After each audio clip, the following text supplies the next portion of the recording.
2038, 2048, 2050. You guys will still be doing this show here, but I won't be around. Hey, James, quick question here. You bring up the risk. Have we overcomplicated that, the SPC? Well, come on. You guys, I'm sure you guys have talked about it like we have. The category names just are horrible. Yeah, we know trust me. I'll go down to the Target down here in Alabaster and say, what's the highest level risk? Is it moderate or enhanced? Everybody says enhanced. Everybody says enhanced is a higher level risk than a moderate, where in reality it's flipped. And, it's just not working. I mean, it works for people in the weather business. And when you talk with people in the weather service, they say, well, all the emergency managers have been used to those names and those criteria, and they're used to it. Well, so what? Are we here just to serve emergency managers or people that work for the weather service or broadcast meteorologists? We don't know. And so I really think we have to revisit that. And some TV meteorologists just don't even use it. Some good friends of mine don't use their words. They have different colors and different names. And I'm not so sure I'm a big fan of that, because consistency is important to me.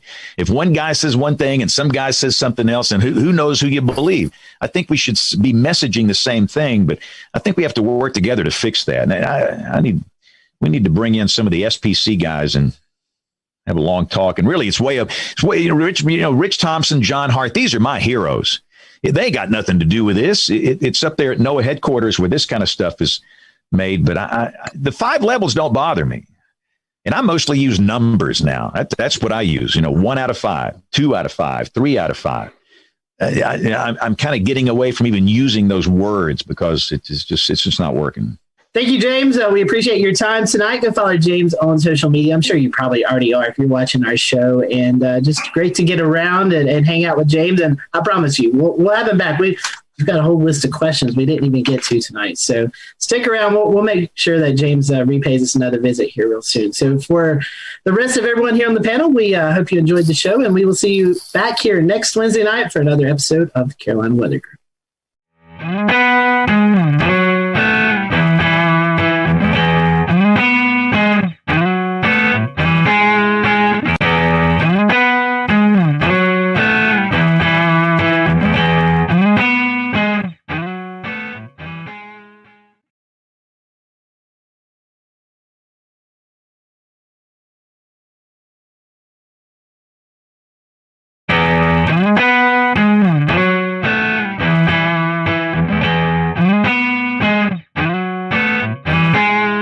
Welcome, everyone, to the Carolina Weather Group. We continue part 2 with the Weather Channel's Jim Cantore.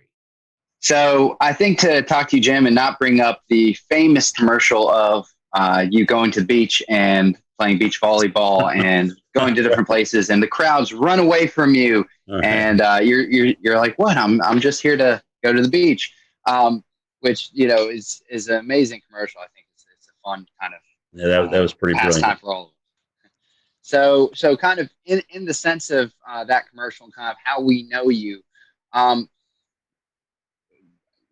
are the actual kind of emotions and reactions of communities when you do show up and they do see you? Is there sometimes some mixed emotions, or is it usually kind of just people are excited to be meeting you and in an area that is going to be on TV, or is it more of a thing where people are kind of sometimes a little bummed?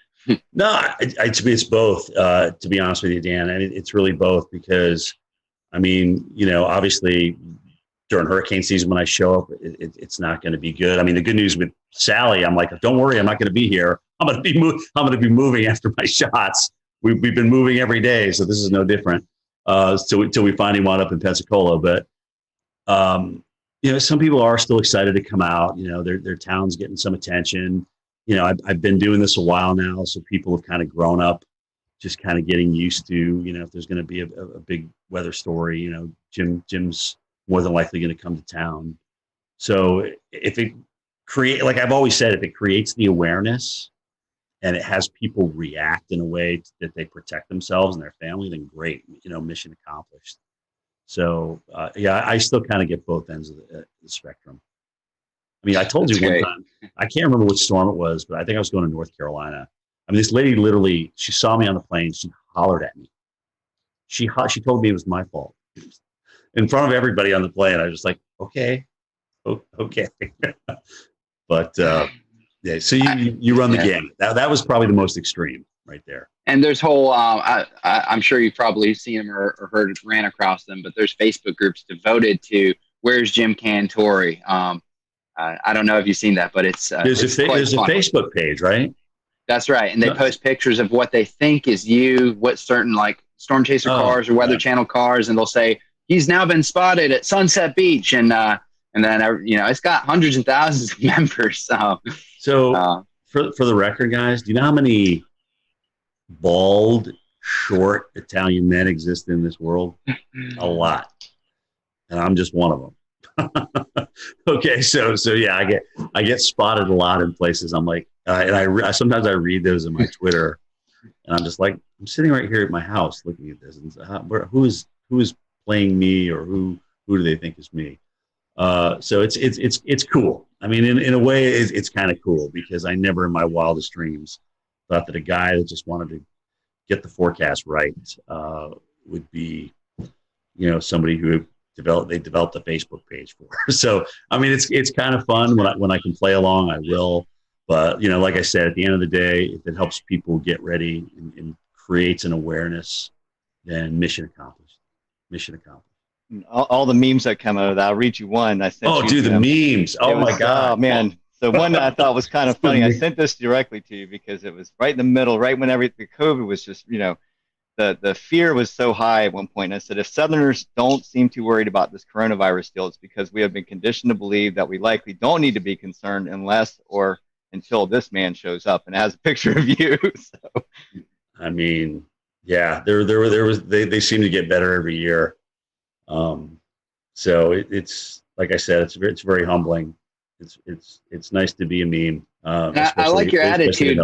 I like your attitude on it a lot. I mean, the idea is if you can bring attention in a positive light to the storm, then you're doing a good thing no matter what, and that's great.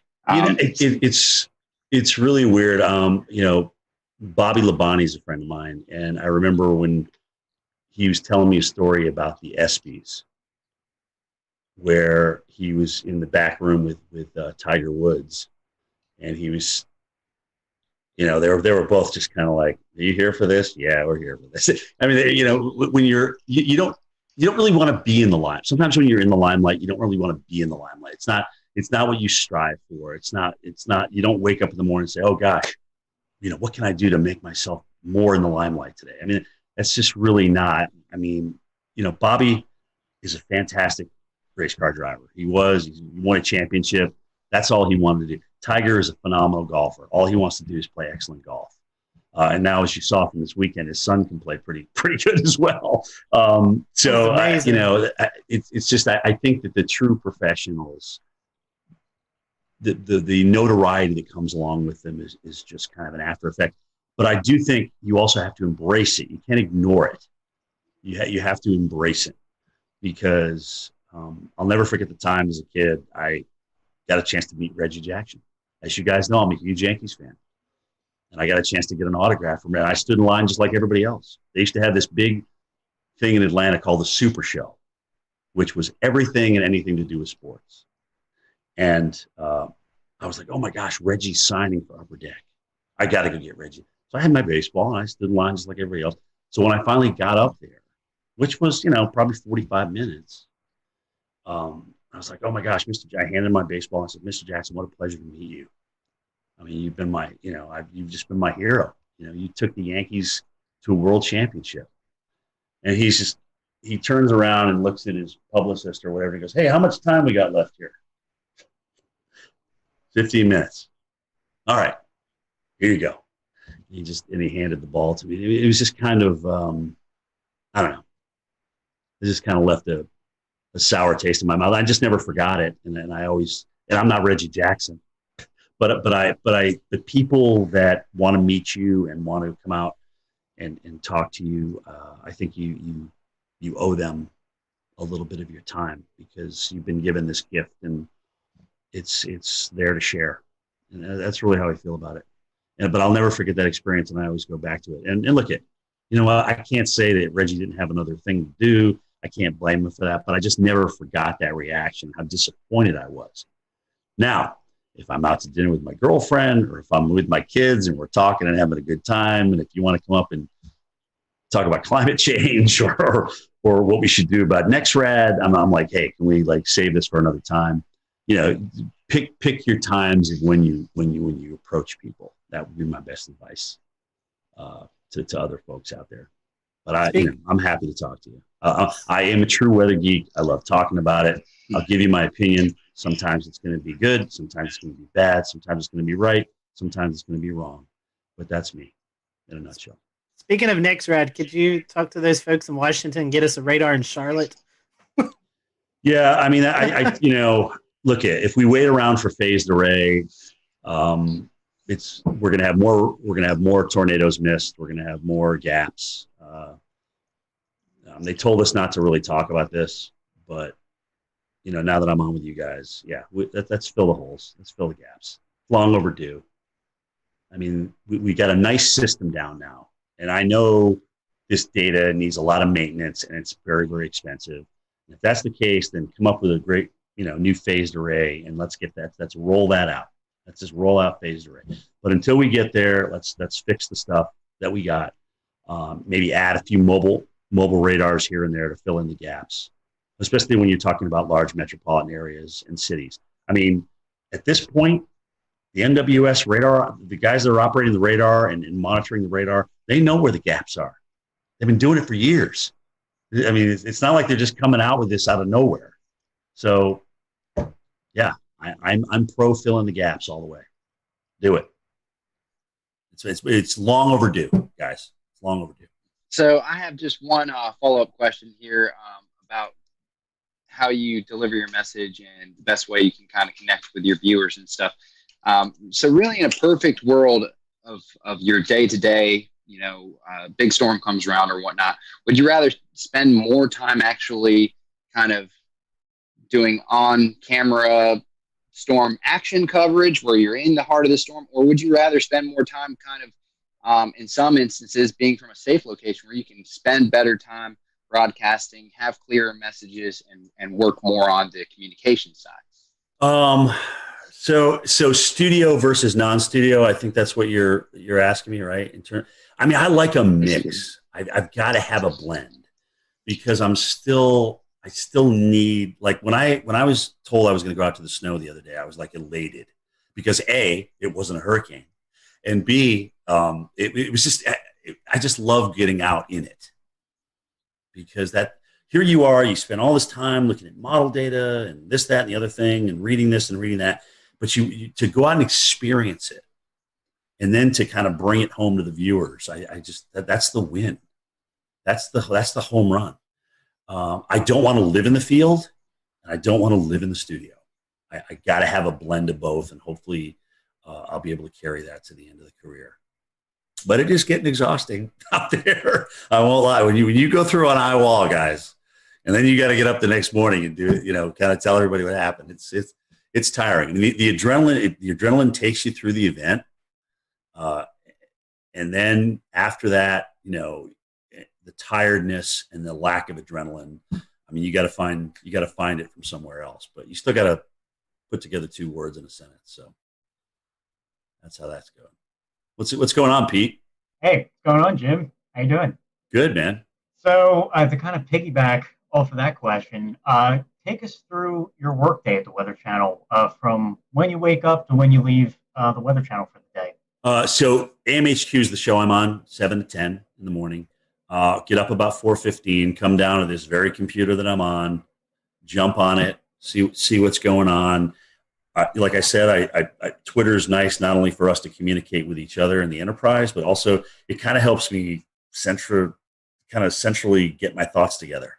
What do I really want to say about this? What do I think about it? And I can put it down right there and go from there, because more than likely I'm going to be talking about one or more of those things when I get to the Weather Channel. So, I'll get in about an hour before my show. I'll slap a little powder on, put my mic on, go meet with my weather producer, talk about any interviews that are coming up with my show producer, and boom, here we go for 3 hours. Strap in and enjoy the ride, and be ready for whatever Stephanie has to throw at you, because it's usually something you didn't expect. But it's great. She makes it fun. She really does. She makes the whole 3 hours go by. I mean, when her, Jen, and I aren't there together, it's definitely different. And that's not to say other people aren't talented, because I mean, Felicia and Tevin and Jordan and Chris, those guys are all incredibly talented. But it's just we've been working together so long now. We kind of got this little routine. We kind of know each other's quirks and things like that. So it's very fun. After the show, we have a meeting at 10:30. A call in, kind of talk about the evening show, Mike's show, Bettis' show, and then what's going to happen the next morning, who we may have as guests and things like that. And that is my day. And tell us, like, behind the scenes, who's in the studio during the show, and how many people are, working on the show every day?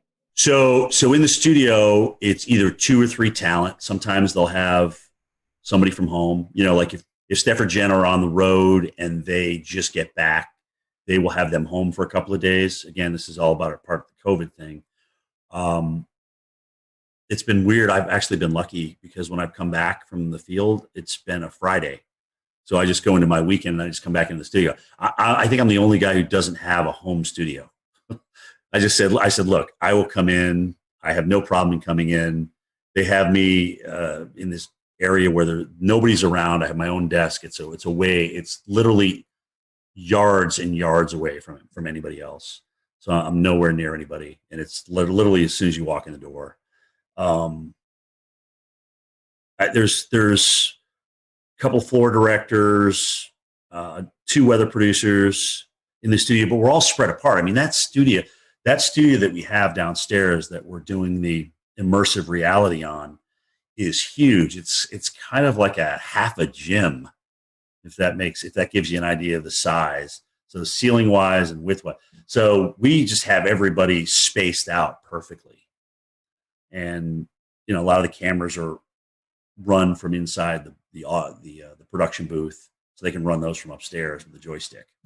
So we don't need people down there moving cameras, even though sometimes you have to move some of the cameras. It's really the jib operator who's got to move this big jib and this big teleprompter so that we're out on the new augmented reality set. That's got to be there for you. But let me tell you something, guys. As you get older, that prompter doesn't change size. It's still the same old TV, 15-inch TV. So you're kind of like, why is that thing way far away? Why can't I see that? It doesn't get any easier to read, is my point. So that's really been the biggest change. A lot more reading versus just ad lib, especially with video and stuff like that. And you're kind of bridging different things together. That's what it looks like in the studio. It's cool. It's really cool. I enjoy it. I really do. Guys, it's still a thrill to get up in the morning and go to work every day. It is. And I don't even consider it a job. It's still fun. It's still fun to look at the weather and get it right. It really is. That immersive reality technology that you were talking about, I know we discussed it last year, but 12 months later, I'm still fascinated by it, as many others are. Tell us about some of the challenges of working with a piece of technology that's maybe new. Well, so remember I just said this is like the size of a small basketball court, or half a basketball court. So with prompters way over here and monitors way over there that can't get close to you, some of the data on the graphics is really hard to read. So when we walk along and we see those little candlesticks there with the high and the low and the precip, one of them looks like a little crystal ball. So I can't see those numbers unless I'm looking at a monitor. And sometimes that monitor is just far enough away where I can't quite read that number. So if I don't preview those graphics first, it's definitely an beep moment out there and sometimes I'll turn the wrong way because you're so far away, you forget which side it's actually on in the real world. So it still takes some getting used to, and I'm absolutely not as comfortable as I am with a telestrator and a monitor in front of me or right next to me where I can touch it. So I'm out in no man's land, really. Well, another one of the neat things you've been a part of at the Weather Channel is the local on the 8s. Your voice is on there. Tell us a little bit about that process and how cool it is to be that person. So local on the 8s. Oh my gosh, when did I do that now? maybe 10 years ago. But it took about 18 hours to record all. I mean, you have to record each number. There's different phrases that are coded. And so they put those codes together based on the forecast, right? And so partly cloudy will come up with winds increasing to 25 miles per hour. Those are two different things that I would record. I don't record all that in one thing. But so I thought, oh my gosh, so I get a chance to do this now. I'm going to be fancy with it. I'm going to like, if it's 108 degrees, I'm going to like really, it's 108 degrees. Heat index, 108. Wind chill, minus 55. So I went through and I did all that. And, that was about 3 hours worth of recording. And so then they got back to me and said, Jim, you can't really do that. You need to be kind of monotone here because we're going to marry all these different phrases and words and numbers together based on code. And you can't like be way up here and then but winds will be calm.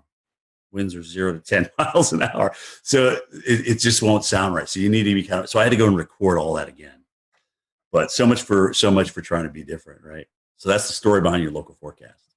Well, and it's crazy, dude, because when I here I am with my mask going through an airport, and somebody will look at me and they'll be like, I know who you are. I know I recognize that voice, and I know it's from the local forecast. So not even being able to see my face, just from the local forecast, I get recognized now. It's great. Well, it sure sounds a lot better than it used to before that. Yeah, well, it's HD. It's got a little bit more resonance to it, reverb to it. And yeah, it's not the National Weather Service radio, that's for sure. Well, Jim, I had a question about what it's like to do your road trips. You've already talked about this a good bit, and we know that no two road trips are alike for sure, especially when some are go to severe weather events, some go to hurricanes, some go to winter storms. Right. But what is a typical road trip like for you? What's the advanced planning like? What's it Frank, like to actually cover it? Yeah, the hardest thing for me is that I want the ball when the game's on the line. Okay, so what that means is in the morning before I travel, I don't like if we have a pending hurricane, I don't want to not be on the air. I want to be able to go in there and talk about it. But that becomes a very long day, okay? Because you're up early, you're in doing your thing, and then you got to go home. You either have to pack if you hadn't the night before, and then travel to the airport and go through that whole rigmarole, and then get to your location. Like I told you guys earlier about the logistics, you got to make sure all those logistics line up. I mean, if that's going to be your spot that you're going to broadcast from, is your cameraman going to be dry? Are you going to be able to be out in the worst of it without drowning yourself and your vehicles and things like that? All those things come into play. And so now here we are at 6 o'clock at night after starting at 4:15 in the morning without stopping. And it just becomes an incredibly long day. So when it's just a travel day, which is rare, it's like getting ready for the game. You got to pack, you got to have the equipment, you got to execute when you get out there. So you just kind of gradually ramp up and get to your location. And there is kind of between all of our teams out there, like, okay, who's going to get the best location? Who's going to be able to get the best shot? And so there's a little bit of that sportsmanship going on out there between us meteorologists. And I mean, we all want the best shot. We all want, the best TV for people. We don't want to have something happen to anybody or happen to us. That's not what I'm saying. But we want to have the best looking shot out there. But you just don't show up and that happens. There's a lot of logistics that go involved in that. You got to talk to the hotel managers. You got to make sure that you can actually broadcast here. Can we open this door during the storm? Can we get this AC power plugged in? Those kind of things. Can we get this room on this side of the hotel? Blah, blah. All those kind of things come into play. And if you've worked the morning and it's like, let's say it's a Thursday and you've been doing this all week, you're pretty tired by the time you roll into Friday, and you're going to work the weekend because that's when, the storm's coming in. So let's see what, I think I pulled 14 days was the longest stretch, 14 or 15 days this year. It was a long stretch. And how much downtime do you need to rest after something like that? Well, that depends on who's who's out and who's not. I mean, we're pretty. We'll return to Best of the Carolina Weather Group in a moment. Now your Carolina weather forecast. Here are today's forecast high temperatures for North Carolina. Here are the forecast lows for tonight for North Carolina. Here are tomorrow's forecast high temperatures. And here's forecast rainfall across North Carolina tomorrow. Here are the forecast highs for the day after tomorrow.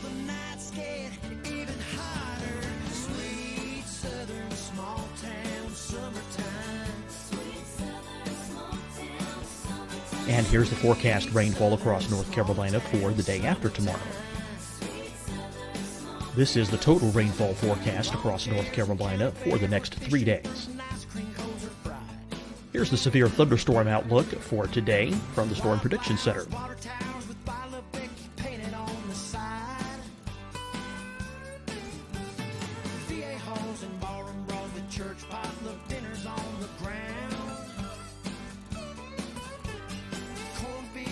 Here are the forecast high temperatures for today for South Carolina.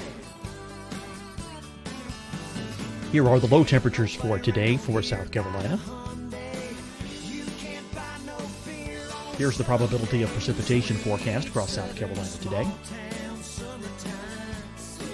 And here are the rain chances across South Carolina tonight. Here are tomorrow's forecast highs across South Carolina. Here are the forecast low temperatures for tomorrow for South Carolina. And here is the probability of precipitation across South Carolina tomorrow. Here's the precipitation chances across South Carolina tomorrow night. Here are the forecast highs for the day after tomorrow in South Carolina. Here are the forecast low temperatures across South Carolina for the day after tomorrow. And here are the rain chances across South Carolina for the day after tomorrow. And South Carolina's probability of precipitation for that night. Here's the Storm Prediction Center's severe thunderstorm outlook across South Carolina for today through tonight. Here's the Storm Prediction Center's severe thunderstorm outlook across South Carolina for tomorrow and tomorrow night. And here's the Storm Prediction Center's severe thunderstorm outlook across South Carolina for the day after tomorrow through that night. Here's the severe thunderstorm outlook for today from the Storm Prediction Center.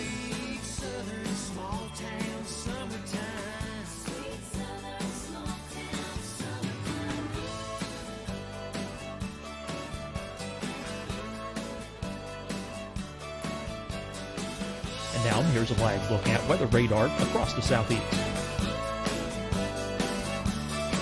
Fight the spread and take a stand against coronavirus.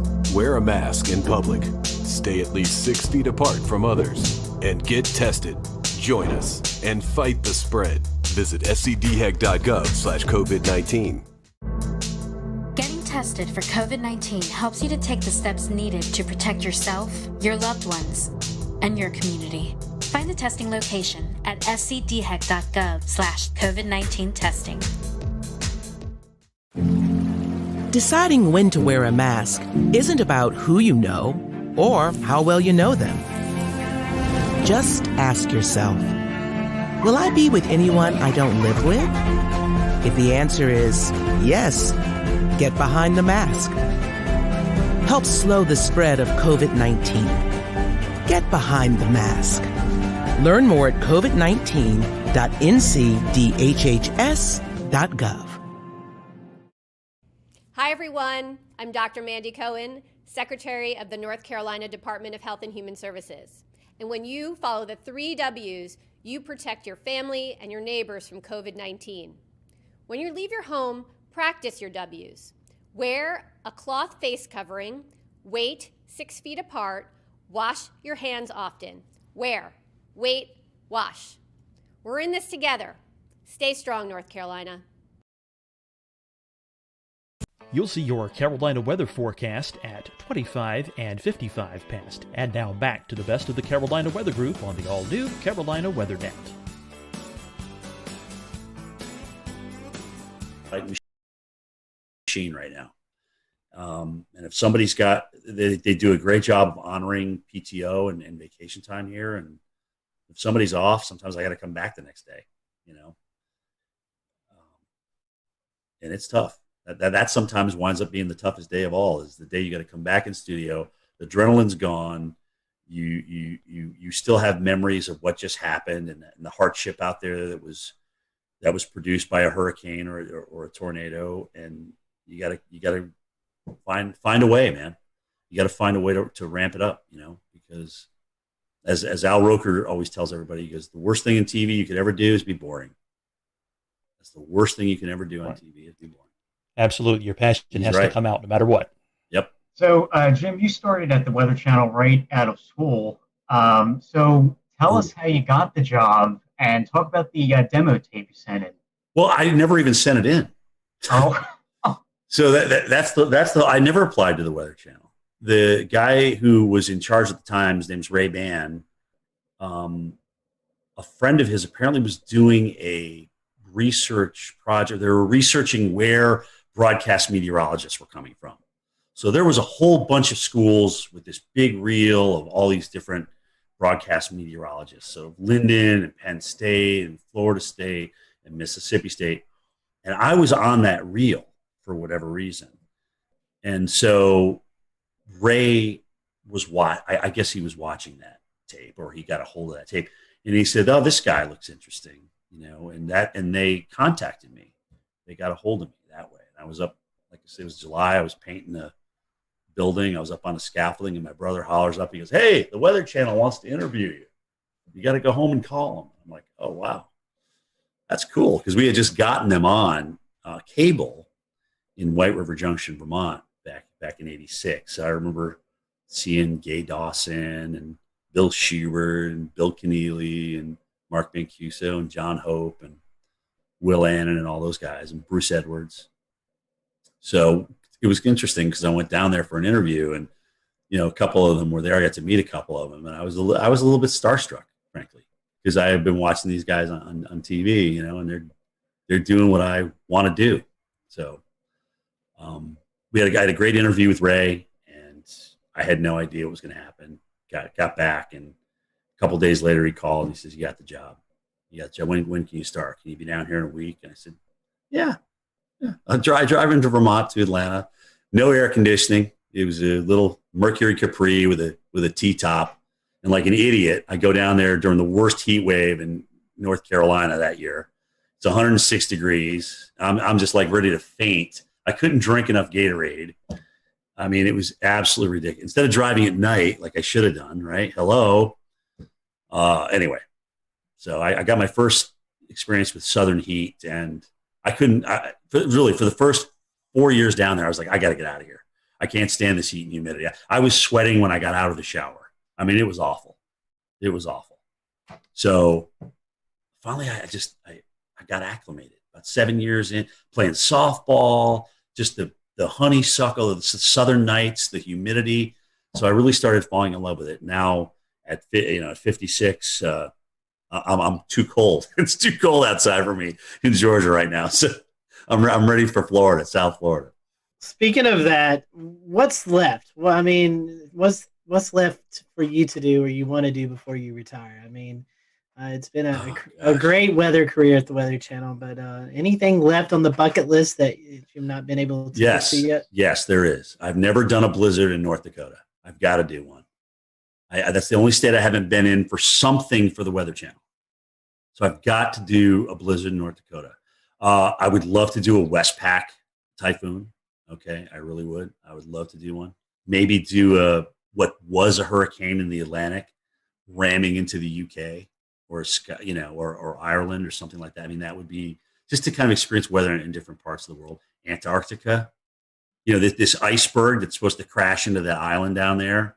How cool would that be to broadcast live on that iceberg? Right? It's the size of Puerto Rico and it's shaped like Jamaica or something. I mean, it's crazy. Just those kind of things.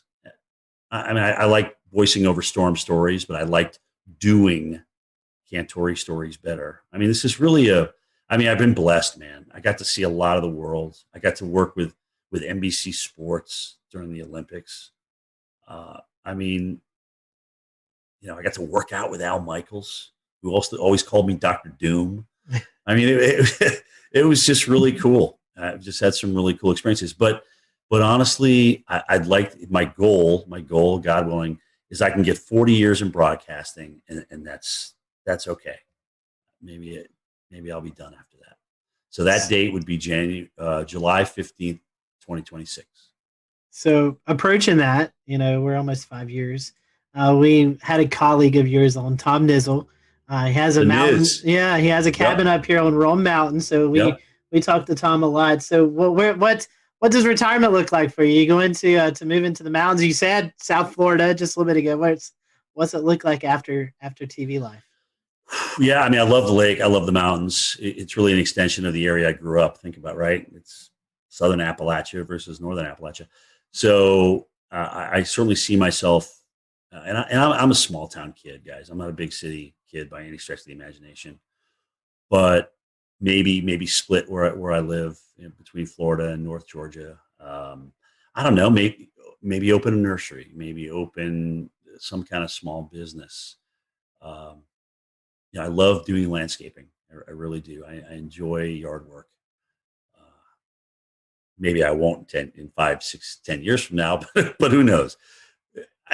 Honestly, I really don't know where it's going to take me. But getting up at the hours I get up and doing that 5 days a week, and sometimes going through the weekends and working 13, 14 straight. It takes its toll on you.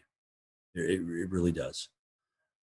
I'm blessed with a lot of days off as a broadcaster, more than I would think a local market has. So I'm blessed with that, but it still takes its toll on you, man. It really does. So we'll see. Nothing's in pen right now. Well, as we near the end of this podcast episode, we always kind of want to ask a few little silly questions to finish things up and to keep it light before we call it a night. So first and foremost, we'll try some information out of you. I know that you guys probably have some fancy weather models and weather model providers at the Weather Channel, but do you have a favorite mainstream weather model site to use? Oh, gosh. I mean, first of all, Maui's a genius, sometimes to his own detriment. I mean, but I love the two websites he's designed. Levi does a fantastic job with Tropical Tidbits. I don't know the guys that are in charge of Pivotal Weather, but I think they've done a great job. Weather Nerds, there's just so many. I mean, Weather Tap, I still go back to Weather Tap, look at the radar, especially now that they changed the radar site. But anyway, I mean, it's still, WSI Energy Cast is still one that we can access too. So dude, it's endless. I have literally 60 tabs open. 60 tabs. It's ridiculous. It's absolutely ridiculous. I totally get that. I think, I think I have probably somewhere around there, 60 to 80 bookmarks. Just So I'm not alone here. Good. Oh, thank God. No, and you're not alone by any means. And especially when you have hurricane updates, when we all know the madness of how often those models update. So which site you're going to is really important. So yeah, they're lined up across the top. They're just lined up, endless. I guess I'll take the second one here. And favorite weather apps. Do you have any favorites? I mean, I know all of us use Radar Scope. Yeah, I mean, that's it. But is that your favorite one? That's my go-to. Yeah. I mean, when everything's on the line, or if you want to see a storm that's gone tornado warned for yourself and make your own opinion on it, it's definitely Radar Scope. I actually wish I bought that company back when it was for sale, because oh my gosh, they're just doing great things. It's just consistent. It's always there for you. They're always upgrading it, always doing tweaks to it. There's different levels that you can obviously purchase, different subscriptions and things like that. So that is my absolute go-to. I love Storm. That's a good one. Anything that puts down the center point of the cone with the cities on it, I'm in favor of. Because then I get to see, where, if I'm out in the field and I'm not sitting by a computer, I can get a quick look at, okay, well, where they move how do they move the cone with this with the 11 o'clock or the 5 o'clock advisory, whatever, and I can get an idea of where I may need to position myself down the road in the eye wall. What about weather movies? The good, the bad, the ugly in the weather movie industry. I mean, there's probably more bad and ugly than good, but what are your favorites and least favorites? For weather movie, my favorite tornado is still The Wizard of Oz. I won't lie. Okay. To be able to create that, as hokey as it was back in the 1930s, and have it look, like a roping out tornado in the plains, it was just amazing to me. I feel the same way about that. I mean, it seemed like you look back and you're talking 1930s, film industry, and you're like, man, they actually did a pretty good job on that. Right. I mean, if they did one thing really that kind of, gave you some goosebumps, right? When you were a kid watching that. I mean, that was pretty intense. I remember I met Bill Paxton when he did the first Twister, because they premiered it in Atlanta. And I remember seeing him again at a Kentucky Derby that I was doing for NBC Sports. And he was telling me that they were talking about a Twister 2. Now, granted, he's not around to do it, which is incredibly sad. And he was the movie, in my opinion, but that's just me. Would I like to see another Twister out there? Sure. Because when you think of how many young people it influenced to get into our enterprise and maybe have a better understanding for what we do or look into what we do, I don't think you can lose from that. So I'd love to see another Twister. I agree. I don't think Sharknado cuts that. No, I didn't bring that up. I'm always a glass half full kind of guy. I didn't want to bash anybody, but that was a little ridiculous. Well, this last question, and promise it's not loaded. Do you listen to podcasts? I'm not gonna put my career in jeopardy on this answer. Right. Exactly. Good. Do you listen to podcasts? And if you do you have a weather podcast that you enjoy listening to? Marshall does some good stuff with our Weather Geeks podcast, and occasionally I'll listen to his stuff. Of course, you guys, come on, you're killing it right now. Jennifer Watson, and occasionally she'll jump into a weather podcast as well. Weather Brains has always been great, and I know it's nice when you know the people that you're talking to a little bit, so you kind of know what to expect. Guys, honestly, anytime that we can educate people that are either interested in meteorology or even our own people that people probably didn't know the Reggie Jackson story before I brought it up tonight, and whether that furthers your weather education or not, no, but it's just something, if you've been watching me for a good chunk of my years, you know what is behind me when people come up to me in the field, kind of how I react now. So yeah, I mean, and I think it's good for the enterprise. It's just all good. It's good to talk about things. You know what? Sometimes subjects aren't great. The radar things is a touchy subject, right? I mean, but we got to talk about it because radar save lives. Early warning save lives. We know that. So yeah, it is. It's definitely another fun topic just because I think I can only speak to Evan and Peter, at least on our panel right here. We are avid TikTok followers, and I've seen you appear in a few TikToks with Stephanie. That's all Stephanie. That's all Stephanie. Trust me. That's it's funny. She goes, Cantore, just do this with me. Come on, just do it. And Steph just has a way to kind of beg you to do what she asks you to do, what she wants you to do. So you did, and I'm like, you know what? Why not? I mean, it's just like, what the hell? I don't want to be a total bore. So I'll jump in and usually make a fool out of myself. But you know what? I'm okay with that. Yeah. I'm okay. I can still sleep at night, and it's all good. So. All right. Well, my last question for you, and let's take weather out of it because I know you've made many trips to North and South Carolina. Yeah. Top 5 destinations to visit in the Carolinas. I mean, I know you've been in the Carolinas covering winter weather, tropical weather, but if you're just coming on vacation to North and South Carolina, what'd be your top 5 spots to visit? Oh, man. Well, I love, first of all, Greenville. Greenville is my number one. I mean, it's a hidden gem. Nobody knows about it. If I had to retire in Greenville, I would do it. Okay, Greenville, South Carolina, love it. Absolutely love everything about that city. I got a lot of good friends up there too. So their Euphoria Festival they do every year is second to none.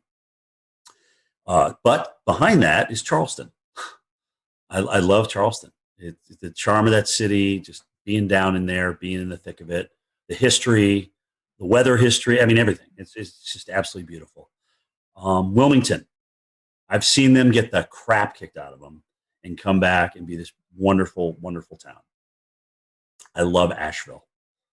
The Grove Park Inn. I've been there for the gingerbread contest. I mean, that is just unbelievable. It's just a beautiful historic place.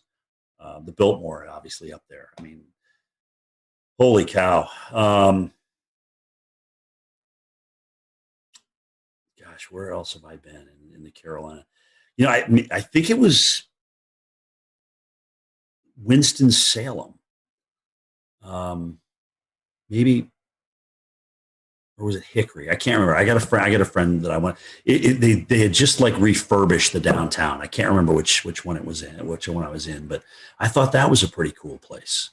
I live close to Hickory, and it's recently been redone. So there was Hickory. I Yeah, was about to say, you're kind of like, what? Where did this come from? Where did this come from? All right, who did I offend on this answer? No, you didn't offend anybody. You get your martial arts training here in Charleston. We all know that. Yeah, you did great. I'm in agreement with you on Charleston. It's my favorite place to go. Oh, it's beautiful. And Jay loves it too, right? Greenville's number one. Charleston's number two. It really is that, just like that. I tell people, I say downtown Greenville is the most underrated place to visit. It's a beautiful spot. Not a lot of people go. I mean, you can go out on a nice Friday or Saturday night and go eat dinner, welcome the river. It's a beautiful spot. Like I said, if somebody said, all right, Jim, you have to leave Atlanta, you have to go somewhere else, where would it be? It would be Greenville, South Carolina. I know our buddy Wes Grimes, who actually submitted a question earlier. He loved when you visited Boone a couple of years ago during the big snowstorm. And oh my God, that was awesome. I know Boone loves you, so if you ever make it back up there, I know you'll have a lot of folks and friends up in the Boone area. So. By the way, the Boone stick is still around. Apparently, it's in my producer's Steve Pederak's office. I'm like, dude, you got to bring the Boone stick back out. I've never pushed so many cars out of the snow in my entire life than in Boone, North Carolina. Well, I will tell you this, from a guy, Evan and myself, living in Western North Carolina, we definitely hope we can copy that sometime soon, because we're in our snow drought. That was the last time we had measurable snow here outside of the mountains, was that storm a couple of years ago. It's going to be tough with La Nina, but we'll see. Especially strong, if we get a strong La Nina. But it's an active pattern, dude, and we got the negative NAO, so you may get a little bonus out of that. We'll see. I'm afraid more ice than anything. That's my concern this year. Yeah, that's the models keep head faking, though. They keep wanting to bring the AO back positive again, but it keeps not happening. And well, we all know how those forecasts go sometimes. Right. we've all been disappointed a few times. Look at that NAO. It's going to go so negative. Anyway, we'll see. We'll see what happens. Well, Jim, we certainly appreciate your time. We want to wish you a very Merry Christmas and a Happy New Year. And for those who are listening to the podcast, I'm sure they're probably following you on Twitter, on social media, but if they can't, or if they're not, how can they do that? So at Jim Cantore is my Twitter. I don't do Facebook, but my tweets go to Facebook. At Instagram, at Jim Cantore on Instagram.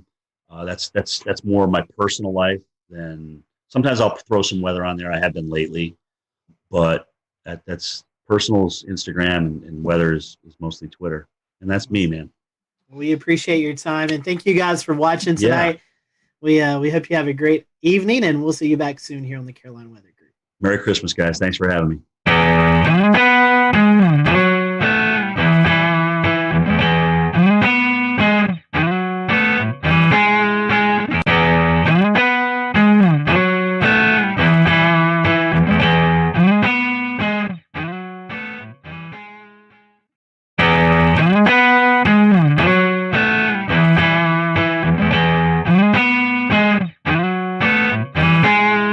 Good evening, everyone. Welcome to the Carolina Weather Group. We're happy to have you this evening, and we have joining us tonight Jim Cantore, our good friend Jim Cantore from the Weather Channel, Mr. Storm Tracker, who has been busier than ever, I believe, this year, Jim. It's been a busy year for you. Tonight, we're going to be talking about reviewing 2020 and just all the crazy things that's happened in the weather community with storms and hurricanes and how we battled it with COVID as well. So a really interesting conversation tonight that we're looking forward to. So Jim, we were just talking a little bit before we started tonight. How are you doing? It's been a busy year.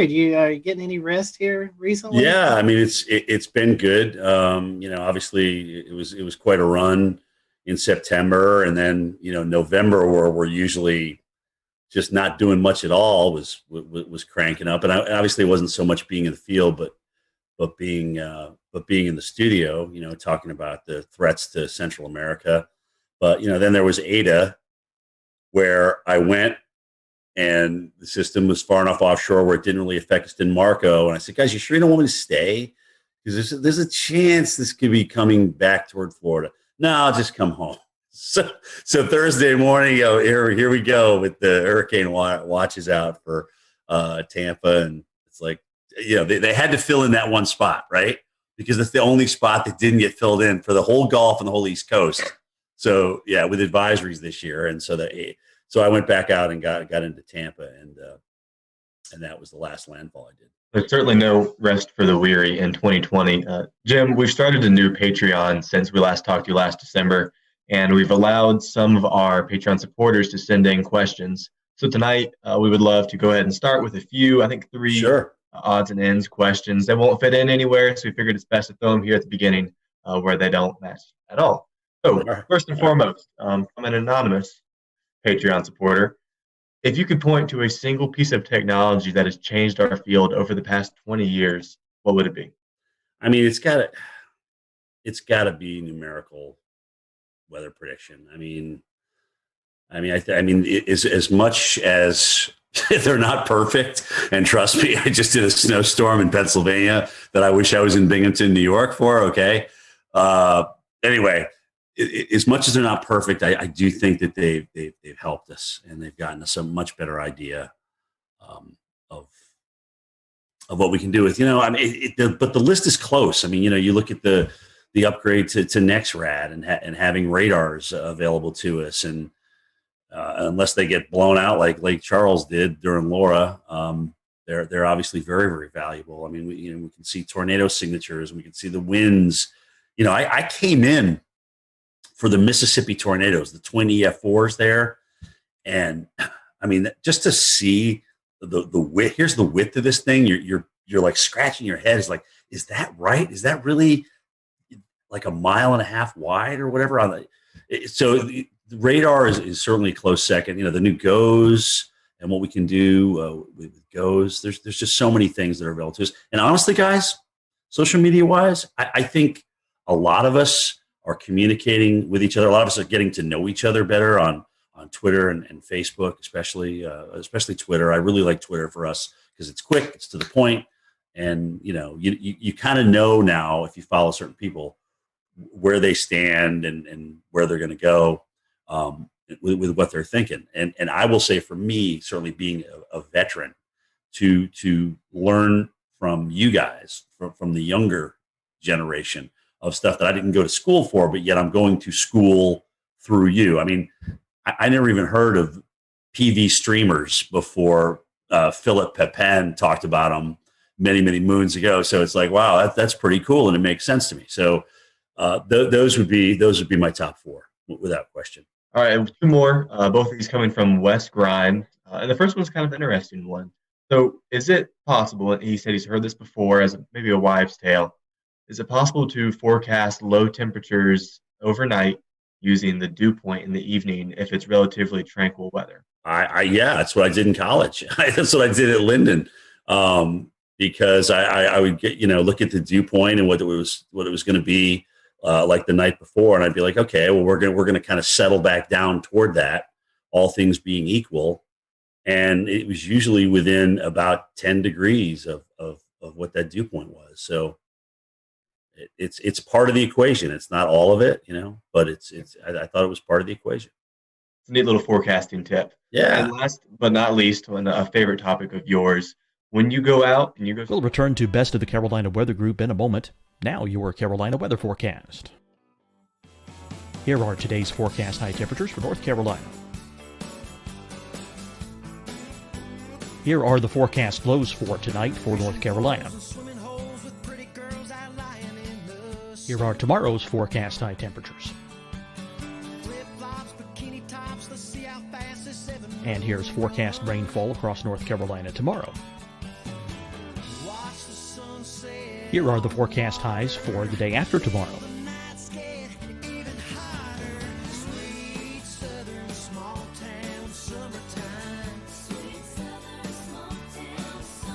And here's the forecast rainfall across North Carolina for the day after tomorrow. This is the total rainfall forecast across North Carolina for the next 3 days. Here's the severe thunderstorm outlook for today from the Storm Prediction Center.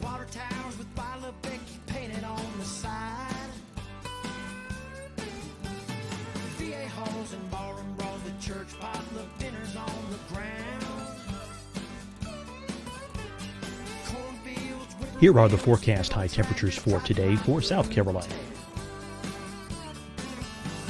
Here are the low temperatures for today for South Carolina. Here's the probability of precipitation forecast across South Carolina today. And here are the rain chances across South Carolina tonight. Here are tomorrow's forecast highs across South Carolina. Here are the forecast low temperatures for tomorrow for South Carolina. And here is the probability of precipitation across South Carolina tomorrow. Here's the precipitation chances across South Carolina tomorrow night.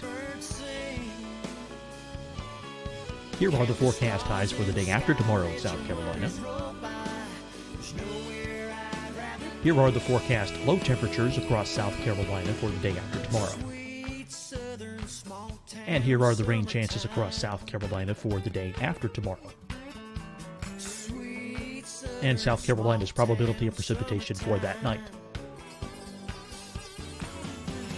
Here's the Storm Prediction Center's severe thunderstorm outlook across South Carolina for today through tonight. Here's the Storm Prediction Center's severe thunderstorm outlook across South Carolina for tomorrow and tomorrow night. And here's the Storm Prediction Center's severe thunderstorm outlook across South Carolina for the day after tomorrow through that night. Here's the severe thunderstorm outlook for today from the Storm Prediction Center.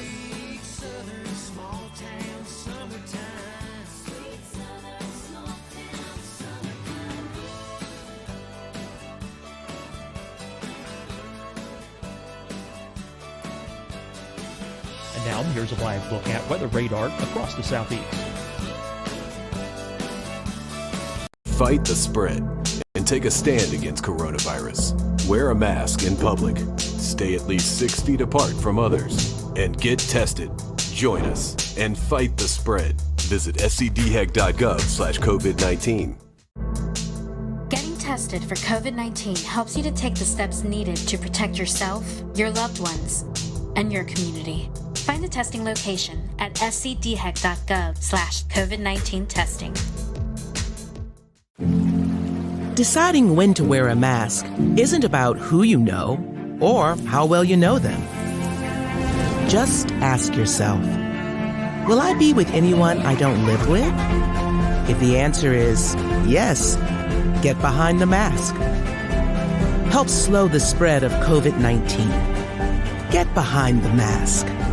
Learn more at covid19.ncdhhs.gov. Hi, everyone. I'm Dr. Mandy Cohen, Secretary of the North Carolina Department of Health and Human Services. And when you follow the 3 W's, you protect your family and your neighbors from COVID-19. When you leave your home, practice your W's. Wear a cloth face covering, wait 6 feet apart, wash your hands often. Wear, wait, wash. We're in this together. Stay strong, North Carolina. You'll see your Carolina weather forecast at 25 and 55 past. And now back to the best of the Carolina Weather Group on the all-new Carolina Weather Net. The right time.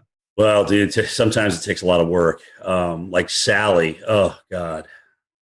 So I'm like, you want me in New Orleans, but the models are trending east. I'm like, we're flying into Gulfport. We could really stay right there. So we went all the way to New Orleans because that's where they wanted me. I'm like, all right, whatever. I just do what I'm told, you know? And then we made our way back to Gulfport the next day. And I'm like, okay, well, you realize though, we'll go back to Gulfport, but it's probably going to go even farther east than that. That's what the models are trying to do. So the next day after Gulfport, we went over to Pensacola and finally kind of found a home there on the eastern side of that thing with the storm surge. But it's not easy because there's a lot of people making up their minds of where we should go and where we shouldn't go. And, you know, I appreciate the fact that they let me chime in with my opinion. It doesn't always get me far, but the most exhausting part about travel is not necessarily broadcasting for the hurricane. It's doing the morning show and then having to pack everything up and move to another location. Because once you get to that location, it's not just, okay, we're here, let's do our live shots. It's, okay, where are we logistically going to be? What's going to make the best shot? Is there going to be storm surge here? Are we safe here? Is my cameraman going to be protected throughout the live shot? So there's all these logistical things that come into play. So by this point now, it's 6 o'clock at night, and you're exhausted because you've been up since 3, and now you got to get ready to do the whole thing again the next morning. So every time we move on a day we do live shots, it just exponentially wears you out. But you know, I appreciate the fact that they do give me a say in my locations, but it is up to me to get my team in a good spot. Like where we at the Golden Nugget for, oh God, what was it? Beta? I don't even remember the damn name of the storm. What was the Mississippi one that crushed them? You guys jump in. Delta. Okay, Delta. I knew it was a Greek name. I just can't remember which one. So yeah, so Delta. I'm like, this is going to be a great shot because the water's going to come right in here, and this is just going to be a great shot. So that allows us to get there and really set that up and make sure we had higher ground and get our cars up there and things like that. So it takes a lot of work. What you don't see behind the scenes, I think is just as important, if not more, than what you see on camera. And Jim, this one's coming from me, man. I'll tell you what, this year has been interesting with the tropics. I mean, we've cleared over a third of the Greek alphabet, you know, and it's just been an unreal season. I mean, when we talk about, will we ever see something like this again? Is this going to be the norm going forward? What ingredients come into it? You know, tell us what your take is on, do you think the strong signal in La Nina was a triggering factor? Do you think our warm pool in the Atlantic has a lot to do with it? I mean, kind of give us some ideas of why you think we had such a hyperactive season. I mean, it was off the charts. You know, if somebody would have told me we were going to have 30 storms this year, I would have been like, no, I mean, we're going to have an above average season, but that's a pretty bold forecast. I think you hit the nail on the head. I mean, La Nina, you know, certainly coming in and when it did, getting into the mid to strong range. So what that tends to do is just, you know, cut the shear, and the whole basin was warm. There was plenty of warm water. But the weirdest thing was all these rapid developers. I mean, we had all these storms that had developed either late before landfall or developed at some point over the, like Paulette and whatnot, kind of a rapid developer over the ocean and things like that. So a lot of, we just had so many rapid developers this year, and that's kind of the oddity to me, because you can get certainly strong number of storms if you get a warm basin and light shear, but all of a sudden, you know, what's kicking these things into overdrive? And in some cases, at the last minute, when normally the continental shelf will weaken them, we already had a bona fide cold front come through the Gulf of Mexico and South Florida, and here's Ada.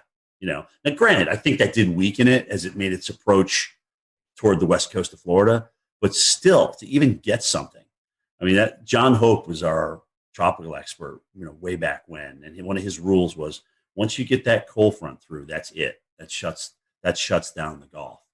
And we had a couple of storm threats after that. So, I guess in 2020, the 2020 factor kind of applies here.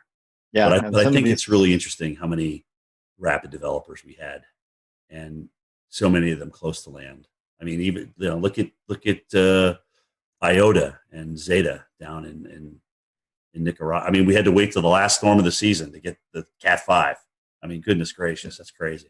Yeah, there was definitely a lot of RI this year, and what I felt was interesting is that you didn't see a lot of rapid dissipation over land. I mean, these things stayed strong over land for some time, whether it could be attributed to brown ocean effect or whatnot. But you brought up a good point. When it got wrapped up along cold front, usually when hurricanes enter into a baroclinic environment, they fall apart pretty quickly, or they get pulled up along it and stretched out.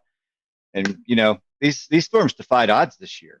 Some of these just they did. They never got like dry air intrusion. It was like they were like protected from this cocoon. And that's the other thing too. If you get a rapid developing system that comes ashore and is accelerating onshore or moving onshore, it's going to take a lot longer to wind down. I mean, you should see the mess that Zeta did in northern Georgia. I mean, there's a lot of trees down up here. A lot of trees down. And it reminded me of Opal back, I think was it 95? Was that Opal? That's right. But it kind of did, it was like one of these storms that actually was a 5, went down to a 3, but it was holding its own, and then it accelerated up in North Georgia. So it takes a while for these things to wind down, but they just cause a whole bunch of tree damage, man.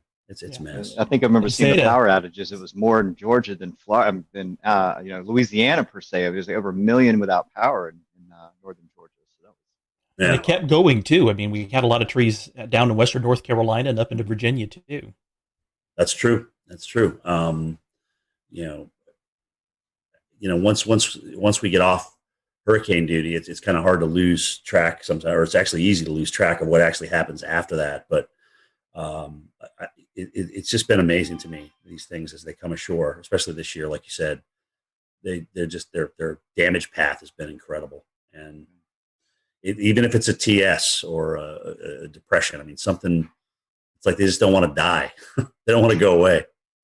And that's the year it's been. One more for me. I'm going to pass the baton off to Dan. And the question is, you've been to a lot of places this year. I mean, I probably wouldn't be able to remember off your memory, but give us some of the more significant places you went to experience storm chasing, whether it be hurricane or winter storm, even earlier in the year. Well, yeah, actually, Milwaukee was the only winter storm that I did last year, which was kind of mind-boggling because they're so fixated on the Northeast coast. It's like, well, guys, what if Kansas City gets 2 inches at rush hour on a Tuesday morning? That's a big deal.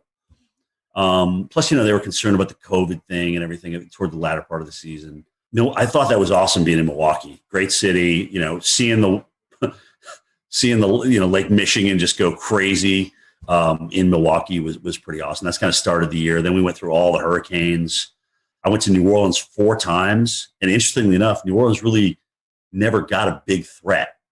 Okay, they had the one storm toward the end there that hit them pretty good, but they never really got a big threat that flooded them, and that's really the biggest issue for New Orleans. But flying there 4 times, I thought I'd never done that before. I think they were in the cone like 8 times or something, 7 or 8 times this year. It's just crazy. And then the snowstorm, I just went Bethlehem, Pennsylvania. I knew Philly would change over. I knew they would mix. I knew we'd actually mix with sleet in Bethlehem. I just didn't know we'd get dry. The dry slotted thing is what really killed us. And then to see 4 states with 40 inches plus, I'm like, this is just absolutely nuts. Absolutely nuts. From a low pressure system that I don't even think broke under the 990s when it was doing its work. I mean, really? That's crazy. I know, non-lake effect too. I mean, that was all just the low. I mean, all-time snow in Binghamton. All-time single day. So they broke their all-time single day by almost twice as much snow. So 18 to like 31 or something. I mean, that's crazy stats, man. Crazy stats. Speaking of some of the hurricanes this year, we want to, of course, mention Hurricane Isaias is the Carolinas' kind of biggest hurricane of the year. I was there in Wilmington myself for the storm, and you were over in Wrightsville beach there, Jim. Yep. So we have a video that we want to play, and kind of, the best way to describe, what happened there with you. Video, says 1,000 words. So we're going to play the video and kind of just, if you could kind of tell us what happened over there in Wrightsville and kind of what you experienced.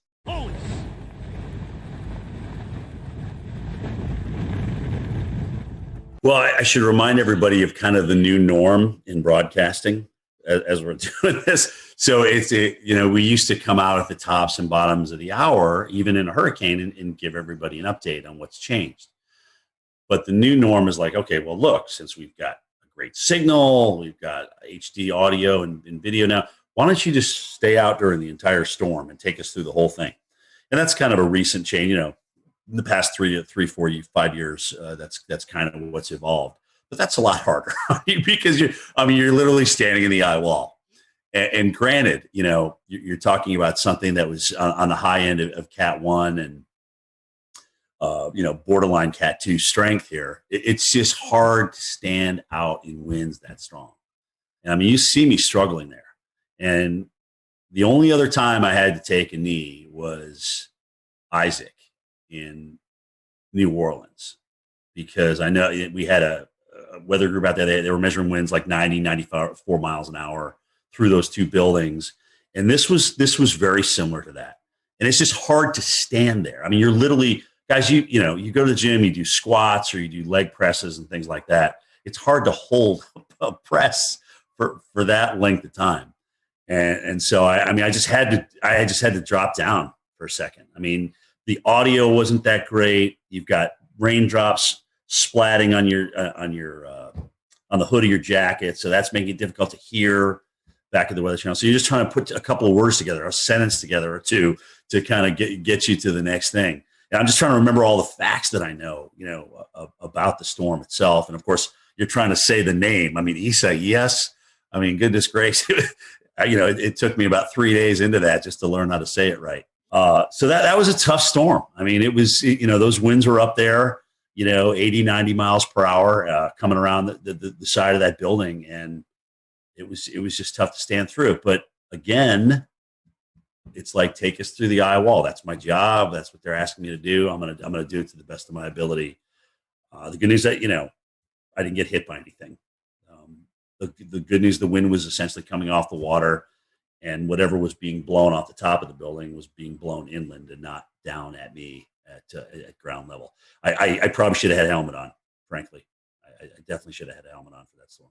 Well, Jim, we've all faced the coronavirus pandemic. Yeah, I know, 2020. So how has this pandemic affect your job? Well, first of all, you got to wear a mask everywhere you go. And,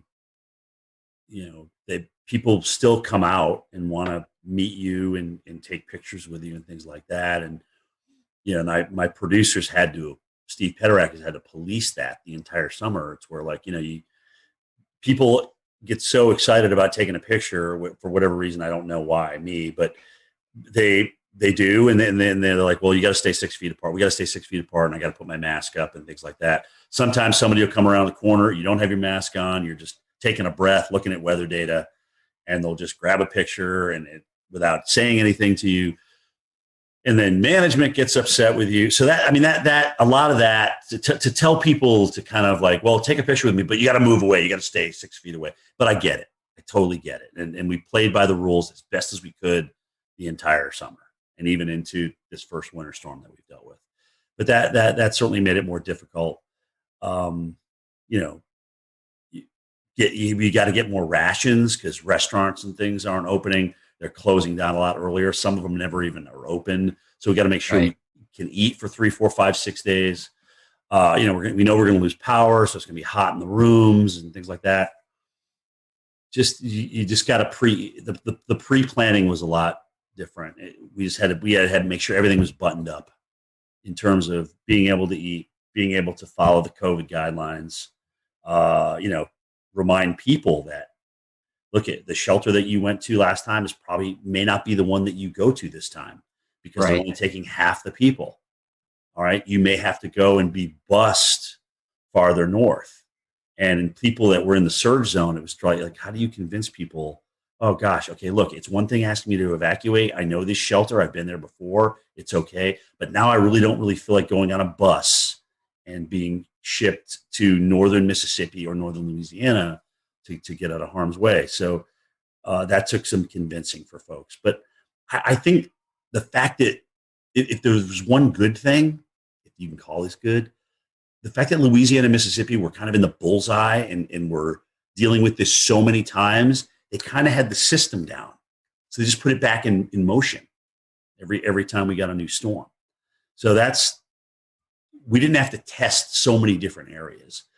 That area dealt with some of the worst storms, but they really had it down. That's a very good point. Yeah. Wow, nice. That's the one silver line. Well, Jim, we're talking about COVID, and I think pre-COVID, this has lost, in my opinion, a lot of attention. And I guess, with as crazy as the years has been, but we had a pretty active early spring severe weather season. March 3rd, 4th, as COVID was starting to happen, we had an EF4 tornado that just went right through downtown Nashville. Yep. I mean, it was one of the eeriest video. I mean, it was, I think, one of the most captured videos on Twitter.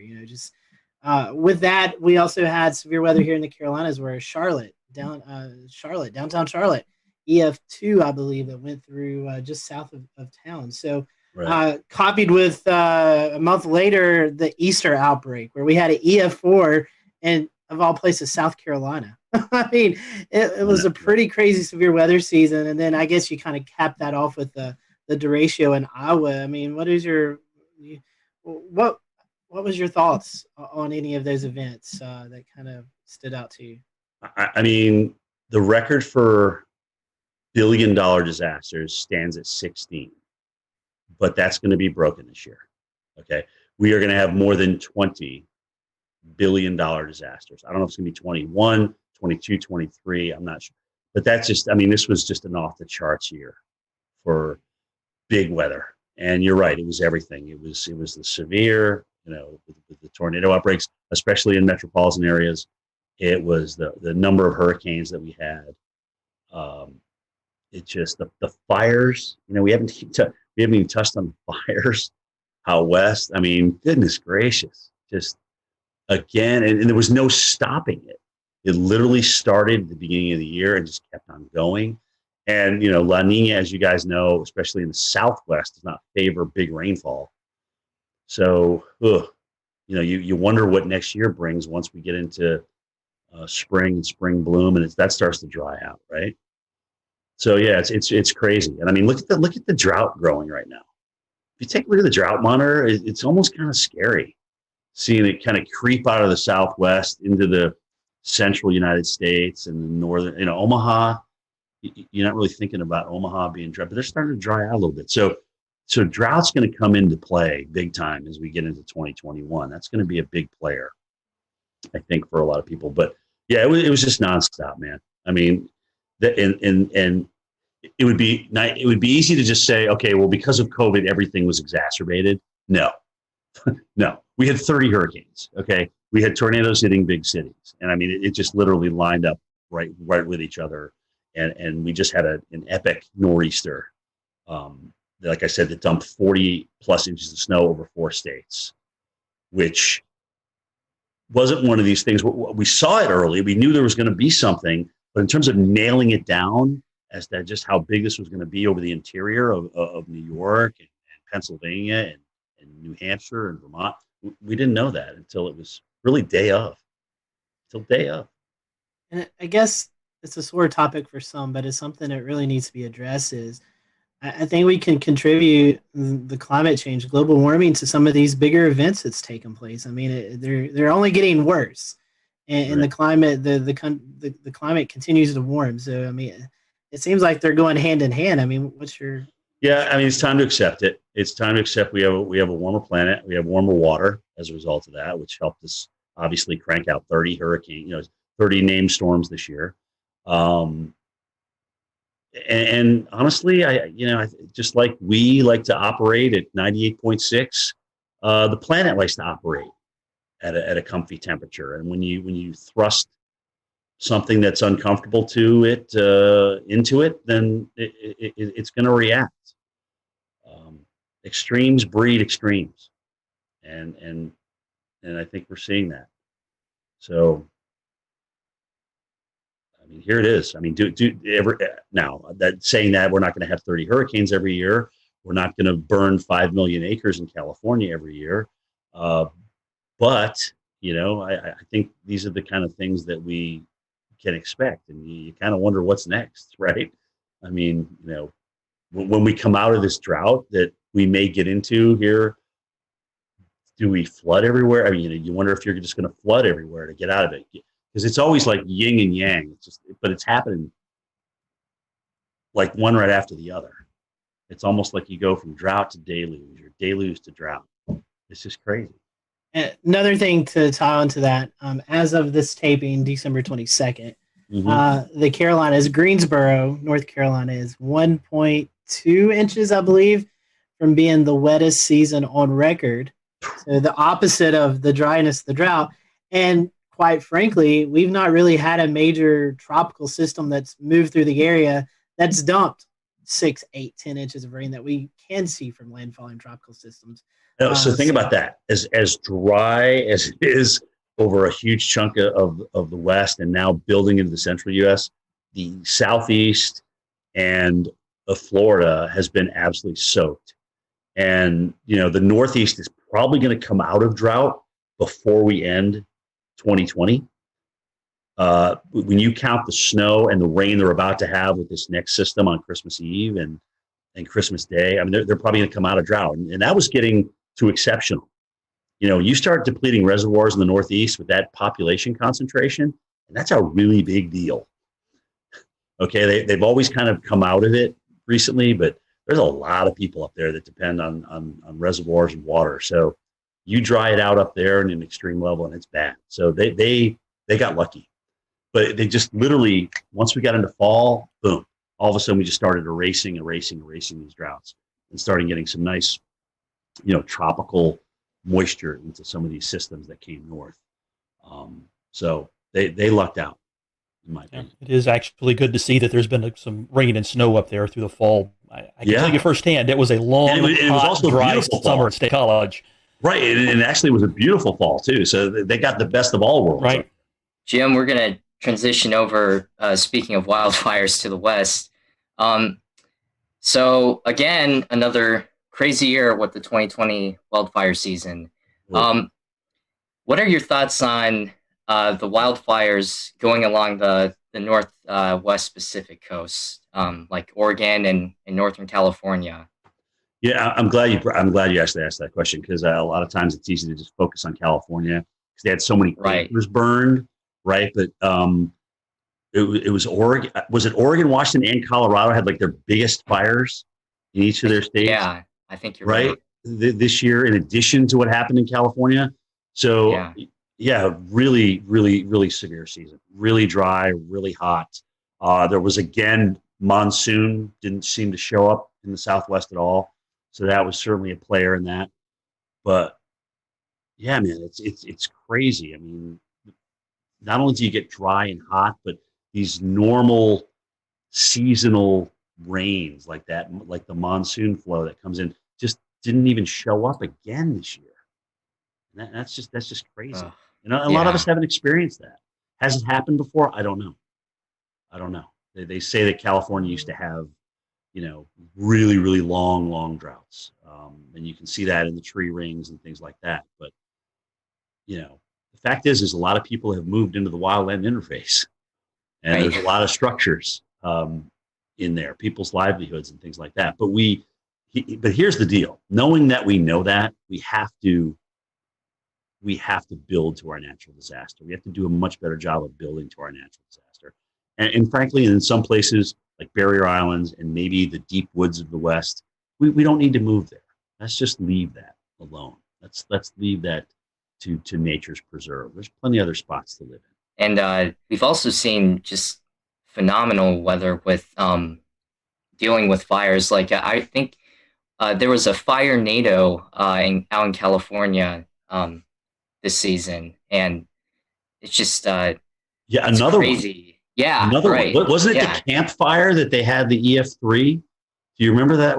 I can't remember which fire it was, but they literally had an EF3 tornado. It's the strongest tornado in California history, and it had what would have rated probably EF2, right? Yeah. With this one, yeah. So the strongest. We'll return to Best of the Carolina Weather Group in a moment. Now your Carolina weather forecast. Here are today's forecast high temperatures for North Carolina. Here are the forecast lows for tonight for North Carolina. Here are tomorrow's forecast high temperatures. And here's forecast rainfall across North Carolina tomorrow. Here are the forecast highs for the day after tomorrow.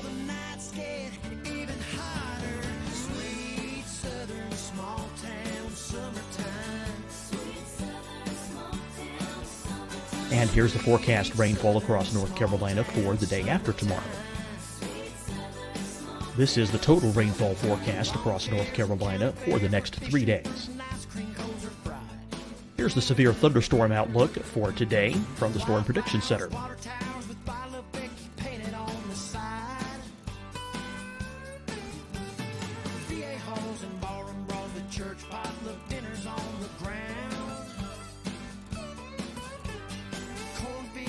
Here are the forecast high temperatures for today for South Carolina. Here are the low temperatures for today for South Carolina. Here's the probability of precipitation forecast across South Carolina today.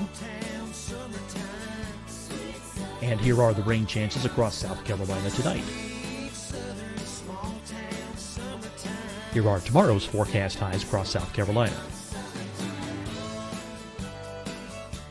Here are the forecast low temperatures for tomorrow for South Carolina. And here is the probability of precipitation across South Carolina tomorrow.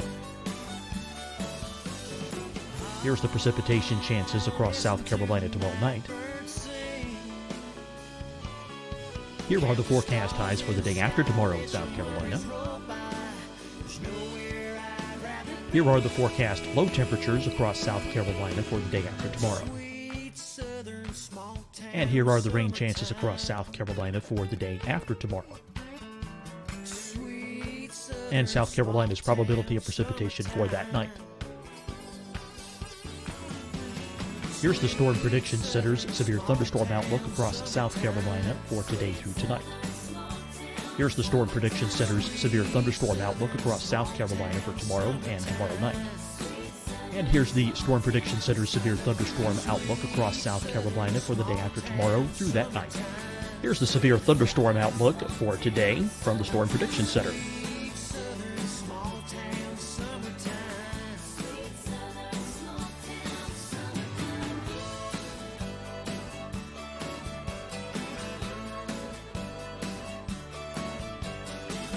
And now here's a live look at weather radar across the southeast. Fight the spread and take a stand against coronavirus. Wear a mask in public. Stay at least 6 feet apart from others. And get tested. Join us and fight the spread. Visit scdhec.gov/COVID-19. Getting tested for COVID-19 helps you to take the steps needed to protect yourself, your loved ones, and your community. Find the testing location at scdhec.gov/COVID-19 testing.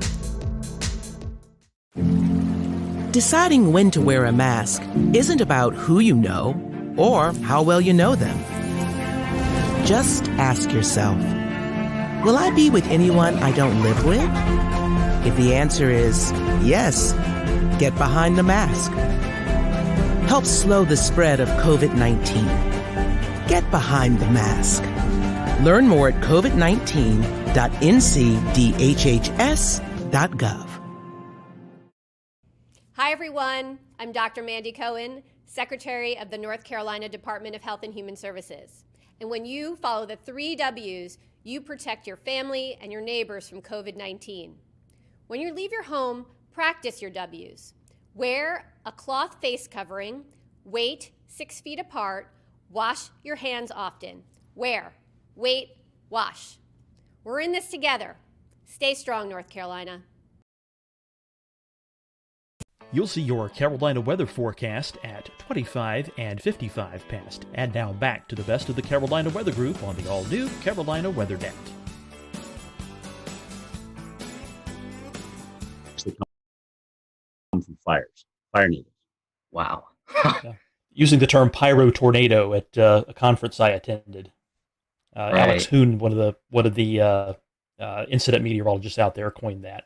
Are they acknowledging that as the strongest tornado, or are they kind of putting an asterisk by that and just saying? I'm not sure if they're calling that the strongest tornado or whether they're had the asterisk like you said, but it certainly has been recognized as a fire generated tornado. Right. I mean, well, there's video of it. You can see it on the radar signature. I mean, the damage. Right. Signified EF3 damage. I mean, I don't know what else you need, really. I think that was the Loyalton one, right? Is that the Loyalton NATO? Fire NATO? It was the one with the campfire, I'm pretty sure. Yes, yeah. The camp one was the big one. That was the big one. Right. That was really wild. I'll say one other thing about the fires was seeing the difference in smoke. When you have your Diablo winds, your Santa Anas in California, the sagebrush, right? You have the white smoke that goes up. But further north you went, it was more peaty. So there, just the fact that fires could burn in these wet environments was a feat of itself. But you could see the different, like the greenish colored smoke and the real dark gray. It was really gnarly on satellite. It was wrapping out over the Pacific Ocean, and boy, that was intense to see. Yeah, you're right. Some of those satellite pictures and the type of pollution that they had in San Francisco for days and days and days. I got a nephew out there. He's just like, you can't even breathe. You don't even want to go outside. It was really bad. Even inside your home, you could smell the smoke. That's how bad it was. So, yeah, man, we need a break. Yeah, that's how I'll remember it. Is just day after day of smoke covering almost the entire western half of the country. Yeah, you remember those pictures? There. Yeah, remember those pictures of San Francisco, like orange? Right. Just, literally orange. That's all you can see is an orange glow. You didn't really see sunlight. It was just an orange glow. No, exactly. It's felt like you're on another planet. Everyone, thank you for watching this episode of the Carolina Weather Group. Stay tuned for part 2 with Jim Cantore coming soon. So we just finished up with James Spann and his count of April 27, 2011. And if you did, maybe you didn't know, but our own panelist, Dan Whitaker, was out in the field. I think this is before any of us knew you, Dan, but he was actually out chasing this big event. So I guess, first of all, let's kind of talk about what you were doing. How did you know to target this area? What was the game plan? Maybe a couple of days leading into this high impact event. Right. So we had been looking at the storm system quite a ways out. It was showing up on long range data. I think a couple of weeks prior, and then it just kept on slowly, seemingly. Everything was coming together the closer we got to that April 27th date. So I was prepared pretty far in advance to get out there to Alabama was where I was loosely targeting. And a couple days ahead of time, I packed up the car and I left town the night before and stayed in the Eastern Tennessee mountains. It's Western for us if we're heading that way, but Eastern Tennessee mountains over in Chattanooga, and was prepared for whatever could happen. I've been out to Alabama a bunch of times to go follow and photograph storms, and nothing's come of it. So I didn't know what was going to happen this day. So during the day, walk us through what it was like from the time you woke up to the time that you finally found yourself on a storm. So I had some kind of omens, if you want to believe in that, at least. At the very least, the atmosphere was showing off for me right away. I woke up at my friend's house. He had to go to work, and it was I forget what day of the week it was, but it was a work day. And so he went to work, and I woke up at his house. He said, when you're heading out, just lock the door and behind you and be on your way. And so it was around 8 a.m. or so. I'm getting ready to leave. And there's some early morning storms happening out near Chattanooga.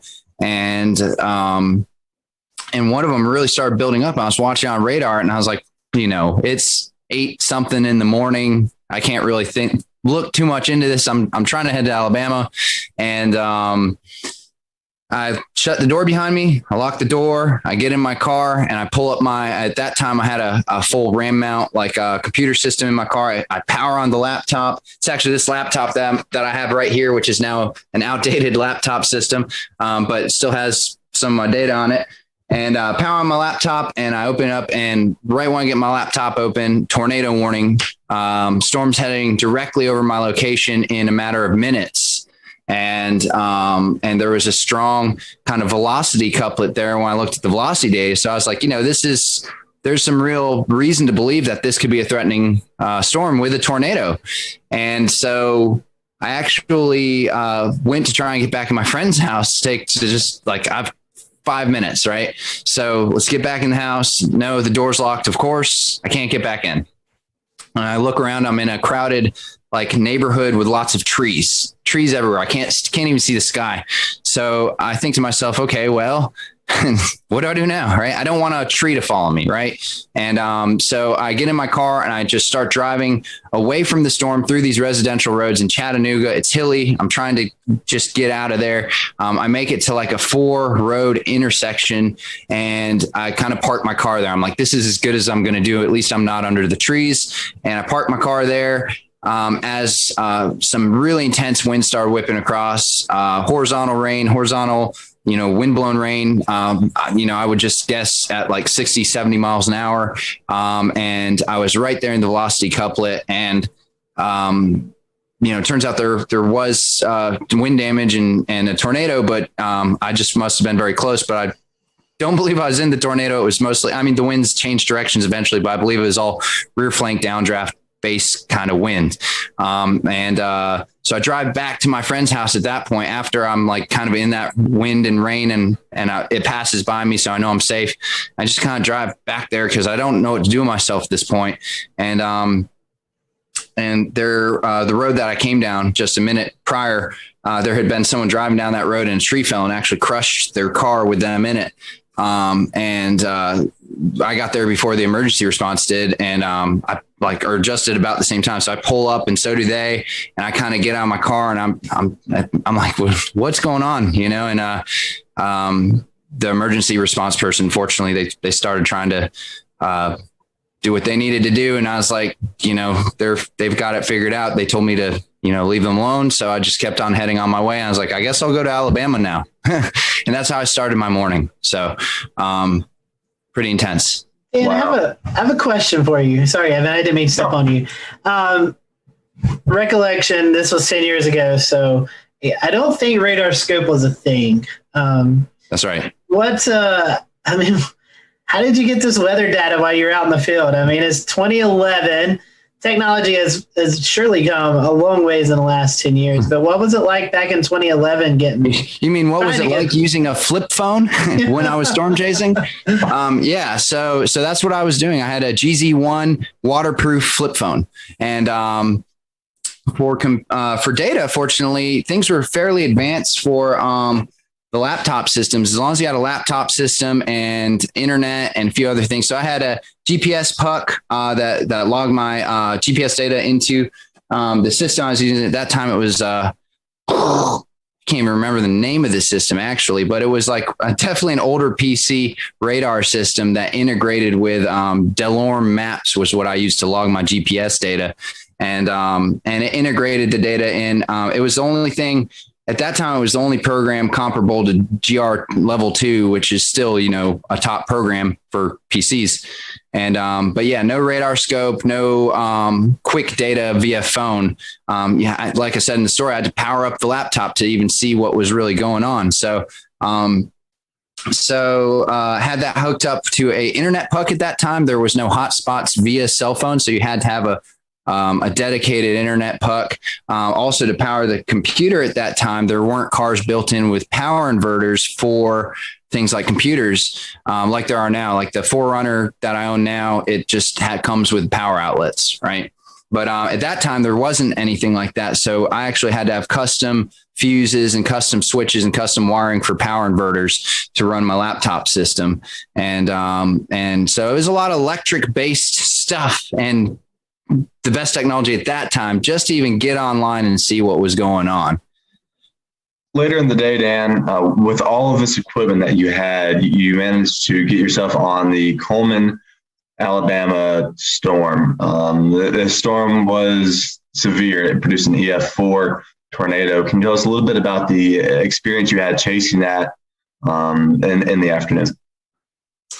Right. So I made it to Alabama after my intense morning, and I'm kind of trying to figure out where to target for storms.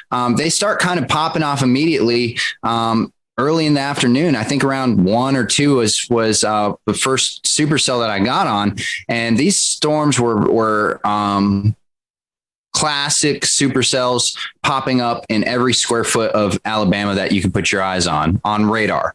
So it's just these storms are popping up all over the place, and a lot of little kind of storms, but among the mix, a lot of major strong supercells were developing that were immediately severe warned, putting down things like hail, and a lot of them were starting to go tornado warned even early on in the day.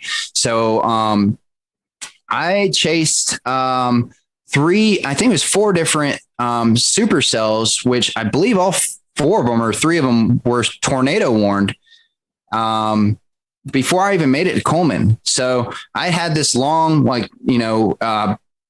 for those of you who aren't as familiar with how a storm chase would work, you see a storm kind of growing either visually or on radar. You know, the ingredients are there for that storm. Then once it grows to become a significant storm. And so you start targeting, you want to target the storm early and get to it before it basically becomes maybe, outdated, so to speak, where it's just overtaken by rain, the visuals are gone, maybe the tornado is gone too. So you want to, if you can be there at the birth of a storm and follow it through, that's ideal. Granted, these storms this day in Alabama were averaging speeds of 40 to 60 miles an hour. So it's kind of hard to stay with them, but that's why you hop around a little bit. So you would start at a storm. Here's the birth of a storm. Great. Let's see what it's going to do. It either outruns you or starts dissipating, and then you pop to the next one. So like I said, I was on, about 4 or 5 of these before I made it to Coleman. And that was a couple hours worth of chasing and driving. I'm starting to kind of almost wear down a little bit, because after you've seen 1 storm, 2 storm, 3 storm, you're like, are any of these going to produce visible tornadoes, or am I just driving under, low hanging clouds and rain and hail? And so I'm driving towards, I guess this is where the story really starts, right? So I'm driving towards Coleman and into town because I saw a really nice hooked supercell that was heading towards Coleman, and it looked great on radar. It was starting to form a really nice hook, really nice velocity couplet. By nice, I mean strong, and visually, from a radar standpoint, a strong and kind of pronounced feature that tends to, mean that the storm's going to at least go tornado warned, if not produce a tornado. And like I said, the ingredients were there. This was a day that had been forecasted for a while. We knew that this was a significant day. It was a high risk by the Storm Prediction Center. They were predicting a tornado outbreak. And so we knew it was going to happen, or at least that's what we thought was going to happen. And anyways, the storm, as it's heading towards Coleman, I drive closer, and it's the weirdest thing, because typically when I'm chasing storms, I kind of get in a position where I'm looking at the rotation part of the storm and the part of the wall cloud that is rotating and maybe going to put down a tornado. So I'm trying to be in that area, stay with that area. In this particular storm, I kind of just, as I'm driving into Coleman, I knew what storm I was going for, but I kind of look off to the side, and there in the far distance over a field is a tornado, and it's pretty far out. But I noticed it right away, and I'm like, all right, well, there you go. After 4 storms or so, and here it is. And it just it's there. I did it, like I'm seeing a tornado right now. And this is what all my efforts been funneled to get here. And it wasn't just seeing a tornado. I need to kind of preface this. I'm a trained storm spotter at this time. I've got a couple years, 3 years of experience under my belt. I was very involved in wanting to try and collect data for historic reasons. I had like 2 anemometers on my car. I was connected in to try and relay data back to the National Weather Service. And I was tracking all my movements. I was documenting everything with multiple cameras. So the idea was put myself into close proximity to these storms, get as much data as possible, and then see how I can use that and funnel that in for any sort of storm damage or research purposes. And as well as relay storm reports to help with the public, which is like it's a cutesy thing to say. A lot of storm chasers say it, whatever. But in reality, for a day like April 27, 2011, it turns out that was absolutely necessary. Not only was that something that like sounds good on paper, but the people like me who are out there relaying this information and broadcasting it live actually did save lives. It was that significant footage of these storms coming and hitting towns is what actually made people get into their storm shelters and go to safe places. So anyways, I'm driving into town. I see the tornado out above a field. I had been live streaming for a little bit at that point, but I had a live stream setup going on with a HD webcam streaming to the site at that time called Chaser TV, which was in the 2010 to 2014 period. It was the hottest thing out there. The public knew to tune to Chaser TV, and the Storm Chaser show was hot, and people were thinking about storms and thinking about storm chasing. And so it had thousands and thousands of viewers that you could get access to if you streamed. And the cool thing about Chaser TV at the time too is they would pay per viewer, pay for pronounced amount of time and stuff like that. So you could actually, come out with a little bit of a paycheck at the end of it too. I start streaming this storm, and immediately I start getting over 1,000 viewers on Chaser TV. My location is in reference to the radar that everyone's looking at. Everyone sees, wow, he's right in this hook of the Coleman storm. And they start clicking on my stream, and sure enough, they're seeing a tornado. And so they start sharing it. It starts getting shared across social media, screenshotted, and immediately that tornado in real time is getting shared around, the fingers of the internet in 2011. And getting rebroadcasted and put in places where people could actually see this storm. So I was live streaming it. I was filming it with another camera. We'll play kind of the video of what that ended up looking like with my other camera. And then I was taking DSLR pictures as well as running 2 anemometers and trying to stay in good proximity and location to this storm. So I was by myself, and so I was trying to do all this stuff, and as well as listen to the scanner radio. Anyways, I see this tornado come through, and it's coming closer and closer. It's coming towards me. I'm trying to figure out, is this storm going to do something where it actually hits my location? Or so at one point, and you may see this in the video, where the tornado seems to get close enough to me where all of a sudden you can't really see the gray funnel anymore. Instead, you see just like a massive dirt. And that's when I think I'm starting to get a little close there. And so I actually back up across the road that was behind me into a gas station. And in my head at that moment, I think to myself, if I drive 30 feet backwards, I can maybe avoid getting hit by this thing and still film it. So that was my thinking. And I don't think I was that close, but I was in stone's throw. I mean, I was very close. And then it kind of continues going at an angle in front and away from me. And that's when it touches down fully. You can see it, the funnel reach the ground, and the tornado becomes very pronounced, very kind of like a very defined elephant trunk. And it's kind of, not this big, wide, massive, weird wedge that we would think about when we think about EF4s and very strong, violent tornadoes. But however, and I know this from the comments on my YouTube channel where some people are saying this isn't a true EF4. Look how skinny it is. But in reality, it's that tight, strong wind whipping around at the bottom that's causing all the damage. And it was, you can tell in the video that it's a very strong tornado, and it was a very strong and destructive tornado. It went through downtown Coleman, destroyed a number of the commercial buildings there, destroyed some houses, and ended up with multiple fatalities, including a newborn or a young child. And, it devastated the city. So as this is happening, here I am, Mr. North Carolina, out of my city in town by myself, in my storm chasing vehicle. Fortunately, I'm prepared for living multiple days out of my car if I needed to, right? That was part of my preparation. So, but I'm thinking to myself, like, what's next? What do we do now? So I tried to follow the storm. And as I keep following it, the tornado gets wider and wider, eventually wedges out into this big kind of gray wedge tornado as it goes off in the distance. The road that I try and travel down is completely covered in trees, and there's there's hundreds of, I will share a picture of it. There's just hundreds of trees down, and you could have had a whole team of people with chainsaws and you would never have gotten through that road. So at that point, I know that my access to continue following this tornado is gone. The tornado is going 60 miles an hour anyways. So it's a lost cause at that point. So I drive back towards town. And here's where it really gets interesting, because this is where things started to really take a turn as far as the reality of the storm. All I could smell was trees and fresh wood.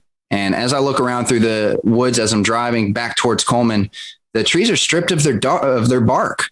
They're just bare. It's just bare wood, forests of bare wood, and twisted trees and just devastation. And I'm driving back towards Coleman to try and figure out what's my next move. And I look at the radar on my computer, and there's another storm that's tornado warned and heading right towards Coleman. That is going to be there in 20 minutes, right? But what has just happened is a tornado just devastated Coleman, and at the same time, tornadoes were devastating Tuscaloosa and other. That's a well-known one, but there are, I think, 5 or 6 tornadoes on the ground at this very moment, and Alabama was in a mess. So Coleman was in a mess, and everybody got in their cars and drove out to the middle of the roads to try and get to their family members. Cell service was completely down at this point. I don't know if it's because cell towers were hit or if everyone was trying to use their cell phones at the same time, but there was zero cell service. You could not use it for anything. The only thing left was internet through my internet puck. So I was able to access radar data and message through some sort of messenger app I was using at that time. And I think email is what it is called. I was emailing people. So I drive back into town. The roads are crowded with people. People are kind of walking around confused. Everyone has their cell phone in their hand. Like, what is this? It's not doing anything. And they see that I'm a storm chaser. I have stormsquad.net on the side of my vehicle and stuff. They start coming up to my car and they're saying, what happened? We're trying to get in touch with our family members. We can't do it. We heard the town was hit. And I was able to actually give as many people as I could the information that I had, which was, there was a tornado. It hit part of town. There's another storm coming. You're going to want to find a place to take refuge. I had a CB radio in my car at that time with a speaker. I got on my CB radio and started driving around and saying there's another tornado warning coming, because nobody knew. And I drove around the town and yelled at people to find safe shelter. And that was really harrowing. Like, I don't know if that's the right word.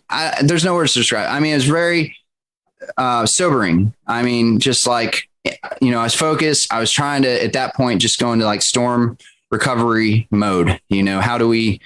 I'm now part of this Coleman community, right? So how do I help them? And that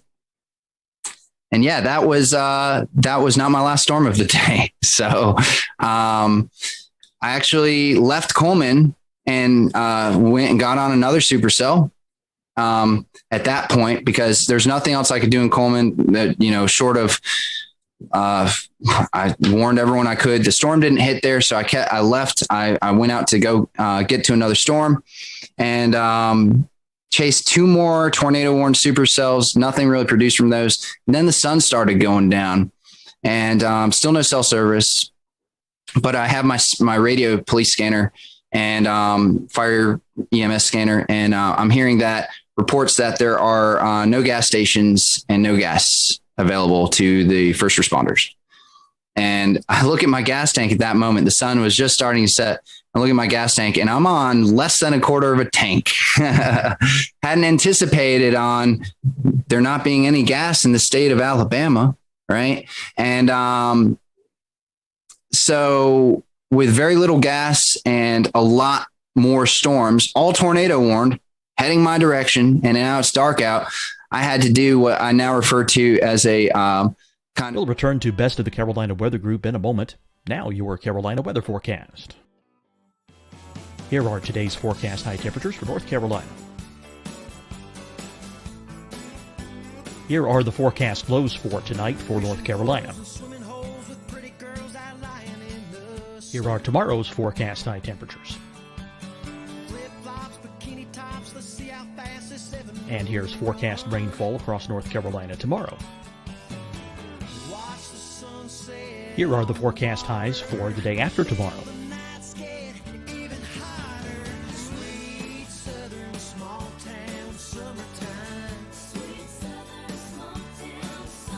And here's the forecast rainfall across North Carolina for the day after tomorrow. This is the total rainfall forecast across North Carolina for the next 3 days. Here's the severe thunderstorm outlook for today from the Storm Prediction Center.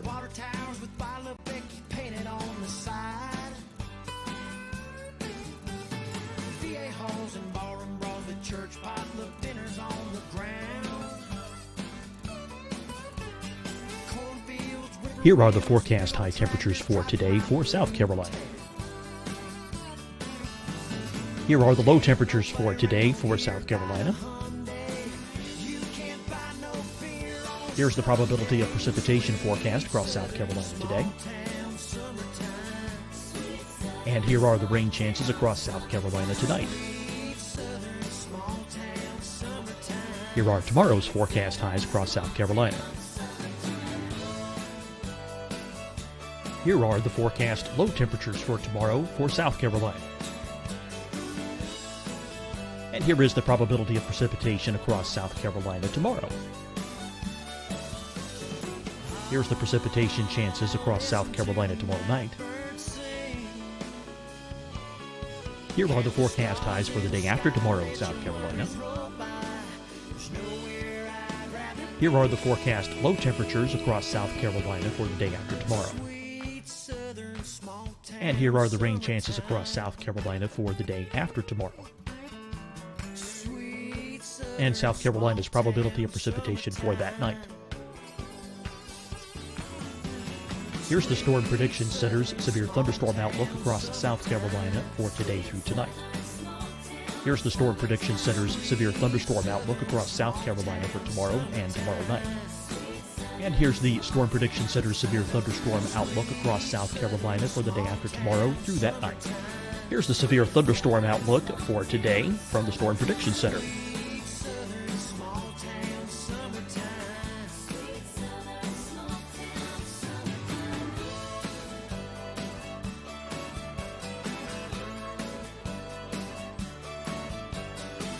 And now here's a live look at weather radar across the southeast.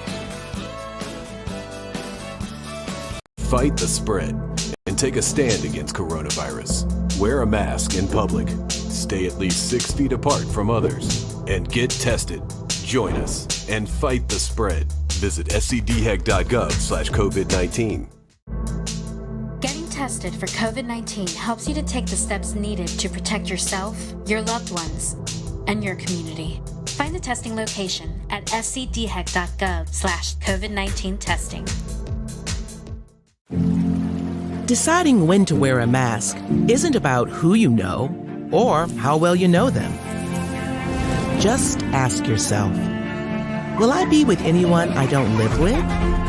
If the answer is yes, get behind the mask. Help slow the spread of COVID-19. Get behind the mask. Learn more at covid19.ncdhhs.gov.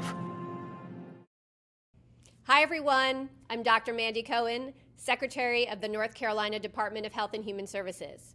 And when you follow the 3 W's, you protect your family and your neighbors from COVID-19.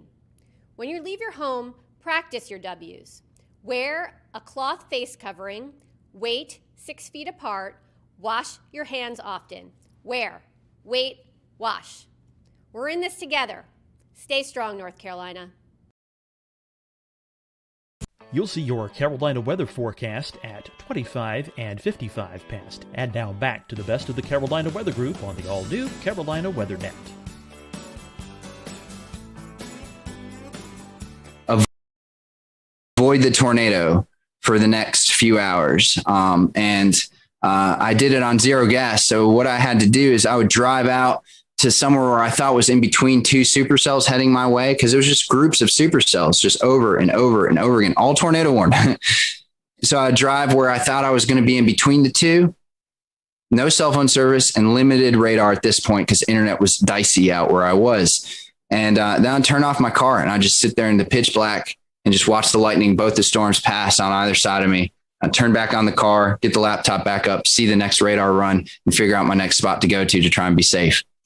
And I did that for a few hours until eventually it seemed clear enough for me to actually get to a city on my zero gas. So I found a city. I don't even remember what the name of the city was, but it's probably 100 miles, 50 to 100 miles from Coleman at that point in Alabama, central Alabama. And I get to the hotel and they say, we don't have power, but you're going to have to pay full price. Sorry. And nobody has power. Nobody has gas. And I said, do you know where the nearest gas station is that has gas? And they said, we're hearing reports that there isn't any gas except for far eastern Alabama on the eastern Georgia, Alabama line. Other than that, nowhere else, even west of here, north of here, south of here, no one has gas. And I said, okay, well, I guess I'm staying here for the night. And so I had just filmed all this video. So I went ahead and I had no power, no gas, but I did have an external battery that I brought with me to power an emergency battery pack to power things like laptops and stuff. So went ahead and plugged in my laptop, fired it up, got my video uploaded to YouTube. It was my second video I'd ever uploaded to YouTube. The first one was a tornado 2 weeks prior in Alabama, coincidentally, and close by. And this was my second video. And I get it up there. I shut down everything because the battery's going to die. Done for the night.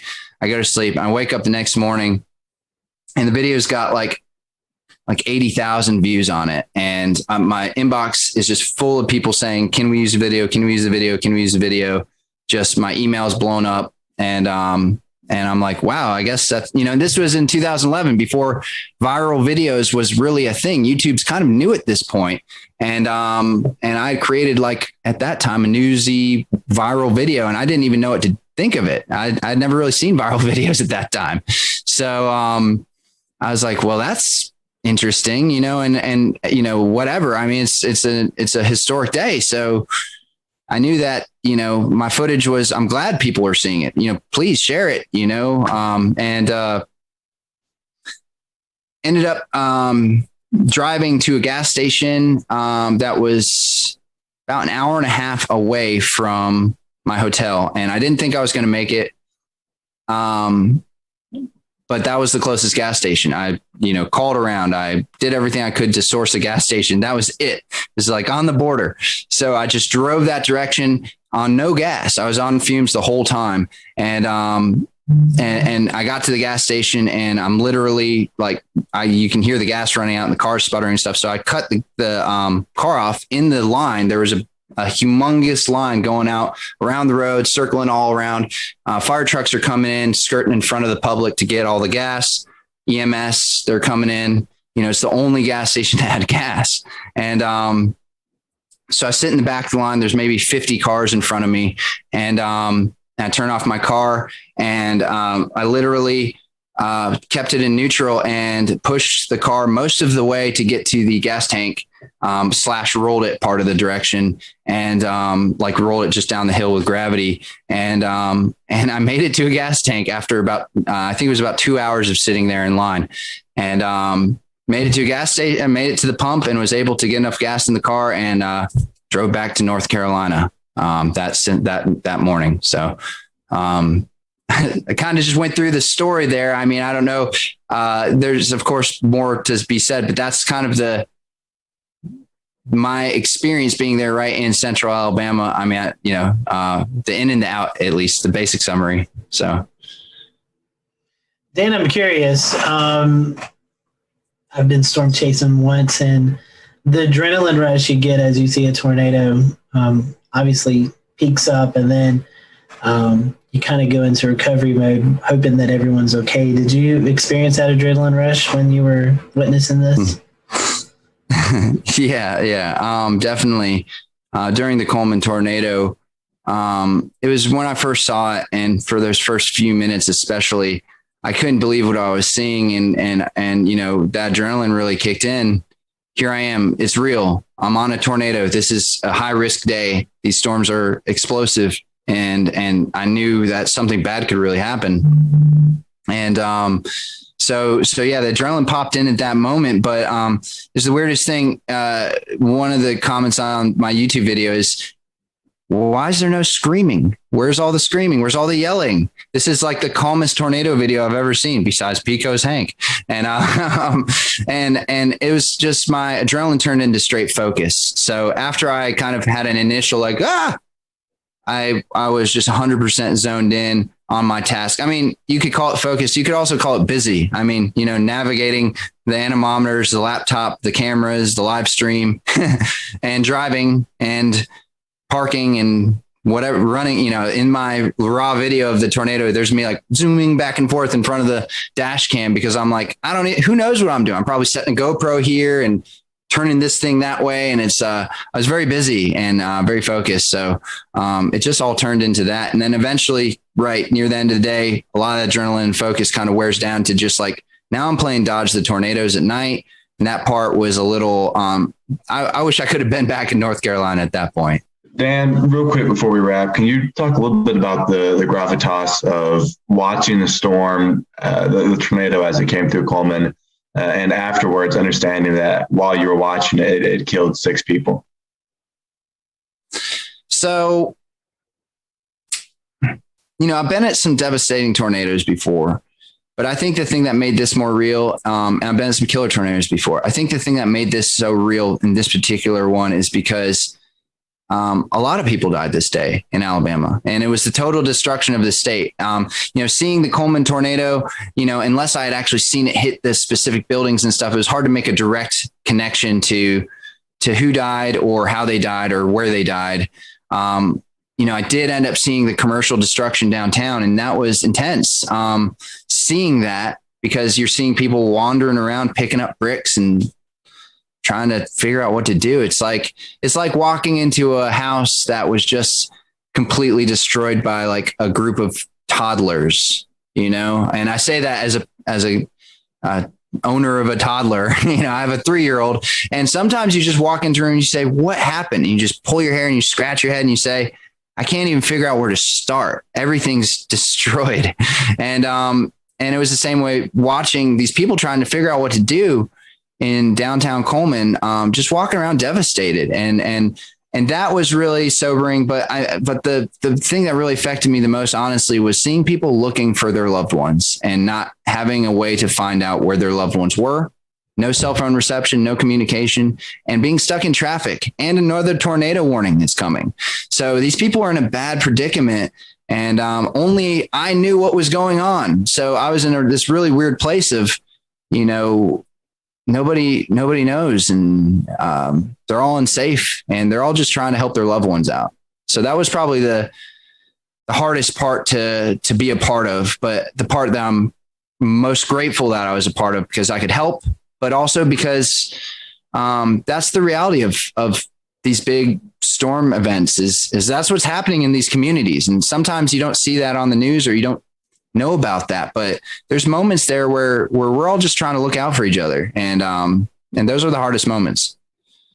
Well, Dan, we certainly appreciate your time and reflecting back on this very somber event that took place on April 27th, 2011. So we thank you and James Spann for sharing their stories of this tragic day, and our thoughts and prayers are still with those folks who are reliving this 10 years later in the state of Alabama. For everyone here at the Carolina Weather Group, we hope you have a great evening, and we'll see you back here real soon.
We'll return to Best of the Carolina Weather Group in a moment. Now your Carolina weather forecast. Here are today's forecast high temperatures for North Carolina. Here are the forecast lows for tonight for North Carolina. Here are tomorrow's forecast high temperatures. And here's forecast rainfall across North Carolina tomorrow. Here are the forecast highs for the day after tomorrow.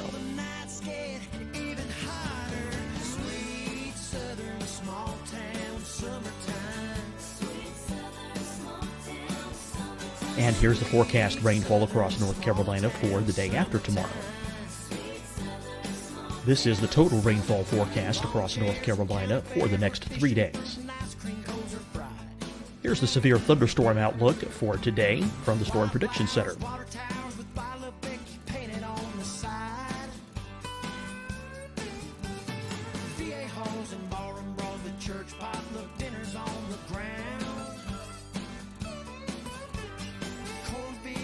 Here are the forecast high temperatures for today for South Carolina. Here are the low temperatures for today for South Carolina. Here's the probability of precipitation forecast across South Carolina today. And here are the rain chances across South Carolina tonight.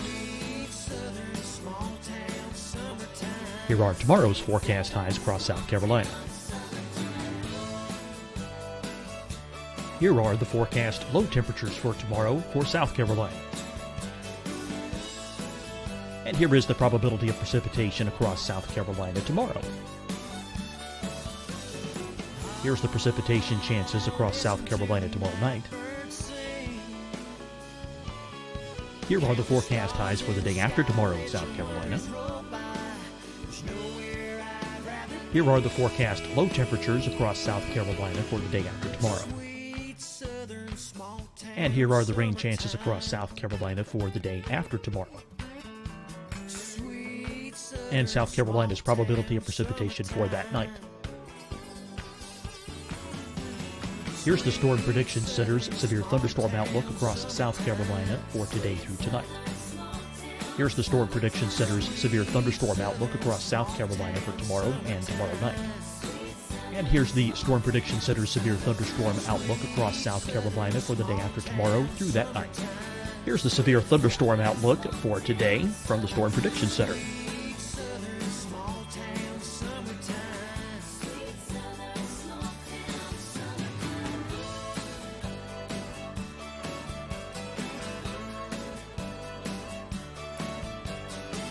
And now here's a live look at weather radar across the southeast. Fight the spread and take a stand against coronavirus. Wear a mask in public. Stay at least 6 feet apart from others. And get tested. Join us and fight the spread. Visit scdhec.gov/COVID-19. Getting tested for COVID-19 helps you to take the steps needed to protect yourself, your loved ones, and your community. Find the testing location at scdhec.gov/COVID-19 testing. Deciding when to wear a mask isn't about who you know or how well you know them. Just ask yourself, will I be with anyone I don't live with? If the answer is yes, get behind the mask. Help slow the spread of COVID-19. Get behind the mask. Learn more at covid19.ncdhhs.gov. Hi, everyone. I'm Dr. Mandy Cohen, Secretary of the North Carolina Department of Health and Human Services. And when you follow the 3 W's, you protect your family and your neighbors from COVID-19. When you leave your home, practice your W's. Wear a cloth face covering, wait 6 feet apart, wash your hands often. Wear, wait, wash. We're in this together. Stay strong, North Carolina. You'll see your Carolina weather forecast at 25 and 55 past. And now back to the best of the Carolina Weather Group on the all-new Carolina WeatherNet.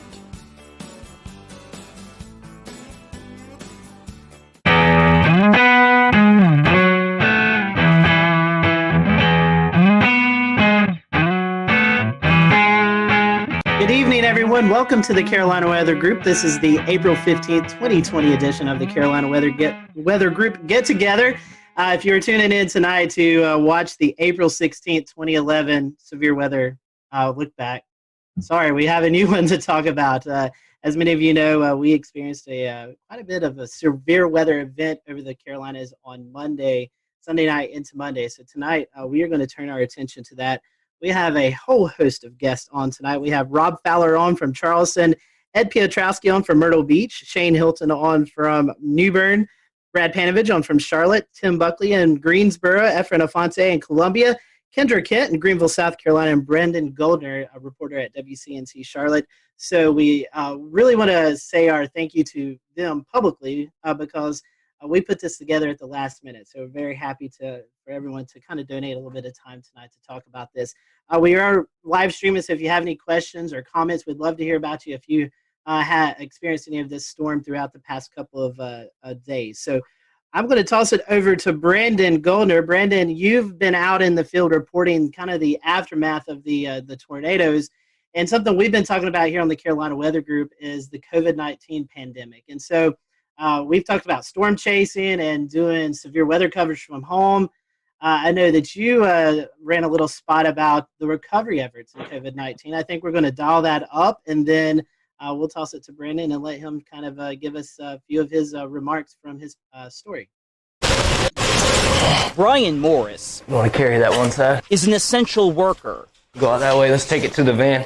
He's cleaning up this Gastonia sunroom after a tree slammed into it. One of 5 emergencies his company, Custom US, had to go to. It was kind of unique in that they were all very large trees, and that doesn't happen as much. Well, it also doesn't happen as much cleaning up during a pandemic. Morris and his co-workers have to wear masks when going into people's homes. They also have to ask clients if they've been around anyone who's sick. We've been keeping the pace. Utility crews are also trying to keep the pace and restore power to nearly 39,000 customers. North Carolina Emergency Management Director Mike Sprayberry says the largest outages are in Mecklenburg, Anson, and Richmond counties. For families uprooted from their homes, the Red Cross's Robbie Sofoli says volunteers are helping them virtually, using platforms like FaceTime and Zoom to interview clients. We are an organization that really relies on interpersonal connections with our clients and really trying to provide compassion and care. And it's a little difficult to do that right now, but we're adapting and using some of those different digital platforms. Family and friends helped Robbie Clark's parents clean up a tree that crashed through their Kannapolis home, all while following social distancing rules. I'm just hoping that everything gets sorted out pretty quick. All right, so that was a report from Brendan Goldner. Brendan, I'm going to bring you in. This is something we've been talking about, COVID-19 and how it's affected the weather enterprise. As you was out reporting, talking to the folks, what was it like kind of in this new time that we're all experiencing?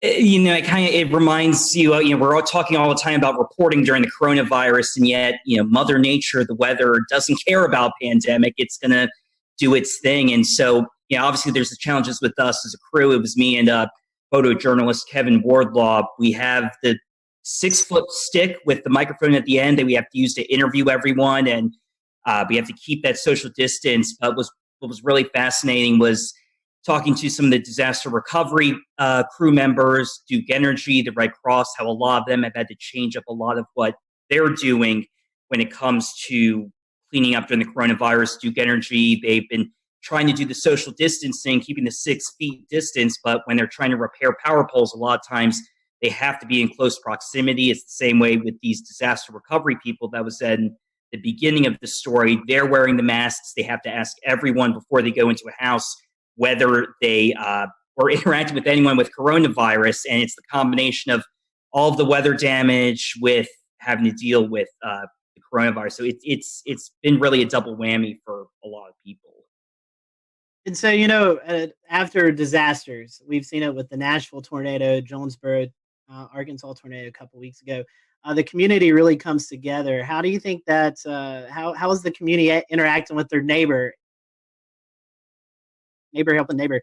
Did you see any of that, even though we're in the midst of It's actually a good point. We didn't see nearly as many people outside as normally, especially there was Monday, we were at there was a fire at a house caused by a tree that snapped power lines and then it went into a house, caused a fire. Thankfully, no injuries. But normally you'd see a lot of people out and about milling around asking for help. But really, there weren't a lot of people out. A lot of people were just standing on their porches. A couple people wandering up, but keeping that 6 foot distance. But it's a good point. You really didn't see those huge crowds of people like we normally do, and probably likely due to COVID-19. Brendan, we appreciate that. We appreciate you joining us tonight, giving us that perspective. Hang around if you want to. I'm going to toss it to Dan. And Dan, you was out actually chasing this event. Maybe we can talk about that towards the end of the show. But I know you want to bring in one of our panel or one of our guests. Yeah. So, talking kind of about some of the stronger tornadoes that hit there in South Carolina, I want to send it over to Rob there.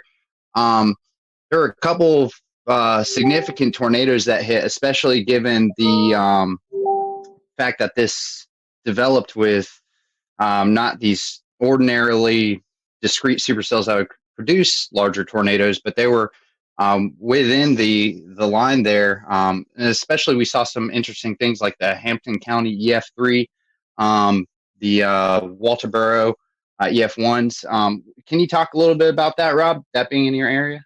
Yeah, absolutely. I've been here in Charleston for 33 years, and I've been through several tornado outbreaks, and I don't know how substantial compared to other parts of the country they are. We know every tornado for us is very important because we don't get that many, so we don't really prepare that often for these. But when we got here early on Monday morning to see what was going on in southeast Georgia, because these really started there and then crossed over the Savannah River and came all the way through eastern South Carolina. So to see the debris ball in Hampton County, which officially the winds are 165, they finished that survey and released it today, but it's on the cusp of an EF4. And I think here in South Carolina since 1950, only 3% are EF3s and 1% EF4s. So you're talking about something very rare for us in a state that, depending on which service you look at, averages 12 tornadoes a year. Then obviously, for us here in our Channel 2 viewing area, Hampton County is more in the Savannah area.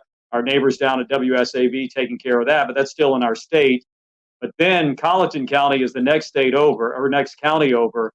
And then we really got concerned there, seeing what was going on in Hampton, transferred to Colleton County. Colleton County, that was released. There were 3 separate EF1 tornadoes there. One of them 110 miles an hour that, if you saw the video, did damage at the Low Country Regional Airport. Unfortunately, we had 1 fatality there. A tree came through a house and killed a lady there.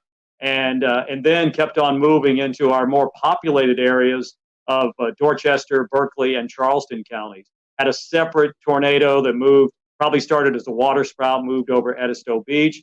And then they surveyed just a little while ago that Berkeley County, they released it.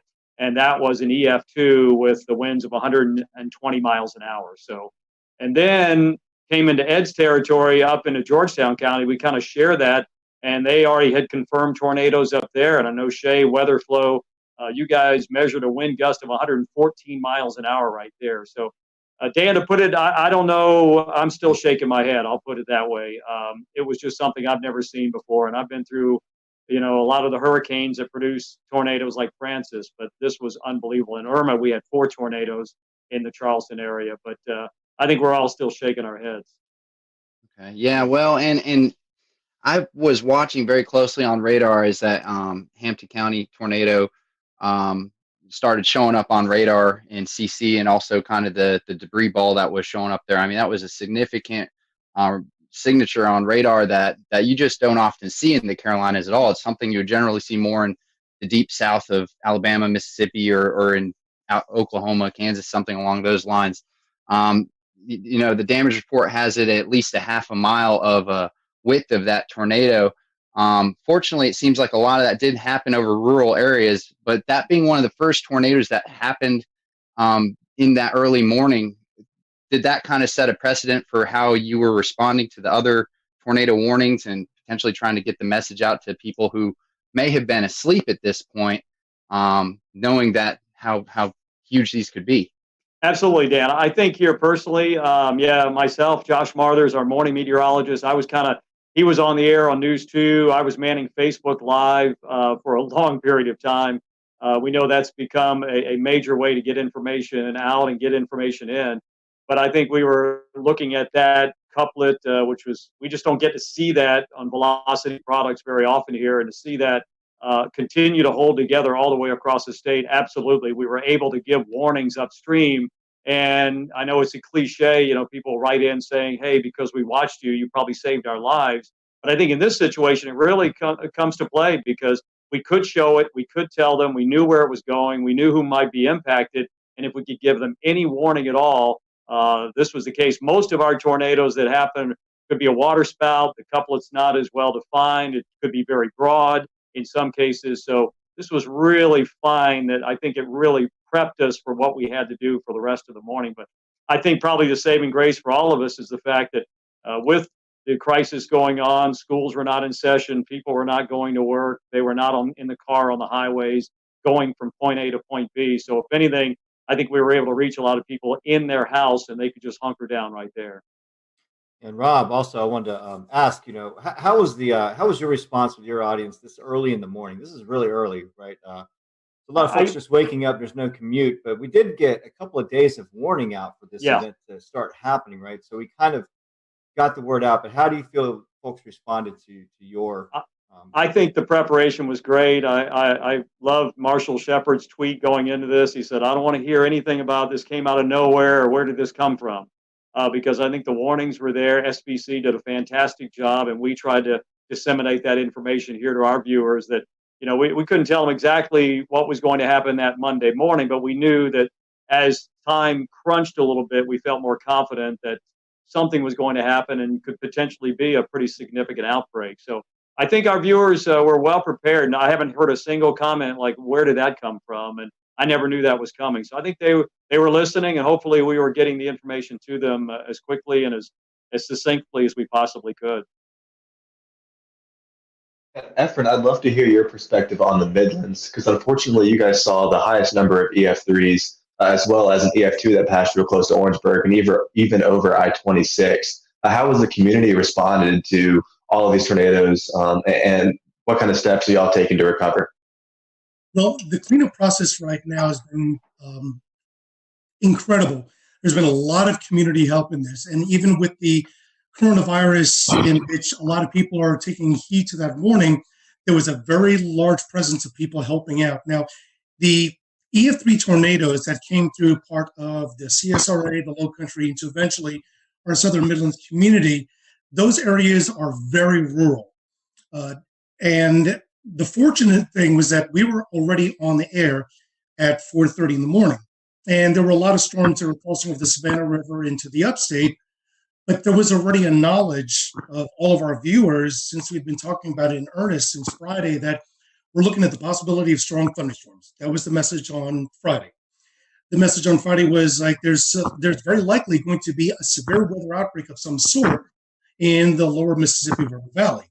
That message usually is taken with a grain of salt, because it's not us. It's not even near us. And as we got into Saturday, our morning meteorologist, Danielle Miller, started emphasizing that we're looking at the possibility of strong to severe storms in South Carolina. Half of the models from Storm Prediction Center and their risk included the northwest half of South Carolina, and then on Tuesday, the eastern half.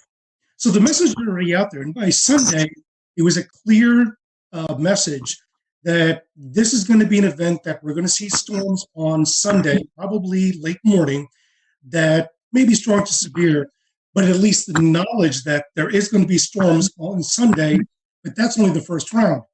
The stronger storms and the worst ones are going to be in the overnight hours, and that was the biggest emphasis that we sent the message. And the worst part was waiting. As a couple of us were talking about before the show started, the Storm Prediction Center alluded to the fact that there were two significant models. One that was indicating that these storms would very likely start entering portions of the South Carolina upstate and the high country by late morning, and by midday crossing to the areas from northwestern North Carolina into the Piedmont and the PD down to the Midlands into the early afternoon. that would have been the worst case scenario. The evolution of the storms were far greater, and the magnitude of the damage would have been far greater. The other model was one that verified, showed that it came in a lot earlier.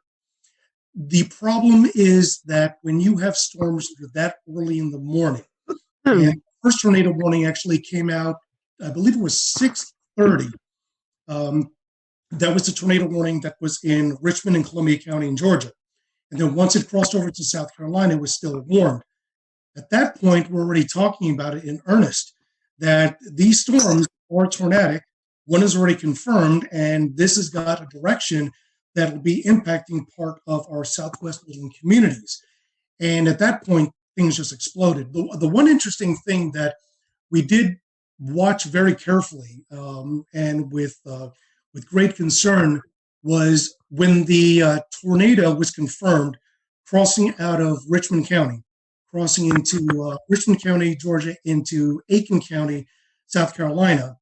Within 3 or 4 scans for about 12 minutes, we noticed that the inflow was pushing at about probably 95 to 100 miles an hour, but there was no debris ball.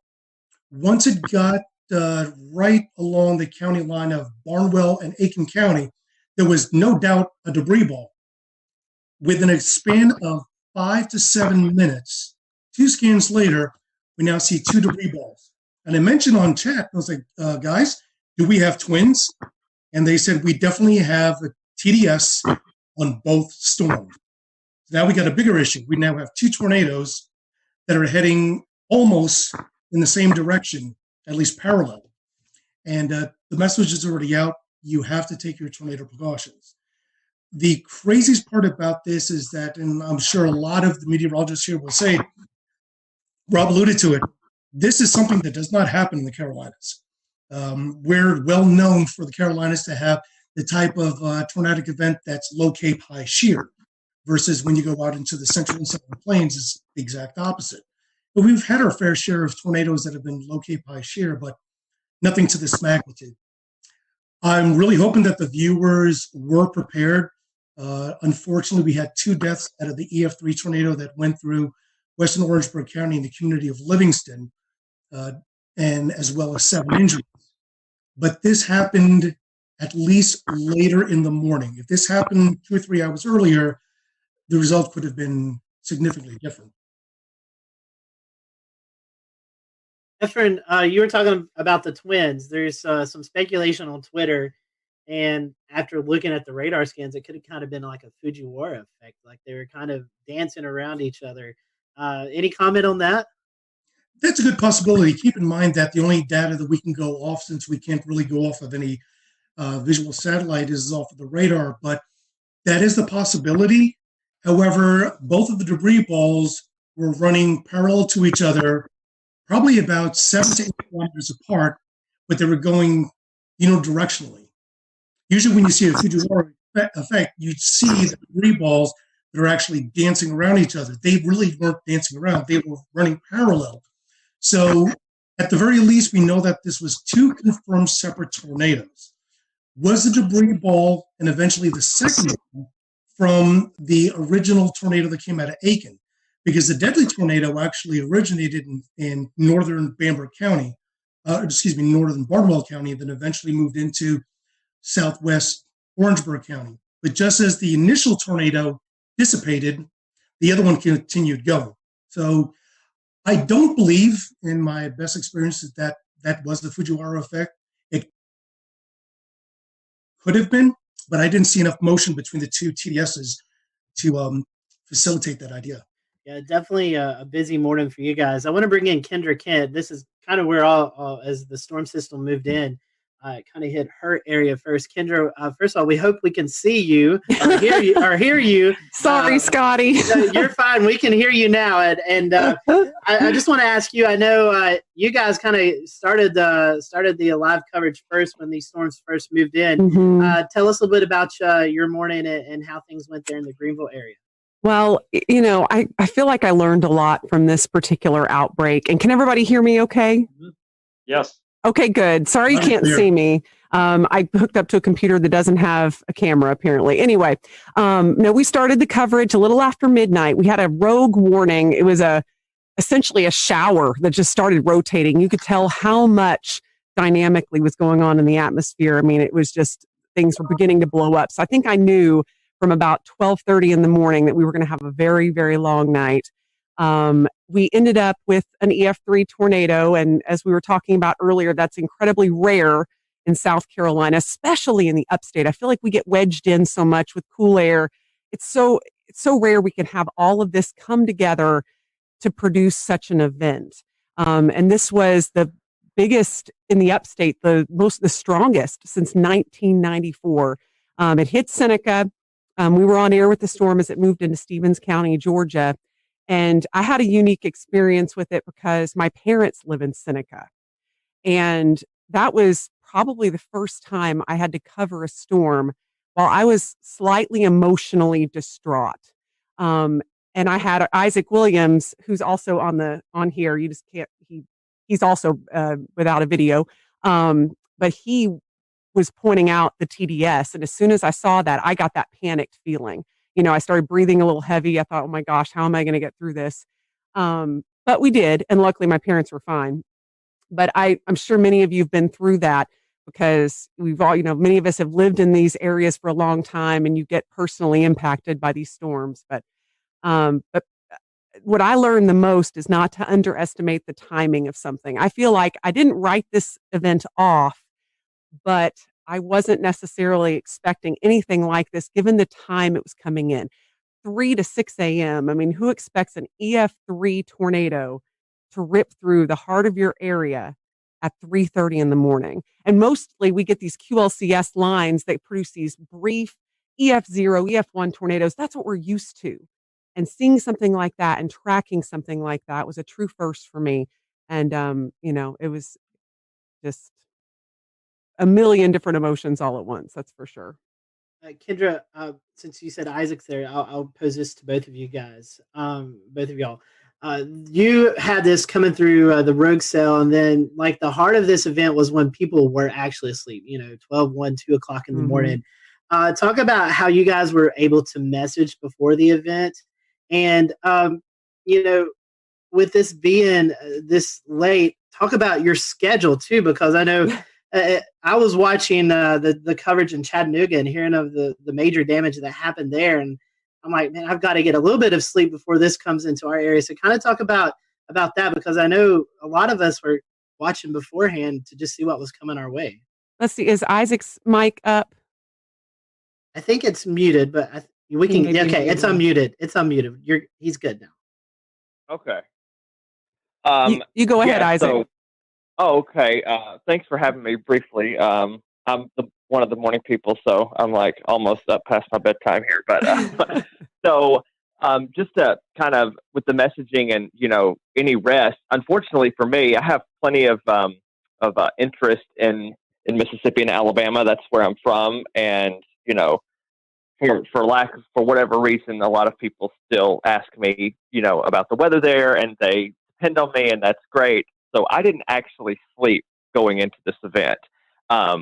So that's not uncommon for me because I am a severe weather nut. But that being the case, in terms of messaging, we started talking about it, I think, on Wednesday, just kind of highlighting the threat for storms. That gave people about 5.5 days.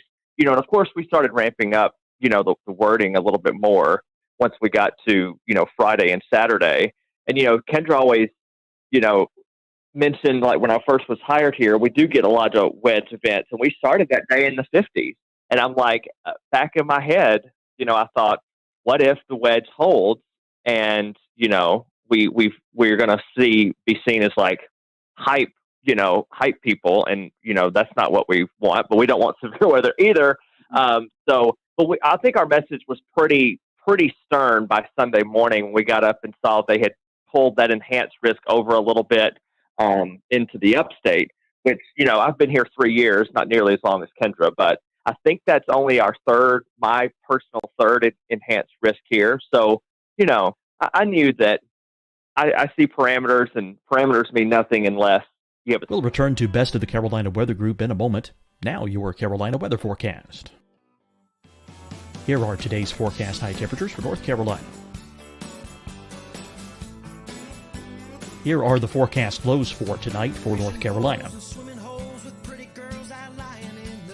Here are tomorrow's forecast high temperatures. And here's forecast rainfall across North Carolina tomorrow. Here are the forecast highs for the day after tomorrow.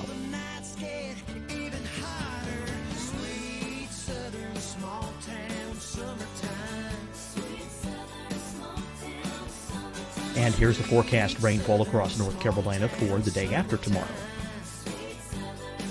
This is the total rainfall forecast across North Carolina for the next 3 days. Here's the severe thunderstorm outlook for today from the Storm Prediction Center.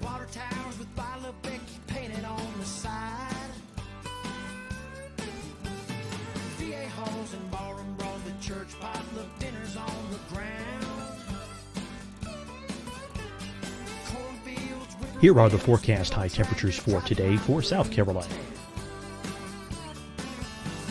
Here are the low temperatures for today for South Carolina. Here's the probability of precipitation forecast across South Carolina today. And here are the rain chances across South Carolina tonight. Here are tomorrow's forecast highs across South Carolina. Here are the forecast low temperatures for tomorrow for South Carolina. And here is the probability of precipitation across South Carolina tomorrow. Here's the precipitation chances across South Carolina tomorrow night. Here are the forecast highs for the day after tomorrow in South Carolina. Here are the forecast low temperatures across South Carolina for the day after tomorrow. And here are the rain chances across South Carolina for the day after tomorrow. And South Carolina's probability of precipitation for that night. Here's the Storm Prediction Center's severe thunderstorm outlook across South Carolina for today through tonight. Here's the Storm Prediction Center's severe thunderstorm outlook across South Carolina for tomorrow and tomorrow night. And here's the Storm Prediction Center's severe thunderstorm outlook across South Carolina for the day after tomorrow through that night. Here's the severe thunderstorm outlook for today from the Storm Prediction Center.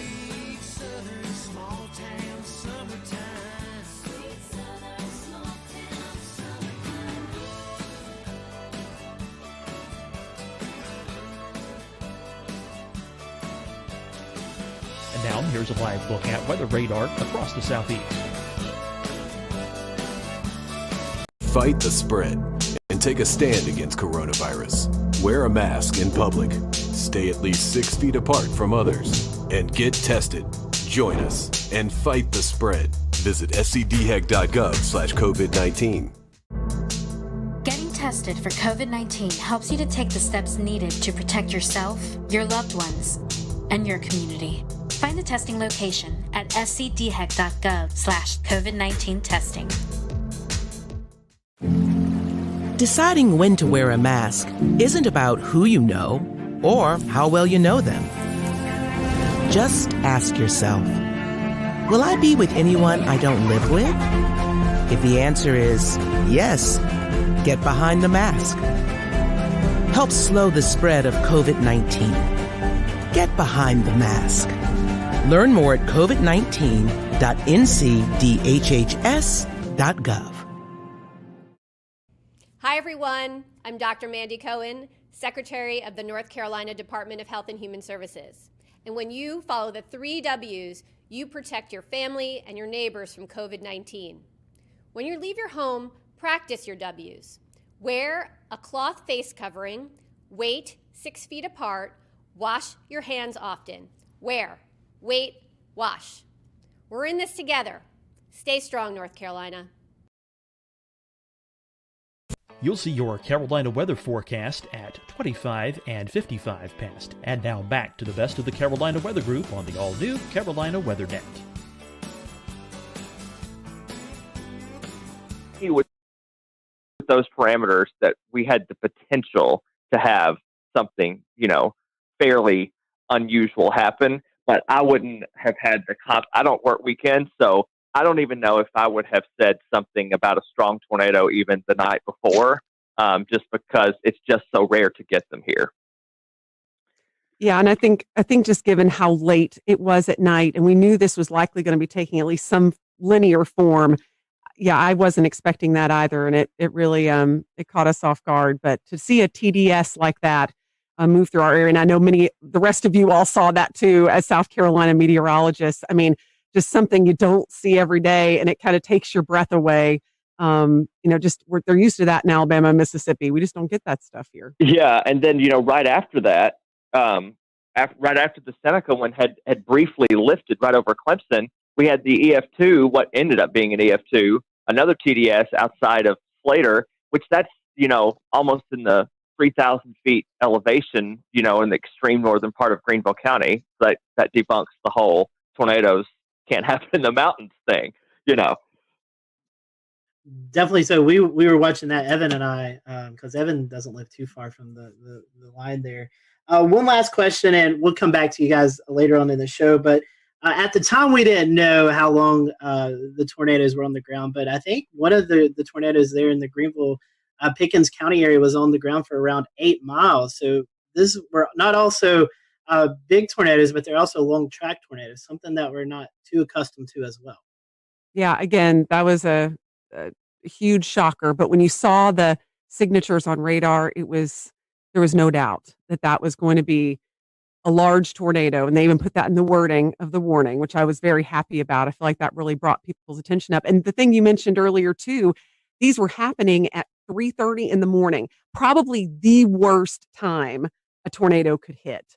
I mean, when people are in their deepest sleep, and all you can do as a broadcaster is beg people to wake up their kids, get their dog, whatever they need to do, get to their lowest level. And so I feel like this was one of the scariest nights for our viewers, hands down, and no less scary for the rest of the state, of course, but at least it was more toward daybreak for some of you guys.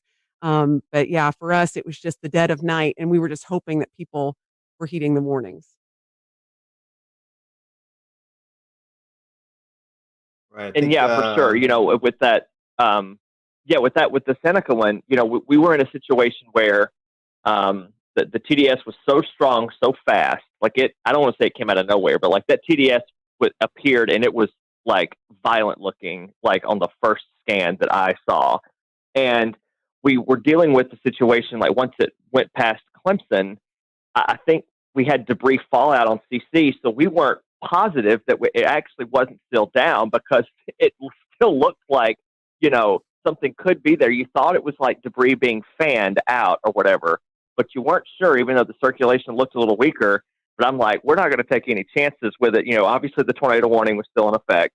And, that was another little unique challenge, is that I've never actually dealt with debris fallout before, where we said, okay, well, this signature is debris, and yet something similar was happening down the line. And we're like, well, this may be actually debris that's still being lofted, but the tornado's not still down. So it was a very unique situation. And again, Kendra keeps bringing this up. It was in the middle of the night at 3:30 in the morning, but I feel like people were wide awake and they were watching and they were prepared, which is good. All through the days, we were like, Kendra made a graphic, I think on Thursday, that said, what do you need to do? It was just like a simple little headline graphic, but it was like so informative about charging your batteries, keeping your phone on not silent if you sleep with it on do not disturb. I remember saying Friday morning, what you can do, you can, sleep with it on loud for one night, because it can help save your life. So it was a insane, again, I worked in Mississippi. I've dealt with, plenty of tornadoes in my day, but yet this is still a first for me as well. All right, and I'm going to go ahead and bring Ed Petrowski from WPDE in Myrtle Beach. And Ed, we saw what looked like the tail end of this Hampton County tornado pop out all the way over at Murrells Inlet. Brad Panovich was nice enough to share a link with us. I'm going to pull it up here and share my screen. Let's see if we can get it to work here. And the tornado that you're seeing here in Hampton County, there's some debate of whether or not it started over on the Georgia side of the Savannah River, but we look at the start of the track and draw it all the way over to where it exited the South Carolina coast here, then we're looking at about 144 to 158 miles, somewhere in that vicinity. And so, we know this continued on, maybe up even into the Oak Island area of North Carolina, but it's just impressive to see the length and track of that storm. It did pop out at Myrtle Beach, where one of our weather sensors for weather flow got a reading of 114 miles an hour. We had a pressure drop of 7 millibars within a 1 minute time span. So that reading went up within 2 to 3 minutes, from 46 to 76 miles an hour to 114. And so talk about that area and how it affected your viewing portion of that area of Myrtle Beach. But for us, considering what happened across the rest of South Carolina, we were relatively unscathed. We had no injuries and no deaths. There was never really any really tight circulation anywhere in our viewing area. We were, of course, watching the ones that were over Orangeburg County and also down near Hampton County in the morning while we were on the air with our regular morning show at 5 o'clock in the morning. And those were the two big storms, the two supercells that we were watching very carefully, knowing that they were heading generally in our direction. The one in Orangeburg County faded away before it ever got to our viewing area. But the one in Hampton County that eventually went over Monk's Corner, eventually got into Georgetown County, and they warned for that one where there was EF1 damage done in Sandpit and Graves. And then you hit a really populated area on the south end of the Grand Strand where Litchfield Beach is located and Pawleys Island as well.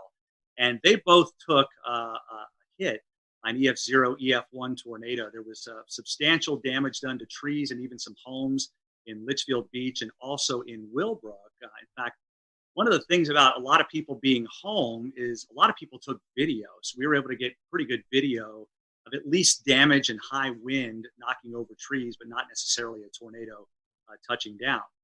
And then, of course, it went out over the ocean, became a water spout, and that's when it rolled over the Murrells Inlet jetties with the recording of 114 mile per hour winds. And, I look back in that and I think, my goodness, if that was just a couple of miles west of there, we would have had substantial damage on the south end of the Grand Strand. And if it had paralleled the Grand Strand coast, it could have buzzsawed the entire Grand Strand, nearly 60 miles with extensive damage. So we were very fortunate that it actually went out over the ocean. And that was really the only set of tornadoes from that particular supercell that we had in our viewing area.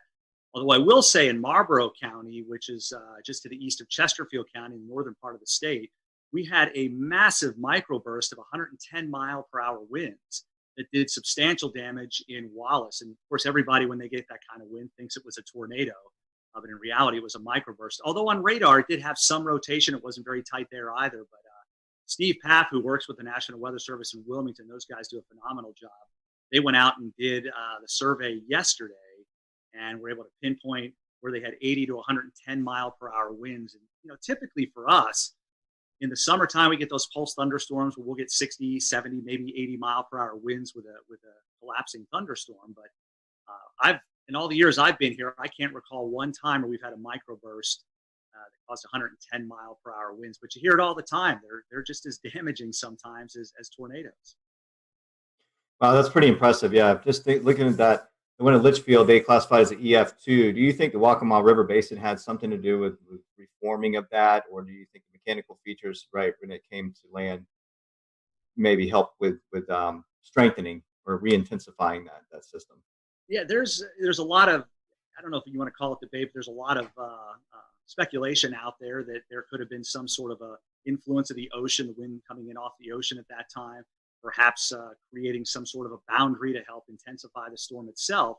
But yeah, it was an EF0 over Litchfield Beach, and then it blew up to an EF2 when it went over the Murrells Inlet jetty. So it got pretty strong fairly quickly. And again, we were lucky that was over the ocean. Literally, the jetties are only a couple of 100 yards away from very populated areas of Garden City. And we had two different people that have homes there who have their home weather units, and they both registered 71 and 72 mile per hour winds respectively. So literally within a couple of 100 yards of where your unit is, we had those measurements. So you can see how tight the wind gradient was between Garden City and the actual jetties themselves. Hey, Ed, there was something, you always try to find something that'll make you laugh in these sad times. And unfortunately, we had some sad times in the Carolinas. But there was a tweet going around of you doing your broadcast. I don't know. I've asked James about it if we can play it. But, Here it comes. all right, I'm going to let it play, and then I want you to talk about it. Your rain is located, and we'll zoom that out just a bit. And whoa! Oh! That was a close lightning strike. I don't know if you heard that at home. But I feel like I need to change a short. All right, I'm pulling the audio back down, but Scotty and Ed, the viewers at home heard it, even though we didn't hear it in our headsets. Ed, what's going through your head there? Well, we were in a sense just about ready to wind down. We were getting through this thing for the most part relatively unscathed. Our last severe thunderstorm warning was still in effect, but the storm was moving out of Horry County. And then there must have been a lightning strike within a couple hundred yards of the station, because it was this loud explosion that you knew what it was, but you're a human being. It freaked me out. And as you saw, I kind of ducked thinking something was going on, and then just used one of my classic lines, I need to change the shorts. Just one of those things. And that kind of went around the viewers. A lot of them had recorded it and were sending it to me, letting me know that they thought it was kind of funny. And it's something that, that they needed after a morning like that, being so stressed, and of course being stressed with COVID-19. It was a little light moment toward the end of the severe weather when we knew we didn't have any injuries, which was a good thing. And of course, nobody was killed. Always good to have a funny moment there. So I want to bring it up to Shane. Shane lives just north of the Myrtle Beach, Wilmington area. Shane, you guys kind of got in on the tail end as well, as the sun was already up. Talk to us about the New Bern, Greenville, North Carolina area and what you guys experienced. Yeah, we were kind of late to the party, I guess, compared to everyone else in regards to receiving the storms, but very much like Ed's situation, very thankful and blessed really to not have any injuries or fatalities with any of our systems. We did end up having 6 confirmed tornadoes, and thankfully for us, the strongest was the EF1 that we had in the Hawes Run area. I believe I've been taking notes here just to make sure it was anywhere from roughly 100 to 110 mile per hour sustained winds. So for us, it was basically like that waiting game where you see the line coming. I was actually filling in for our morning meteorologist. He had a vacation day, but he got reeled back in right towards the end of it. So I was basically tracking it all the way since it was in the mountains, and just waiting, just holding our breath. Our morning broadcast finished up. We had declared it a severe weather alert day for our station, so we were cutting in. We would normally cut in every hour, but our morning meteorologist says, you know what, let's just go ahead and do every half hour. And it was actually very fortunate and wise that we did that, because during the half hour cut in at 9:30, with about maybe 1 minute left in my cut in, our weather radio starts going off in the weather center. And then I said, okay, well, we're starting now. And we were on for an hour and a half with all of the tornado warnings. There just came a point where when we were swapping off, he would just say, we have 4 tornado warnings. And I'd have to interrupt and say, I'm sorry, no, we're at 5 now. I was like, it just keeps on going back and forth. And it was just like a straight line. So when we're trying to describe it for our viewers, it was almost like a complicated mess. And honestly, that's what I started describing it whenever we would switch off and I would be on the screen. I would just say, I know it is very difficult to kind of pin everything out because every warning was overlapping. And I think with my experience with tornadoes, with coverage I've had, which naturally I've had many, especially with our hurricane coverage that we've seen over the years, I've never seen that many warnings stacked back to back to back in a straight line.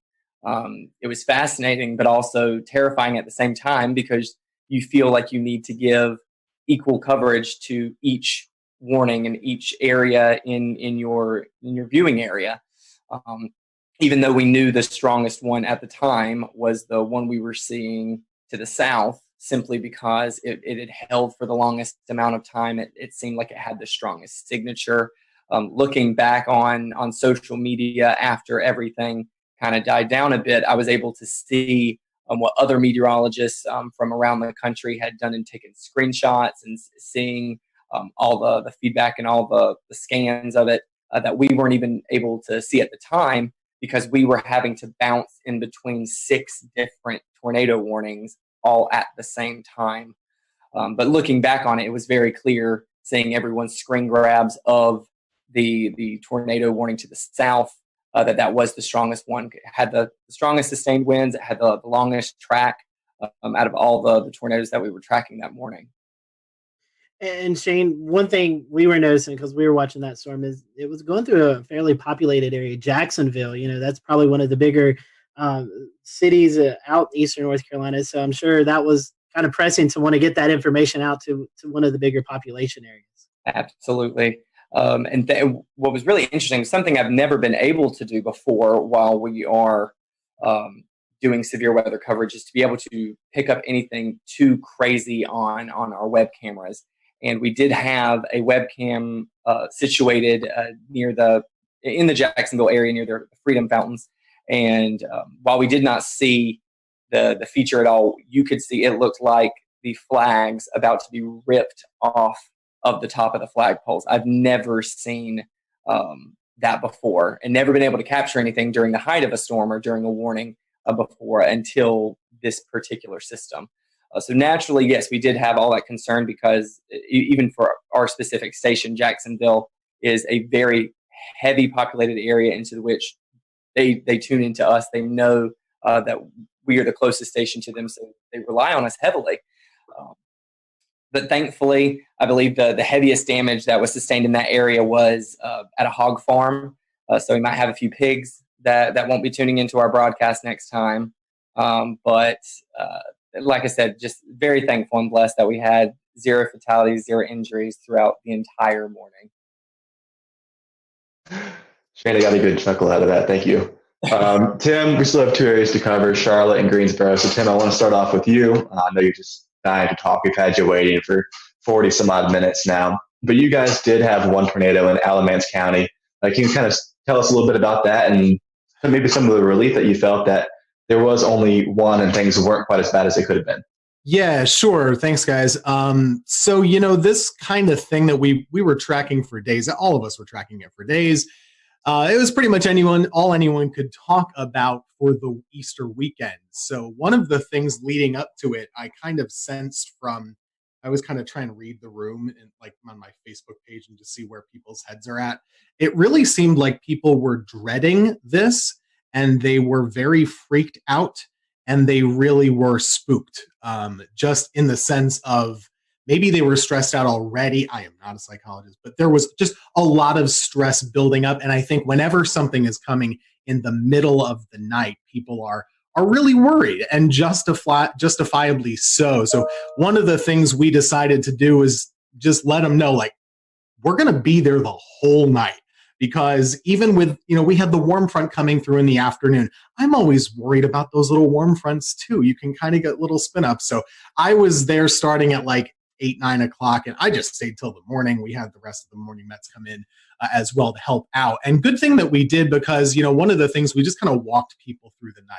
We would just do Facebook Lives and they would chime in and we would say, everything's still okay. You can go to bed, but make sure you have the phone.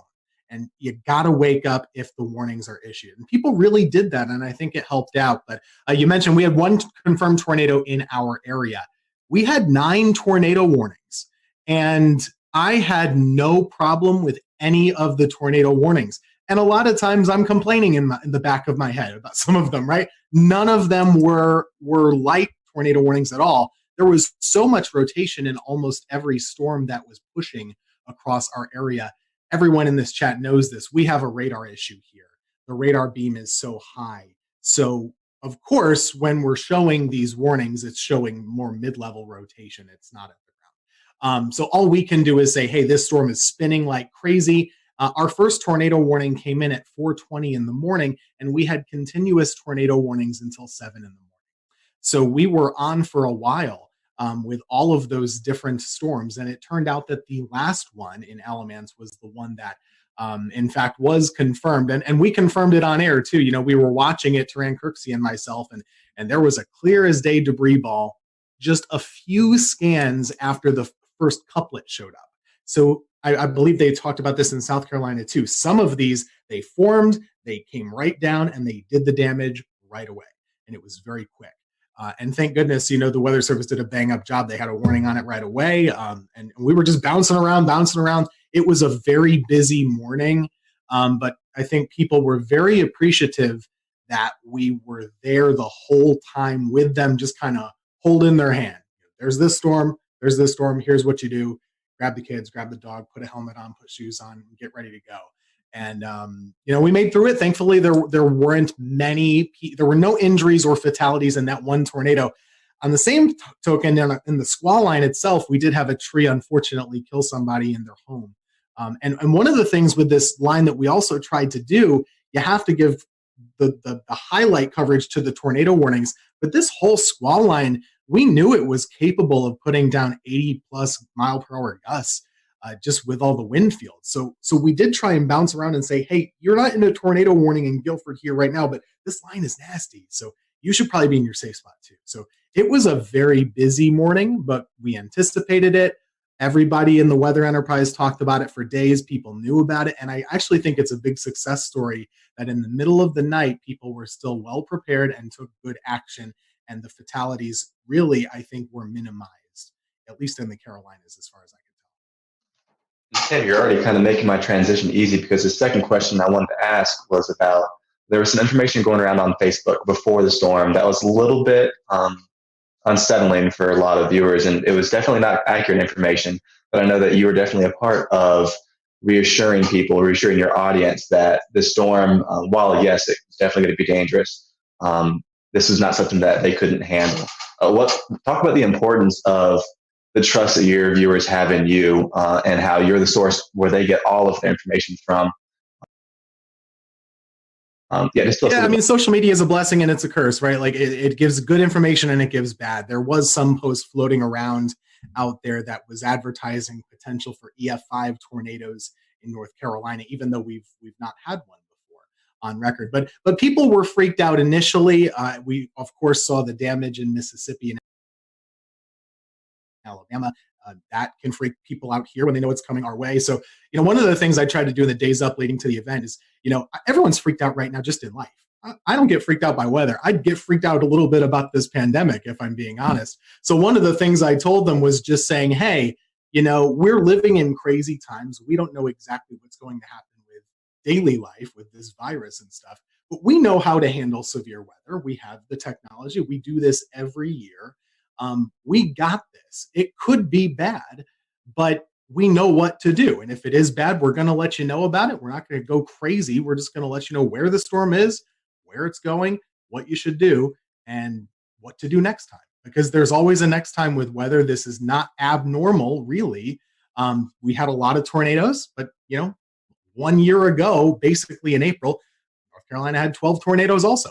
So this is not really that different. We do know what to do. And I think that was reassuring to folks, just to let them know, hey, okay, well, they're used to this. They're going to keep us covered. And that's really the whole reason why we're here. We're not here for the sunny days like today. I could not show up and that would be fine. But, Monday, we're pretty important to keep folks calm and hopefully encourage them to make the right choices. And I think a lot of people did.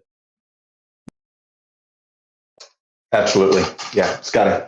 And so, Tim, talking about radar coverage, that brings me to Mr. Brad Panovich. And Brad, unfortunately, we had a tornado kind of go under the radar, like that little pun there, in the Charlotte area. So we had one in Anson County. But, you've been on the show several times talking about our radar gaps. And this one kind of bit us in the behind because we didn't catch this one. Yeah, and I'll give a little bit of a pass to the Weather Service on this one, because I think Tim brought up a good point. Something we were doing on the air Monday morning was we were telling everybody to treat the severe thunderstorm warnings like tornado warnings on Monday morning, because every severe thunderstorm warning had a tornado tag in it, and we knew the environment that these storms had. I didn't want people near a window or near the outside walls with straight line winds on Monday morning. So we actually, for the first time in a long time, I basically treated every severe thunderstorm warning like a tornado warning. But you're right, there was no warning with the two tornadoes we had touched down in Anson County, even though in hindsight, looking back even at the Raleigh radar, there were signs of rotation. But I mean, we were all looking at radar Monday. I could have issued 100 different tornado warnings on some of these. It was just, you knew there was. We'll return to Best of the Carolina Weather Group in a moment. Now your Carolina weather forecast. Here are today's forecast high temperatures for North Carolina. Here are the forecast lows for tonight for North Carolina. Here are tomorrow's forecast high temperatures. And here's forecast rainfall across North Carolina tomorrow. Here are the forecast highs for the day after tomorrow.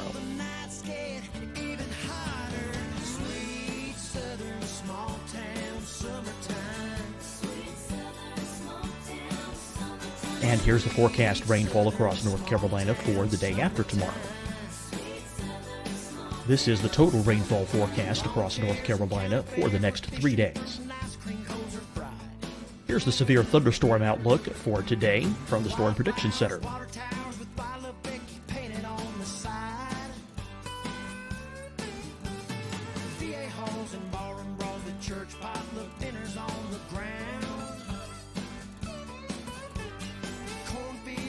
Here are the forecast high temperatures for today for South Carolina.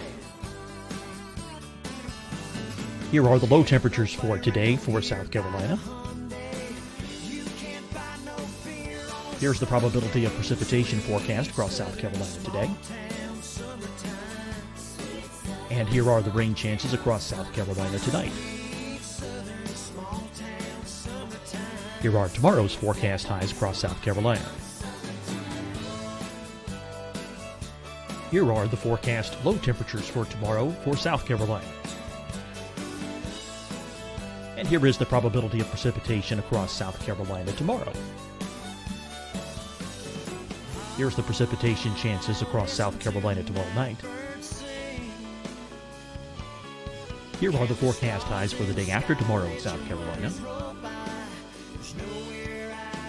Here are the forecast low temperatures across South Carolina for the day after tomorrow. And here are the rain chances across South Carolina for the day after tomorrow.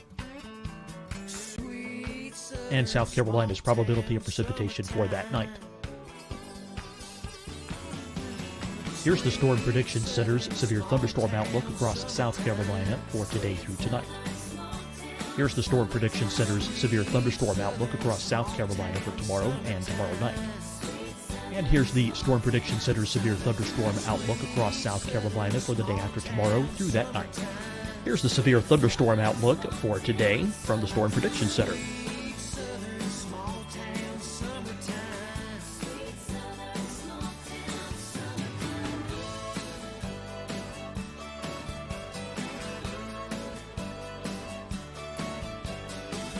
And now here's a live look at weather radar across the southeast. Fight the spread and take a stand against coronavirus.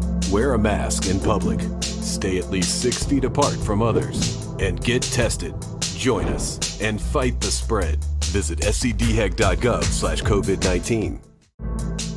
Getting tested for COVID-19 helps you to take the steps needed to protect yourself, your loved ones, and your community. Find the testing location at scdhec.gov/COVID-19 testing. Deciding when to wear a mask isn't about who you know or how well you know them. Just ask yourself, will I be with anyone I don't live with? If the answer is yes, get behind the mask. Help slow the spread of COVID-19. Get behind the mask. Learn more at covid19.ncdhhs.gov. Hi, everyone. I'm Dr. Mandy Cohen, Secretary of the North Carolina Department of Health and Human Services. And when you follow the 3 W's, you protect your family and your neighbors from COVID-19. When you leave your home, practice your W's. Wear a cloth face covering, wait 6 feet apart, wash your hands often. Wear, wait, wash. We're in this together. Stay strong, North Carolina. You'll see your Carolina weather forecast at 25 and 55 past. And now back to the best of the Carolina Weather Group on the all-new Carolina Weather Net. I saw little couplets trying to spin up where you saw that inflow notch starting to increase, and you're waiting for the outflow to kind of kick in, and it never did. So, there probably was numerous small spin ups in there that we never recognized, but it does highlight the same issue, right? We've had this huge radar hole over the Charlotte metro area that goes up into the Greensboro metro and really out towards the Fayetteville area. It's kind of that triangle of just horrible radar coverage. So the Raleigh office, they're trying to issue a warning in Anson County, which is basically closer to Charlotte than it is Raleigh. And the two radars they're looking at is Raleigh, Greer, and a terminal Doppler at Charlotte Douglas, which doesn't actually have the range to make it into Anson County. So it's a tough situation in a morning like that. Unfortunately, that tornado did damage about 10 homes. It was an EF2, and we had several farms damaged. So it did quite a bit of damage, actually picked up a couple mobile homes. But it does highlight the issue. I just hope that at some point, I think this COVID-19 thing has kind of set back our North Carolina radar project to do some private-public partnerships. But this problem's not going to go away. And hopefully in the very near future, we'll have the goal is to have 3 C-band million-watt dual-pole radars spaced out over that radar gap to enhance radar coverage going forward. But man, that was, every time this happens, I'm like, I wish I had a better look. I wish I had it, especially that time of the morning when no one's spotting these things. You need that radar coverage. And it really makes it difficult. And I'll just say one of the things about the coverage that morning, everybody knew this was coming. The only messaging issue that I had with this whole event was because of the timing being between day 1 and day 2 outlooks from SPC, there was a lot of disconnect about this thing like skipping over us. And the one thing I tried to do Sunday night and Monday morning was like, hey, you got to understand the day 1 outlook goes from 8 a.m. Sunday to 8 a.m. Monday. And then the new one comes out for Tuesday. It's 8 a.m. Tuesday to 8. And so it looked like it was going to jump over the Piedmont, but it really was just an artifact of it being right at that time of day between the two outlooks. So that was the only issue I had communicating. A lot of people thought this was going to happen on Sunday, and it really was a Monday morning event. So from that standpoint, I'm glad a lot of people paid attention, but the timing was a real problem because of the way the outlooks are issued from SPC. Ideally, we'd like to have had it from midnight to midnight. I think that would have had a much better perspective of what's going on. For the viewers, a few asking about radar.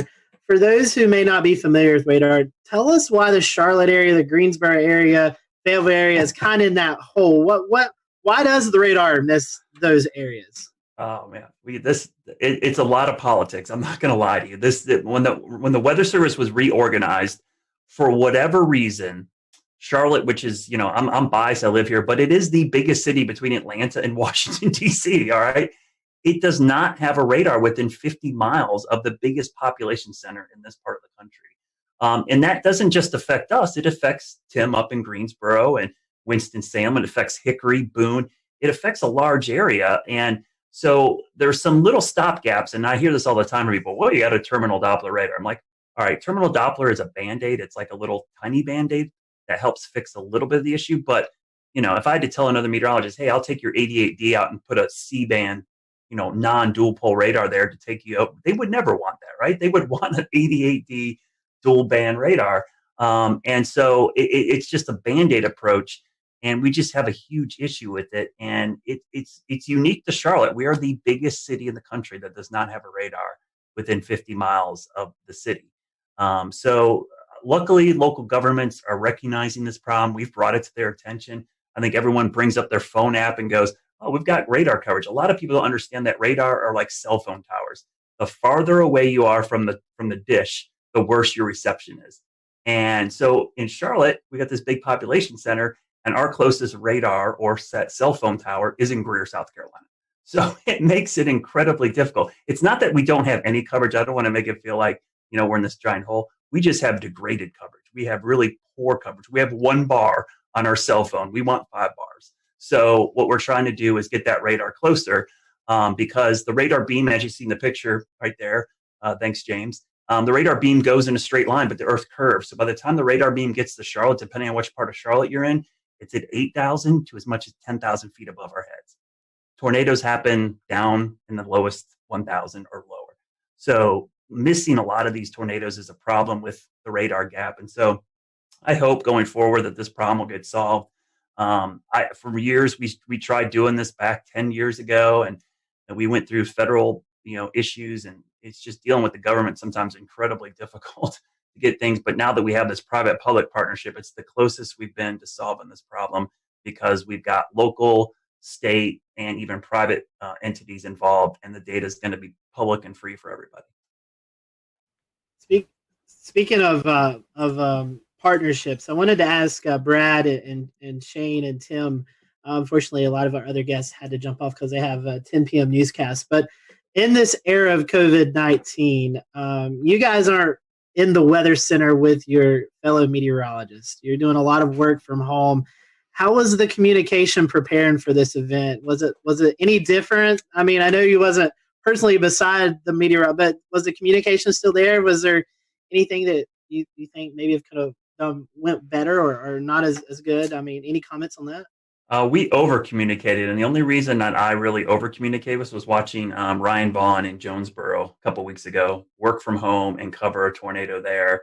And I thought, it gave me a little sigh of relief saying it could be done, but they still had somebody in studio.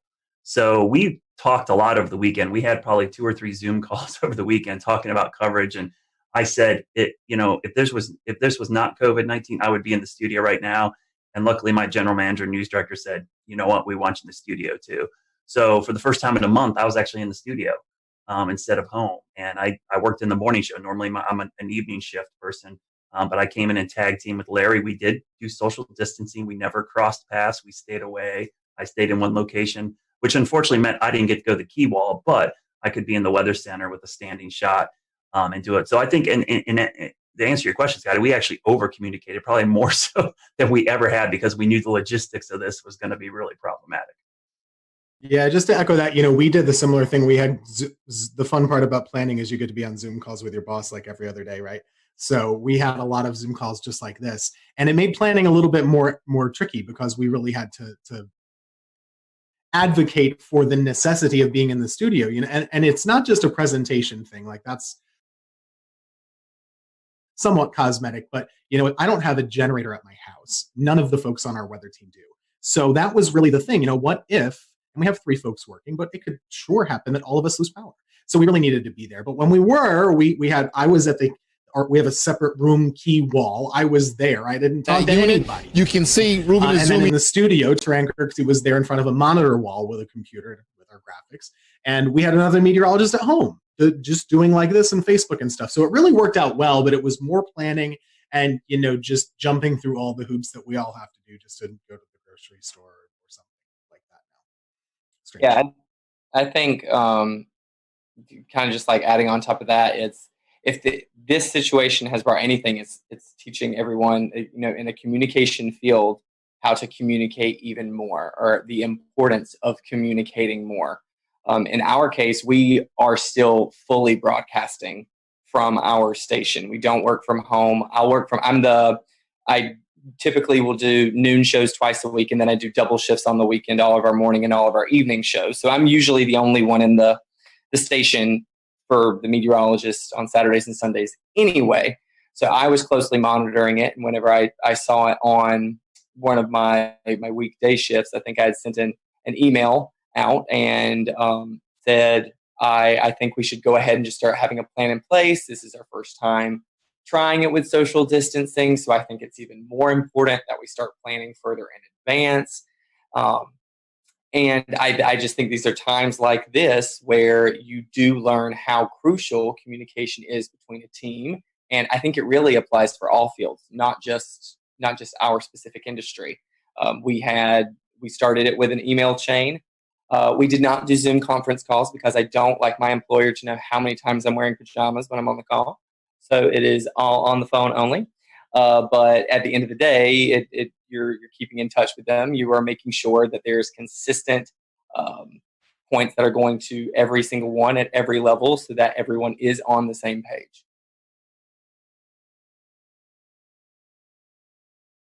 Yeah, I was going to say real quick, Tim, we had that same issue. That was our biggest concern, was the generator issue. I have a great setup here. I'm great, but man, if I lose power, out of luck.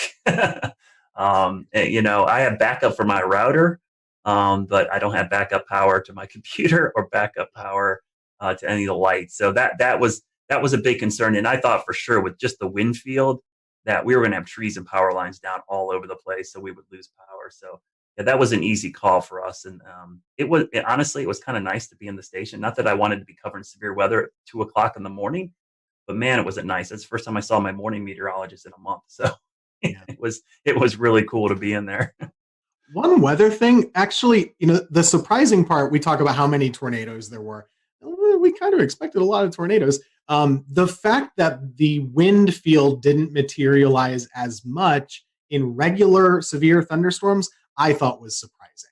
There wasn't a lot of widespread damage in the squall line. There was a lot, but not as much as I thought there maybe could have been. Yeah, I agree. Only thing I'll say is that, and I'll give a shout out to Shay and WeatherFlow, because I have 2 WeatherFlow stations on my roof. I had 30 minutes of continuous gust over 50, which was the highest sustained gust above 50 since probably Hurricane Michael came through here. I've had those things for 2 hurricanes passing overhead, or at least the remnants, and that was by far the highest.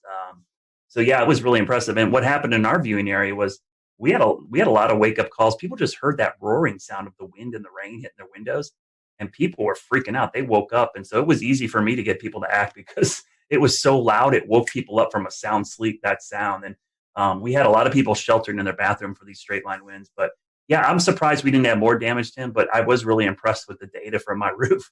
I looked at it and I'm like, I actually had a camera up there that swung around and broke off, and I had to fix it again because my house got hit by a tornado back in February. So and I had a 71 mile-an-hour wind gust with that storm. So it's been crazy having all these events at my house and having this data now collecting from my house. My wife's texting me. She's like, the kids are freaking out. Should we go downstairs? I'm like, yes, go downstairs. Well, Brad, what a way to QC those stations with a camera breaking, right? And then the stations are still standing. But I mean, that's pretty impressive if you think about the mechanical features over land, how trees and other homes block wind, and you're still getting gusts like that. You could almost assume that just above homes, right at the treetop level, probably several notch stronger just because of those mechanical features. But yeah, even here along the coast, just like Tim said, I was surprised we didn't see a lot of those gust fronts or there's really strong convergences right ahead of the storms. It never really materialized here. I mean, we got 30 to 40 knots, and then maybe one little spike upwards, but we didn't see any of these big blasts of wind like we normally do here at the coastline, where the energies just drop out of the storm, and then we get a long line of really strong wind. So that was a good thing because it was less damage over the entire area, even though we did have one tornado along the coastline, immediate coastline, and even one just inland. But a lot of folks just saw a lot of heavy rain, lightning, and just some gusty wind at times. It wasn't terrible. So, I mean, there's a little bit of reprieve from that storm, at least here along the immediate South Carolina coast, except for Murrells Inlet area and Litchfield. Yeah, so today's date, I think, is kind of significant too. The initial thing we were going to air today was going to be about the 2011 tornado outbreak that everybody really thinks about when they think about the strongest storm system maybe they've lived through or seen. We chose to do this instead because this was such a significant severe weather outbreak. Going kind of back to you, Brad, and anyone else who wants to talk about it, is there any sort of feedback that you're receiving from the public that this is going to be kind of the new thing in their heads as the biggest severe weather threat that they've seen? Or how do you think this compares as far as response to what we kind of saw on April 16th, 2011? I remember that April well because that is the highlight of that month, but there were 4 separate significant severe weather events back in April. We had a derecho, we had baseball-sized hail, and we had the tail end of the Tuscaloosa tornado outbreak actually affect the Carolinas. And then April 16th, which I remember that night because I stayed up all night long and watched that line of supercells pass over Charlotte, not touch down, and then immediately as the sun came up, start spinning. But I think what helped us out on Monday, 2 things. One, COVID-19, everybody's home. They're sheltering in place already. But too was our tornado outbreak back in early February. That was still fresh in a lot of people's minds. We had significant tornadoes that morning, and that wasn't too long ago. And that was in Charlotte. That was, we had EF1 damage across a big chunk of South Charlotte, including my backyard. So I think that in the back of people's minds helped. And anybody who's worked in emergency management or done this, the level of preparedness is only as good as your memory of the last disaster. And in this case, having that last disaster kept people prepared. And so they were kind of ready for this.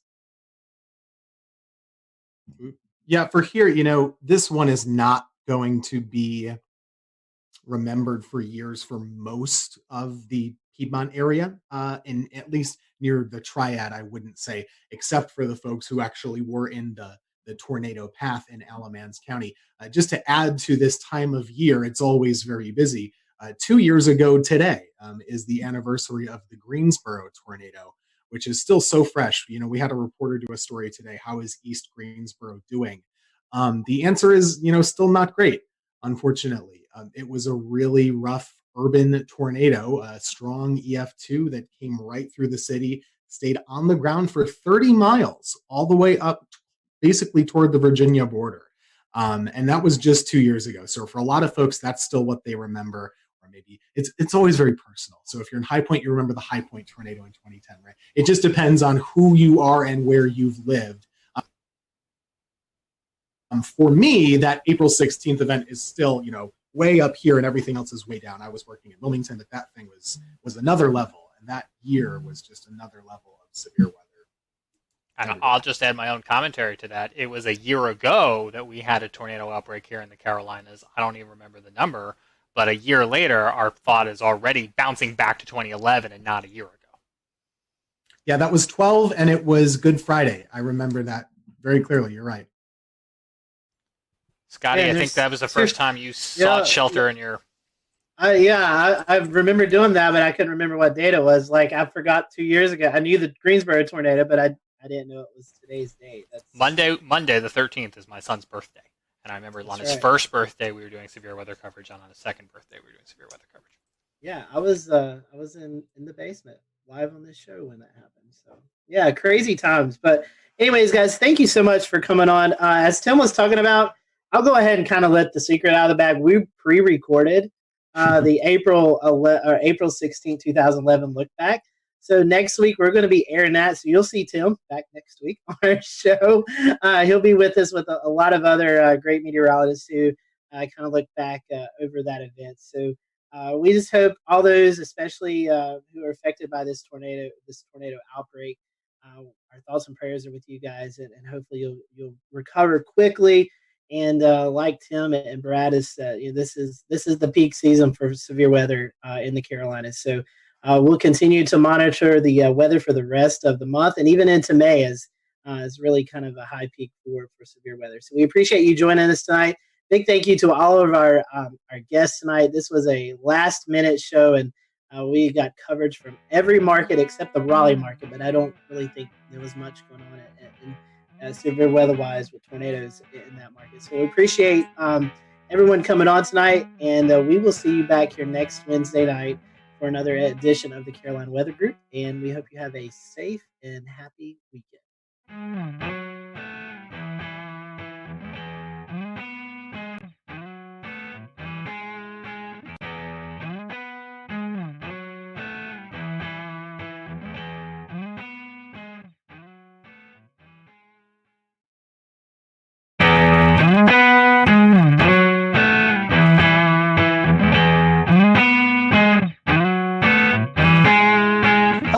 Welcome to the Carolina Weather Group. We're happy to have you this evening.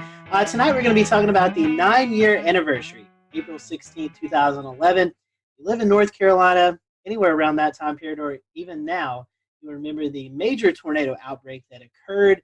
And tonight we're going to be looking back at that event. We have with us tonight Mike Mays, Chief Meteorologist at WRAL. We also have with us Dan Whitaker, Jeremy Gilchrist. They were out in the field chasing these tornadoes, and so we're going to get their perspective. Also with us, we have Tim Buckley, who is the Chief Meteorologist at WFMY, but at the time was working in Wilmington, North Carolina at WWAY. And we have Gannon Medwick on with us, who is chief meteorologist at WECT in Wilmington, but at the time was working at WNCT in New Bern, North Carolina. And we have with us Jeff Orrock, and he is the meteorologist in charge at the NWS office in Wakefield, Virginia. But at the time, he was also working at the NWS in Raleigh. So we have a big group of guests with us tonight. So looking forward to each and everyone's perspective of this event. I do want to hand it off to Mike first, kind of let him give a brief background of his recall of this event, because he has to run and get some things done. So Mike, I want to kick it off to you first, and tell us a little bit about your perspective. I know you was on the air during the event, so kind of talk to us about the lead up to the event and any memories during covering the tornado that you remember. First off, I'll apologize. We got our cleaning crew coming into the studio, so it's probably going to get loud because he's pushing his garbage can around. I recall a few days prior to the event, which happened on a Saturday, SPC putting us in a risk. I believe it was moderate on that Friday, and then Saturday morning I woke up to a high risk. Now, at the time, Greg Fischel, who was the chief meteorologist at the time, was out of town. He had a family emergency up in Pennsylvania, so he had to leave. So I have never covered an event as massive as the one that happened on that Saturday without him being here. So it's kind of like he's Batman, I'm Robin, and then Batman's gone and Robin has to take over. So for somebody who's never been the lead, it was kind of nerve-wracking. But I had Nate Johnson with me, who had tornado coverage experience. He was the chief meteorologist in Abilene, Texas. You guys probably all know Nate. So that morning, just the way the atmosphere felt, you could tell something was coming. And around lunchtime, 1 o'clock, we started having the tornadoes develop over the Sandhills. The first one, I believe, was in Sanford, had caused the damage to the Lowe's home improvement store there and tracked to the north and east. Now, I've been here in North Carolina since 1994. I've been in tornado coverage, but I've never had tornado coverage of long track tornadoes like the ones we saw that day. And at one point, we had 4 tornadoes on the ground, and Nate and I were juggling back and forth, where I was handling 2 tornadoes, he was handling 2. It was just an incredibly rough day, and I'm sure everybody here in this group has their own stories about what happened. The hardest part for me, I guess, was watching that tornado leave Sanford, and it was making a beeline to my house, to my neighborhood. I have family in town, and I was hoping and praying that they were watching the coverage on TV. And I know, Tim, you're on TV. How do you get the point across to people that you know to take shelter? I couldn't stop and pick up the phone and say, hey, listen, a tornado's coming to the house. You need to take cover. So that's one thing that was upsetting to me. The tornado passed about 50 yards from my house. I damaged the subdivision right next to mine. I had some damage to some fencing. That was about it. I was very fortunate. And then after it passed my neighborhood, it was heading right here toward WREL. And I remember Nate Johnson yelling out loud to everybody in the studio, go to the basement, because it was at the time coming straight to the TV station, but at the last moment, it moved a little farther east and hit downtown instead of coming here. So it was a really, really rough day. And I thought after all was said and done, because we were on there from 2 in the afternoon to 11 o'clock at night nonstop. I mean, we had continuous coverage the whole time. And when it was done, I thought, okay, this is going to be the worst. This is the benchmark of the worst coverage of a storm that I'll have in my career. But then we had Florence, and it was just days upon days of coverage with that. But yeah, it was not the best. And Jeff, from a National Weather Service perspective, how did y'all prepare, and how were y'all getting the message out in the days ahead of the event? Yeah, I mean, the fact that we had the moderate risk the day before, and we already had a feeling we were headed into a high risk, to be honest with you. So, we were already heavily staffed for that day. We already had a pretty good game plan. And I want to say by the time the storm started to move in from the west and really get going, I want to say we had at least a dozen people in the weather office, and we sectorized warning operations so that we could have 3 or 4 different folks issuing tornado warnings simultaneously, and at the same time, folks working with Skywarn. I was kind of helping lead operations and also doing a lot of phone calls to the emergency managers. There's a lot of spin up ahead of this. There was a lot of email traffic, a lot of email briefings the day before. I remember even briefing Seymour Johnson Air Force Base because they were at the high risk at that point. And we'll return to Best of the Carolina Weather Group in a moment. Now your Carolina weather forecast. Here are today's forecast high temperatures for North Carolina. Here are the forecast lows for tonight for North Carolina. Here are tomorrow's forecast high temperatures. And here's forecast rainfall across North Carolina tomorrow. Here are the forecast highs for the day after tomorrow.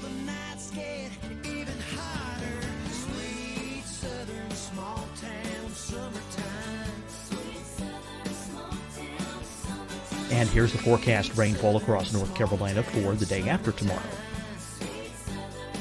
This is the total rainfall forecast across North Carolina for the next 3 days. Here's the severe thunderstorm outlook for today from the Storm Prediction Center.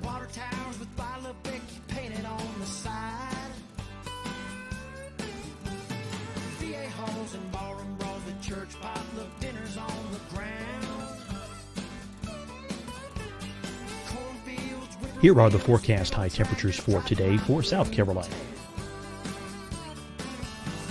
Here are the low temperatures for today for South Carolina. Here's the probability of precipitation forecast across South Carolina today. And here are the rain chances across South Carolina tonight. Here are tomorrow's forecast highs across South Carolina. Here are the forecast low temperatures for tomorrow for South Carolina. And here is the probability of precipitation across South Carolina tomorrow. Here's the precipitation chances across South Carolina tomorrow night. Here are the forecast highs for the day after tomorrow in South Carolina. Here are the forecast low temperatures across South Carolina for the day after tomorrow. And here are the rain chances across South Carolina for the day after tomorrow. And South Carolina's probability of precipitation for that night. Here's the Storm Prediction Center's severe thunderstorm outlook across South Carolina for today through tonight. Here's the Storm Prediction Center's severe thunderstorm outlook across South Carolina for tomorrow and tomorrow night. And here's the Storm Prediction Center's severe thunderstorm outlook across South Carolina for the day after tomorrow through that night. Here's the severe thunderstorm outlook for today from the Storm Prediction Center.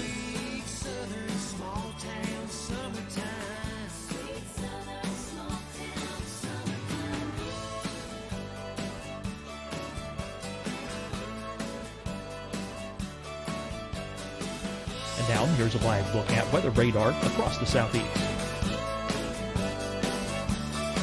Fight the spread and take a stand against coronavirus. Wear a mask in public. Stay at least 6 feet apart from others. And get tested. Join us and fight the spread. Visit scdhec.gov/COVID-19. Getting tested for COVID-19 helps you to take the steps needed to protect yourself, your loved ones, and your community. Find the testing location at scdhec.gov/COVID-19 testing. Deciding when to wear a mask isn't about who you know or how well you know them. Just ask yourself, will I be with anyone I don't live with? If the answer is yes, get behind the mask. Help slow the spread of COVID-19. Get behind the mask. Learn more at covid19.ncdhhs.gov. Hi, everyone. I'm Dr. Mandy Cohen, Secretary of the North Carolina Department of Health and Human Services. And when you follow the 3 W's, you protect your family and your neighbors from COVID-19. When you leave your home, practice your W's. Wear a cloth face covering, wait 6 feet apart, wash your hands often. Wear, wait, wash. We're in this together. Stay strong, North Carolina. You'll see your Carolina weather forecast at 25 and 55 past. And now back to the best of the Carolina Weather Group on the all-new Carolina Weather Net.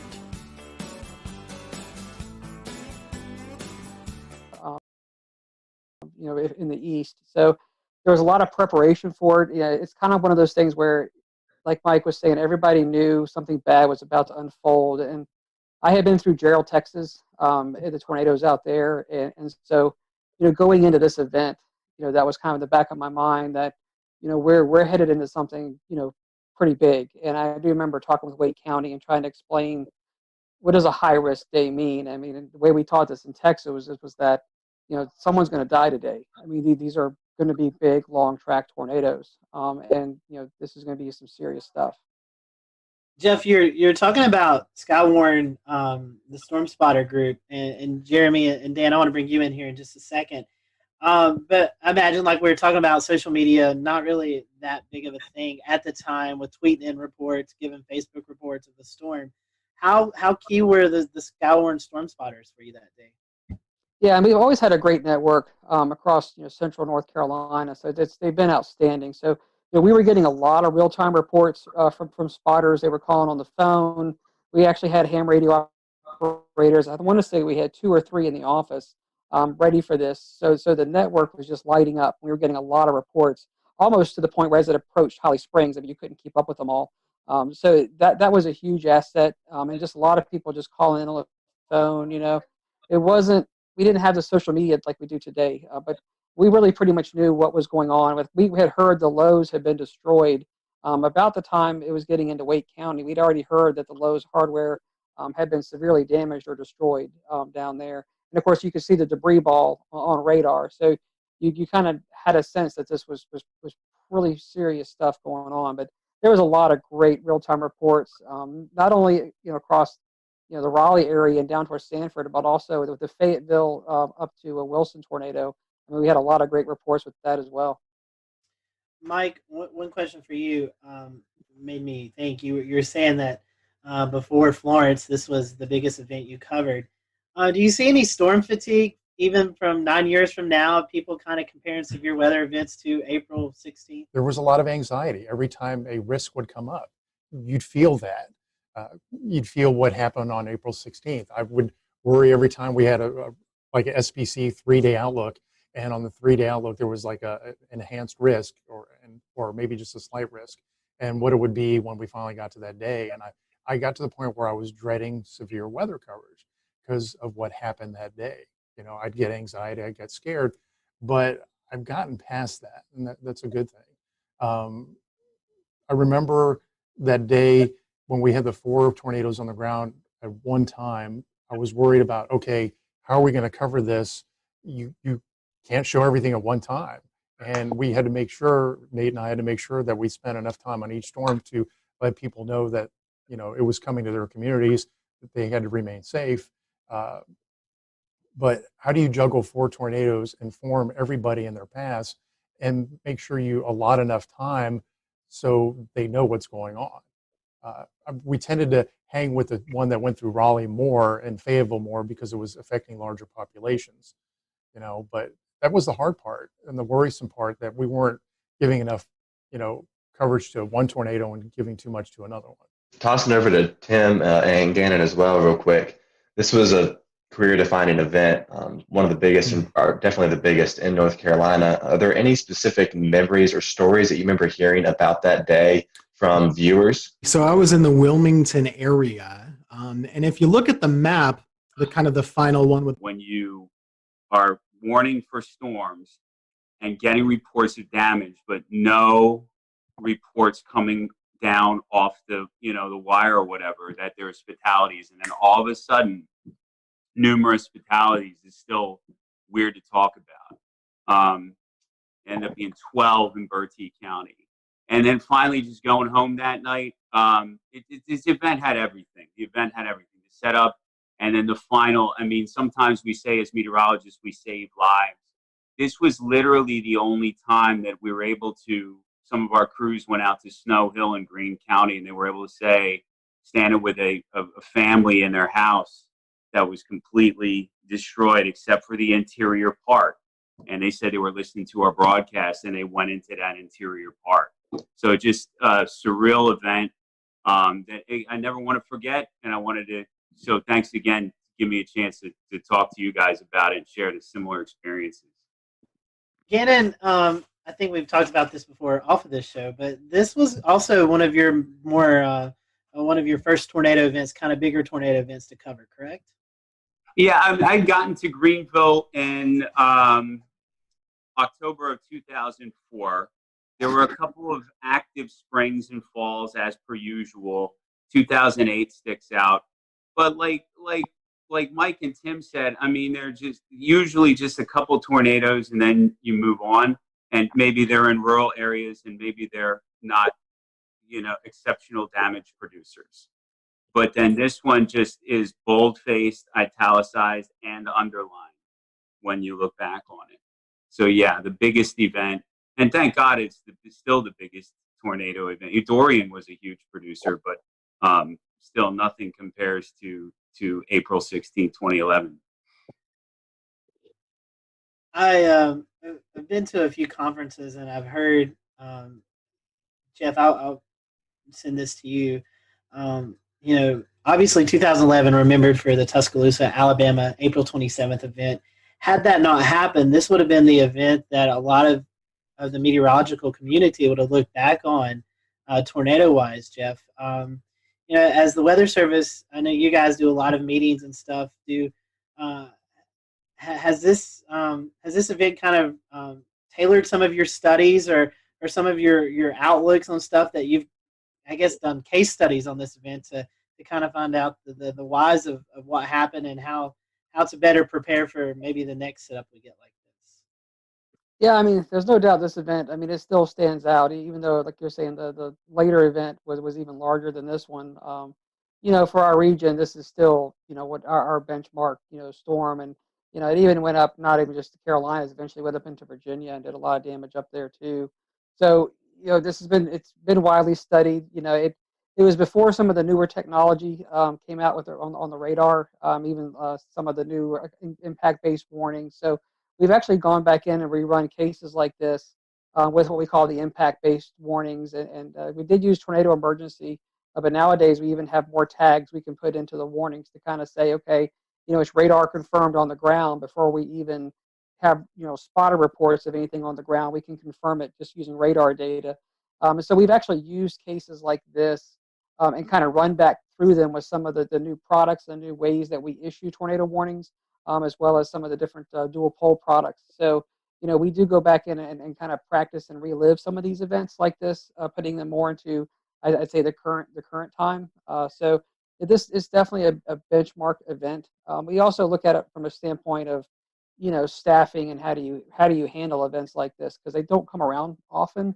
So, you kind of go back and look at, how does operations run in the Weather Service office when you have an event like this, making sure that, you're dotting your I's, you're crossing your T's. Every storm is being interrogated, simultaneously, and that you've got warning operations going, for each individual storm, and you're doing your coordination with 911 centers and working with emergency management, and then keeping the damage reports, as they're coming in, also sending them out. So, looking at how an office should run, and how we should be running our operations to keep things, being pushed out so folks know what's happening. I mean, we use events like this to kind of go back and revisit and relive, what we did right, and also sometimes where we can improve. But it's important to kind of take these events in context, realizing we'll have an event, something like this again at some point in the future. We hope not, but we've got to be ready for it. And Jeff, one more question, then I want to get to Dan and Jeremy and let them talk about what they experienced out in the field.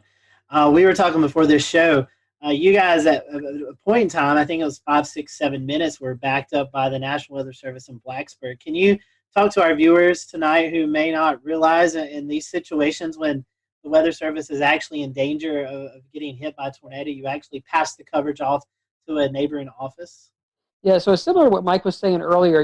About probably just shortly after the tornado went through Sanford, and you could see the massive debris ball on the radar.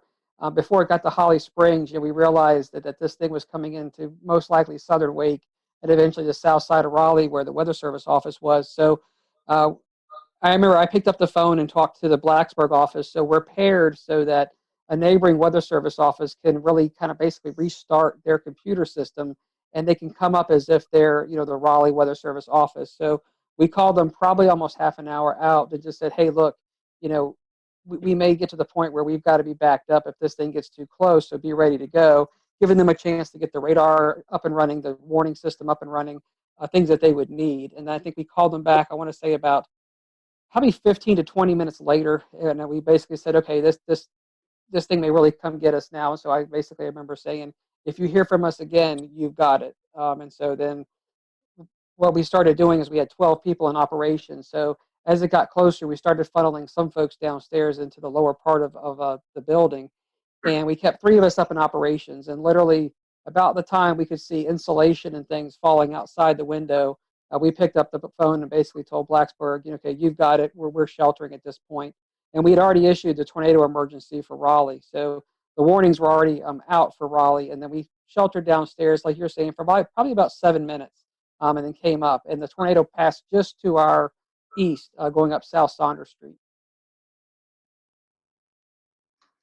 Dan and Jeremy, y'all had a very different kind of experience.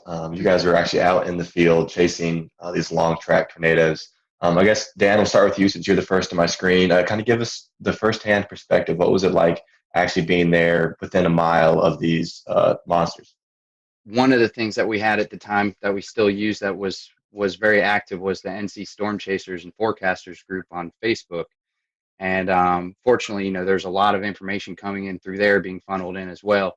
And I remember I was in Alabama, I caught the storm, and all of a sudden there started being people kind of looking at some of the parameters for the next day in North Carolina. This was when it was at a moderate, I guess, before it got pushed to a high risk. And one of the things that was being looked at was how the storm system I was currently inside and what was turning into a squall line in Alabama was going to keep pushing across into North Carolina. And they were seeing on the HRR runs how basically that squall line eventually was going to break apart into supercells, and that's when really the tornado potential would strengthen. And so when that started coming into play, I just hauled it right straight back towards North Carolina, drove all night long, and made it into Greensboro, Burlington area for the start of where the tornado warnings really kind of got going. Followed the storm in front of it. I actually was able to bust through it because I was inside of it / behind it until about Charlotte to Greensboro, somewhere in there. I busted through the front of it and got in front of the squall line, and then was in front of it near Burlington to Raleigh, somewhere in between there, maybe kind of close to Durham. And that's kind of when it went tornado warned, and it started to kind of quickly overwhelm my vehicle and me and my ability to keep chasing it. There's a couple things that were very clear about this storm system and about these storms, which is one, they were very fast moving.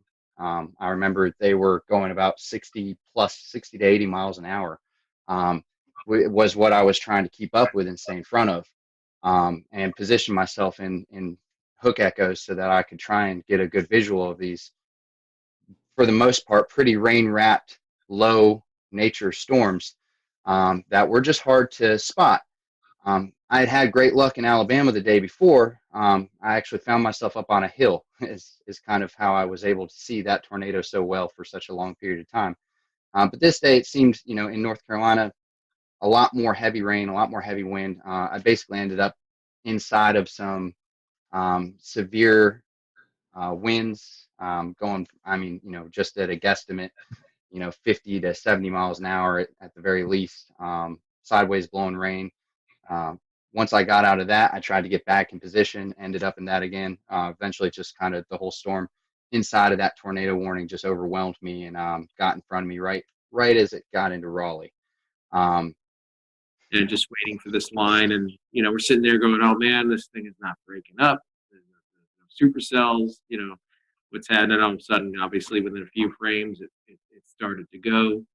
And so we're in Newton Grove still, and which is the right area to be. We just got a little impatient, and saw the first one. By then, it was already hitting Sanford and the lows, and we decided to speed on towards Raleigh to try to get it there. And I do remember, as Mike Mays said earlier, the broadcast. Kevin had his ham radio with us. He had a ham radio in the car because he was doing the storm spotting. But I do remember that specific broadcast said, "Do not approach Raleigh. Stop where you are," and all this stuff. And one thing I do remember about that whole day is just a surreal feeling that I can't even describe in the atmosphere. And the winds, even outside, the thunderstorms are blowing 40 to 50 miles an hour. Lots of inflow into these supercells from a long distance away, blowing dust and all of that. But when we got to Raleigh, as it was said, it went up South Saunders Street. We were not far from there, coming onto the Beltline. And it was, I remember specifically seeing the power flashes just to my left as we were coming in. And we stopped right there because we knew it was rain wrapped. We couldn't see it. And we looked for an exit after that. And then we were trying to decide, do we, for about a couple of minutes, do we try to keep up with this one? We all knew that the storms, as Dan said, were doing, forward speeds of 60 to 80 miles an hour. We're already behind it. We're in a metro area. We're like, no, let's get out of here. Let's go for the next one down the line. That was the Wilson storm. And interestingly enough, that storm hit Fayetteville first, that next cell down the line. And I have a friend there who was in contact with me pretty much before we were chasing the Raleigh one, saying, do I need to take shelter? Is this the real deal? And I looked, and the couplet was almost on top of them. And I'm like, yes, get in, And they got into a closet, and the tornado did hit their house. Fortunately, at that point, it was the start of that tornado's path. So it was weaker. They had a few shingles gone, but up the road from them, it turned into EF3 damage. So, but they were, they did take precautions, and they were fine. I didn't find that out till later, but so then I had to beat the forward flank of that next cell. So coming out of Raleigh, so I was speeding definitely to beat that forward flank to get. I didn't want to get cored and then stuck and miss knowing how fast these storms were moving. So I was driving a Volkswagen Beetle at the time, and finally made it to 795 area. I got just a little bit south of it, and because I did want to get a clear view if there was a tornado. And then we were going up 795 northbound, and so we get a straight on look at it, and I looked to my left, and I saw the rotation. I looked to my left, and I'm like, is that what I think it is? Because it was there wasn't that much contrast at that point, and it was open field, and so we just decided to stop there, and then it came out for some trees, and sure enough, that's the tornado, which many of you have probably seen the video of. Marker 5.5, looking north-northeast. Large tornado on the ground, all the way to the ground. Multiple times. Kevin called it in. I think the tornado was about 100 yards wide at that point. We were about a mile and a half away. I could have gotten a lot closer to it, but I did not know the area that well, so I didn't know if I was going to pull up. And that's the only reason I didn't. I didn't want to lose the view we had, and I knew how fast it was moving. I knew we had one shot to get a look at it, and that was going to be it, and then it was going to be gone. And so we decided, all right, we got a good view here. Yeah, no, we're not super close, but we'll just stay where we are, and we're safe here. So we watched it, and then kind of faded into the rain from where we were as the rear flank downdraft came around, and we got hit by that a little bit. And then after that point, we took off for the next cell down the line, which we ended up in Farmville outside of Greenville. And we just missed it. We just moved. We weren't fast enough. These storms were moving way too quickly. So we just had to find a safe. We actually had to use an escape route and go into the rain and hail so we get away from the couplet and let it pass because we weren't going to be able to see it from where we were. And then, so we did. And then we went into Farmville, and we saw the damage there. It just happened, but immediately, amazingly, the emergency crews were there. probably there within a minute or two after the storm passed. And so we took a look for a minute, and I remember letting, again, cell phone. I mean, smartphones were relatively new, but I did have one, Pickle 3. And I remember just letting a guy whose house got damaged use it to call his family. And then we wanted to get out of the way of the emergency services as quickly as we could. So then that was it. And then there was a squall line behind that. That was it. And then we went home after that. And then the last thing I remember is going to the NC State Library to upload my footage to YouTube, since I had the super fast connection, as quickly as I could. And I think I remember emailing Mike Mays and sending him the link or something like that right away. And then Ariel, I know, put it up. And then it actually ended up in a few things, like a National Geographic did a special on that whole spring, because, as Dan said, there were a number of outbreaks that spring. Everybody remembers Tuscaloosa and all that. This was one of 3, I think, major outbreaks that they covered in that series. And so it ended up kind of spreading from there. And I think it is still my most viewed video to this date. But and that was about it. That was about the general summary of my day right there. Were you guys able to, after this event, in the days to come, to go out and survey some of the damage? If so, what kind of stuck out to you guys? Our biggest storm was in Bladen County, in Elizabethtown specifically. There were 4 fatalities there between, I believe, Elizabethtown and closer to Bladenboro. Also, a couple tornadoes up there in Bladen. And our reporters, We'll return to Best of the Carolina Weather Group in a moment. Now, your Carolina weather forecast. Here are today's forecast high temperatures for North Carolina. Here are the forecast lows for tonight for North Carolina. Here are tomorrow's forecast high temperatures. And here's forecast rainfall across North Carolina tomorrow. Here are the forecast highs for the day after tomorrow.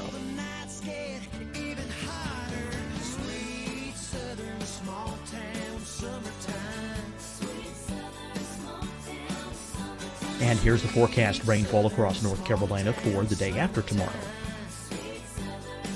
This is the total rainfall forecast across North Carolina for the next 3 days. Here's the severe thunderstorm outlook for today from the Storm Prediction Center.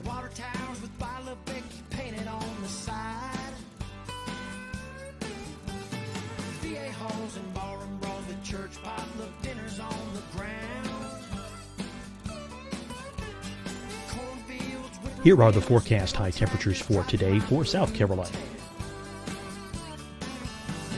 Here are the low temperatures for today for South Carolina. Here's the probability of precipitation forecast across South Carolina today. And here are the rain chances across South Carolina tonight. Here are tomorrow's forecast highs across South Carolina. Here are the forecast low temperatures for tomorrow for South Carolina. And here is the probability of precipitation across South Carolina tomorrow. Here's the precipitation chances across South Carolina tomorrow night. Here are the forecast highs for the day after tomorrow in South Carolina. Here are the forecast low temperatures across South Carolina for the day after tomorrow. And here are the rain chances across South Carolina for the day after tomorrow. And South Carolina's probability of precipitation for that night. Here's the Storm Prediction Center's severe thunderstorm outlook across South Carolina for today through tonight. Here's the Storm Prediction Center's severe thunderstorm outlook across South Carolina for tomorrow and tomorrow night. And here's the Storm Prediction Center's severe thunderstorm outlook across South Carolina for the day after tomorrow through that night. Here's the severe thunderstorm outlook for today from the Storm Prediction Center.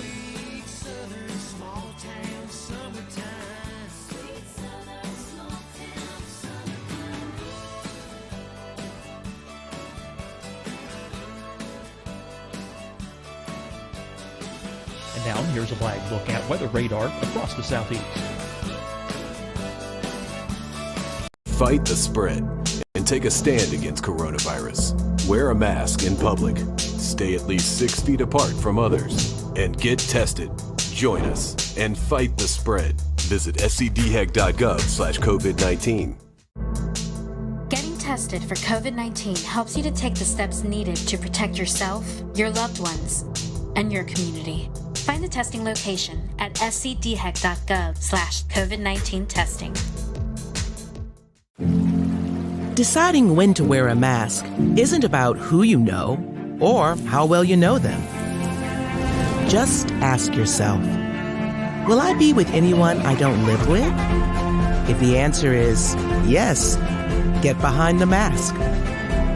Help slow the spread of COVID-19. Get behind the mask. Learn more at covid19.ncdhhs.gov. Hi, everyone. I'm Dr. Mandy Cohen, Secretary of the North Carolina Department of Health and Human Services. And when you follow the 3 W's, you protect your family and your neighbors from COVID-19. When you leave your home, practice your W's. Wear a cloth face covering, wait 6 feet apart, wash your hands often. Wear, wait, wash. We're in this together. Stay strong, North Carolina. You'll see your Carolina weather forecast at 25 and 55 past. And now back to the best of the Carolina Weather Group on the all-new Carolina Weather Net.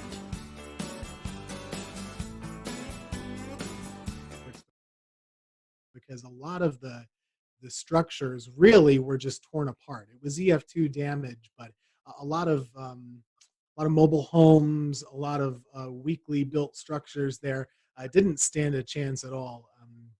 Based on the strength of the storms that day. So like we usually see in North Carolina, a lot of times the tornadoes are short-lived and on the grand scale rather weak. This was just, there were a ton of tornadoes and most of them were really strong ones by our measure at least too. So the damage was much worse than we usually see in a tornado outbreak. It was tough to watch. I remember a lot of people really, if they weren't personally affected by it, emotionally they certainly were. And there was a big outreach to try and help folks in the weeks following. So I have a question, Tim. Coming back to you, how do you think the public responded as these warnings were going off and folks were being warned, hey, look, stay inside. These tornadoes are canvassing a wide area. There's no exacts, but do you feel like a majority of the public really responded well to that, or do you think maybe it was a learning lesson for a lot of folks? Well, I think it is difficult. Every event is different, right? And I think after this event, probably people took warnings more seriously because this was such a significant one and really a generational one. On that day, I can't really speak to how individual folks reacted. I think it was hard for them to understand. It was such a beautiful, bright, and sunny day in most of the areas until those storms got right up on top of you. So it was almost difficult to understand to the layperson how serious the weather really was. So a lot of these tornado warnings, like Dan was saying earlier, these storms are going 60, 80 miles per hour. The polygons were pretty big to account for that size, and you might have the warning going off and you're still in the sunshine, right? So that's not a typical response where you're going to shelter right away. You might take your time. So I do think that there was, number one, a challenge with it being a midday on a Saturday, a little harder for folks to maybe be paying attention normally. I guess it was always a case-by-case basis, but you look at the fatalities, there were a lot. There were just a lot. So I do think it was a learning lesson for a lot of folks. After all these storms had passed and the days following the event, you guys had to go out and conduct storm surveys. What did that look like, and how busy were y'all? Because that was a lot of tornadoes to cover. And so within the first day, we knew we needed to get the fatal tornadoes that were long track. We needed to get those really well defined. And so we got those done. And then there were still some additional surveys on those two. But then really you spent the rest of the week going out into different areas. It took about a week to survey the entire area to get all the tornadoes in. But we focused on the ones that we knew were the worst, that there was the most attention on, just to get the EF rating, the tracks, the intensity, really identifying how the people died. When we lost people, that's a tough thing to have to do, to go out there and deal with work with families that have lost everything, and a lot of times they're out there picking over their stuff. And you want to learn what they've gone through a little bit, but you've also got to be very careful. But most people really do want to talk to you and tell you their story. So we get out there and interact with them. The Lowe's was just an incredible story where they had heard the warning. And then somebody came in to the front of the Lowe's and basically said the tornado's coming. And I remember we talked to the manager. He got on the loudspeaker in the store and just told everybody to go to the back where the bathrooms were. There's more infrastructure in the back. And of course, the tornado hit. It blew in those big sliding glass doors. It blew those in.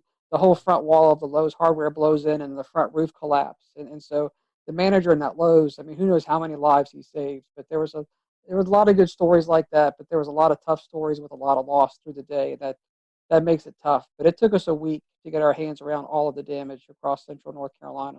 What's your lasting memory from this event? If you could share it with the folks who are watching, what's your lasting memory from the event? I'll start with you first, Jeremy. Well, with me, I think it was just even more than the tornado itself was just a surreal feeling that entire day, and the surreal feel of the atmosphere, those winds, like I said, that were inflow into the storms themselves. Just the, I don't know, kind of nervous, like Mike Mays almost being a little bit scared. I think we all were a little bit. I mean, at least I was at the same time as being, excited to possibly see a tornado. Of course, I don't want to see anyone get hurt. Nothing quite compares to what that system did. Everything from the speed to the tops of the storms being, in a lot of cases, kind of lower topped, and especially the moment where it went from the squall line into breaking up into those individual supercells, and seeing that, like Jeremy said, happen in a couple of frames on radar. If aka 10 minutes in time, all of a sudden it went from a messy situation to you have 8 of the most textbook supercells in a line sweeping across the state at a high speed. Being in the middle of that and seeing the actual sun break through the squall line as those storms separated was just a surreal moment, something that I haven't seen happen in North Carolina since, or anywhere really for that matter. I mean, every now and then a strong storm system will separate from a squall line to supercells, but I've never seen anything to that degree. This was a long week event for us because it took a long time to get all the surveys done. But I mean, going back to that day, things I remember, obviously being in the office, but just how well everything did work. We did lose, more people than obviously you never want to lose anybody.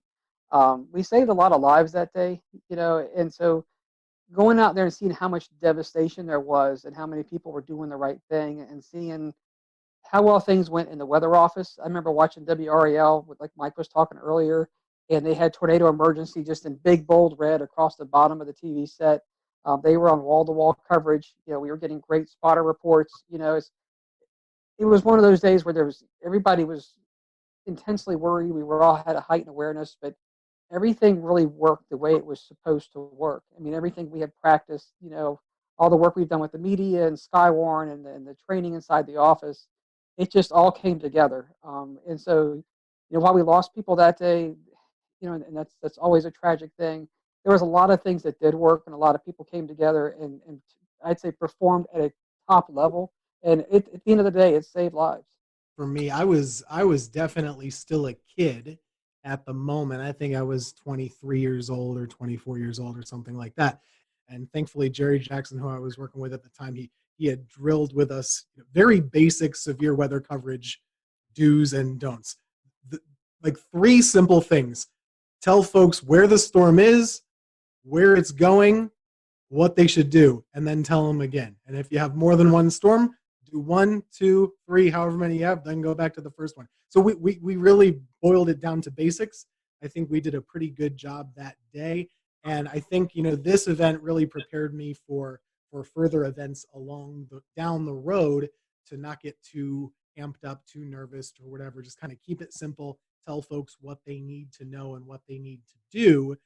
And that's really the whole reason why we're here, right? So this is a big moment for North Carolina, and just personally for me, and kind of seeing what the weather can do and why we're here. I do remember one point. I couldn't tell you what time it was, but it was just we had a little Viper radar system from from Barron in the office. That was our primary drive thing.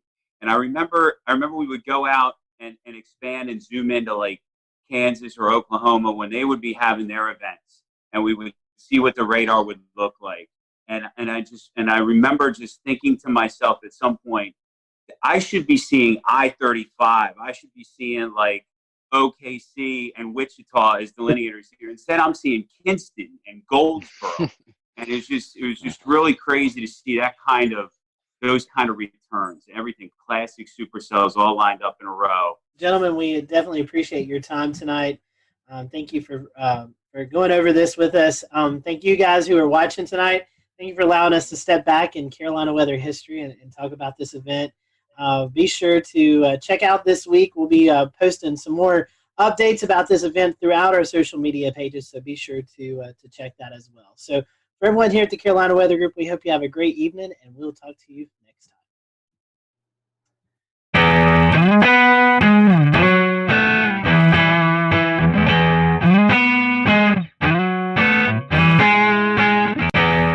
I'm James Brierton in Matthews, North Carolina. This tree, one of many that has fallen here in Matthews and across the two-state region of North Carolina and South Carolina following last Thursday's tornado outbreak.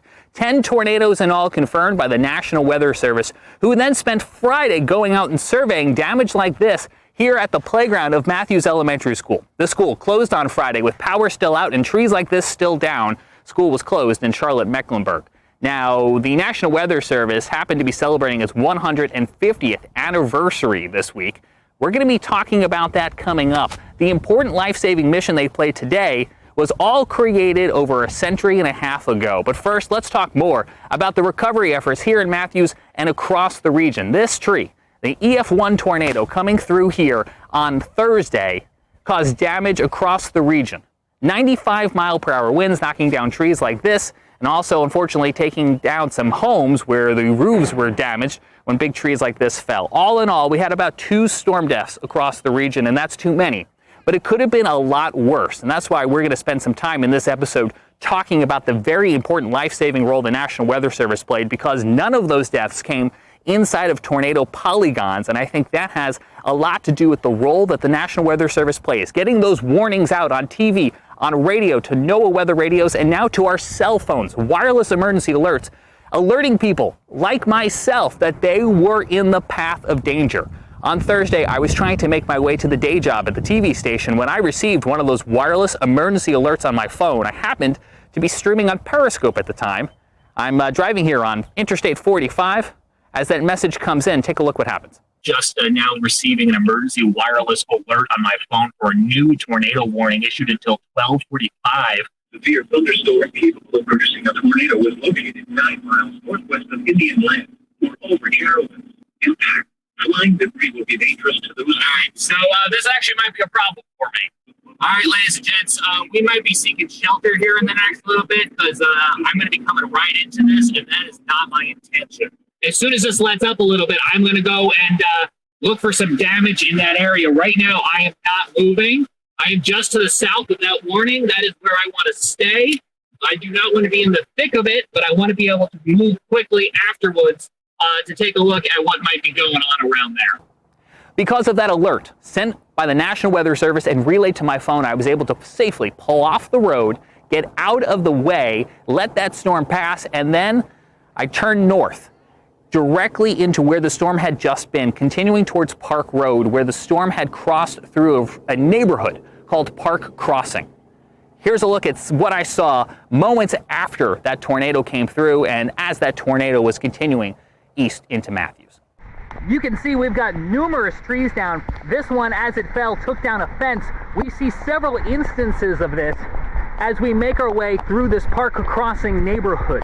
Now, all of this damage occurred during the midday hour when a tornado-warned cell came through the neighborhood and it brought down several large pines, just like the one you're seeing right here behind me. To give you a sense of what the aftermath of storm damage smells like, it smells very heavily of pine and also sounds like chainsaws. We have another tree down here. This one just barely missing this brick home as it did kind of fall here and then continue to land, if you take another look, right across their front yard. So a very close call here for the family that lives right at the entrance of Chatham Oaks. This is inside, again, that Park Crossing Drive neighborhood. Now we are just to the west of Park Road. I was onto the east side of Park Road where the Cameron Woods neighborhood was not too long ago. Whatever came through here then immediately went through there, brought down several trees as well too. Neighbors out there trying to clear the way with chainsaws. About 10 minutes before the trees started falling, so I was able to be here to help out. How many trees are down besides what's behind us? I'm not one for hyperbole, but it's countless at this point. There's trees on houses, there's a lot of roads that are blocked. We're just trying to get cleaned up so people can get through. And also clear those storm drains, because as you can see, the rain is continuing to fall here at this hour, and so all of this water is going to need a place to run off. So you can see neighbors trying to also clear those drains as well. Back out here in the Park Crossing neighborhood, you can see this fence was no match for whatever came rolling through here a little bit earlier on, knocking down not only the wood sections of the fence, but also tearing it right from the brick pillar. The National Weather Service will be looking at damage like this and like the tree laying across the road to determine what exactly rolled through here during the height of the severe weather. The EF1 tornado that came through Mecklenburg County, not even the strongest of the storms we saw. This EF2 tornado caused damage in Gaston County near Kings Mountain, where it toppled 4 of those huge metal transmission towers that Duke Energy runs to bring power into the region. It took 150 workers this past weekend to get all of that cleaned up and back up and running. And when they twisted and laid on the ground, I mean, it just, the structures were twisted. If you're going to look at the footing of that, you'll see where it was a twist. It wasn't a break, it wasn't a bend, it just twisted the structures and they came down together. So it was a very severe wind that caused these structures. From Gaston County to back here in Mecklenburg County, those were just 2 of the tornado warnings that were issued here for the greater Charlotte area. Numerous storms across the region, a lot of them in that greater Charlotte area. Joining us now from his home in Morganton, North Carolina, is Scotty Powell with a look at some of the other storms. Scotty. One of the first tornado warnings to be issued was for Cleveland and Lincoln County. The National Weather Service was able to confirm an EF1 tornado touchdown 1 mile west of Lawndale in northern Cleveland County. The end location was 3 miles northeast of Fallston, right near the Cleveland and Lincoln County line. One of the stronger tornadoes that we saw occur on Thursday was an EF2 tornado that occurred just outside of the city of Kannapolis, North Carolina, in Cabarrus County. The tornado began just west of Interstate 85 near Lane Street. The awning of a service station was damaged. The strongest damage was found just east along Pless Road, where several homes were damaged from this tornado. This damage suggests wind speeds of 125 miles per hour. The tornado weakened as it moved east, snapping and uprooting trees as it went, and it ended in Rowan County. Again, no fatalities or injuries from this tornado. I'm Carolina Weather Group panelist Scotty Powell. Thank you so much, Scotty. Continuing our coverage now with even more of those storm survey results from the National Weather Service. Here's Evan Fisher. One of the first tornadoes to occur last Thursday happened in Spartanburg, South Carolina. This one touched down pretty early in the day, before noon. It had a path length of 10.26 miles, so the second longest of the day, and a rating of EF1. This tornado did the most damage near the mall, just to the west, Westgate Mall in Spartanburg. As you can see here, there's a bunch of EF1 damage indicators near the mall area.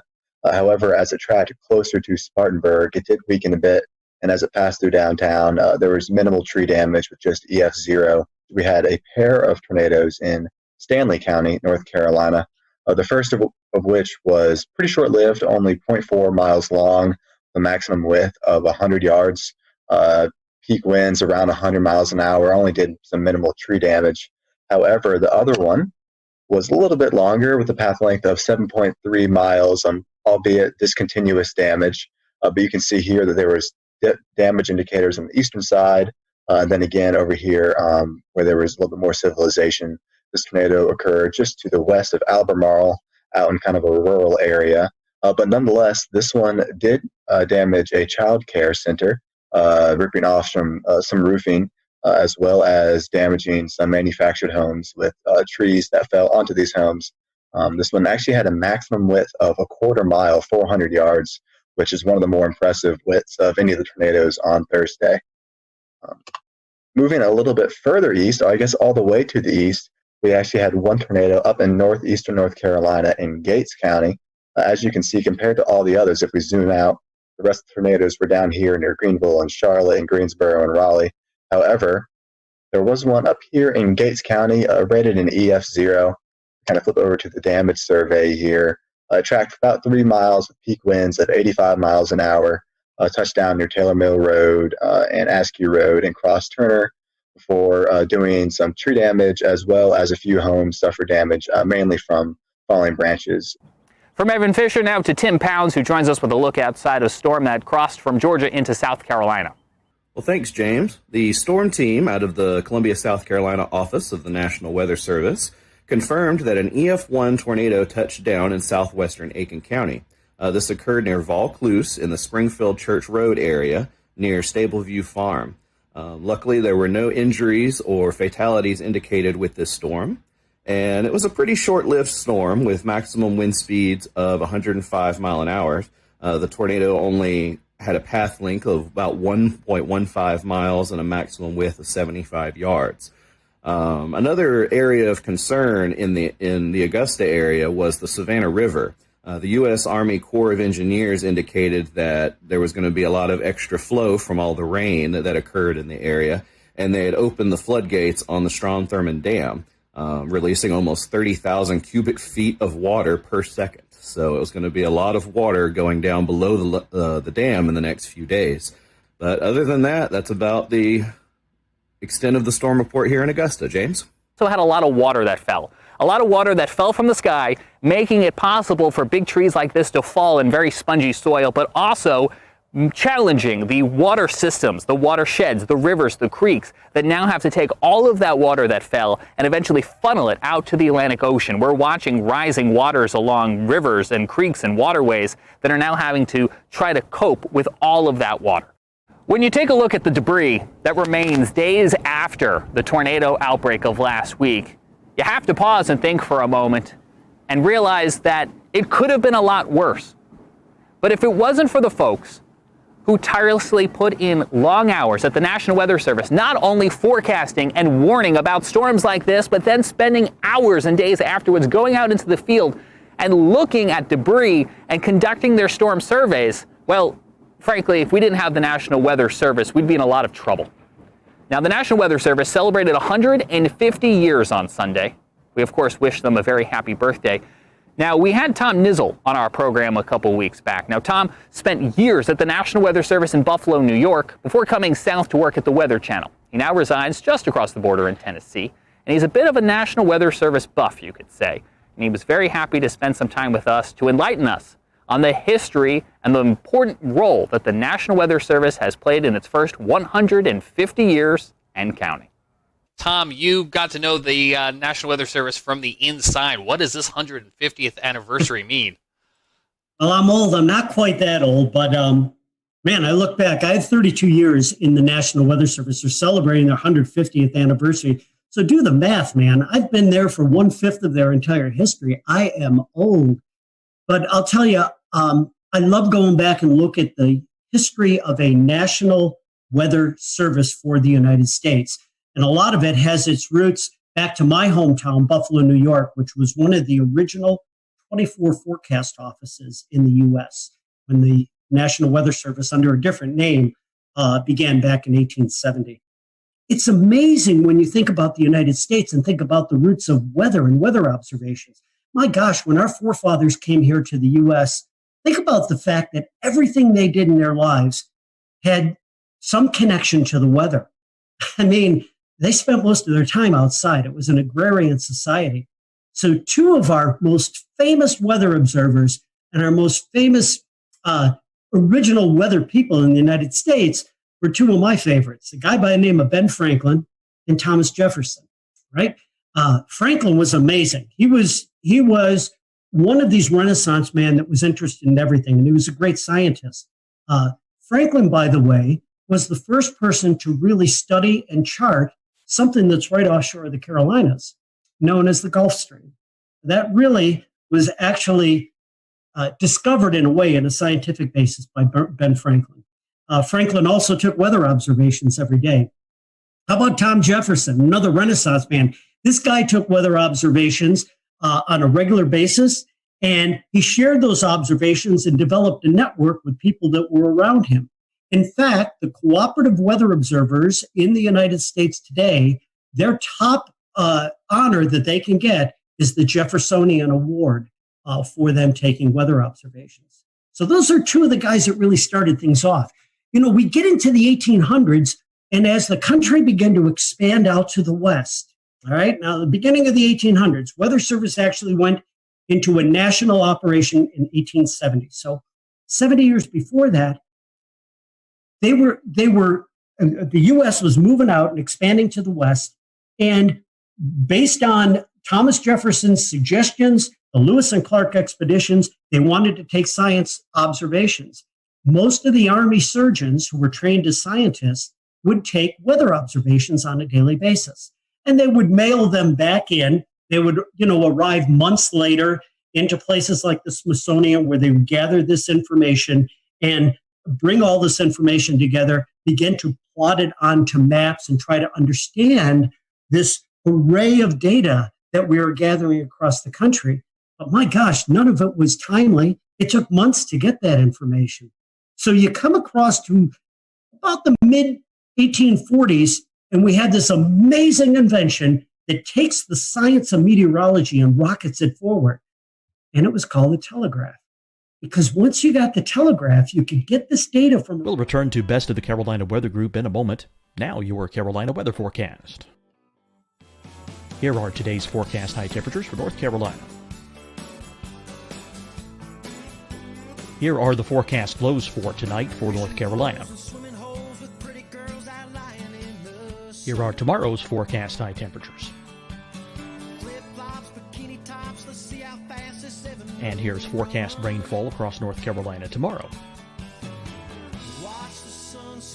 Here are the forecast highs for the day after tomorrow.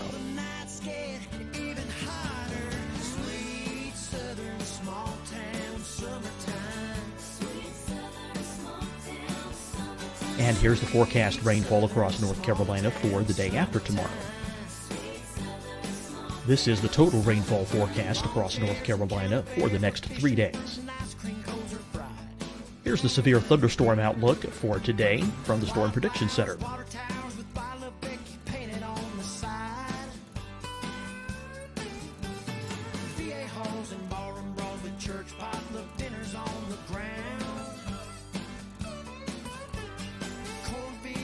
Here are the forecast high temperatures for today for South Carolina. Here are the low temperatures for today for South Carolina. Here's the probability of precipitation forecast across South Carolina today. And here are the rain chances across South Carolina tonight. Here are tomorrow's forecast highs across South Carolina. Here are the forecast low temperatures for tomorrow for South Carolina. And here is the probability of precipitation across South Carolina tomorrow.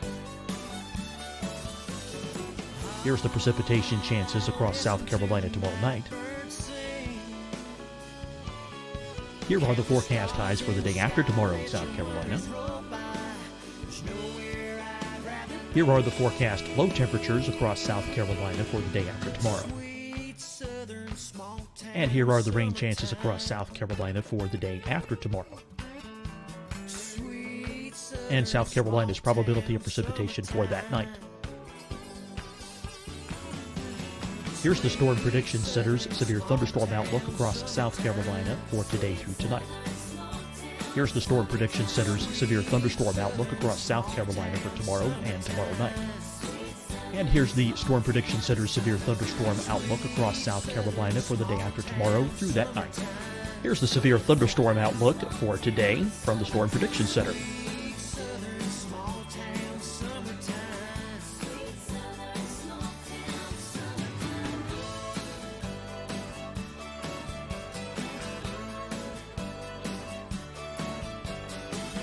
Now, here's a live look at weather radar across the southeast.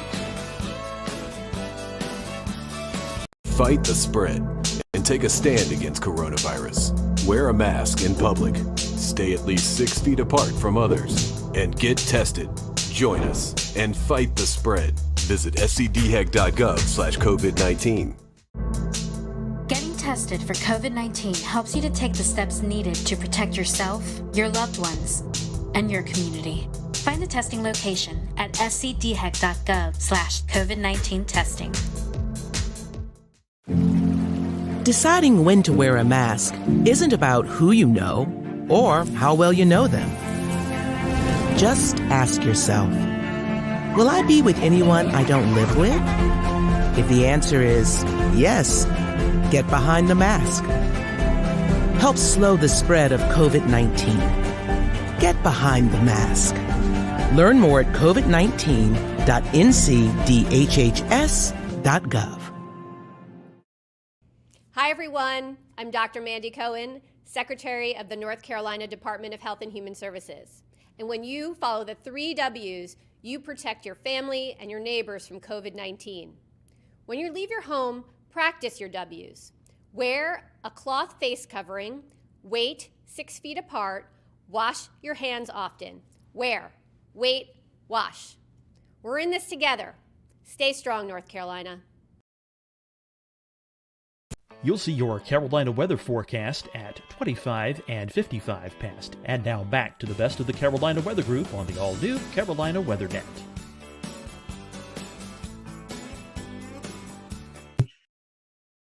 And in almost real time, you could get it to one central area where that data could be compiled.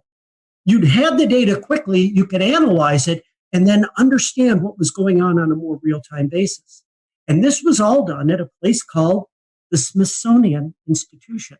And Joseph Priestley was the guy that was there that was gathering all this information and beginning to plot weather maps.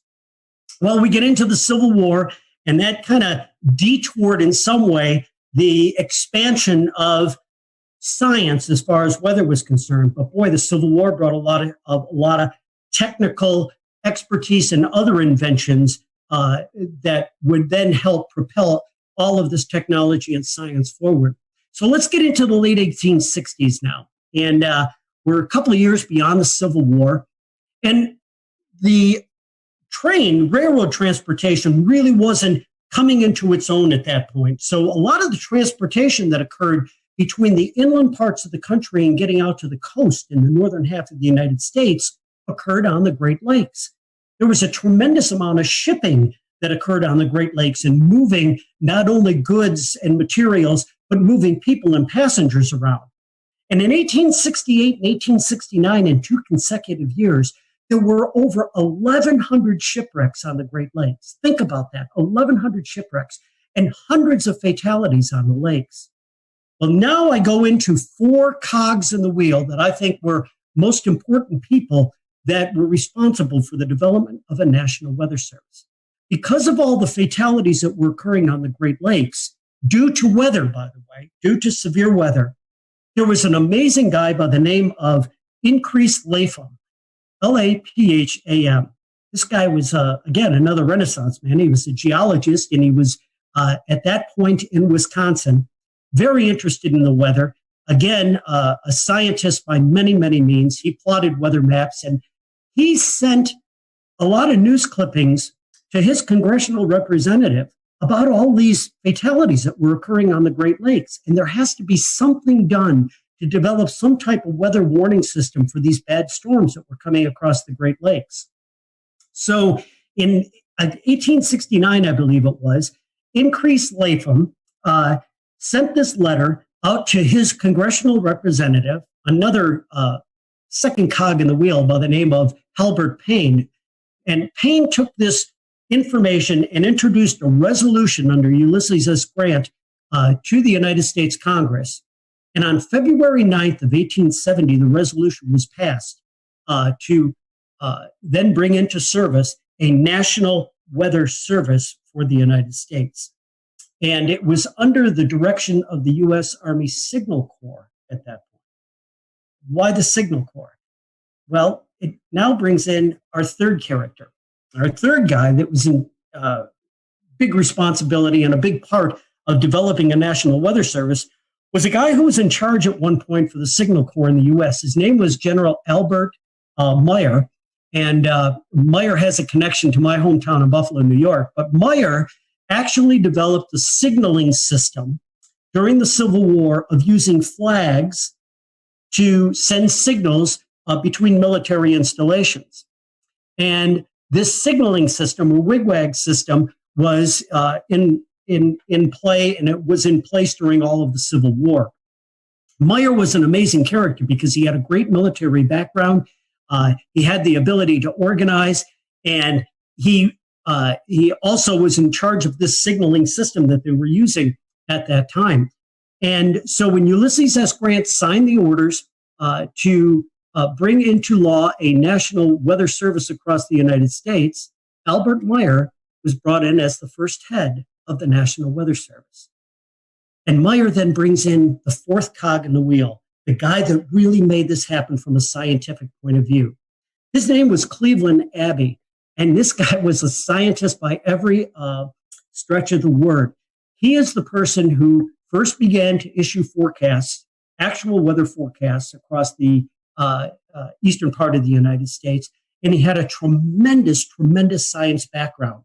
And when he came into that first beginnings of the National Weather Service, it was Cleveland Abbey who introduced science, who introduced coursework, who introduced the theory of meteorology and the science of meteorology to those employees who were hired to man the 24 original offices across the United States. It was really, really a fascinating time.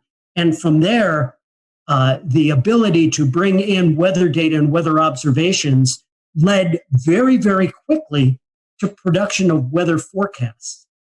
Within a couple of years of the formation of the Weather Service, these daily forecasts were something that everybody asked for. People understanding that they might not be all that accurate all of the time, they weren't able to do the kind of detailed forecasting that we can do these days, but they had an understanding of the basic concept, in most cases, of weather moving from the west to the east across the United States. With the ability to plot these maps, the early forecasters were able to trace storms. And as storms were moving from Chicago to Detroit to Cleveland to Buffalo and out to New York City, these forecasters could time to some degree the occurrence of this bad weather that was coming in that direction. And as they would do that, they would put these signal flags outside of places like post offices and other places where the public would frequent within these towns and cities. And so a quick walk down the street, someone would look at the flag and they would understand that the red flag with the black on it, okay, again, if you were in a coastal area, could mean a hurricane warning that was out. There were other types of flags that they used to get this information out. But it was amazing how quickly the science grew and how quickly the Weather Service expanded as we went through that time frame right after the Civil War. Tom, if you think back to what they started with and what we have today, if you could imagine, what do you think they would make of all the tools we have today?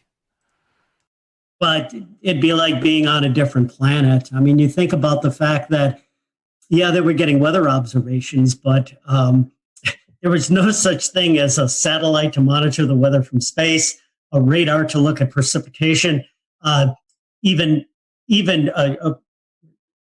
heaven forbid, a computer model, something that would actually foretell by using basic laws of mathematics what the weather would be like several days or maybe even into weeks in advance.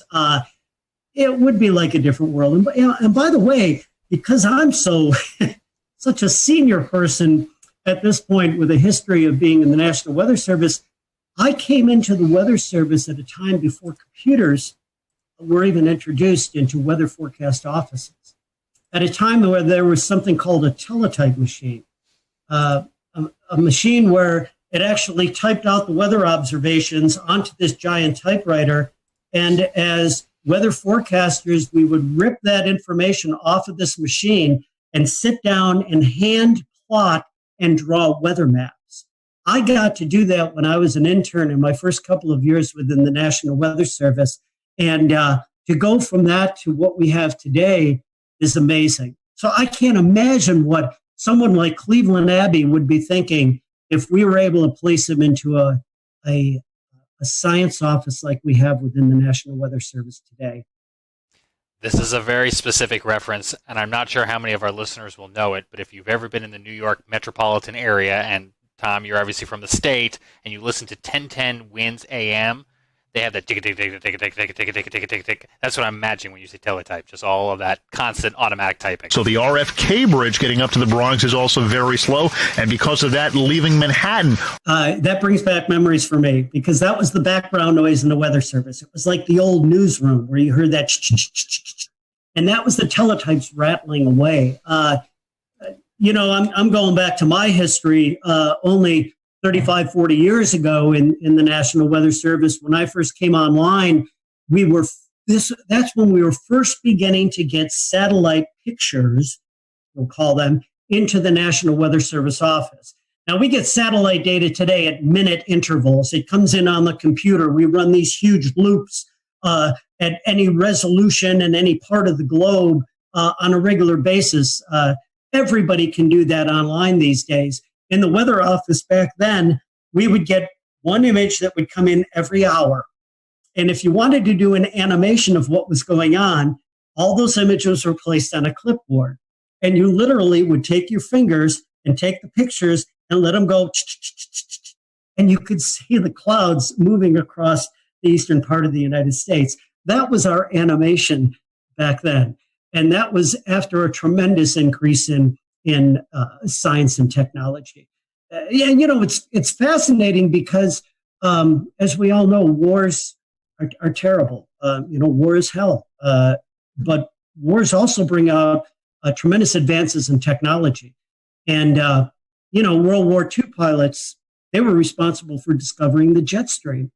As we got into World War II and immediately after, we developed the first large-scale upper air network across the United States with the launching of radiosonde balloons twice a day to get that information from the upper atmosphere, because weather occurs on 3 dimensions, right, throughout that depth of the atmosphere.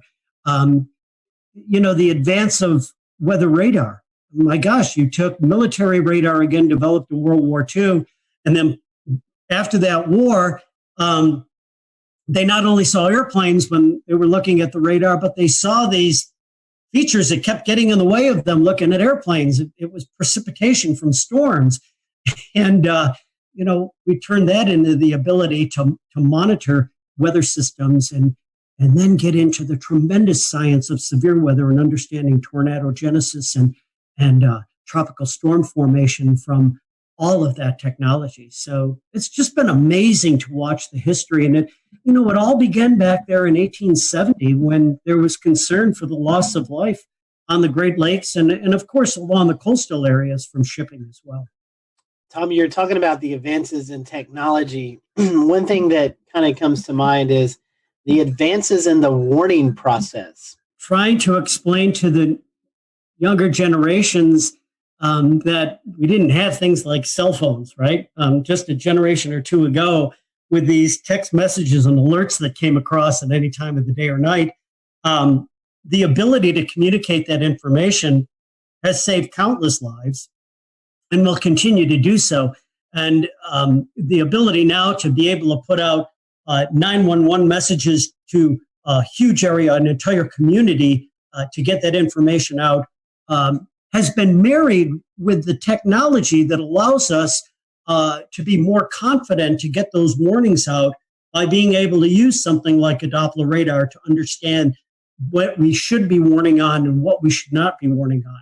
Because in the early years of issuing severe weather warnings in particular, but certainly all types of warnings, much of the public was very frustrated with the fact that the weather forecaster may, for lack of a better term, cry wolf a lot of times and send these warnings and watches out and not be able to verify them because we just didn't have the technology to do that. We've got that technology now, and to be able to then marry that to the ability for people to get warnings anywhere at any time, day or night, it has just gone a tremendous way to save lives across this nation. Talking about communication, and then I'll toss it off to someone else. One of the biggest tools that I think we all in this chat utilize is NWS chat, and the ability for the forecasters and the weather office to communicate with TV, radio, storm spotters out in the field. I mean, just the instant communication that we have, I think, is pretty cool, and it's cool to see the advances in the National Weather Service with that. You know, that's a really important point, and what it's done also is it's changed the responsibilities and the type of work that goes on within the National Weather Service offices. A decade, now I should say more than that, a generation ago, the main job of the National Weather Service forecaster, the meteorologist, was to issue the forecast. And now we have many, many tools that allow that process to be very, very fast, very efficient, and very smooth.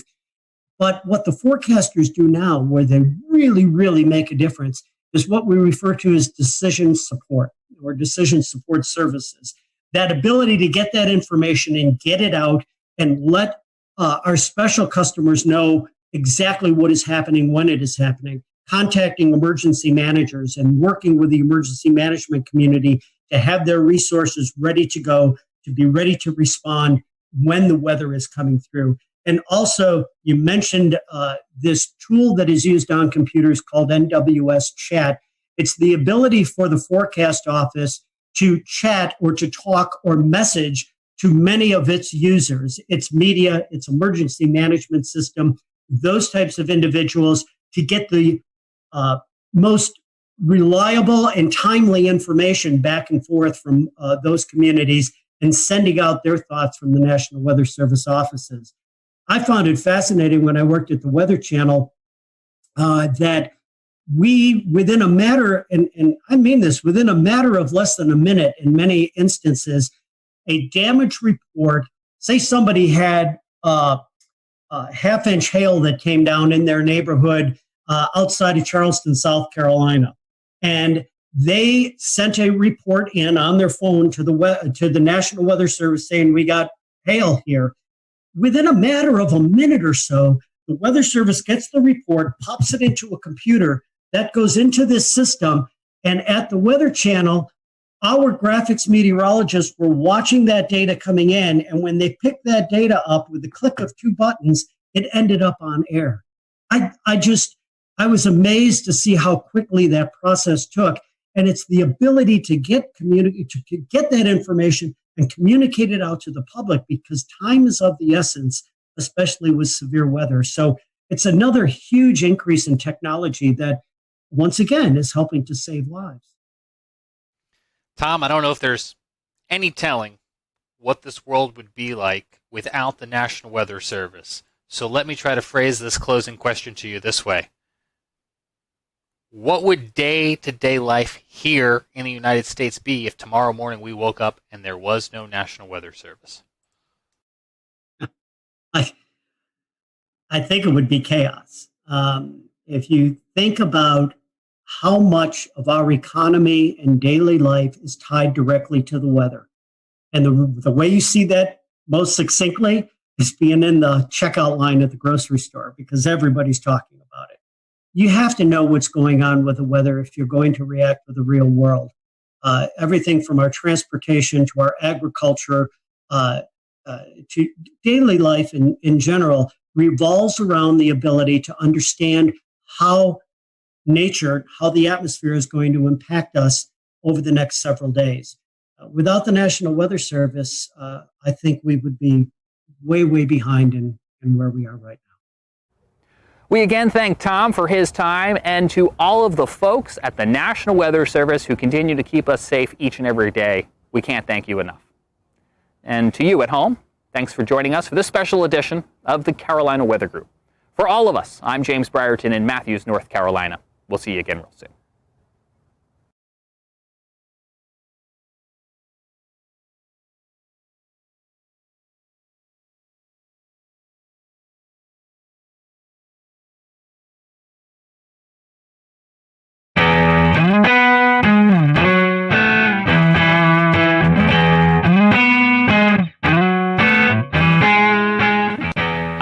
Ireton in Charlotte, a state of emergency has been declared in Allegheny County, North Carolina, after a historic 5.1 magnitude earthquake earlier this morning here on Sunday, August the 9th. It was the 5th strongest earthquake in Carolina history and the strongest in the Carolinas since 1916.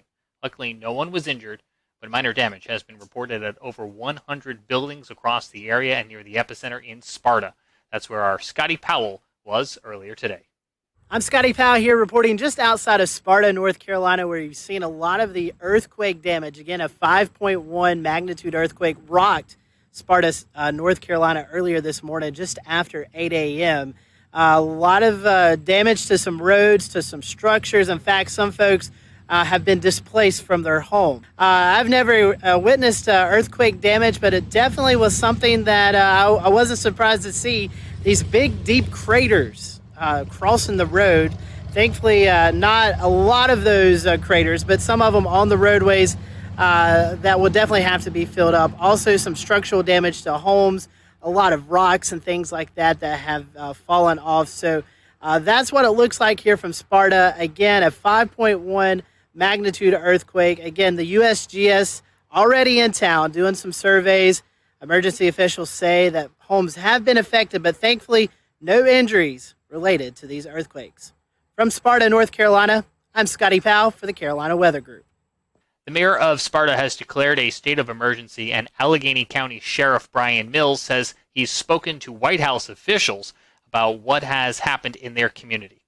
Sheriff Maines also spoke with our Scotty Powell earlier today. I actually woke up with the crashing of picture frames hitting the floor at my house. I live just over the hill here. And so it was pretty chaotic at my house. All the neighbors experienced a lot of chaos. And we've been going around today looking for injured folks. We've not found any major injuries. And so we're just so thankful that we've not had any reported major injuries right now on folks. And we're so thankful that there's no one been reported stuck in their home, things of that nature. There's been some folks that have had to leave their homes now because it's not safe to stay there. So there were smaller earthquakes ahead of the 5.1 magnitude earthquake, and USGS geologist Dr. Arthur Machat says the cause of Sunday morning's earthquake is still under investigation. First bit I got out here, this officer took me here to see just the cracks in the road. Just looking for any to document any of the surface rupture or any of the other breaking of the structures or damage from the earthquake. So Western North Carolina, known for smaller earthquakes, 5.1 right now. Pretty big event for North Carolina standards, correct? Yes. We normally see smaller earthquakes. Kind of tell us, is this a fault area? What may have triggered this? It's simply, we don't know. Most of the eastern earthquakes are intraplate seismicity, so they're not tied with the direct fault. There are lots of zones. You mentioned there are zones that are known for more seismicity in the east. East Tennessee seismic zone, Charleston, South Carolina, Giles County have all known, and Central Virginia are known for seismicity in the area. Nothing here, so we don't know any recent faults or anything to tie it with. Reports of shaking and tremors could be felt upwards of 150 miles away from Allegheny County, North Carolina on Sunday morning. We have 3 reports for you coming up, one from Greensboro, one from Charlotte, and one from Bristol. And we start in Greensboro, where WFMY Chief Meteorologist Tim Buckley spoke with our own Evan Fisher to recount his early morning wake-up call. So bizarre. You don't expect anything like that in North Carolina. We get earthquakes from time to time. Sometimes they happen, and most of the times we don't even know about it because they're so weak. Usually on the order of a 1 magnitude or a 2 or maybe closer to a 3 if you're rounding. But a 5.1 earthquake is pretty unprecedented. I mean, it's happened before, but by our records, it looks like this is the strongest one to have an epicenter in the state since back in 1916. That was actually near Asheville in Skyland, North Carolina. So anyway, it happened this morning about 8:07. Everyone probably has a little bit of a different story. For me, I was sleeping soundly, and then it happened, and I really woke up. And bizarre, I've never felt an earthquake before, so for me, that was a first. I've missed the other ones. This one definitely was strong enough to wake me up. And checked my phone right away.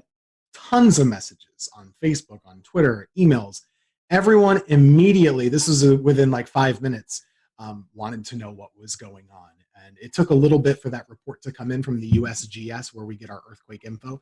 But once it did, it was pretty clear. Yeah, that was a strong earthquake, and it wasn't that far away. Starting to see some trickles in of damage reports here and there, mainly in that Sparta Blue Ridge area.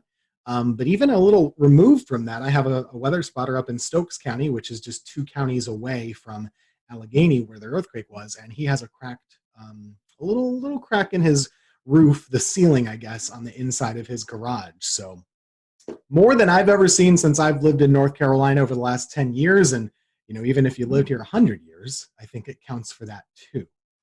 Chris Mulcahy is a meteorologist with WCNC Charlotte. He was working Sunday morning when the earthquake first occurred and recounts some of the reports of those tremors that his newsroom received. And I didn't feel anything here. So I live in Northwest Charlotte. But one thing that was really miraculous when I was out here, that time in the morning, early part of 8 o'clock, a bunch of messages were coming in saying, hey, did you feel that earthquake from Denver, North Carolina? Did you feel that earthquake from TKK? Did you feel that earthquake in the southern parts of Lancaster County? This was a big deal. We'll return to Best of the Carolina Weather Group in a moment. Now your Carolina weather forecast. Here are today's forecast high temperatures for North Carolina. Here are the forecast lows for tonight for North Carolina. Here are tomorrow's forecast high temperatures. And here's forecast rainfall across North Carolina tomorrow. Here are the forecast highs for the day after tomorrow.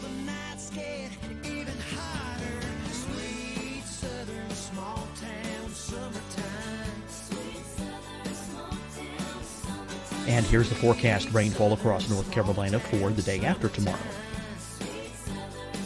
This is the total rainfall forecast across North Carolina for the next 3 days. Here's the severe thunderstorm outlook for today from the Storm Prediction Center.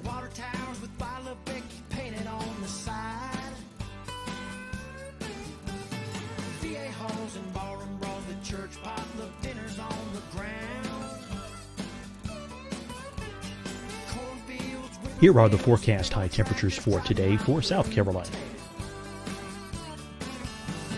Here are the low temperatures for today for South Carolina. Here's the probability of precipitation forecast across South Carolina today. And here are the rain chances across South Carolina tonight. Here are tomorrow's forecast highs across South Carolina.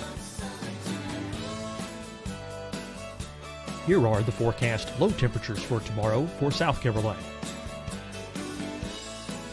And here is the probability of precipitation across South Carolina tomorrow. Here's the precipitation chances across South Carolina tomorrow night. Here are the forecast highs for the day after tomorrow in South Carolina.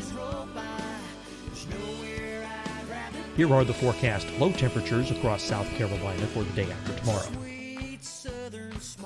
And here are the rain chances across South Carolina for the day after tomorrow. And South Carolina's probability of precipitation for that night. Here's the Storm Prediction Center's severe thunderstorm outlook across South Carolina for today through tonight. Here's the Storm Prediction Center's severe thunderstorm outlook across South Carolina for tomorrow and tomorrow night. And here's the Storm Prediction Center's severe thunderstorm outlook across South Carolina for the day after tomorrow through that night. Here's the severe thunderstorm outlook for today from the Storm Prediction Center.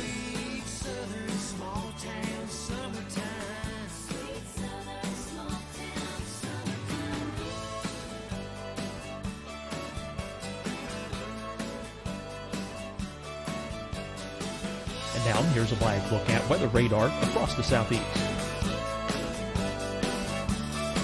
Fight the spread and take a stand against coronavirus. Wear a mask in public. Stay at least 6 feet apart from others. And get tested. Join us and fight the spread. Visit scdhec.gov/COVID-19.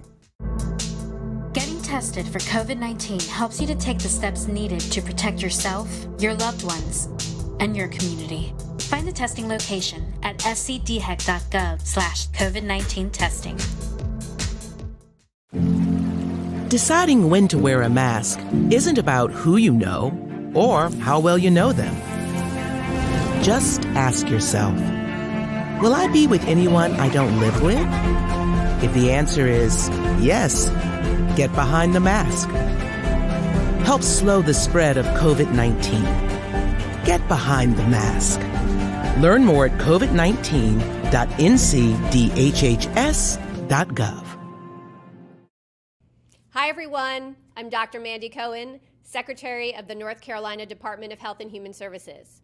And when you follow the 3 W's, you protect your family and your neighbors from COVID-19. When you leave your home, practice your W's.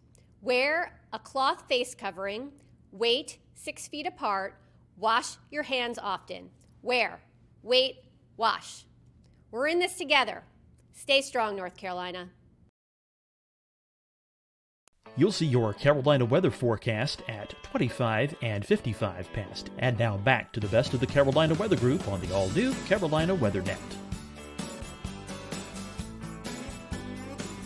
I gotta admit, I'm a little bit disappointed, but seeing this unfold live time as we were doing our cut-ins for the Today Show, this is a historic event. Over 100 years ago is the last time that we had anything close to this, and even though there was one back in 1926 that was just a little bit stronger or similar strength, that's still a long, long time. So this is a big historic event, and one thing that I love that I learned today is that every year worldwide there are 500,000 roughly earthquakes that are detected. Of those, only 100,000 earthquakes are actually felt. The big fact, only 100 of those 500,000 produce damage. So that means the chances of this happening worldwide is a 0.0002% chance of happening. Our own Ricky Matthews works in Bristol, Tennessee, and here's what they saw in their community. Here in the Tri-Cities, where we felt the quake over the mountain chain, even though we're about 80 miles or so from where the epicenter was. If you kind of go from Kingsport, Tennessee, or kind of Johnson City, Tennessee, a lot of people in our area still reported feeling the shaking this morning. Right after 8 o'clock, I started to get reports of people saying they felt something, and my Twitter feed lit up of all the reports from people saying that we felt an earthquake, or we think we felt an earthquake, and suddenly we were in a we were kind of trying to gather information, but a lot of reports of people experiencing shaking for a few seconds in our area. No reports of any type of damage in our area, but certainly something that kind of caught a lot of people by surprise early Sunday morning when they were just trying to sit down and enjoy their coffee. And there you have it. It seems 2020 had another trick up its sleeve, but we're happy to report once again no injuries following that 5.1 magnitude earthquake near Sparta, North Carolina on Sunday morning. Before we go, a quick tropical update for you. There is a tropical wave located a few hundred miles off the African coast. It continues to show signs of organization. A tropical depression could form in the next few days as the wave moves west at about 15 miles an hour. The next storm, if it were to be named, would be Josephine. On behalf of everyone here at the Carolina Weather Group, including Evan Fisher and Scotty Powell, I'm James Brierton in Charlotte. Thanks for joining us for this special edition of the Carolina Weather Group, and we'll see you back here again real soon.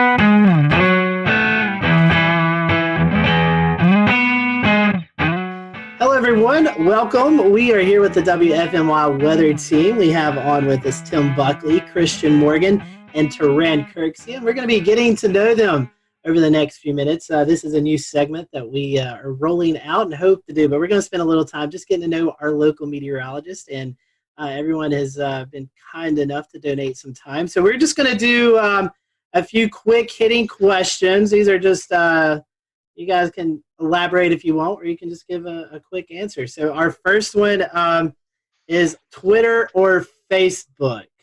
Which do you prefer more, Twitter or Facebook? I'll start with Tim. Twitter, as long as it's not bad Twitter. But I like weather Twitter. Okay. Christian?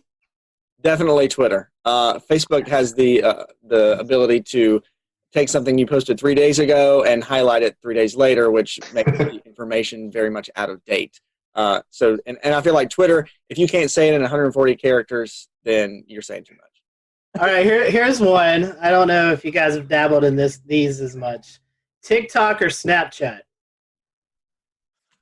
Oh boy. I'm old.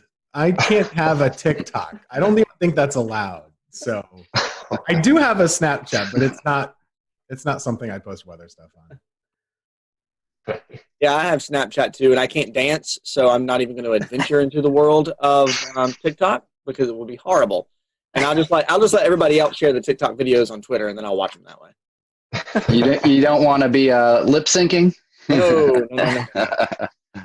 They both confuse me. I think I'm like, I'm older. I have an older spirit. So usually I just put my phone down when I get home. I don't want to know what's going on.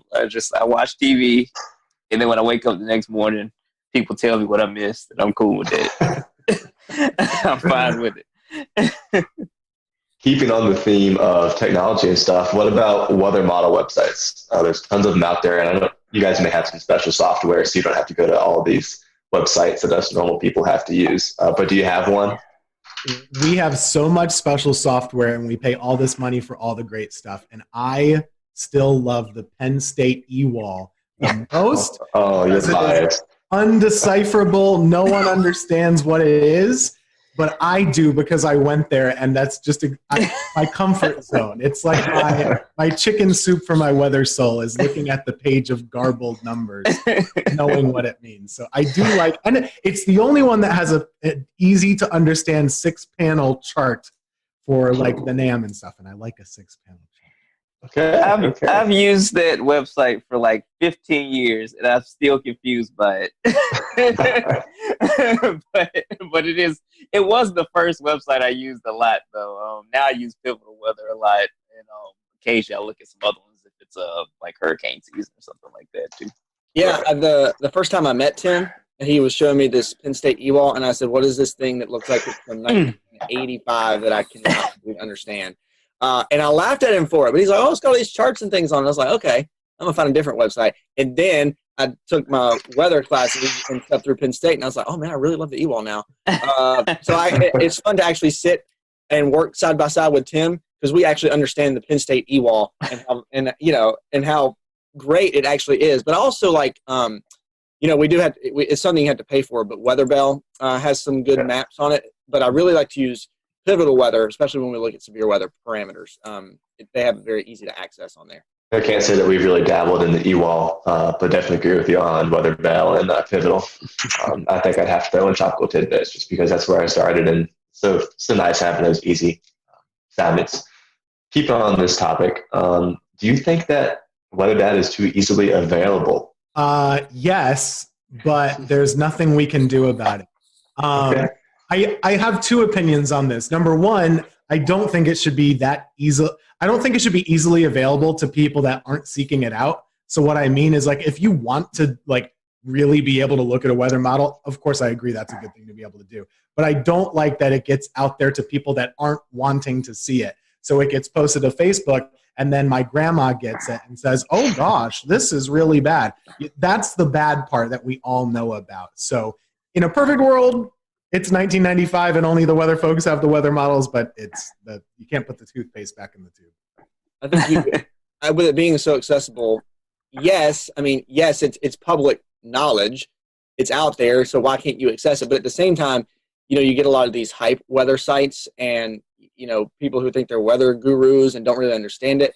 And they like to, screenshot things and then post hype weather stories based on looking at one model. People don't really take the time to actually dive into the models and try to find the consistencies in them. And a lot of people don't even know the biases of the models and typically how they run. So having it so accessible is kind of doing, the weather folks a disservice. So we actually kind of have to kind of take a step back and say, what you're seeing is not really accurate, but here's what we're looking at. So we almost have to kind of be careful where we step to make sure we cover the bases of what people are really seeing on Facebook and Twitter and what they're, sharing out at a mass rate. Yeah, because 90% of the time when something looks bad 5 or 7 days out, it doesn't happen. So I know my forecasting philosophy is usually like, okay, that looks like 10 days out. Oh, it looks horrible, but I'm not going to say anything. We'll just kind of pay attention to it. And then once we get in the, okay, it's 4 days out to 5 days out. If it looks really bad, okay, let me start kind of sprinkling this in. And then 3 days or less is when I'm more so like, okay, this is probably going to happen. But since it is out there and, the way that the models are visualized, some of the websites where it looks really, the color tables are really good, but you see something that looks terrible, and then somebody will just like, Christian and Tim were saying, they'll see it and they'll put it out there, and then it explodes, and you have to do damage control the whole time. And then when it doesn't happen, people will say, well, you guys didn't know what you were doing. So that's the way it goes. Yeah, exactly. Quran has lobbied for us to change our 7-day forecast to a 3-day forecast.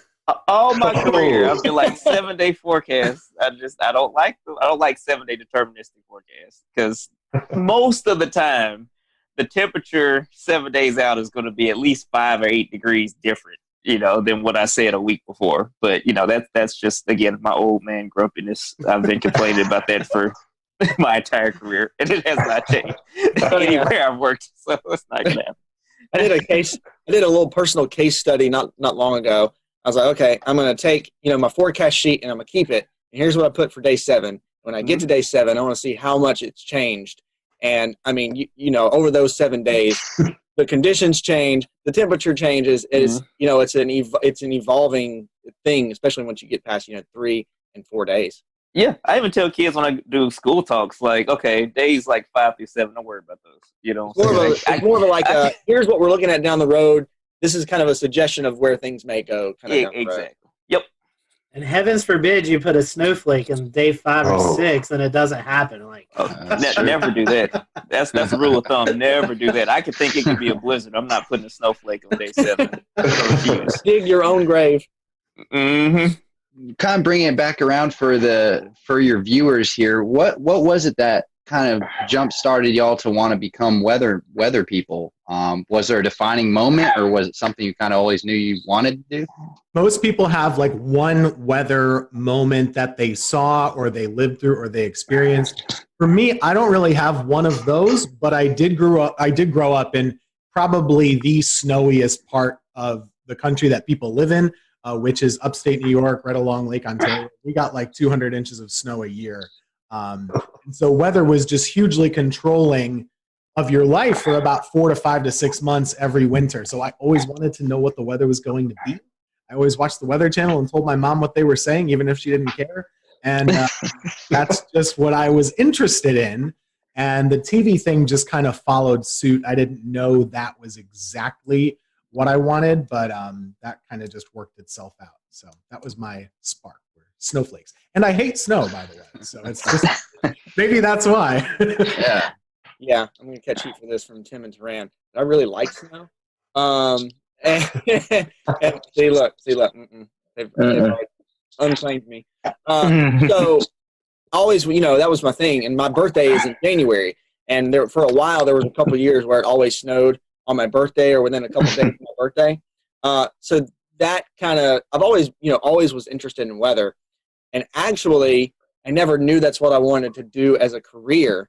I always wanted to do broadcasting, radio or TV of some sort, and work in radio for a while and then try to get my foot into TV and a couple different avenues. And then the weather thing just kind of popped up. That's where I was able to kind of get my foot in the door. And I knew I enjoyed it and kind of got my foot in the door. And actually, kudos to Tim for helping me and helping me learn a lot and teaching me and kind of really growing that passion for weather that I had, so much so that it sparked my interest to actually go back to school and get my meteorology certifications and stuff. And so here we are. It all kind of came full circle at one time. For me, I'm from the deep south. I'm from Alabama originally, and so I grew up with a bunch of tornado events, and one time I saw one, and that just kind of locked it in for me. And so that just made me interested in, because, when you're a little kid and you have tornado warnings, you get a little scared, and that fear made me want to learn more about them. And so, so now, that led me to kind of pursue meteorology as a career. When I was in college, I was somewhat interested in broadcast, but probably more into research. The broadcast thing just kind of happened, and I've just been doing that ever since. But I do want to say I do not like snow. Snow is terrible.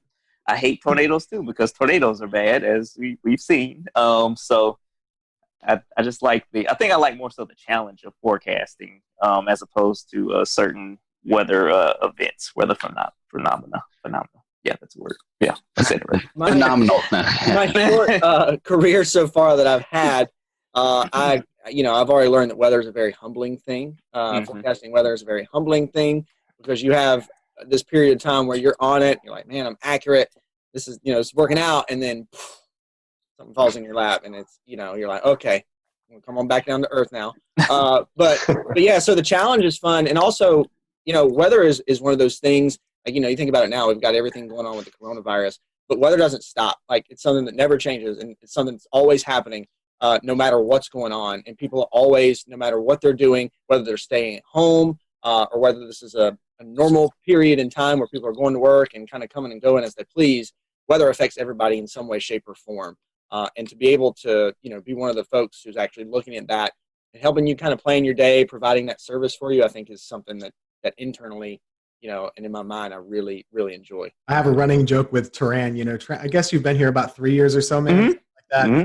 And when he was on his interview, he's asking, what's the weather really like in the Carolinas? And he's been in Oklahoma and Mississippi, and I say, you know what, man, we don't get that much severe weather.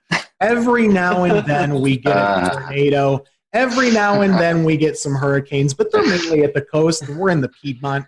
And every once a year or so we get some snow, and sometimes it's big, but it's not much. And then weather just happened all the time, and we had lots of tornadoes. We had a Greensboro tornado. We had all these hurricanes that came right into the Piedmont, all this crazy snow. So it's transformed. So it is. Is it following you, Turan? Clearly, it must be. I'm sorry. I apologize to everyone. So now I'm connecting the dots, because first we blamed it on Grant Gilmore when he left. And so now it's actually Tim's fault, because he said we don't really get, and ever since then, all heck's broken. Jinxed us. Yeah. That's right. Everything was quiet when Grant was here. When he left, it just went crazy. No claims about North Carolina weather at all. A quick follow up there, Turan. The tornado that you saw,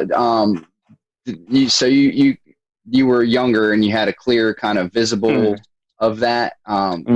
What kind of happened in that experience? There was I remember the day. I was in Huntsville, Alabama at the time, in North Alabama, and there was a tornado warning, and the meteorologist was saying, hey, it's headed towards this part of Madison County, which is maybe about 5 or so miles north of where we are. Then the power kind of flickered or went out, and of course, we looked outside, so you're not supposed to do that. And we were looking north, and you can barely see it, in the distance, but I could see it, and I was like, oh my gosh, that's wow. This is it. I was scared, but I was also kind of mesmerized. My parents knew that it wasn't going to hit us, so they were okay with me, like, looking outside, like, okay, it's up there, it's fine. But just watching it was, it kind of, just solidified my interest, because I've always been somewhat interested in weather, even when I was younger than that. But there was a meteorologist in town that would do such a great job kind of teaching the meteorology. I know some people don't like that, but for me, I would always sit in front of the TV and watch the severe weather coverage, and I would learn so much about how to look at radar. What are you looking for? These are different, variables that, you can look at using the radar. And again, this is in the 90s, and so there's been a huge explosion of different things now, but it made me more and more interested. And then, obviously, I reached out when I got in high school, and he was gracious enough to let me, intern from when I got in college, but to let me shadow him when I was in high school, and it just kind of went from there. Give us a name. Come on. It was It was Dan Satterfield. Okay. I know that's a name that, yeah, some people had different opinions, but yeah, he was awesome. And even to this day, he's, just so gracious, if I ever have a question or anything, or, he has always been one of those people that I could, like, hey, I don't understand this, I don't understand that. And he's one of the big reasons I ended up going to Oklahoma. He started telling me about, oh, yeah, a lot of tornadoes out there, you can learn a lot. I'm like, okay, sure, I'll try it. So, yeah. Well, that's great. I think you're reading right off our question sheet. One of the next ones I was going to ask is, do you guys have a weather role model? So, Rand, we just got your answer. Tim, Christian, a weather role model? I wasn't that active. I mean, it was hard. It seemed crazy back, when I was growing up, which is not that long ago in the 90s. It seemed crazy that you would actually be able to like reach out and talk to your meteorologist locally. That is so accessible now with social media. So I didn't really have any interaction with any of my local meteorologists, but there's a guy by the name of Dave Eichhorn up in central New York who was on Syracuse television for a long time. And I would always watch him and Dave Longley and Jim Teskey. Two of them are still there.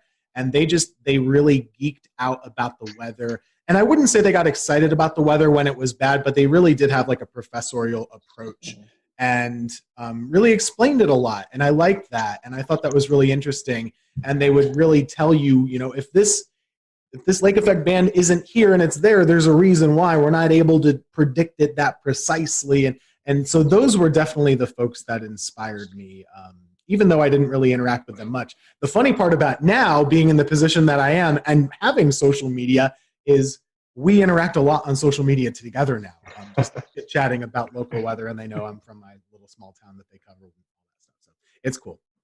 That's neat. Yeah, for me, so I actually grew up in this market. So I was very in tune with all of the weather folks in the market at the time. And so there was one person that I won't name because we're with, a competing station right now, but I watched them all the time. And that's just kind of, I would always, that would always be the thing. And when they were calling for snow, that's what I wanted to know about. That's who I wanted to see. And I wanted to learn, why it was happening, and also more so to know how much we were going to get. But at that point, Tim, like Tim said, I never really thought that, when I was in middle school, that you could actually reach out to those folks and actually, have a conversation with them. And, some folks, that I've learned over the years, some folks are more gracious of giving their time than others are. But I will say, and again, Taran and Tim can probably speak to this because they've been in it longer than I have, of course, but maybe the way that social media and has kind of groomed us over the last, in this age that we're in, I think that the connectivity, being able, whether you're competing stations or not, but kind of the network of meteorologists and kind of being able to toss ideas back and forth and discuss those things, there's a more of an open line of communication, I think, than there used to be, which is definitely a good thing for not only the folks who are in it now, but the people who are aspiring to be meteorologists as well. Here right now, that's a testament to having access, with more access to your local meteorologist than perhaps there was back in the 90s, like you said, Tim. Everything has changed so much. I didn't even know what a computer model was or that they existed until I got to college. Like, I didn't know any of that really. And I don't know that I was unique in that either. Once you got to school, you're like, oh, there are these tools that I didn't know that existed. Here's how we use them. And then I kind of, learned it very quickly. But before that, I mean, the amount of information that 12-year-olds know now that are weather enthusiasts is about the same as like what I had like as a sophomore in college. It's amazing. It really is. Oh yeah, same for me. I mean, the first time I saw a forecast model was when I shadowed that time, and they had the DIFAX maps or whatever. It's like, oh, okay, this is printing out. So this is how you all figure out the forecast weather. Okay, cool. Before that, I had no idea. I actually have some of those DIFAX. Eric Thomas. I went to visit Eric Thomas in Charlotte, and I have them somewhere in the basement. I need to pull them out and see if I can find them. But I have a question. It's going to kind of tie 3 or 4 questions that we have together. It's kind of the future of meteorology, working from home, and the role of social media, which we all three are experiencing right now in the COVID-19 pandemic. So what are your thoughts on the future? Do you see working at home maybe more of a thing to come and doing a lot more via social media? I think that, I mean, obviously, kind of hate the reasons why, we've gotten to this point, where a lot of people are working from home, hate that there's, the virus is kind of causing all this disruption. But with that said, a lot of friends I've been talking to over the past, somewhat talking to, I'm kind of introverted. Occasionally I'll ask them a question. I got to have one conversation a week with friends. But basically we were talking about, hey, it's 2020. The idea of going into an office every day in many industries is antiquated. If you're in sales or something like that, why do you have to go into an office building when you can just make your calls from home, or you can go and, drive to your different sales spots from home and work out of your home office and maybe go to the office once a week.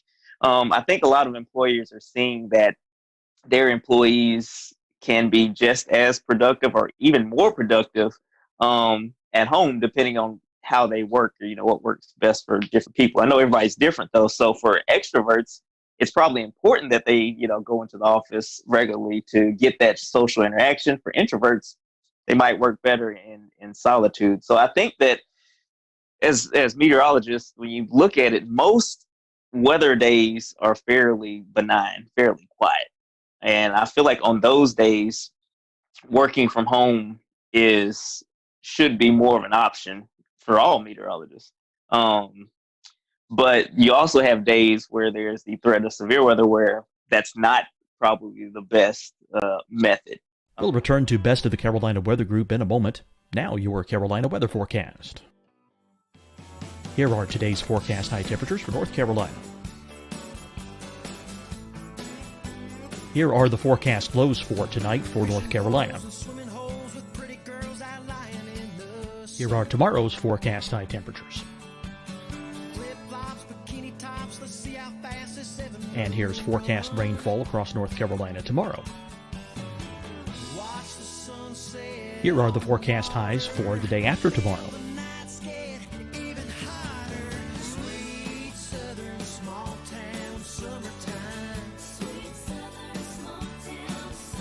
And here's the forecast rainfall across North Carolina for the day after tomorrow.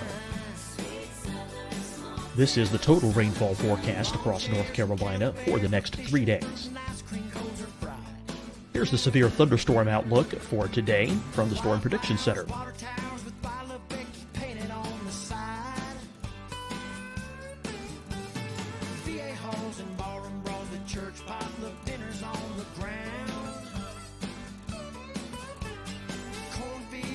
Here are the forecast high temperatures for today for South Carolina. Here are the low temperatures for today for South Carolina. Here's the probability of precipitation forecast across South Carolina today. And here are the rain chances across South Carolina tonight. Here are tomorrow's forecast highs across South Carolina. Here are the forecast low temperatures for tomorrow for South Carolina. And here is the probability of precipitation across South Carolina tomorrow. Here's the precipitation chances across South Carolina tomorrow night. Here are the forecast highs for the day after tomorrow in South Carolina. Here are the forecast low temperatures across South Carolina for the day after tomorrow. And here are the rain chances across South Carolina for the day after tomorrow.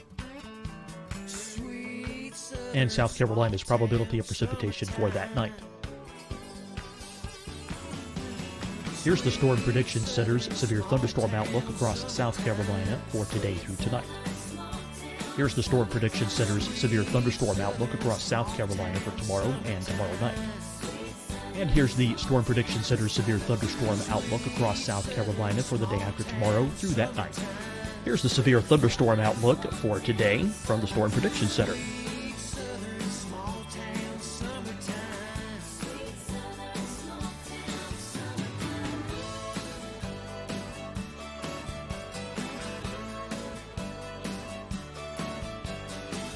And now here's a live look at weather radar across the southeast.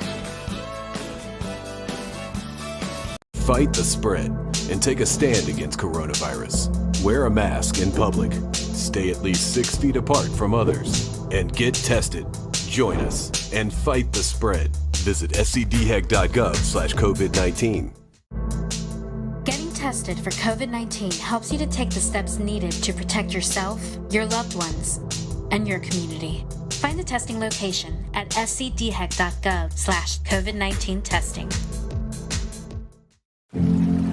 Deciding when to wear a mask isn't about who you know or how well you know them. Just ask yourself, will I be with anyone I don't live with? If the answer is yes, get behind the mask. Help slow the spread of COVID-19. Get behind the mask. Learn more at covid19.ncdhhs.gov. Hi, everyone. I'm Dr. Mandy Cohen, Secretary of the North Carolina Department of Health and Human Services. And when you follow the 3 W's, you protect your family and your neighbors from COVID-19. When you leave your home, practice your W's. Wear a cloth face covering, wait 6 feet apart, wash your hands often. Wear, wait, wash. We're in this together. Stay strong, North Carolina. You'll see your Carolina weather forecast at 25 and 55 past. And now back to the best of the Carolina Weather Group on the all-new Carolina Weather Net. I don't know what you think, Tim. I mean, I definitely do miss being able to interact with folks at the station. However, typically meteorologists aren't interacting with one another personally face-to-face because we're on different shifts. So it doesn't change that much between us working together. Christian and I do have a lot of overlap at the station just because of our schedules. But aside from that, the main difference is just being able to show things in front of a wall and explain things by pointing them out and maybe some interaction with other anchors and stuff like that. I don't think that I'm surprised at how much we've been able to do at home, and I do think that this might continue, to be an option in the future on quiet days. I don't see why not. So we'll see what happens. It's new for everybody. So what we did learn this past week, though, and whenever this is aired, we had a tornado situation back on this past Monday. That is something that very much needs to be at the station. Mm-hmm. And just the reason for that is, we don't have backup power at home. The building does, and we can explain it. And I think there's a comfort to folks at home who are able to actually see us at work. On top of it, we got it covered. Don't worry. Agreed.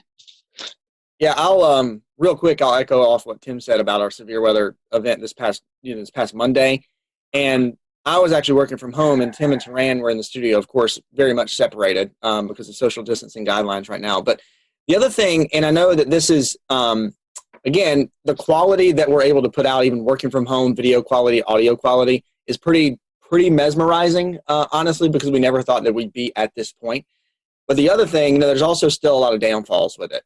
And one of those being the fact that when you remote into whatever weather software you have, there's going to be some sort of latency at whatever rate. Which does, I noticed this working from home on Monday. When you have that, it does make storm tracking, especially in like a severe weather event, it makes it more difficult because you're trying to move the map around, and because of the latency you may have in some, like if you're remoting into a computer, well, you might have moved past it too much, and then you got to kind of scoot it back a little bit. There's just so many extra steps, and even extra seconds can be crucial in a severe weather event. But taking an overall approach to it, working from home is interesting. I've always been one of those folks who, all right, I have to get up and get ready and then go out the door to kind of get my, get my mind in the right place to do work. So working from home has been a challenge for me to kind of get into that groove. It's not so much a challenge anymore just because we've been doing it now, for a month at least. But having that interaction with folks in the building, even though, here's the weather center over here, and here's the news people over here, and we come together at the newscast. Just kind of having that interaction. The lines of communication are, of course, a whole lot better, Tim and Taran, and if you've been in a newsroom, like you know this, like you can just scoot the chair back and you yell something across the room or say something across the room. Now, working from home, okay, got to send this email, or did I check this on the wall chat, or did I send somebody a text message? So the communication line kind of is something you have to kind of double check yourself on. But I think there's something about, if the weather's nice, of course, we can forecast from anywhere. Yes, we have some tools at the station, but we can do a forecast from anywhere as long as we have internet. We can even look up stuff on our phone, if we need to do that. But working from home and putting the forecast together, is easy. But I think when things return to normal, if we are seeing more work from home situations, I think just being in the station, being in the studio, at least for the shows, has a value to it that you can't replace. No, absolutely. It's amazing all of the, just how much you've seen this working from home thing develop over the last 2 months.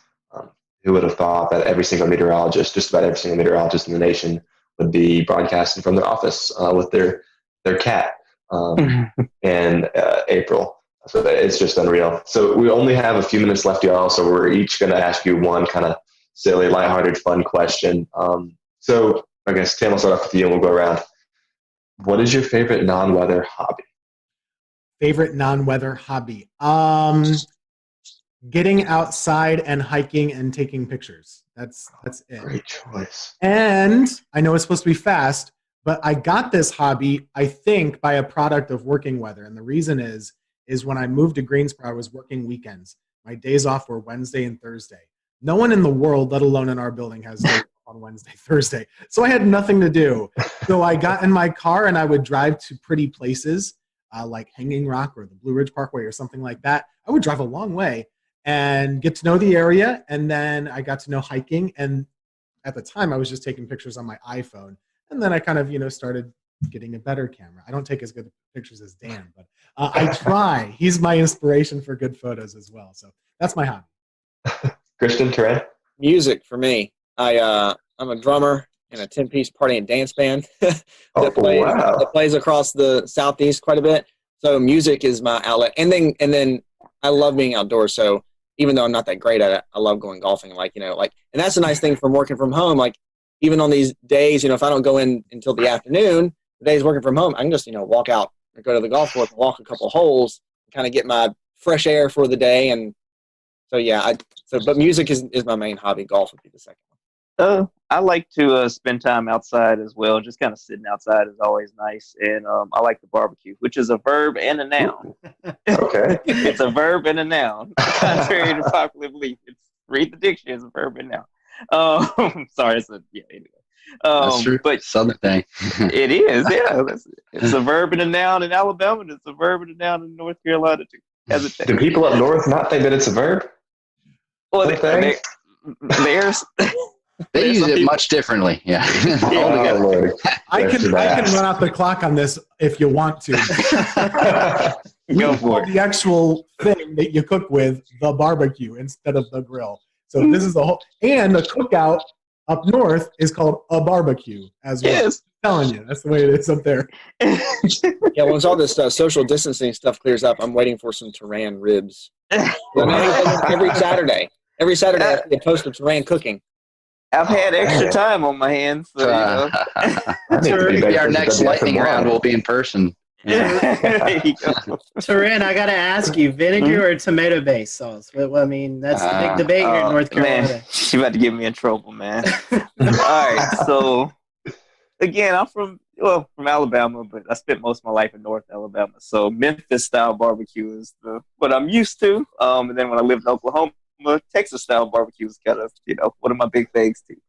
I like more tomato-based barbecue sauce. Like, you have to put, for me, I do put some apple cider vinegar as I'm cooking it, but I don't just douse it in it. Like, I just want a little bit of tang and then more sweetness. That's just what I prefer. Very nice. Very nice. We'll give that to you. And on that, I'm with Taran on that. Even though I'm from North Carolina, I don't want to eat barbecue and have my throat burn. A good mix, a good middle of the road barbecue. Mm-hmm. Well, Christian, I didn't because we need the viewers to still like us after disparaging barbecue or whatever. And these are the fun questions. Christian, I didn't know you golf, so next time I'm in the air. We'll have to go hit the course. We'll do it, absolutely. All right, so one last, I guess, question before we wrap. Do you have a favorite weather or disaster themed movie? And if you all three say Twister, Yahtzee. Yeah, that was what I was gonna say. It's so bad, but it was so entertaining. And growing up, I was like, oh man, this is awesome. So yeah. There was a volcano movie too that was really bad. What was the name of it? It was Volcano? Dante's Peak? Yeah, in the 90s. Yeah, there were two of them. There's Dante's Peak, and then Volcano was like in L.A. Okay, yeah. Yeah. They're all really bad. Yeah. The worst one is The Day After Tomorrow. Oh, gosh. Are you telling me that's not accurate? It is horrific. And I was in New York in January, and I went to the New York Public Library, which is a great free place to go. You should go sometime and check it out. It's beautiful. I took a picture in there and said, oh, it's a great place to visit. And everybody posted, this is where they filmed Day After Tomorrow. Jake Gyllenhaal is all over these places. I was like, oh, no, I'm reliving this horrible movie. Oh, well, guys, I have one question. I know you're talking about places to visit. We want to give a little love to the Triad areas. So what's your favorite place to visit? If you have visitors coming to the Greensboro, High Point, Winston-Salem area, where is your favorite place to go visit? Where would you recommend to people? Could I guess, vote for Hanging Rock, or is that too far away? I really like. That's great. I really like the parks. Hanging Rock is amazing, and I love just hiking up and stuff. And that's probably one of the cooler, public parks I've been to in the state. Pilot Mountain's a great hike too. It's in the Triad, and it's probably, if we're talking Triad specific, that's probably my favorite. But if somebody's visiting the Triad, a couple, it's a quick shot up to the mountains and the Blue Ridge Parkway too. So we have a lot in our backyard. That's the nice thing about being in the Triad. We got a lot of great places here, but also a quick drive in a car, and you can take a quick day trip, whether beach, mountains, whatever it is. All those places are great. I will be like the ambassador. If you guys have any questions about where to eat, where to drink, where to go, outside, there are so many good parks here. Seriously, and just having lived in multiple states and multiple places, most places don't have as many parks as we do and as many good parks as we do. And I really appreciate the dedication to saving outdoor spaces. City of Greensboro, every lake, there's a trail around it at all points. That's crazy. And there's really great opportunity to get outside. We don't have traffic. We have good food, stuff. So come on down whenever you're allowed to, and we'll give you a good recommendation. I'm sold, Tim. Dan likes it here. Okay, good. We certainly appreciate your time today. We talked about social media, so I'd feel bad if I didn't say, hey, give your guys a plug. How can they follow you guys on social media?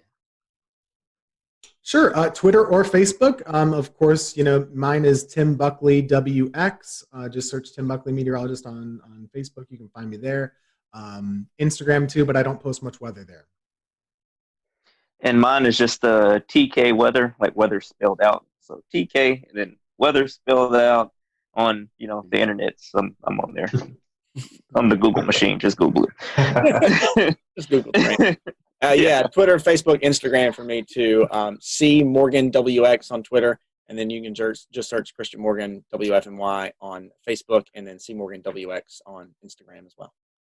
Awesome. Well, we appreciate your time. Thank you guys for watching. Hope you enjoyed it. We'll do another one of these soon. Thanks, guys. Yeah, thanks, y'all.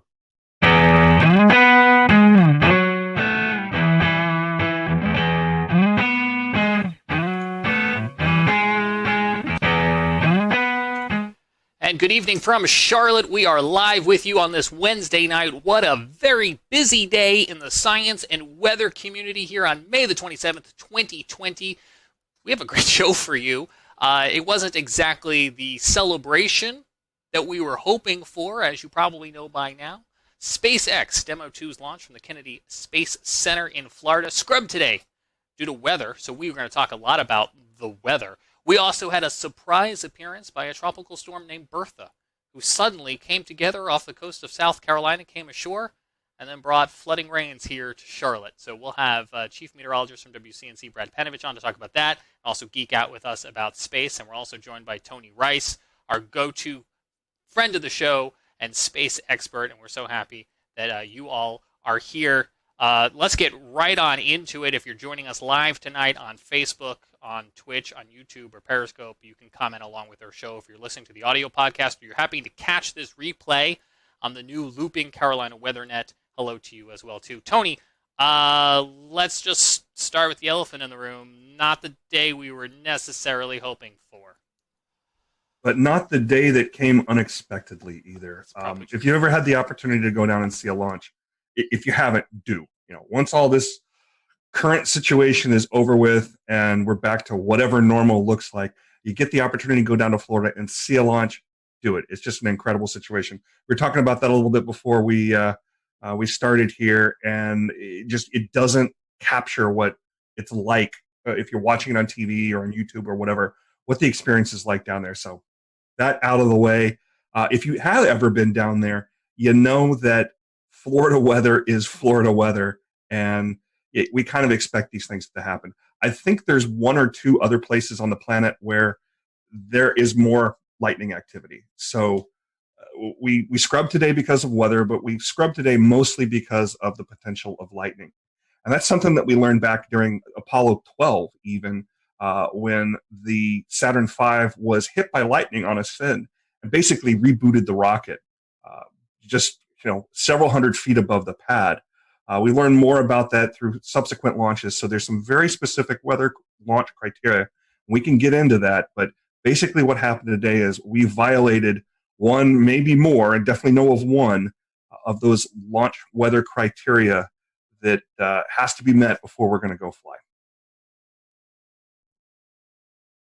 I just pulled a Scotty and forgot to unmute myself. We're certainly going to get into some of that weather criteria, and we're going to break it all down because we got some really interesting information. I don't want to get too far into the program for anyone who doesn't know, Tony. Let me have you explain it. What is the significance of this mission? So this is the first time in basically 9 years that we attempted to launch astronauts from U.S. soil. So at the end of basically construction of the International Space Station, we retired the space shuttle. Space shuttle, the best way to compare it, and the reason that we didn't continue flying the space shuttle to take astronauts back and forth, astronauts stay about 6 months on board station before they come on back home. So we're continually rotating people through there. The best way to compare it is you wouldn't take a tractor trailer to go get groceries. And that's about the volume of space that was in the back of the shuttle's payload bay. If you're just taking supplies, well, we can send an uncrewed mission up there. SpaceX has been doing that for a while. We've got some other ways of getting cargo up there. But to take people back and forth, we've been buying seats on the Soyuz, launching them from Baikonur Cosmodrome out in Russia, actually in Kazakhstan. But we really wanted to get that capability back onto U.S. soil. So several years ago, NASA, as a part of the commercial program that includes cargo as well, we want to hand over basically low Earth orbit to commercial agencies. SpaceX is one of them. Boeing's also working on getting some capability there. So it was really important to get this capability back on U.S. soil. And Administrator Bredenstein talked about it today. One of the main reasons we want to do that is have one American up there right now. We want to have more. The more Americans we have up there, the more they can focus on specifically U.S. science. So the Dragon capsule that we attempted to launch today, we're going to give it another shot on Saturday, weather willing, has the capability of taking 4 up at once. That's even a better option than using the Soyuz, because the Soyuz can only take up 3, and those are at most going to be 2 Americans, and it's generally only 1. The Soyuz as well, and I don't know if others feel this way, but when I watch it, I feel like it's something straight out of James Bond, Soviet Union era technology. And that is like the complete opposite of what SpaceX has developed here, because they not only did hopefully a very efficient rocket based on what we've seen with the uncrewed missions, but also, and Brad, you were touching on this before the show, there's a little bit of style that they incorporated into not only the spacecraft, but also the suits we're seeing here. Yeah, they're very interesting. I love the helmets. The rest of it, I don't know. It almost looks like some kind of weird like leisure suit, and then they've got like shrimping boots on or something. Those were actually designed by a Hollywood costume designer. Elon Musk went out and specifically got one of the costume designers that was working on Marvel films and said, you go sketch us up something. You tell us what these are supposed to look like. Then they handed it over to the geeks who actually made it work and made it functional so it can protect the astronauts when it needs to protect them. But yeah, the helmets are cool. Those cool helmets, I love. They do look pretty cool, don't they? I will say one thing about the Soyuz, though. If you've ever seen pictures of the outside of the space station, you can pick those Russian elements out really, really easy. They're bulbous. And the reason they're bulbous is because a sphere is a very strong thing and can hold pressure really well. But the thing about Soyuz and the thing about those older rockets and those older capsules is the thing that you really want to have underneath of you and around you when you're in space is something that is well tested. And those rockets have been around a long, long time and are very well worn and have had the bugs worked out of them. We had an incident a couple of years ago where one of the solid rocket motors that come off during ascent bumped into the capsule, and they ended up having to go into abort mode that they hadn't done in I don't know for how long. But previous to that, we really hadn't had any incidents with the Soyuz. The Soyuz is old-fashioned, and it doesn't look that great. It certainly isn't as sexy as what SpaceX is doing out there with their nice, clean cockpit and reverse lighting. Much like you have over your shoulder there, Brad. You've got some style there as well. But it's very functional, and it's very reliable. Can you talk to us? We know you've been following this SpaceX progress probably a lot closer than most. Can you talk to us about what SpaceX has had to overcome to get to be the first commercial operator to take astronauts back, and what are some of the challenges that they may still face as somebody who's not as well seasoned? Yeah, well, they're still going to have to face some challenges there, simply because you got to have the first flight sometime. And it's kind of a first flight, and it kind of isn't. It's on a well-proven rocket. The Falcon 9 has a pretty good safety record. We've only lost a couple of them. But what they really have going for them is iterations. They've flown these things over and over and over, so they had an opportunity to perfect it. Does that mean that it's perfect? Certainly not. But it is sufficient to the point where not only SpaceX is comfortable with it, but if you listen to the NASA administrator and the folks that are involved in these kind of decisions, particularly during flight readiness reviews that have been going on for the last couple of weeks, they're confident. They have enough confidence to put those two astronauts on top of them. So what they have ahead of them is they'll learn something on this flight. Hopefully it'll go off without a hitch on Saturday. Hopefully the weather will cooperate. But they're going to learn some things. There's going to be something that didn't go quite right. There'll be something that can be improved upon. When you listen to the call during the launch, one of the last people you hear from is a flight test director. And that may seem a little odd that, we got two people on top of this rocket and we're about to send it off into orbit and we're still testing. But this is absolutely a test. The name of this mission is Demo 2. It's a follow-on Demo 1. Demo 1 was pretty much what you're going to see on Saturday, but without the astronauts. Every one of these things is a test, and it's a way to gather more data and to improve on things. The setback that SpaceX had, I don't even remember how long ago, it was sometime last year or maybe even the year before that, where they lost one of the Crew Dragon capsules on the pad because of some of the hypergolic fuels that are used on orbit. They're fuels that basically, if you put part A and part B together, you explosion, you point that explosion in the right direction, you got thrust. There was, I believe it was a leak that they basically lost that capsule. That capsule was all but pulverized. So that was a bit of a setback to them because they didn't get as much data as they would have hoped from something like that. You learn more from your failures than you do from your successes. So this is some of the most instrumented spacecraft ever. They're gathering tons and tons of data from it. So once we do get this launch off, they're going to be gathering lots of information and improving things. So, Tony, what's the relationship between NASA and SpaceX? Who's kind of responsible for what? NASA is the customer. They put out the requirements, and SpaceX is the contractor fulfilling those requirements. It's kind of a similar relationship as the DoD would have with any of their contractors, if you're familiar with that world at all. That being said, though, there's a fair amount of oversight that NASA still has in this, particularly because of the human spaceflight aspect here. There are people on board this thing. There are former astronauts that are involved in all of those reviews. And somebody asked during one of the press conferences this week, who in NASA, if anybody, can raise their hand and say, no, something's not right, something's not safe. And the answer that was given by the administrator was anybody involved in the review panels. And SpaceX reiterated that they have a culture that they're trying to promote there, where anybody that's involved in building something can and should raise concerns as well. How much that actually happens, that remains to be seen.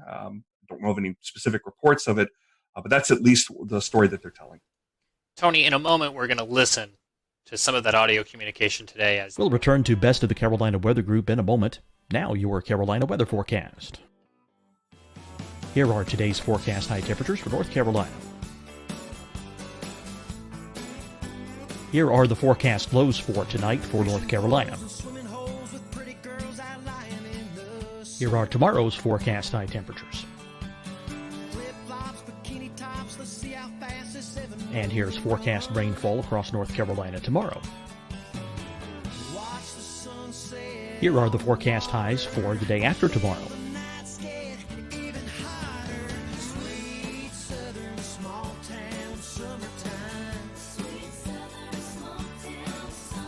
And here's the forecast rainfall across North Carolina for the day after tomorrow.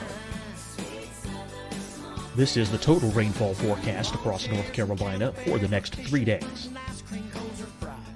Here's the severe thunderstorm outlook for today from the Storm Prediction Center.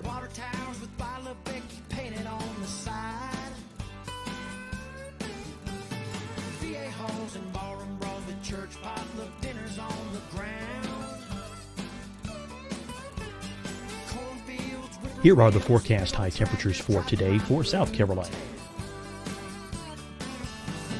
Here are the low temperatures for today for South Carolina. Here's the probability of precipitation forecast across South Carolina today. And here are the rain chances across South Carolina tonight. Here are tomorrow's forecast highs across South Carolina. Here are the forecast low temperatures for tomorrow for South Carolina. And here is the probability of precipitation across South Carolina tomorrow. Here's the precipitation chances across South Carolina tomorrow night. Here are the forecast highs for the day after tomorrow in South Carolina. Here are the forecast low temperatures across South Carolina for the day after tomorrow. And here are the rain chances across South Carolina for the day after tomorrow. And South Carolina's probability of precipitation for that night. Here's the Storm Prediction Center's severe thunderstorm outlook across South Carolina for today through tonight. Here's the Storm Prediction Center's severe thunderstorm outlook across South Carolina for tomorrow and tomorrow night. And here's the Storm Prediction Center's severe thunderstorm outlook across South Carolina for the day after tomorrow through that night. Here's the severe thunderstorm outlook for today from the Storm Prediction Center.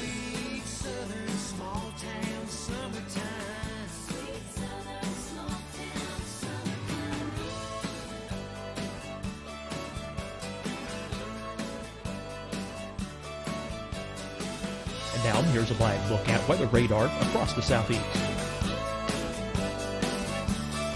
Fight the spread and take a stand against coronavirus. Wear a mask in public. Stay at least 6 feet apart from others. And get tested. Join us and fight the spread. Visit scdhec.gov/COVID-19. Getting tested for COVID-19 helps you to take the steps needed to protect yourself, your loved ones, and your community. Find the testing location at scdhec.gov/COVID-19 testing. Deciding when to wear a mask isn't about who you know or how well you know them. Just ask yourself, will I be with anyone I don't live with? If the answer is yes, get behind the mask. Help slow the spread of COVID-19. Get behind the mask. Learn more at covid19.ncdhhs.gov. Hi, everyone. I'm Dr. Mandy Cohen, Secretary of the North Carolina Department of Health and Human Services. And when you follow the 3 W's, you protect your family and your neighbors from COVID-19. When you leave your home, practice your W's. Wear a cloth face covering, wait 6 feet apart, wash your hands often. Wear, wait, wash. We're in this together. Stay strong, North Carolina. You'll see your Carolina weather forecast at 25 and 55 past. And now back to the best of the Carolina Weather Group on the all-new Carolina Weather Net. It's going to be a no-go. Set this up for us. Who's doing the talking here? Is it NASA or is it SpaceX? If it's the clip I think you're talking about, you're actually hearing an Air Force officer. So there is a wing of a part of the 45th Space Wing down at the Cape Canaveral Air Force Station that is responsible for forecasting weather all along the Cape Canaveral Air Force Station, where there's additional launch pads. SpaceX is using one of the launch pads there in addition to the one that was in use today, the historic 39A launch pad. That's actually on the Kennedy Space Center side of things. They're responsible for forecasting weather involved in launches. They also provide weather forecast for the station itself whenever they're moving around equipment and want to know about things like winds and rain and that sort of thing. The person you were hearing there was called the launch weather officer, and they are on equal footing with anybody else that is giving the go, no go call during that final pull before they decide to actually light it or scrub and wait until the next opportunity. But they are someone who is speaking for a larger team of experts. And many of those experts are very focused on looking at things like lightning. And that's kind of how things shook out today. There was a lightning concern that we can get into. Yeah, let's listen to the audio here, and then we'll talk about that exact lightning concern. Unless you can give us another 10 minutes, I don't think we're going to get there with any of the rules today. I'm going to give you 10 minutes.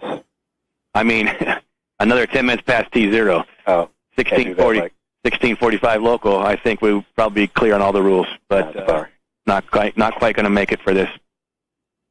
Okay. We're going to check back in with you in about 2 minutes, and then I'll call it up at about 17 minutes. Okay.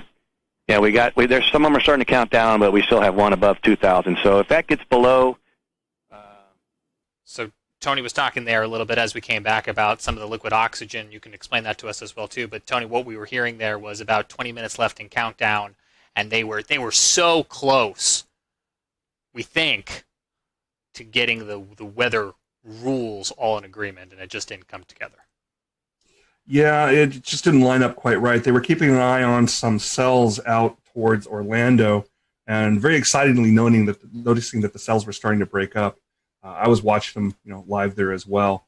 There's a rule that says several of the rules mention 10 nautical miles, which, if you've ever been down in that area, runs out not quite to Titusville and I-95. So you watch any of that weather between the Space Coast and Orlando to see if those cells are going to continue moving forward, going to continue building intensity, or are going to break up. And the positives were that it looked like they were breaking up.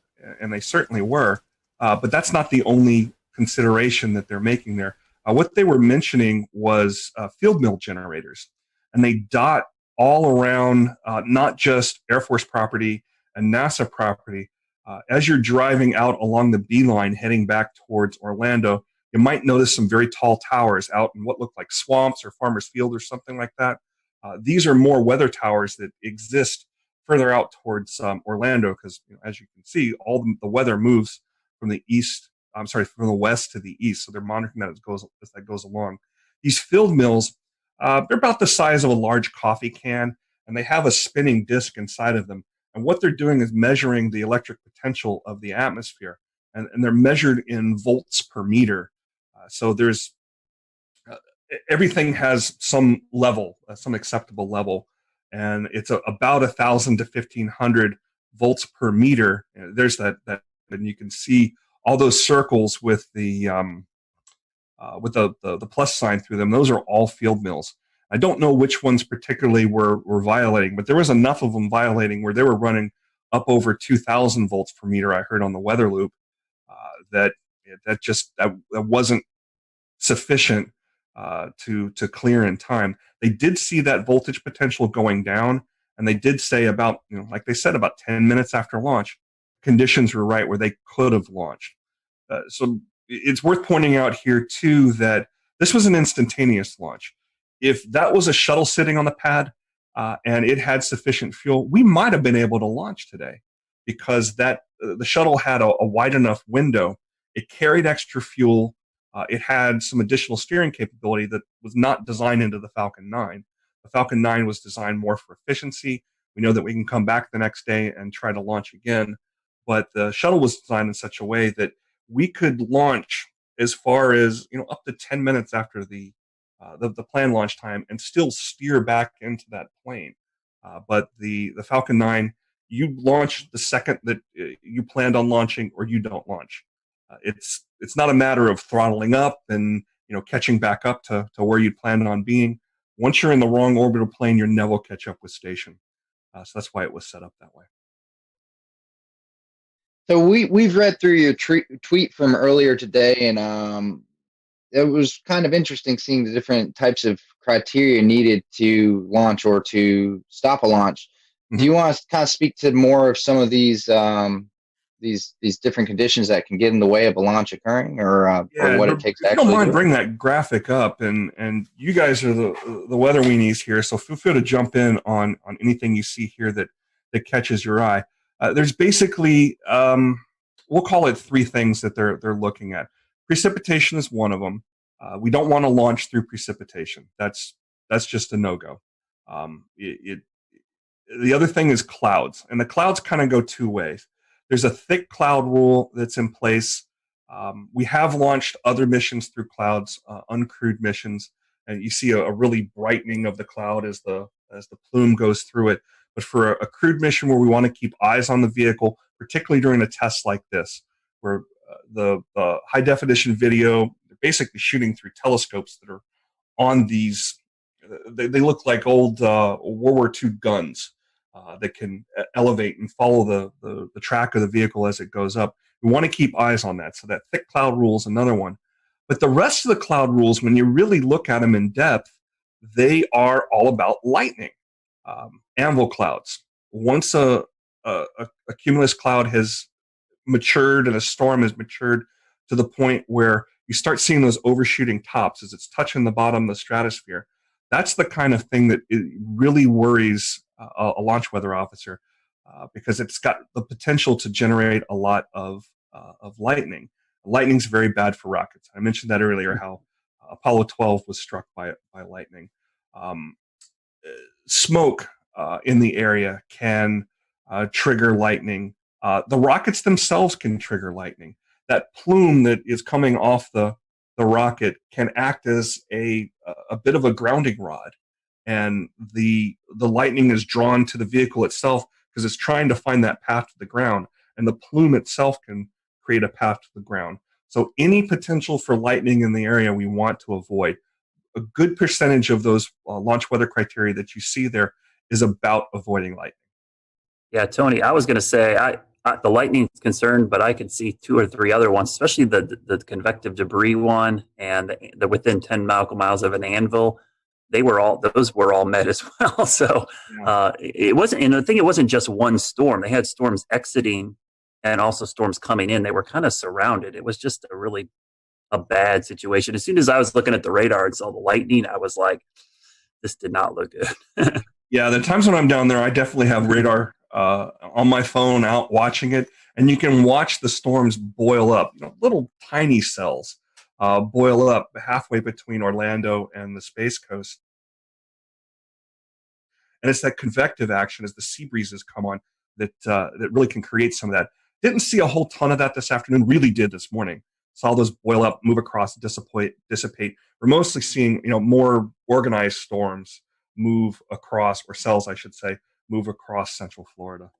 Hey, Tony, I have a question. What was the precise flight path? Was it to the northeast, southeast? What direction was it going to go? All these flights are going to go to the northeast, and they're following the same inclination that the International Space Station has.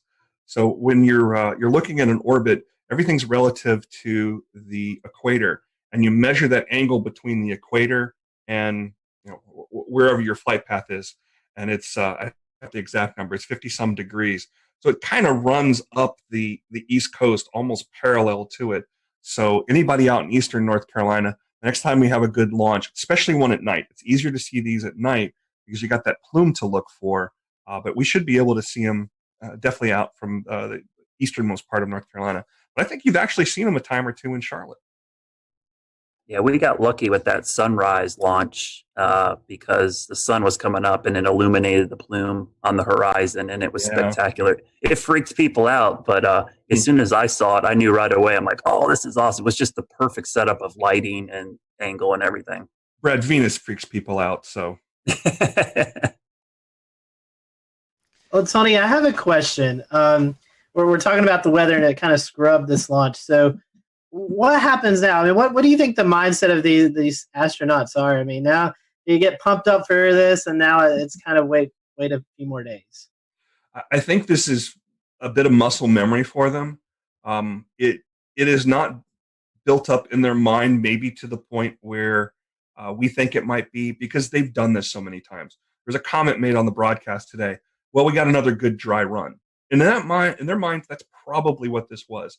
A more organized dry run with more cameras and more attention. They saw this as a positive thing.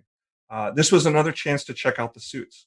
This was another chance to check out, make sure those Teslas would make it to the launch pad without any problems there. I didn't see any superchargers on the launch pad, so I guess those things were fully charged before they popped the astronauts in there. It was another chance to see their families. They've been in quarantine for a good amount of time. That's normal. We always quarantine our astronauts before they go. Something we learned back in the Apollo days. So they've done this so many times in simulations and dry runs and things like that, that this is kind of business as usual. This is their office. I'm sure they wanted to fly today, and they would have rather gone today than have to wait a couple more days. But it's another chance to do a little more study. It's another chance to work through some of these things in their heads. So in the end, it's a positive thing. Tony, actually playing on the screen right now is some emotional video of them saying goodbye to their family, and it's most notable in these coronavirus times that they are 6 feet apart and social distancing. But I think you just hit upon it too, in that space is a very sterile environment, and there typically are some separation and some quarantine. Can you talk at all about, did coronavirus amplify that? Not really. The main thing that the main impact that it had on this launch was in the support personnel. The folks that are working directly with the astronauts, this is the operations checkout building. It's existed since I believe the Gemini days, or definitely during the Apollo days. This is where there's some small apartments the astronauts stay in. There's some dining facilities. There's, of course, a kitchen there. And there's folks that support that. So there's fewer people involved with that. And the people involved with that were in their own quarantine as well. But this, that distancing you saw there used to be when the astronauts would arrive from Houston into the Kennedy Space Center, near that landing strip where their aircraft would come in, there was this drainage ditch, that the families would be on one side and the astronauts would be on the other. And that was where they said their goodbyes. So it's very common for the families to be separated from the astronauts just for their safety. One thing that's worth noting in that great video where you saw the two boys, the similarities with these two astronauts are kind of fun. They both have two boys about the same age. Both the astronauts are about the same age. They joined NASA. They were accepted into the astronaut class of 2000. There's a similarity there. They're both test pilots. One was in the Air Force, one was in the Marine Corps. They both married astronauts as well. And both of their wives have PhDs. One's an oceanographer, and the other is a mechanical engineer. But they're kind of similar in that regard. So it's really cool that they got to see their families here. And the one thing I really like about the Tesla is once those doors are shut and those guys are sealed in, the boys got to go up and wave goodbye to their fathers a little bit closer. You didn't get that in the Astra van. They just hopped on board and headed out there. Kind of brings us right back around to that whole stylistic difference we're seeing now with SpaceX in 2020. Did we think Elon Musk was going to put them on a motorhome and send them out there? No, he's going to send them out there like this. I did like the addition of the worm logo too, the old worm logo type. I was going to ask you that. That was going to be my end question. But is that your preference over what I learned today is otherwise called the meatball? The meatball, NASA has 3 logos. The meatball is what you see on the door there, and each one of those little items on there, the red swoosh represents aeronautics. You see some stars back there. Obviously, that's representing the space aspect of NASA. NASA's covering both aeronautics and space exploration. But the NASA logo, the stylized logo type, the worm logo we call it, I remember that from when I was growing up, so it's kind of nice to see it back. I don't have a preference personally. I think it's great to see them both. Tony, is there anything maybe we didn't ask you about that was on your mind today that you think would be important to include in tonight's conversation? Something to look for in the future. Well, obviously, we will keep an eye on the weather on Saturday and Sunday. The next launch opportunities, Saturday at 3:22 p.m. NASA's TV is going to start about 12:15 with coverage. So there'll be plenty of things to see there. There's a backup opportunity on Sunday at 3 o'clock. So hopefully we'll be able to get this thing off this weekend. But once that's finished, the next set of astronauts that go up on this Crew Dragon, I believe they're going to use all 4 seats. So we'll see this really starting to meet the demands that it was set out there for. And keep in mind that this isn't the only commercial human spaceflight effort that is out there, that NASA is partnering with a commercial entity. Next, we're going to see Boeing. And we don't have dates on when that's going to be, but Boeing has a Starliner, is what they call their capsule. And it's going to be on top of an Atlas rocket, which is put out by United Launch Alliance. SpaceX builds both their capsule and their vehicle, and the launch vehicle, the Falcon 9. But there's an additional partnership with United Launch Alliance, which NASA has a long, long history with. Just about every uncrewed mission, all the robotic missions through the Jet Propulsion Laboratory that are out there studying the sun, studying Mars. We're going to have a launch of the Curiosity rover's twin, Perseverance, here in July. That's going to be on a United Launch Alliance rocket as well. That's a very well-proven rocket, too. It's actually the rocket I've seen launch the most. The times I've gone down there, mostly to see uncrewed launches. So keep an eye out for that as well.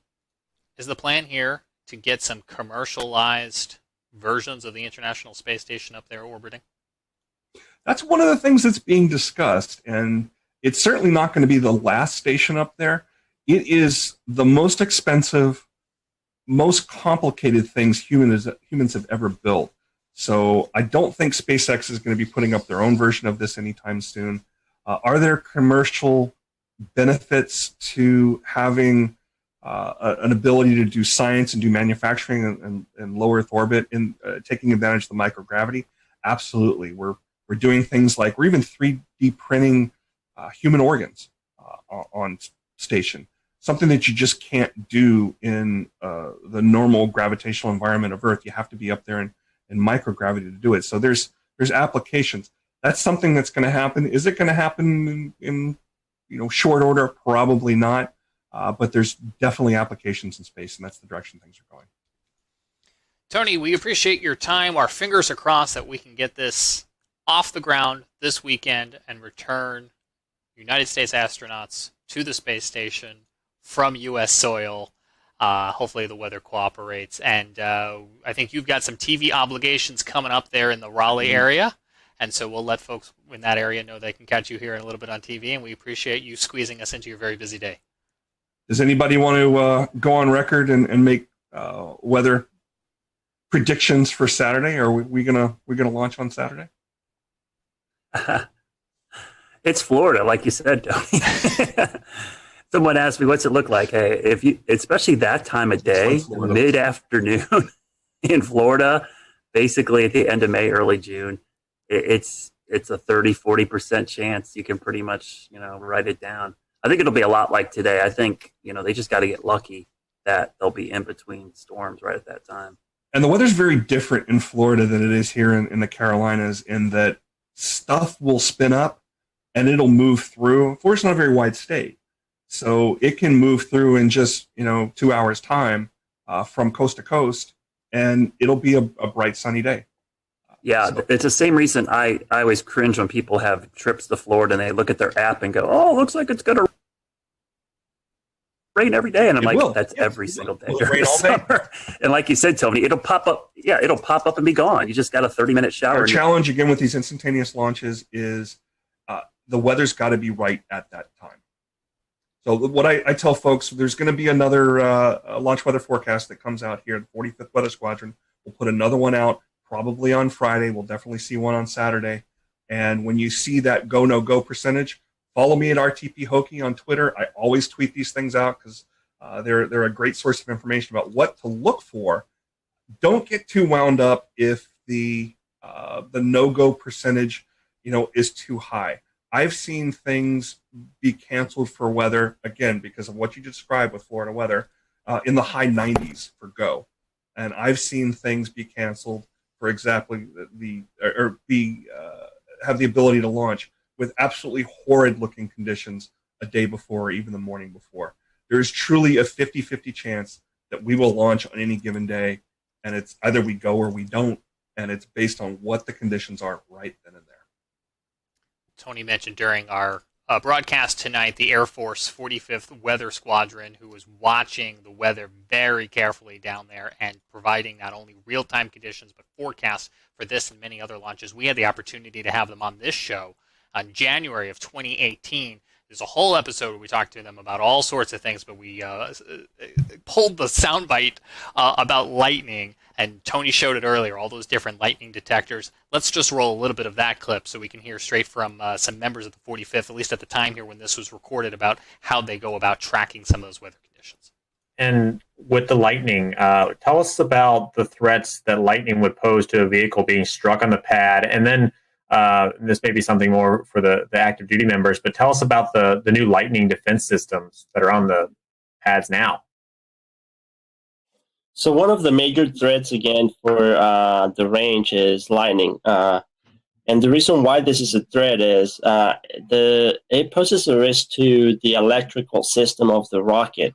And it can actually cause a threat to the steering system. And so we want to make sure, and every time there's a lightning strike close to a pad where there's a rocket exposed, they have to kind of take it back into the hangar and run several tests to make sure that none of the circuits of the rocket got closed circuit or there was any damage to the steering system. Because again, and we have a sensor of 10 or a network of 10 sensors, very, very strategically positioned, and they are using the radio frequencies to be able to localize the different lightning step leaders. And so each step leader is sending out a signal, and via triangulation, we are locating that step leader. So with those sensors, we can start pinpointing cloud to cloud or cloud to ground lightning strikes. Right now, the resolution that we have is 50 meters. So we can localize or we can pinpoint a lightning strike within 50 meters of the actual location where it struck. Some very interesting stuff. You can find that show in the Carolina Weather Group archive. We also have it looping this week if you're checking out our new nonstop Carolina Weather Net channel on YouTube and on Twitch. We want to switch gears now and talk a little bit about the surprise that was Tropical Storm Bertha today. We'll bring in Brad in a minute to talk about some of the lingering flooding concerns. It looks like we still have one of the 2 flash flood warnings right now at this 9 o'clock hour here in Charlotte, but I know Jared Smith in Charleston is on a tight time crunch as well, too. And Jared, you guys woke up in the, bullseye of this thing this morning. Yeah, it started as we knew that something was going to happen. So I think that's the most important thing to note is that the surprise was the naming. It wasn't necessarily the fact that we were going to have heavy rain, that we were going to have gusty winds, that we were going to have a marginal tornado threat. All of those things, we went into this knowing that was a possibility. And we went into this knowing that there was a 20 to 30% chance that this thing could turn tropical. The Gulf Stream, much like you two, moves in mysterious ways. And so it was again this time. It just absolutely took off like a rocket. It started as a very strong velocity cup with the Weather Service in Charleston. It actually put out a special marine warning that ended up acting like a cone of uncertainty. Because during the time of that special marine warning, the National Hurricane Center bumped the probability up to 70%, and then by 8:30, they had classified it as Tropical Storm Bertha. We'll return to Best of the Carolina Weather Group in a moment. Now your Carolina weather forecast. Here are today's forecast high temperatures for North Carolina. Here are the forecast lows for tonight for North Carolina. Here are tomorrow's forecast high temperatures. And here's forecast rainfall across North Carolina tomorrow. Here are the forecast highs for the day after tomorrow.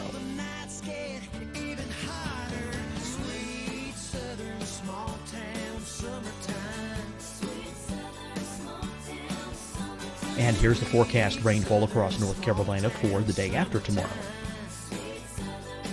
This is the total rainfall forecast across North Carolina for the next 3 days. Here's the severe thunderstorm outlook for today from the Storm Prediction Center.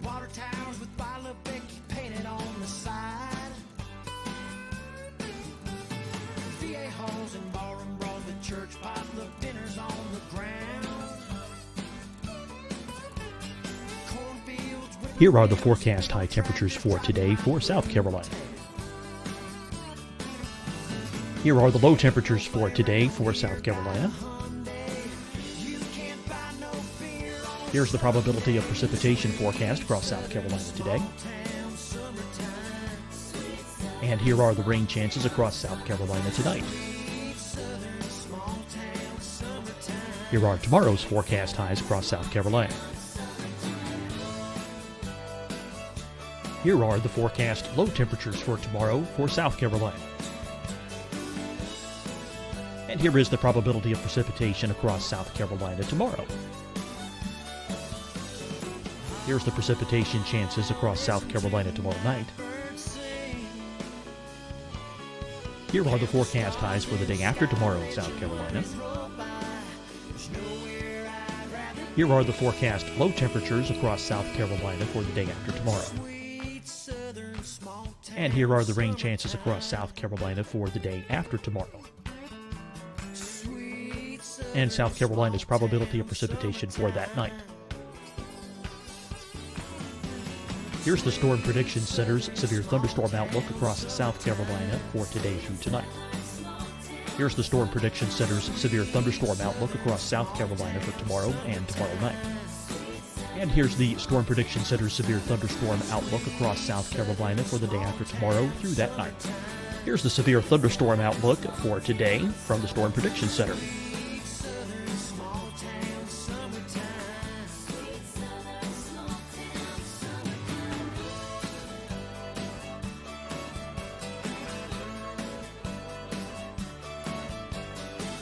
Now here's a live look at weather radar across the southeast. Fight the spread and take a stand against coronavirus. Wear a mask in public. Stay at least 6 feet apart from others. And get tested. Join us and fight the spread. Visit scdhec.gov/COVID-19. Getting tested for COVID-19 helps you to take the steps needed to protect yourself, your loved ones, and your community. Find the testing location at scdhec.gov/COVID-19 testing. Deciding when to wear a mask isn't about who you know or how well you know them. Just ask yourself, will I be with anyone I don't live with? If the answer is yes, get behind the mask.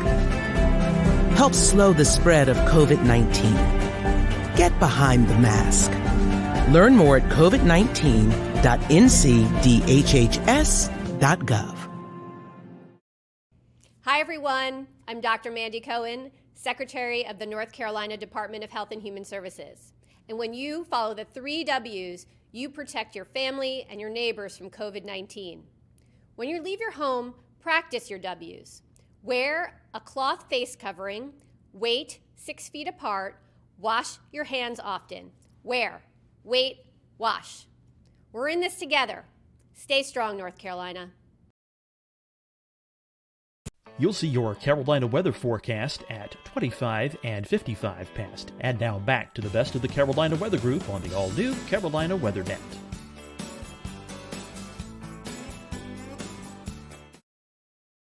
And so we're like, oh, okay.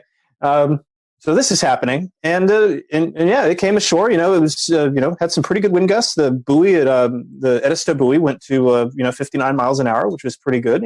30, 40 mile an hour wind gusts, some scattered power outages, especially as you got into Myrtle Beach.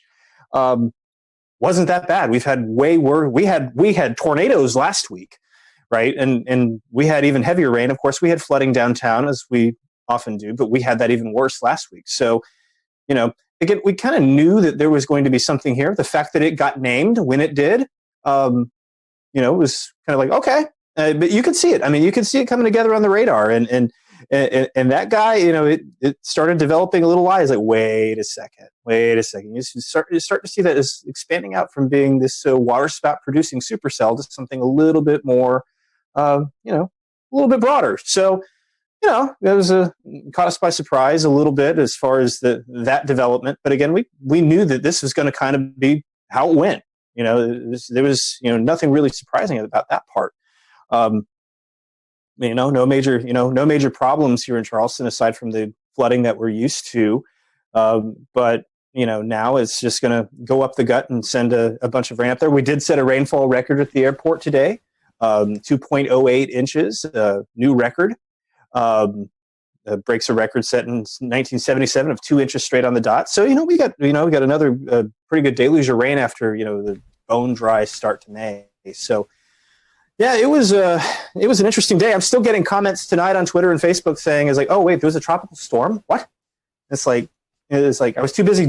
My favorite one right here is I was too busy disinfecting everything to know that there was a tropical storm. So to give you a general idea of what kind of event Bertha was here, really wasn't that big. But did you say that we're up the gut? Because that's what I took away from what you just said. Yeah. Well, I mean, it's running. You do a little football analogy here. We're just going right up.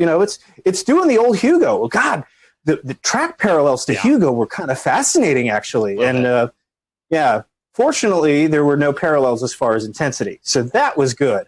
So that got some locals, buzzing a little bit as far as like, ooh, that looks familiar. We've seen that before.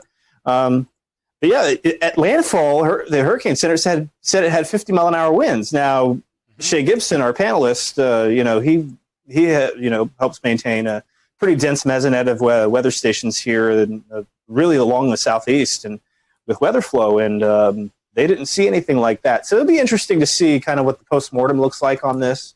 I'm going to be very interested to see how this goes. I know that, and I'll tell you what, it's like the local weather service had everything, nailed down and ready to go. And so to switch to tropical mode just on the fly like that, usually they have some time to prepare for that.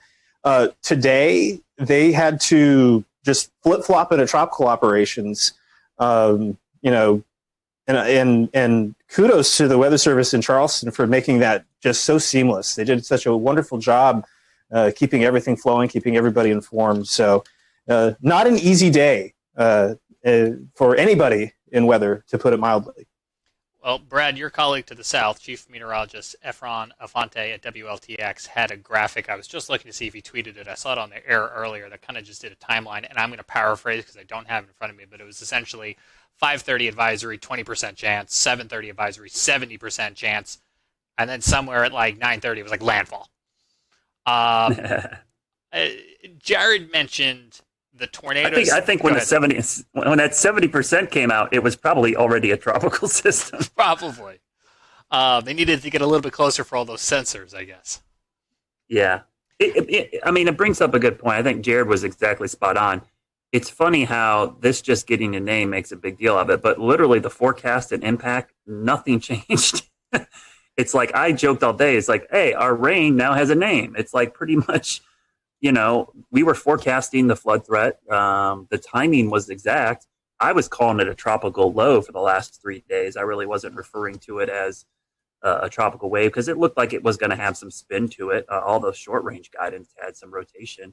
But it is interesting that it gets a name, and it's, the B storm. It's weird. It's the third time in the last 10 years we've had the B storm before June 1st. So that is rare, but it's happened a lot more frequently in the last 10 years.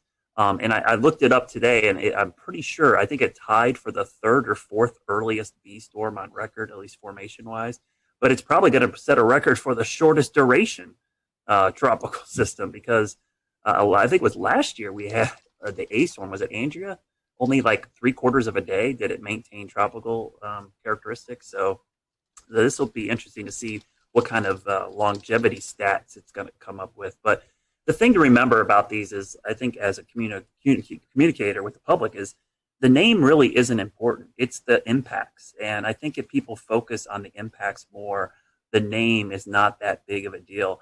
For instance, everybody was freaking out about this today, but it honestly did less damage and issues to us than a cutoff no-name low last week, which plagued us with flooding for 4 days, tornadoes, straight line winds. So it's a really good wake-up call about how we communicate weather impacts. I know for insurance purposes, especially on the coast, that the naming is a big deal for deductibles and stuff. But in the grand scheme of things, the overall impacts did not change at all just because we gave it a name today. Can you talk about how last week's weather, and I don't mean to make any assumptions in the question, set us up for the flooding risk today, how it all kind of came together? Oh, I've been fascinated by watching the flooding. We had a lot of flooding in Charlotte, a lot of creeks, and I saw a couple creeks come up with only 1.25 inches of rain. That's almost, I never seen that happen. The problem was everything's saturated. That 1.25 inches of rain went right into the creek. Nothing soaked in. So we had several creeks flood almost instantaneously because of the 4 to 6 inches of rain we had last week. It's like a wet sponge, trying to clean up a wet table with a wet sponge. You just spreading the water around. You're not really soaking anything up. And so today we actually set a rainfall record as well. I'm glad Jared brought that up because I had to check. In Charlotte, we did set a rainfall record for today as well. 1.55 broke, or 1.64 broke the old record of 1.55 in 1981. So I think that's the 9th or 10th 1 inch or more rainfall in a day this year. I think that's a record for this early in the year as well. So yeah, last week's rain really set the table for the flooding issues today. And we're going to see a lot of the creeks and streams continue to rise in the next 24 hours because this is all running off back into the Catawba, the Rocky River. It's flowing into the PD. I bet you're going to see some pretty substantial and surprising crest on some of these rivers because people don't expect the little bit of rain we got today to cause a quick jump in water levels. And just watch any of the storms that pop up the next 2 days. They'll be more scattered, but any one of those is probably going to produce flash flooding pretty quickly.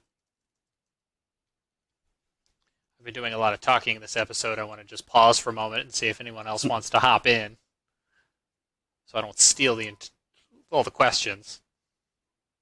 I'll just say normally with these tropical systems, the foothills really, we really wring out the moisture, but it's not been too bad up this way. It's more like Brad said, along the 77 corridor onto the east where most of the flooding has been. Last week, it was a lot of rain as well, but we didn't see as much flooding because of the breaks and things that happened. We didn't see a lot of flash flooding, so we've got lucky. But like Brad said, I think it's time to dry out for a few days. It's been awful saturated. The good news too is this thing was moving. If it was 6 miles per hour slower, I think we would have major issues in the Charlotte area because we started seeing the water come up real quickly right at the tail end of that last rain band. If it stuck over us a little bit longer, I think we would have a lot of water rescues and a lot of issues in Charlotte. So I think we got pretty lucky with that forward speed, almost moving 25, 30 miles an hour by the time it got up our way.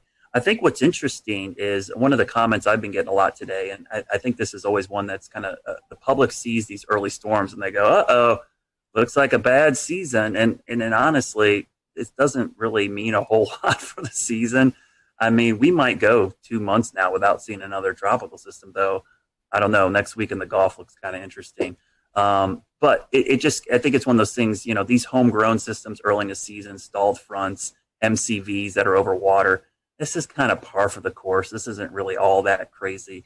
The only thing that would have me concerned, and Jared brought this up, is how warm the water is in the Gulf Stream and in the Gulf of Mexico. I think the sea surface temperatures are something I'll be watching a lot this hurricane season. But, if we have a busy season and they're all fish storms, nobody's going to say anything about these later on in the season. And we'll remind folks that last week the Hurricane Center came out with their outlook for the season, and it was kind of at or above normal range.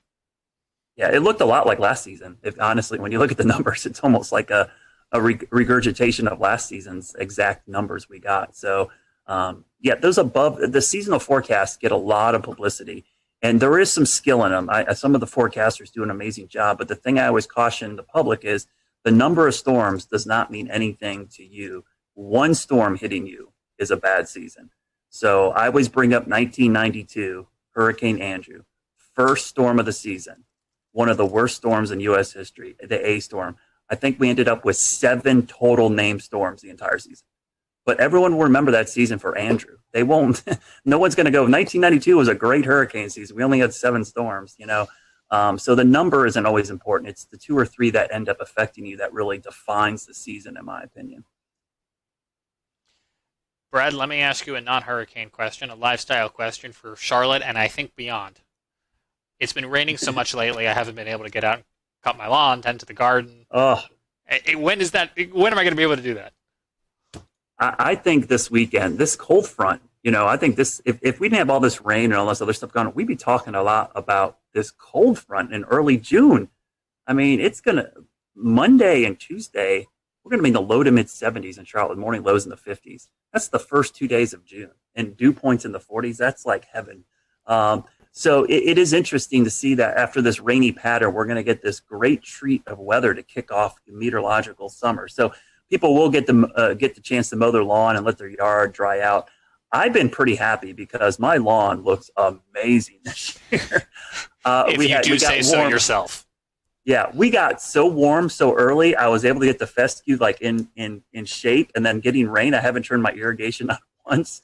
It's been amazing. The problem is just getting out in the yard to work on it. It's just been so wet. And if you're trying to do a garden, it's been tough. Your plants are getting drowned out. So this weekend things dry out, and next week looks a lot better, and we get back to typical summer weather. It looks like by the end of next week. I think pools will start opening, and now that we're getting to phase 2 of the reopening as well, I think people kind of want it to warm up and dry out so they can enjoy some of those summer activities. Scotty, we had a big NASCAR race kick off this past weekend in Charlotte. They got in the Coca-Cola 600. It went to overtime after a long weather delay, but there's still some more races they're trying to get in, right? Can you give us a weather sports update? Can you see the bags under my eyes? I mean, it's been a long couple of days. We had rain for the Coca-Cola 600, made it the longest race, 607 miles. I think it was almost a 6-hour race with that hour and about 15-minute rain delay. Tuesday and Wednesday, we got off without a hitch. Tonight, tonight we had rain ending around the 8 o'clock start time, but the problem was going to take about 2.5, 3 hours to dry the track with all the humidity around. So that would be a start time of about 11:30, and that's just not the best for folks who are wanting to watch on TV. So we're going to try again tomorrow evening at 7 p.m. out at Charlotte Motor Speedway.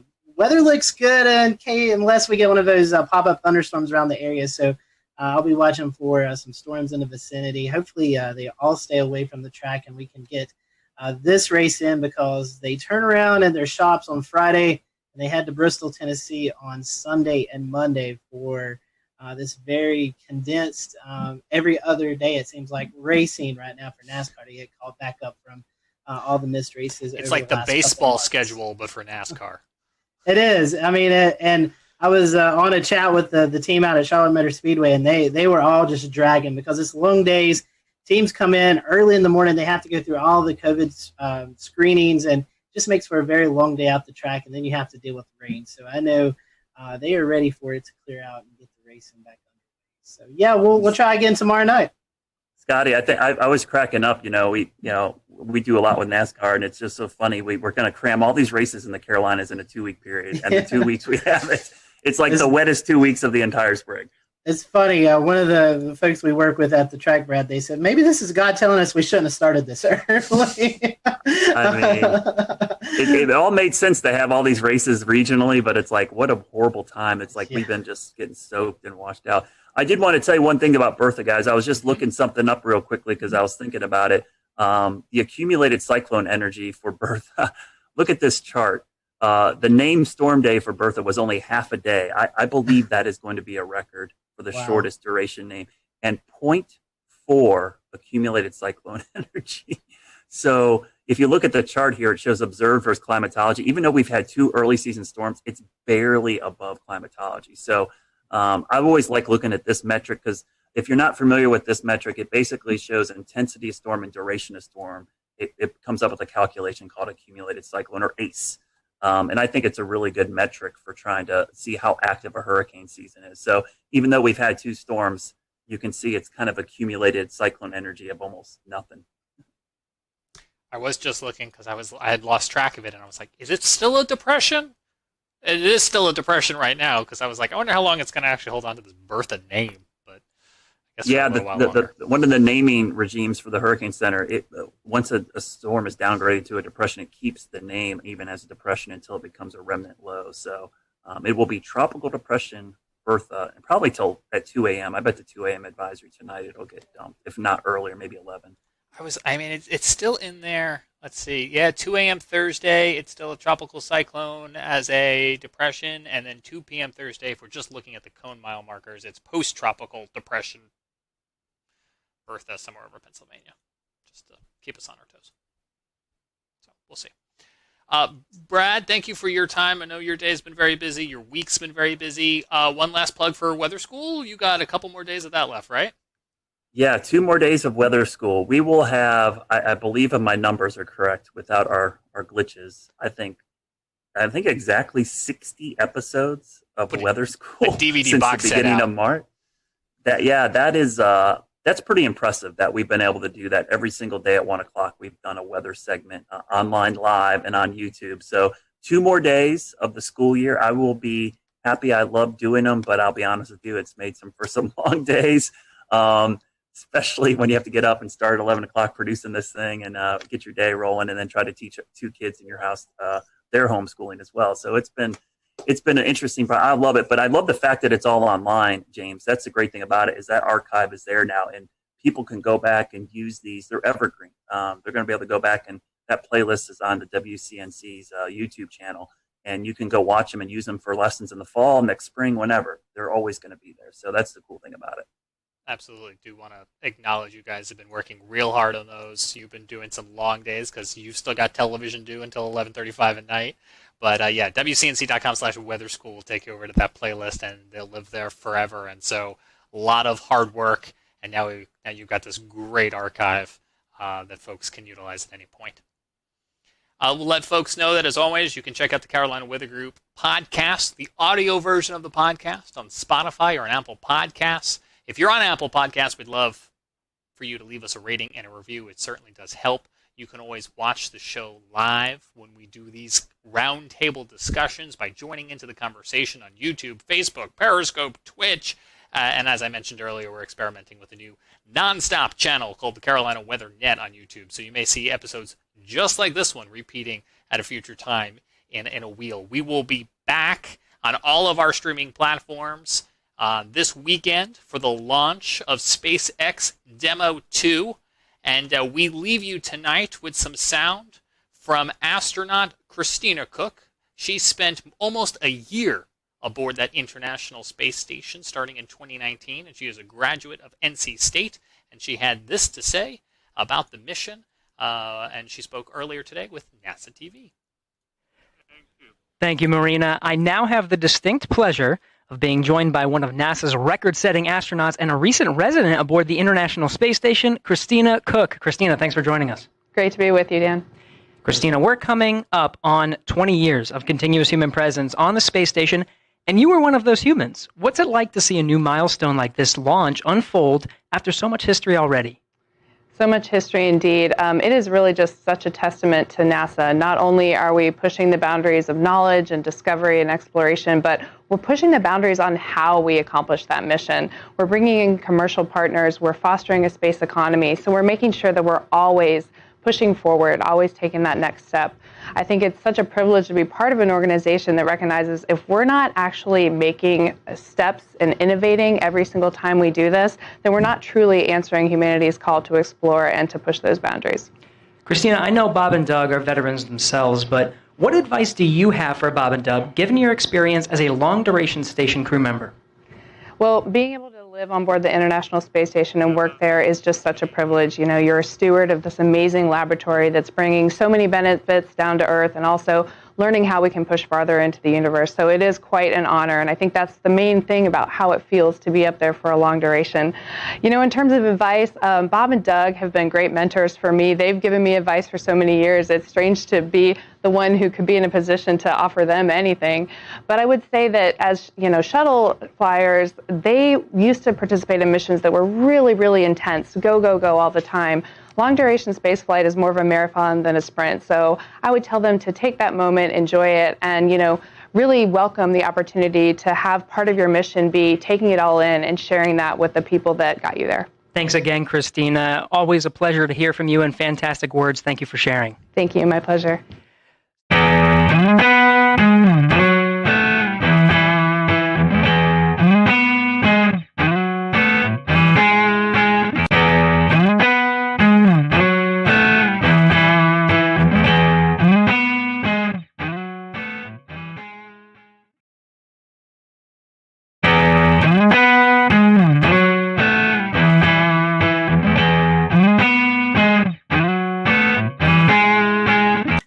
Welcome to the Carolina Weather Group. We're happy to have you this evening, and we want to bring in Alex Forbes, meteorologist student at Mississippi State University. And Alex has got a really cool project that he's been working on and was able to present over the last few months, and we're happy to have him on tonight. We're going to be talking about the SPC and the different risk levels.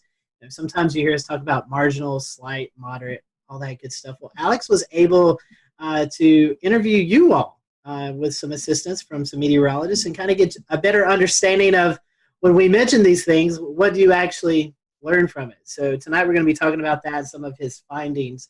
We'll let Alex promote his social media towards the end of the show. So if you do have any questions that you'd like to tweet towards him, you can send them his way, and he can maybe help you out a little bit more with some of his research. So Evan, I know you and I, we're excited to talk about this. We saw this project a couple of weeks ago presented, and we're ecstatic to have Alex on with us tonight. So, Alex, before we kind of get into the meat of the subject, first-time guest with us, so we want to thank you for that. And we always ask the first-time guest question: how did you decide this is what you want to do? How did you catch the weather bug? So for me, it was first grade. It was March. There was a line of severe storms that came through Metro Atlanta, and I still don't know to this day whether or not it was a tornado or straight line winds. We were never surveyed, so I don't know. But a tree fell on the corner of my house, right over there. and it fell on the house and it fell on the ground, woke me up at 4 a.m. And that was what planted the seed. But I didn't really start to get into weather meteorology until about 4th or 5th grade. And it just evolved over time. It started off with, or it continued with me doing the weather for the elementary news. And then, in middle school and high school and so forth, it just kept building and building and building. And lo and behold, I'm a senior now at Mississippi State. So something worked out. So in Georgia, I know Georgia has the meteorology program. What made you decide to go to Mississippi State? Yeah, so I want to do TV. Georgia has a fantastic geography program of which meteorology is a part of. They just recently added the meteorology degree, but Mississippi State is known for broadcasting, and that makes a difference. Plus, it's not exactly far from me. Mississippi State's or Starkville is about 4.5 hours. It's close enough, and their scholarships they offer for out-of-state students is fantastic. So it really became a no-brainer.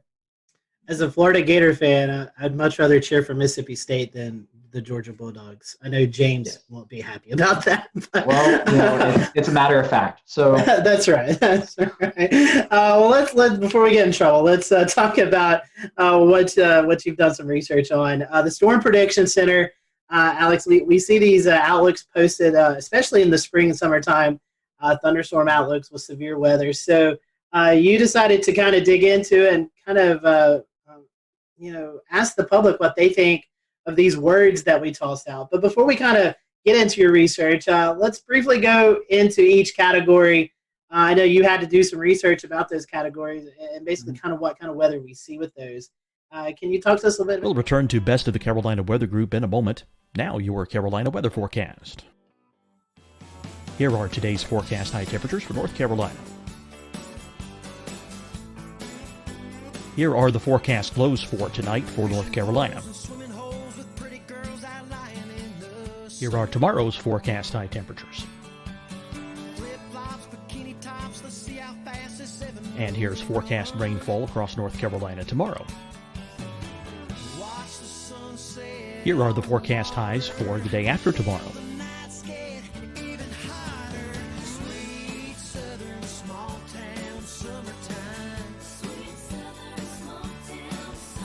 And here's the forecast rainfall across North Carolina for the day after tomorrow.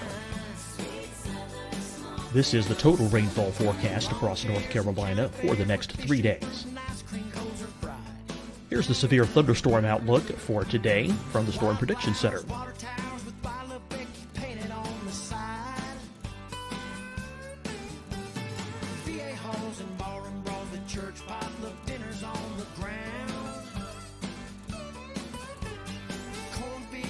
Here are the forecast high temperatures for today for South Carolina. Here are the low temperatures for today for South Carolina. Here's the probability of precipitation forecast across South Carolina today. And here are the rain chances across South Carolina tonight. Here are tomorrow's forecast highs across South Carolina. Here are the forecast low temperatures for tomorrow for South Carolina. And here is the probability of precipitation across South Carolina tomorrow. Here's the precipitation chances across South Carolina tomorrow night. Here are the forecast highs for the day after tomorrow in South Carolina. Here are the forecast low temperatures across South Carolina for the day after tomorrow. And here are the rain chances across South Carolina for the day after tomorrow. And South Carolina's probability of precipitation for that night. Here's the Storm Prediction Center's severe thunderstorm outlook across South Carolina for today through tonight. Here's the Storm Prediction Center's severe thunderstorm outlook across South Carolina for tomorrow and tomorrow night. And here's the Storm Prediction Center's severe thunderstorm outlook across South Carolina for the day after tomorrow through that night. Here's the severe thunderstorm outlook for today from the Storm Prediction Center.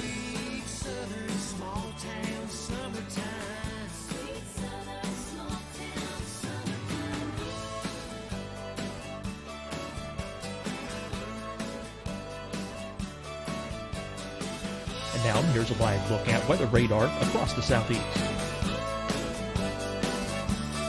Fight the spread and take a stand against coronavirus. Wear a mask in public. Stay at least 6 feet apart from others. And get tested. Join us and fight the spread. Visit scdhec.gov/COVID-19.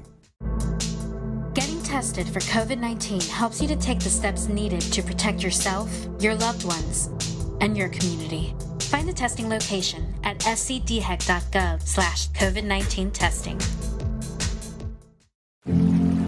Deciding when to wear a mask isn't about who you know or how well you know them. Just ask yourself, will I be with anyone I don't live with? If the answer is yes, get behind the mask. Help slow the spread of COVID-19. Get behind the mask. Learn more at covid19.ncdhhs.gov. Hi, everyone. I'm Dr. Mandy Cohen, Secretary of the North Carolina Department of Health and Human Services. And when you follow the 3 W's, you protect your family and your neighbors from COVID-19. When you leave your home, practice your W's. Wear a cloth face covering, wait 6 feet apart, wash your hands often. Wear, wait, wash. We're in this together. Stay strong, North Carolina. You'll see your Carolina weather forecast at 25 and 55 past. And now back to the best of the Carolina Weather Group on the all-new Carolina Weather Net. What they mean, and maybe then we can lead into some of your research. Yeah, so the Storm Prediction Center issues convective outlooks. You might know them as the avocado maps. Typically, it's a green region with a yellow region inside of that, with an orange region inside of that. Sometimes you get the moderate, which is the red, and the high, which is the pinkish purple color. So what I did was a belief that has existed among broadcast meteorologists for a long time is that the names don't work. So marginal you might see a storm. If you do, it could be severe. There's a certain percentage assigned to each of these that's arbitrary, and it doesn't mean a lot to the public, so I'm not even going to get into them because they're meant for meteorologists. Slight is a step up from marginal. You'll probably see storms. A couple of them might be severe. Enhanced is, okay, there's going to be storms. Probably half of them, give or take, might be severe. Moderate's like, okay, this is serious. There's going to be storms. They're probably going to be severe. And high is, there's storms, they're going to be severe, there's going to be, in most cases, tornadoes, loss of life is a concern, so forth. But the other thing I would point out about them is that when these categories were updated in 2015, they're not equally weighted, right? So the marginal was the old C text. It wasn't a category before this. It's not like an old slight is now marginal. It's new category. Slight was split into two. They kept slight for the lower end of the threat, and they added enhanced for the upper end. And then moderate is still moderate, and high is still high. So if you jump from a slight to enhanced, that's not the same from jumping from an enhanced to a moderate. And that's part of what confuses a lot of people is that meteorologists understand that an enhanced to a moderate is a much bigger jump from a slight to enhanced. People see, the lower category to the next category, and they say, okay, just another notch higher. So that's pretty much it in a nutshell. The other thing I will add is in recent years, the Storm Prediction Center has begun to acknowledge a number system in association with the words. You'll see that on a few of their graphics, but it's not widespread use yet. So you reached out to the public to kind of do a survey and see how people were handling the threats and interpreting all of the different lingo that's associated with them. What led you to choosing the Southeast as your kind of study group area? Yeah, so there's been studies in the past that show the Southeast United States is emerging as the new tornado hotspot within the United States. A lot of severe weather studies are based out of the traditional tornado alley, Oklahoma, Kansas, Nebraska, Arkansas. Also, I live in the Southeast, I want to know what people around me think. I want to work in the Southeast. I want to know what my potential viewers one day think right now. I think there's a tremendous value added about knowing that the data is from a specific region. So such that, I am not conflating people's understanding of the outlook terminology in Georgia versus New York, because we get convective outlooks almost every day in the spring and summer. In New York, they get them 5-10 times a year, maybe. That's, an estimate. I don't know for sure. So I think there's tremendous value added in having a specific area and understanding that and what those people think in that spot. So what'd you find? I know that's kind of a big question with a big answer, but tell us about it. 4,000 responses culminated into this. And the headline is that what meteorologists, the hierarchy of the words that the Storm Prediction Center uses, that the meteorologists understand, is not understood by the public. Now, I will throw this caveat in there in that the convective outlooks technically are not designed for the public. They never were. They still aren't. They are designed for meteorologists to take and then interpret and relate to the public. But that does not negate the fact that they are used on TV channels, social media, everything that the public sees almost in terms of weather on a regular basis.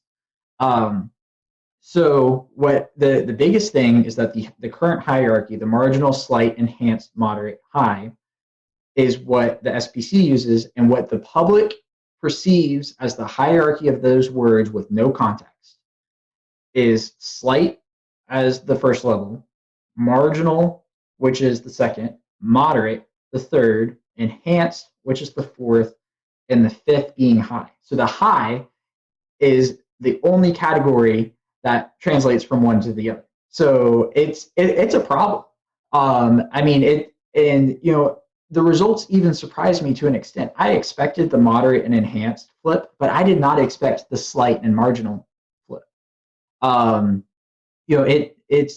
It's something that needs to be taken into account, because whether we like it or not, the public has become the primary consumers of the convective outlooks. And if there's a disparity in what people believe, especially when it's conveying life-threatening information, perhaps days in advance, it matters. So that's the SPC part in a nutshell. There were some other pieces of the puzzle that was good news. Over 95% of people correctly identified alerts like a tornado watch, tornado warning, severe thunderstorm watch, severe thunderstorm warning. 82% either agreed or strongly agreed that a severe thunderstorm, the term severe thunderstorm, means that the storm is capable of causing as much damage as a tornado. So, something's getting through to these people with those terms. So that just brings up another conclusion that I had, that people should use the term severe thunderstorm, warning watch, as opposed to thunderstorm warning or watch, which I see on occasion. It's not widespread use, but I just thought I'd throw that in there. And how people receive alerts was also measured in this. Close to 70% of people received an alert through their mobile weather app. So, that is more than 2/3 of the respondents to this survey, who, keep in mind, are weather savvy because they most likely found this on a social media channel through a meteorologist. But still, we are at 70% of people now. Now, I will include that I did not specify the wireless emergency alerts as a different option, because I don't think people know the difference. But still, 70% of people are dependent on their phones for an alert, and that's where they receive it first. And when an alert is issued, 61.8% of people say they turn to local television, which is a meaningful number. So if somebody's getting a tornado warning on their phone, they're turning on the TV to whatever meteorologist they follow and trust for information. That's an interesting point, because social media, especially weather Twitter, we're all involved in weather Twitter. We get our weather information from Twitter a lot of the times. Yeah. But the vast majority of the general people out there in the Southeast aren't on weather Twitter. They're not like us. They aren't going to see your tornado warning post or whatever post you're doing. So it's interesting that TV really still is the primary mode for those people to get those warnings. Yeah, and the other interesting thing about TV is that even among 18 to 24-year-olds, 51% of the respondents of that age group said they still turn to local television, which is huge. Wow. Because I honestly expected that number to be low, but not for the same reason I think that a lot of other people think. It's that people have this mantra of people our age aren't going to watch TV, and I don't know that to be the case, because I think even now with millennials, it's not that we are never going to watch TV. It's that we aren't going to watch local news until it matters to us. And in most cases, that's not until you're in a established routine with a family, living in the suburbs, something along those lines. And I think the groundwork is there for local TV to prosper, actually, within, as our age group becomes older, if 51% of people now are already turning to local television whenever they receive an alert like this. Off of that, Alex, with local television, most of the time they are breaking in, but they're also simulcasting per se on a Facebook Live or on a Periscope or something like that. So, I mean, if you got to put the TVs in that aspect of the social media together, that's a pretty big percentage. Yes, absolutely. I found it interesting. I've got some of your stats up, and 12.3% of folks receive their warning first by NOAA Weather Radio. That's something that I guess I'm a little shocked by that, because I wouldn't think 12% of the people would even have a NOAA Weather Radio. Yeah, so keep in mind the people who took the survey are weather savvy, because they probably found it through a meteorologist on social media.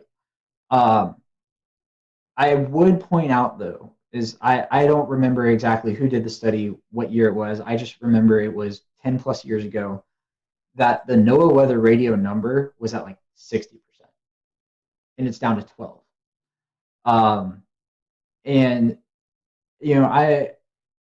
I do not see a path forward for NOAA Weather Radio being the predominant way of people receiving information, simply because it's a cost barrier.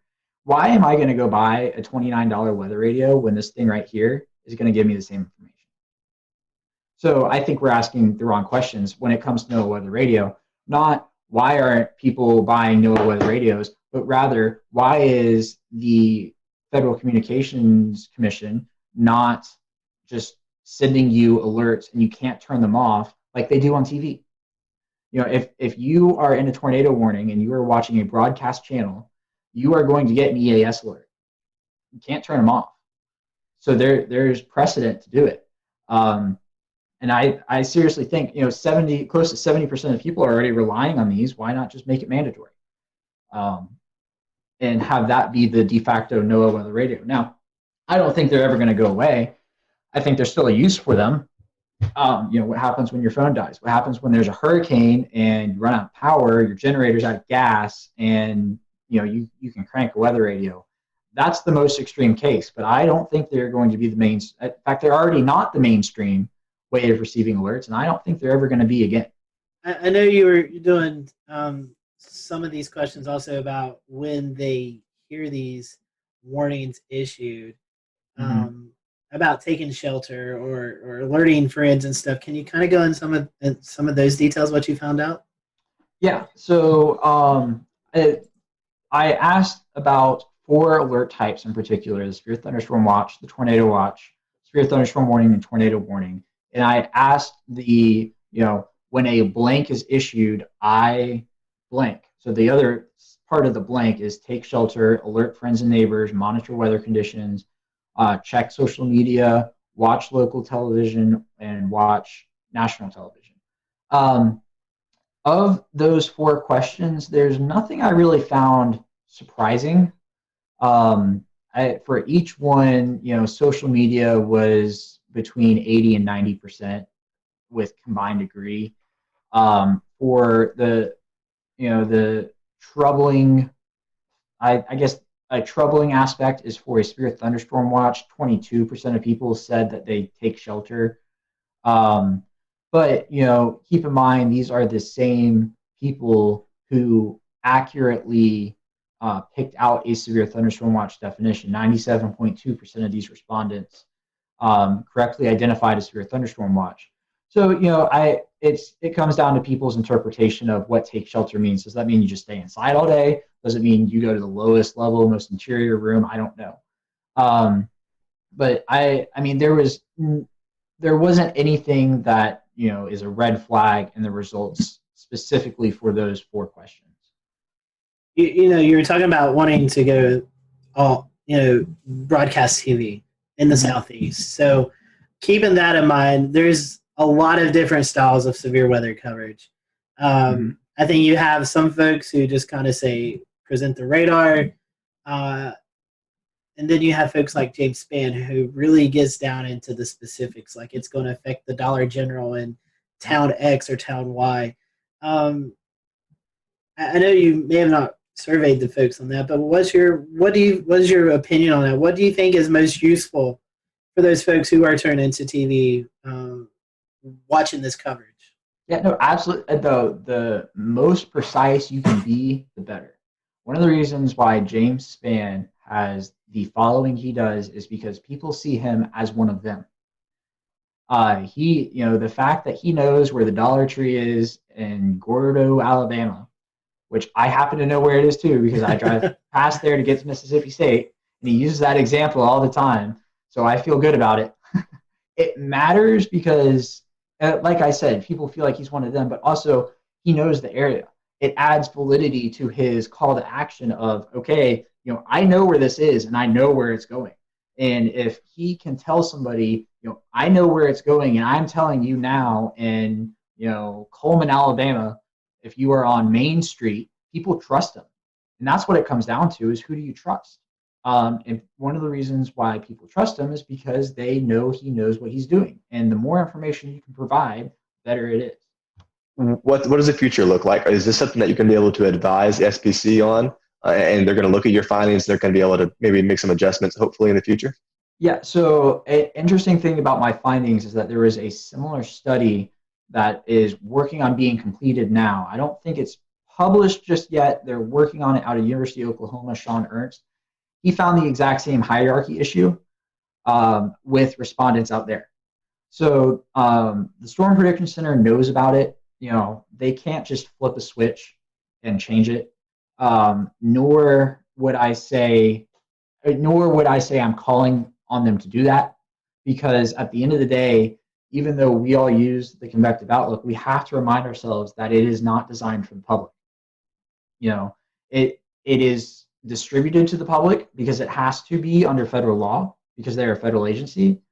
But at the end of the day, my main goal in publishing this was providing the groundwork to broadcasters and using a 1 through 5 scale to describe those terms, because a number scale is a universally identified language. 1, 2, 3, 4, 5 means the same thing in English as it does in Spanish, as in French, as in German, and it's already used for things like the Saffir-Simpson scale, the enhanced Fujita scale. People understand that the higher the number is, the worse the threat is. And just eliminating the words off the screen provides much more clarity for the general public, and I would encourage that to this day. Some folks are trying to go down the color line and trying to make colors represent the different severity. What's your thoughts on that? So I might get in trouble for this. A lot of meteorologists don't like the color scale, and I do. I think the green, yellow, orange, red, pink works. So within that, you have the built-in green, yellow, red, good, moderate, bad. And people are smart enough to drive that, okay, the orange between the yellow and the red is the intermediary. And if there's something after the red, it means it's probably worse. It doesn't matter what color it is, it's probably going to be that. And 2 other things I will add is no matter what colors you use, I still think people are going to translate the color to a number. If you show them 2 areas and you have, if you show them a green and a yellow area, and the yellow area is inside, and you've got a legend up top, and there's the 5 colors, they're going to translate with that. Okay, so it's the first 2 colors, and the yellow is the second worst. So, and there's the whole principle of a region within a region, right? You're not going to get a moderate area that is surrounded by a marginal area directly. You're always going to have a leveled marginal, slight, enhanced, moderate, high, as it stands now, with that area. And I think people are smart enough to be able to derive that if there's a region within another region, the higher threat is in that smaller region that is entirely contained. And I'm not sure if y'all have had Castle Williams on in the past. He's from University of Georgia. He did his dissertation on something similar to this, but he focused on some of the colors and the overall communication of it.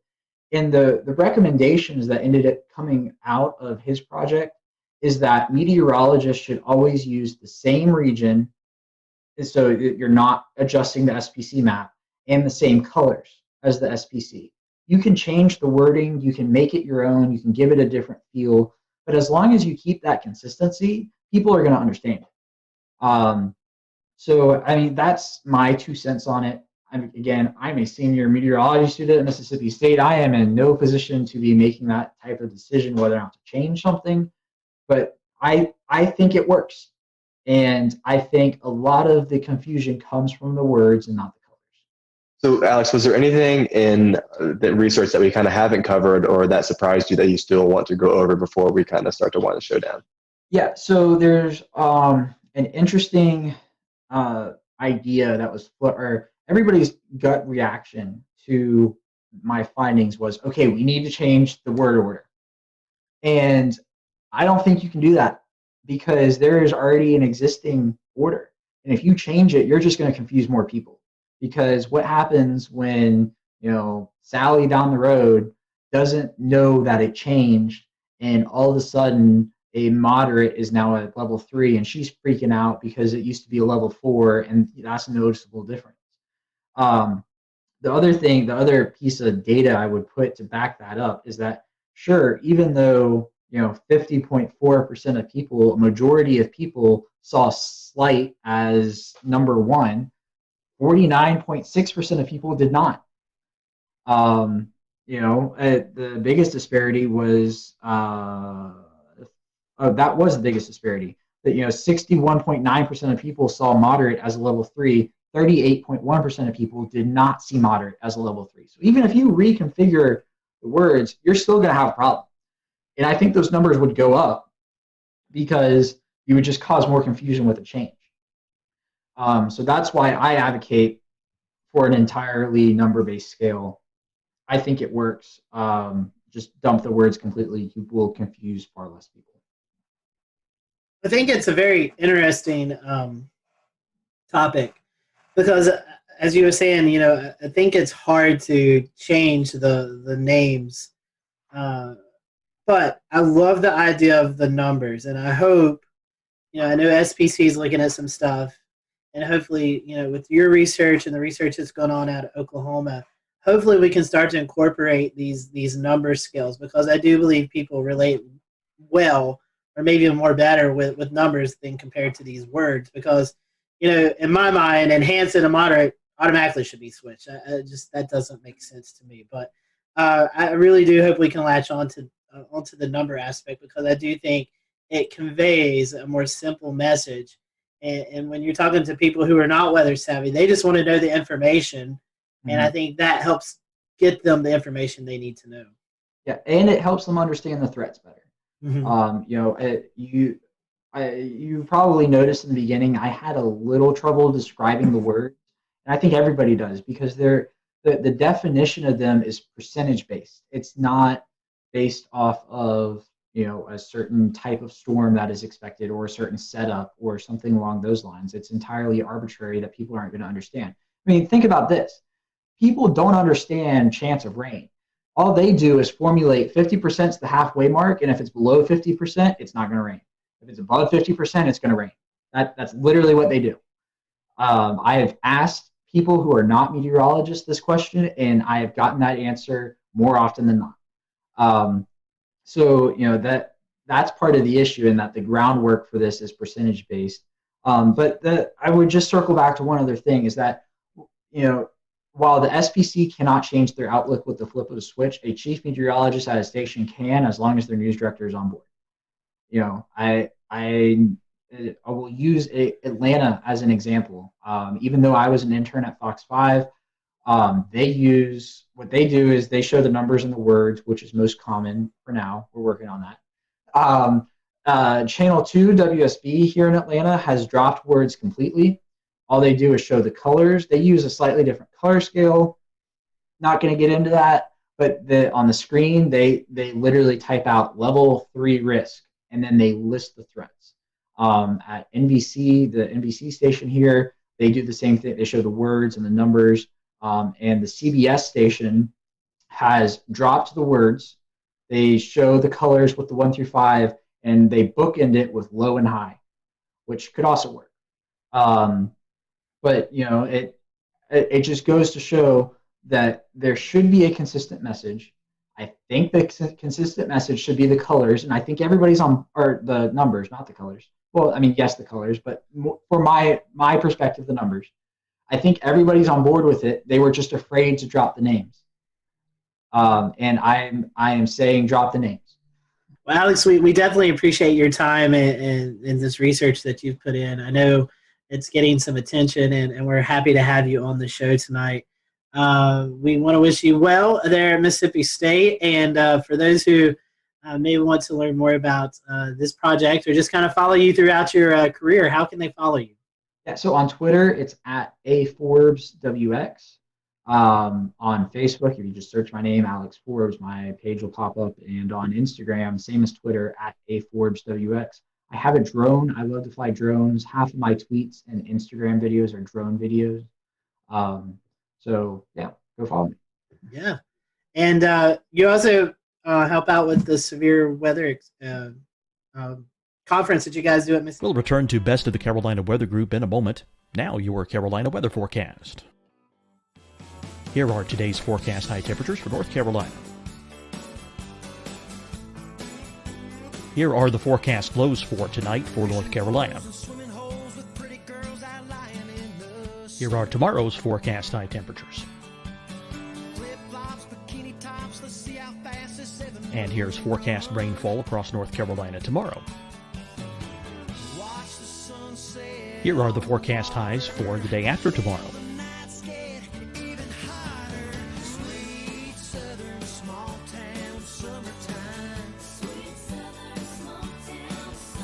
And here's the forecast rainfall across North Carolina for the day after tomorrow. This is the total rainfall forecast across North Carolina for the next 3 days. Here's the severe thunderstorm outlook for today from the Storm Prediction Center.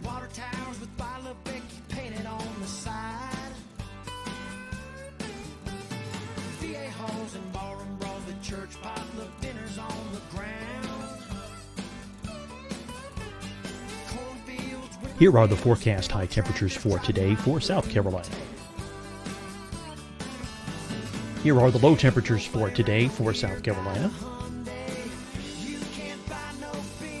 Here's the probability of precipitation forecast across South Carolina today. And here are the rain chances across South Carolina tonight.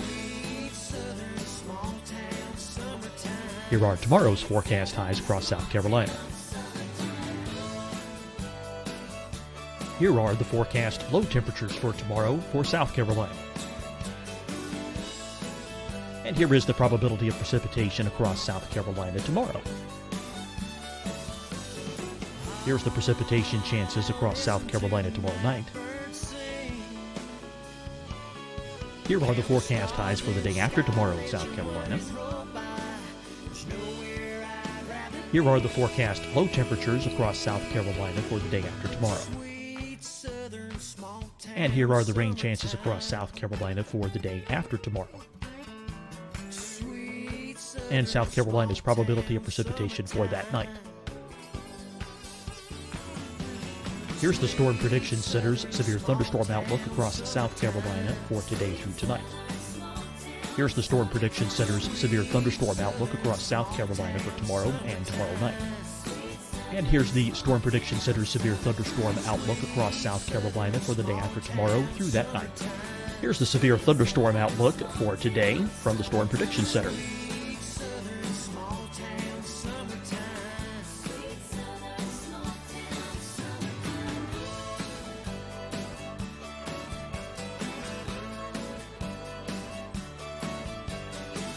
Now here's a live look at weather radar across the southeast. Fight the spread and take a stand against coronavirus. Wear a mask in public. Stay at least 6 feet apart from others. And get tested. Join us and fight the spread. Visit scdhec.gov/COVID-19. Getting tested for COVID-19 helps you to take the steps needed to protect yourself, your loved ones, and your community. Find the testing location at scdhec.gov/COVID-19 testing.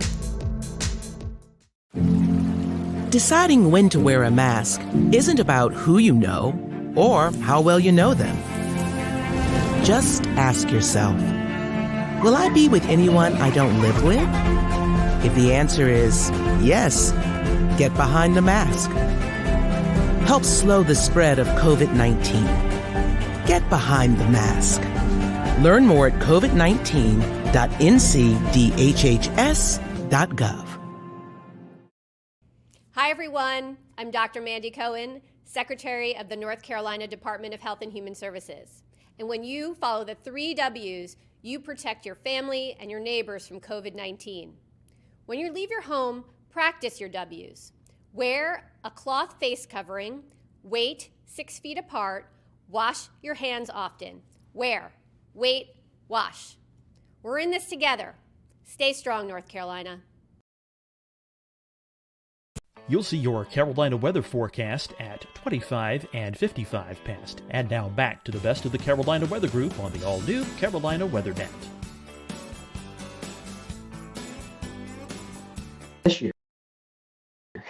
That's right. Yeah. Yes, it's a lot of fun. We've had some fantastic people. We had the National Weather Service director come out to Starkville last year. We were going to have the National Hurricane Center director this year, but our conference was scheduled for March 22nd and 23rd, I think, or 21st and 22nd, one of the two. So obviously that got whacked. And we did not have it because it was in that awkward period of time where nobody really knew what was going on. And we didn't have the time to move it online. So we just, skipped it this year. It will be back next year, Corona, as long as that's gone. Fingers crossed for that. But it's a lot of fun. If you can make it to Starkville, I certainly encourage everybody to come, especially Mississippi State's alumni network is huge, and it's the perfect opportunity to get somebody else to pay for you to come back to Starkville. That's right. We'll leave it there. Alex, again, thank you so much for being with us, and thank you for watching the Carolina Weather Group. We'll see you next time.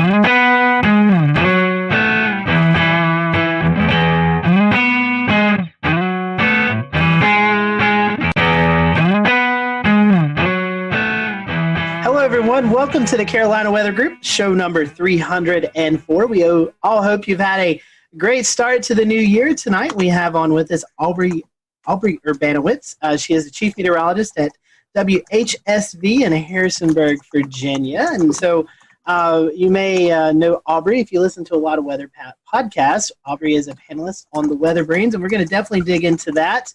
But tonight we're just going to get to know Aubrey and what got her hooked. She's got an interesting story about joining the meteorology field. So we appreciate you watching tonight. If you have any comments, just send them to us on our Twitter page at Carolina WX Group, or you can comment on the stream that's going on right now. So Aubrey, welcome to the show. Thanks so much for having me, guys. I appreciate it. It's nice to, kind of cross podcast.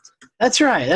Normally we do that National Weather Podcast month, but we're doing it a couple months early. So Aubrey, we was kind of a little bit talking about your foray into meteorology. You didn't start off your college path didn't really take you into broadcast meteorology. You actually started with a restaurant chain. So tell us about that little interesting story that kind of got you into weather. So I had zero aspiration to be on television. I was, when I kind of went through high school and started college, I really wasn't sure what I wanted to do. So I had a great job at Chili's restaurant. I kind of worked my way up and I started to become a corporate trainer. So as a corporate trainer, if you're not familiar, you would basically become part of a team. You would travel around and do new store openings as a corporate trainer, train new employees. And you kind of got to see a lot of the country. In fact, I got to do several international openings. And, I just kind of got to meet a lot of people. And it was on a lot of these new openings where I kind of discovered my passion for weather. So I started doing openings in 2003. In 2004 and 2005, Chili's had this goal of opening 100 plus restaurants.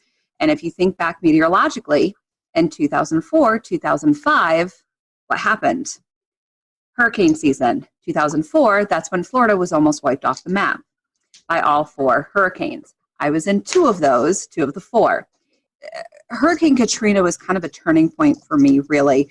I was sent back to Louisiana to help rebuild some stores after I had been there and evacuated. For Katrina, I was there during Rita and ended up being there for 3 months. I was in Louisiana so long, they ended up starting to take state taxes out of my checks. So after that, I went back I was living in Johnson City, Tennessee at the time, and I went and saw Mark Reynolds at WJHL, who responded to an email that I had sent and brought me into the TV studio, and I asked him questions, and I wanted to be behind the scenes. I thought maybe, producing, I can make graphics, I was good with computers, and he said, there's no jobs in that, you need to be in front of the camera. And I said, oh, that's not me, that's not what I want to do. And he said, you can do it, I think you can do this. And he said, I want you to take a look at this program. And he pointed me in the direction of Mississippi State. And somehow, blindly, I agreed to it and kind of followed his advice. And within maybe a couple weeks, I was enrolled or accepted into the Mississippi State distance program. And I was able to not only take classes and finish my degree, but also I was still able to travel with Chili's for at least 2 years and still able to do corporate openings. And so I got an internship and yada, yada, yada. I got my first job at WHSV in Harrisonburg, Virginia, and fell in love with this place. Absolutely never intended to be here past my 2-year contract, and re-signed, got promoted. Here's the thing. I got promoted to a Monday through Friday position from weekends after, I think, 7 or 8 months. After working in a restaurant for 12 years, meaning weekends and nights for 12 years, I thought, wow, I have weekends off. The rest is history. And I could not have asked for a more amazing place, a beautiful area. And now my brother moved here 4 years ago. My parents just moved here in May. So now I've got family here, which a lot of meteorologists, unless you move to your home market, you can't say that. So I just feel very blessed and kind of lucky.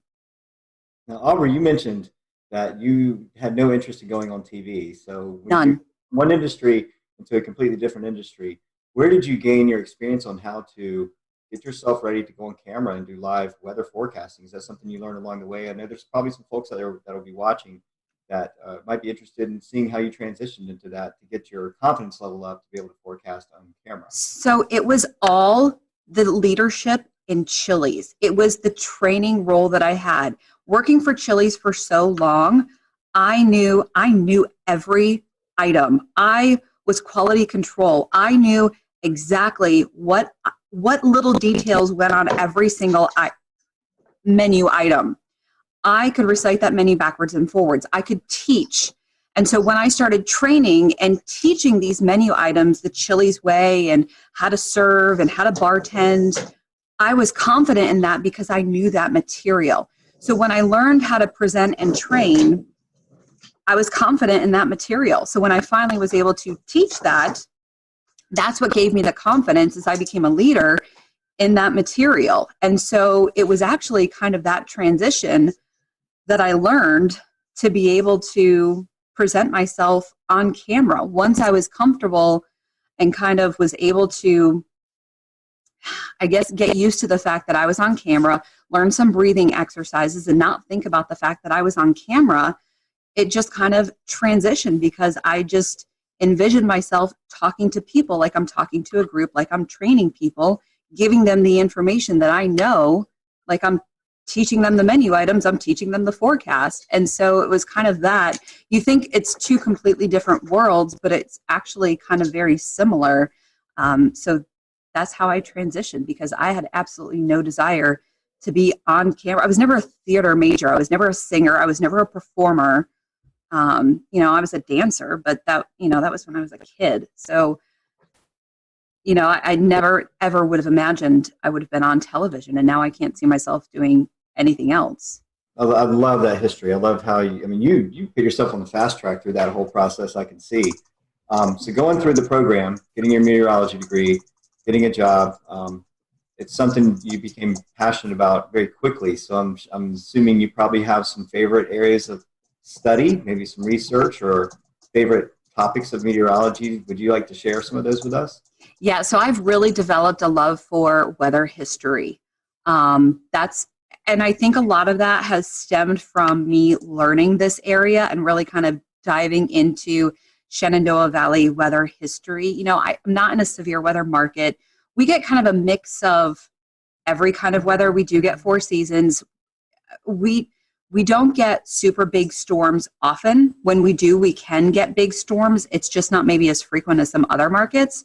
But we do have a good storm history. And so I think when I was diving into that is when I kind of developed my passion for weather history and really showcasing. And I did kind of a keynote address at the Mississippi State Severe Storm Symposium last year on learning the weather history in your market. When you go to a new TV station, you'll make that bond with your viewers when you do learn that weather history. And it'll also make you become a better forecaster when you learn a lot of that weather history in your market. And I think it was kind of during that process that I really developed that. And now, hurricanes are how I got into meteorology. So that I always have a soft spot for that, but I haven't really had much of an opportunity to forecast them. So I think I'm turning more into a severe weather nerd. And I'm really loving the structure of thunderstorms more and more. So I'm hoping to storm chase this spring. That's my goal. As I've become chief, you're stuck in the studio more and more. So you don't get an opportunity to see the sky as much, even though we all love to watch the sky. So I think I'm going to try and do that, but also try to, watch the sky more and more. So yeah, thunderstorms are definitely the sweet spot. You sure get your fair share in the Shenandoah Valley area. The Mid-Atlantic's a pretty volatile area of the country where fronts sweep through and crisscross and meander and cause all kinds of interesting weather up that way. What is cold air damming and how does it occur and how long does it last? So the cold air damming is kind of a special feature that happens in between the mountains. You can get kind of a stronger event, which can go all the way down from the Mid-Atlantic, all the way down the mountains into Georgia and the Carolinas. You can get kind of a weaker event that maybe will affect part of Virginia, part of northern Virginia, and then you kind of end up with a really big temperature gradient in between a couple of areas. And a lot of that comes from high pressure. Some of that comes from coastal storms. So you have high pressure that moves over New England. Sometimes it moves over Pennsylvania. And due to that position of the high, when you have that clockwise flow, that brings in not only the cooler air from the north, but also the cooler maritime air, that cooler moist air from the Atlantic. And that cooler air is more dense, so it sinks in between the mountains. It can be intensified when you have an area of low pressure that moves along the coast. When you have that counterclockwise circulation, especially moving up the Carolinas, sometimes you can get some of your big icing events that way. You can also get some of your big snow events that way, depending on how deep that cold air is. So sometimes when you have maybe a weaker event, you can get a pretty decent temperature gradient. In fact, the February tornado event a couple years ago in Virginia, that was a cold air damming situation, or what we call a wedge event, where the Roanoke Valley was in the 70s. That wedge started to lift northward, Stanton, Virginia, which is in my viewing area, the southern part of my viewing area, started to erode out of that wedge, and temperatures started to get into the upper 60s, where Harrisonburg, just 30 miles away, was stuck at 46 degrees. You can have, let's see, even just last week, we had a wedging event where temperatures were, I think, a 30-degree spread within about an hour drive. So, you know, you can have a partly cloudy wedge. You can have a sunny wedge.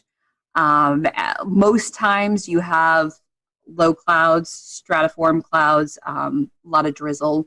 And then, of course, in the wintertime, you have to watch for your precipitation because you can get a lot of icing events. But temperatures are very interesting when you're forecasting the wedge. You know, I've learned that whatever you forecast, you know, drop it another 10, 15 degrees. Hey, Aubrey, Yeah. I was wondering, Ben, your newest meteorologist back there, have you prepared him for the wedge? I mean, does he know what he's getting himself into? I have not prepared Ben for the wedge fully yet, although the good news is they're asking if I've prepared you for the wedge yet. The good news is Ben is from Richmond, and Ben also went to Virginia Tech. So Ben is also familiar with the wedge. So. He's good then. He's good. Yeah, so he definitely knows. But, you know, kind of the key to the wedge is to follow the dew point. You know, you'll do a lot better if you can follow the dew point at least. And whatever the models think and you doubt, just drop it another 5 degrees. That's always a safe bet. So, Aubrey, I want to reverse one of Shay's questions from earlier and ask, so the Shenandoah Valley has unique, you know, interesting weather, but also some difficult systems that are just hard to forecast. What are some of the hardest systems to forecast in the Shenandoah Valley? Well, even something like today, you know, we had a shortwave trough kind of rotating through behind yesterday's storm. And a lot of times when we have that happen, or we have a trough coming through after a cold front, we get this wonderful blast of upslope snow showers or the orographic lift across the Allegheny Mountains. So where I am in the Shenandoah Valley, we average about 20 to 25 inches of snow a year. Within a 2-hour drive, the Alleghenies average 100 to 110 inches of snow a year. So you have quite the difference with they get lake effect snow all the time. So when you have these shortwave troughs moving through, or you have the orographic lift, especially when you have strong wind and just enough of that maybe vorticity or upper level energy rotating through, you can get these snow squalls, these snow bands. So you have to watch out for those. And what happened this morning was I expected some of those snow bands. One, it was more intense, and two, they dropped a lot farther south, about 45 miles further south than I expected. So I'm always cautious of those. And so it's kind of just more about communication, because a lot of times the models don't fully pick up on those. You have to kind of watch for the hints. And so it's kind of one of those things where, okay, I'm looking for some snow squalls. Maybe I'll kind of generalize it instead of specifically saying, okay, I'm expecting some of these mainly in the Northern Valley. Maybe I'll say, you know, this is what's possible tomorrow.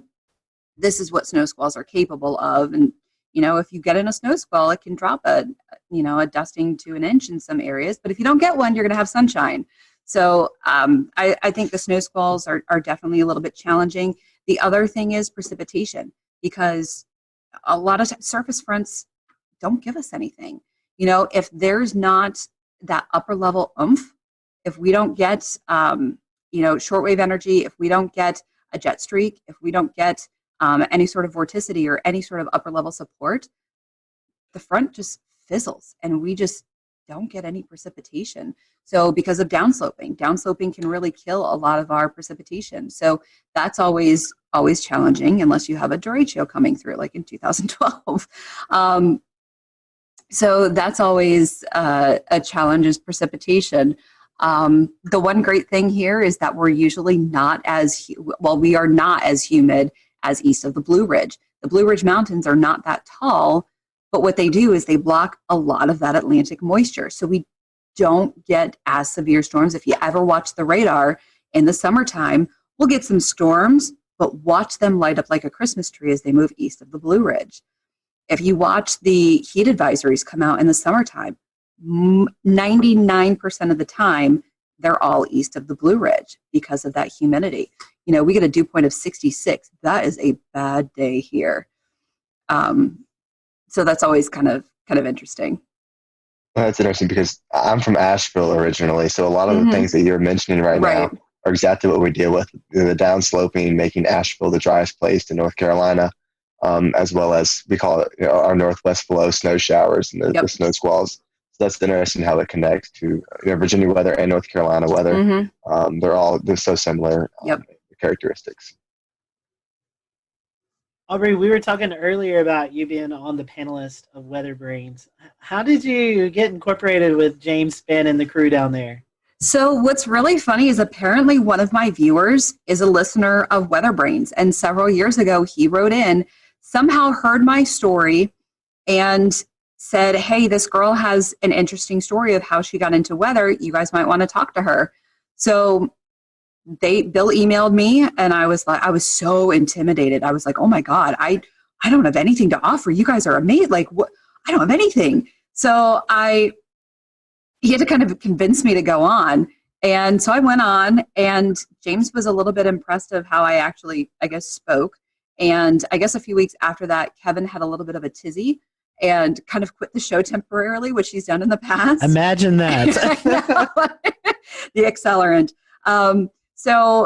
And Bill kind of had me on again, and then he asked me if I'd be interested in being a panelist. And I was like, wow, okay. And it kind of fit into my schedule. I was doing the 5 and 10 o'clock show. I was doing the 5. Was I doing the 5 and 10? I think I was doing the 5 and 10. It ended up working with my schedule, and I agreed to it. And I'm so thankful I did, because the amount of people that I've met is just, it's just great, and it's just the weather community. And of course, you guys know Weather Twitter is amazing. And the amount of things that I've learned, and with my schedule now, I don't always get the opportunity to complete the show. So I have to kind of go back later, but it's just the coolest. And that's pretty cool. That's a cool story. That's something. I have a Kevin Seeley story for you. You'll enjoy this.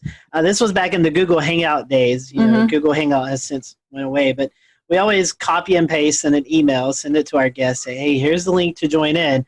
Well, evidently Kevin didn't get that part, and he actually tweeted out, hey, here's the link to watch me tonight. So we had all these people bombarding our Google Hangout, and we actually had to shut it down and redo a new link and everything. And so that's our Kevin Seeley stories.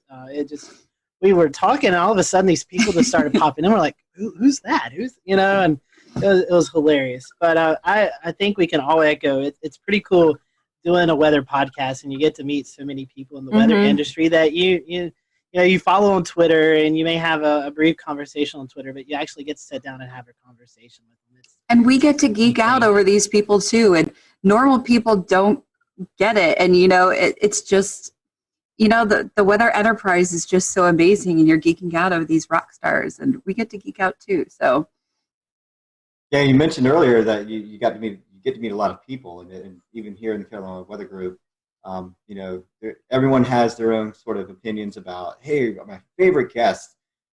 What are some of your most memorable guests that you've been a part of the panel for? Oh man, the Greg Carbon shows are always a treat. Those are always good.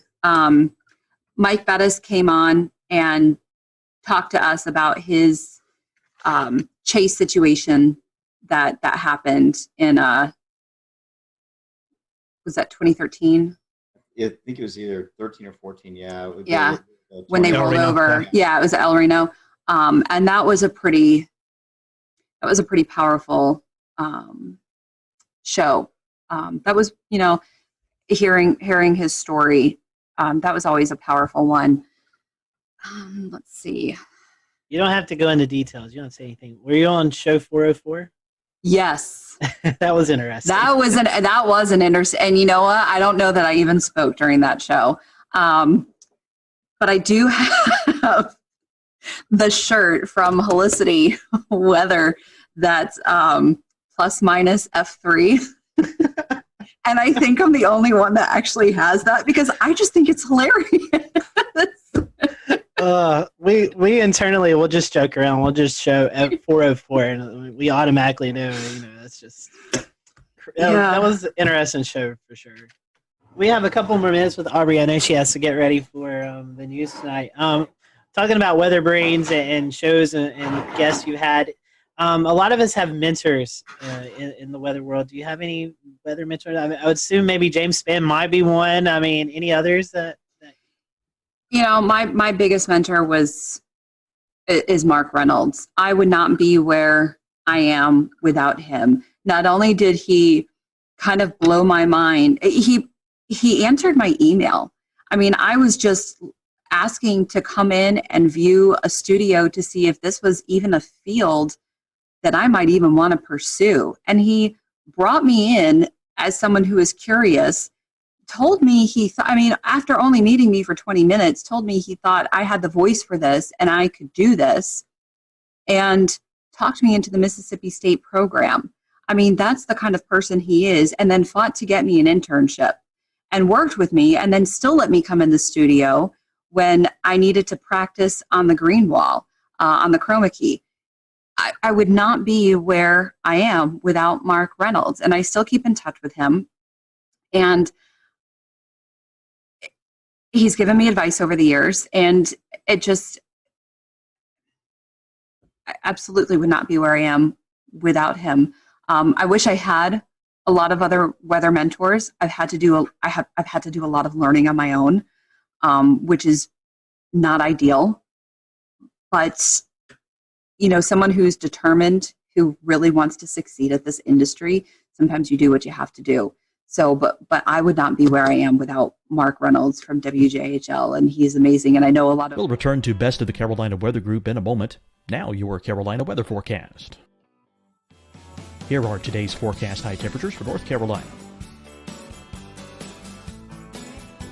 Here are the forecast lows for tonight for North Carolina. Here are tomorrow's forecast high temperatures. And here's forecast rainfall across North Carolina tomorrow. Here are the forecast highs for the day after tomorrow.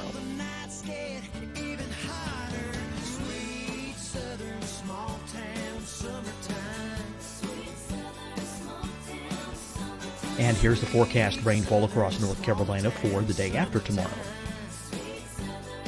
This is the total rainfall forecast across North Carolina for the next 3 days.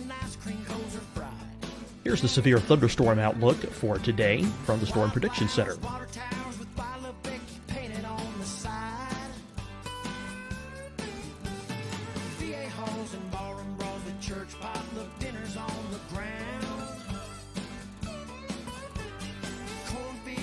Here are the forecast high temperatures for today for South Carolina. Here are the low temperatures for today for South Carolina. Here's the probability of precipitation forecast across South Carolina today. And here are the rain chances across South Carolina tonight. Here are tomorrow's forecast highs across South Carolina.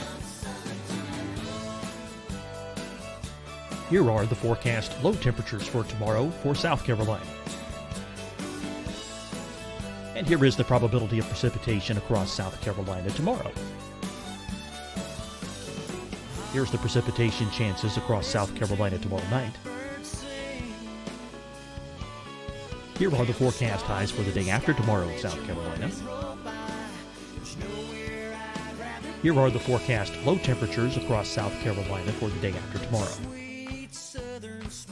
And here are the rain chances across South Carolina for the day after tomorrow. And South Carolina's probability of precipitation for that night. Here's the Storm Prediction Center's severe thunderstorm outlook across South Carolina for today through tonight. Here's the Storm Prediction Center's severe thunderstorm outlook across South Carolina for tomorrow and tomorrow night. And here's the Storm Prediction Center's severe thunderstorm outlook across South Carolina for the day after tomorrow through that night. Here's the severe thunderstorm outlook for today from the Storm Prediction Center.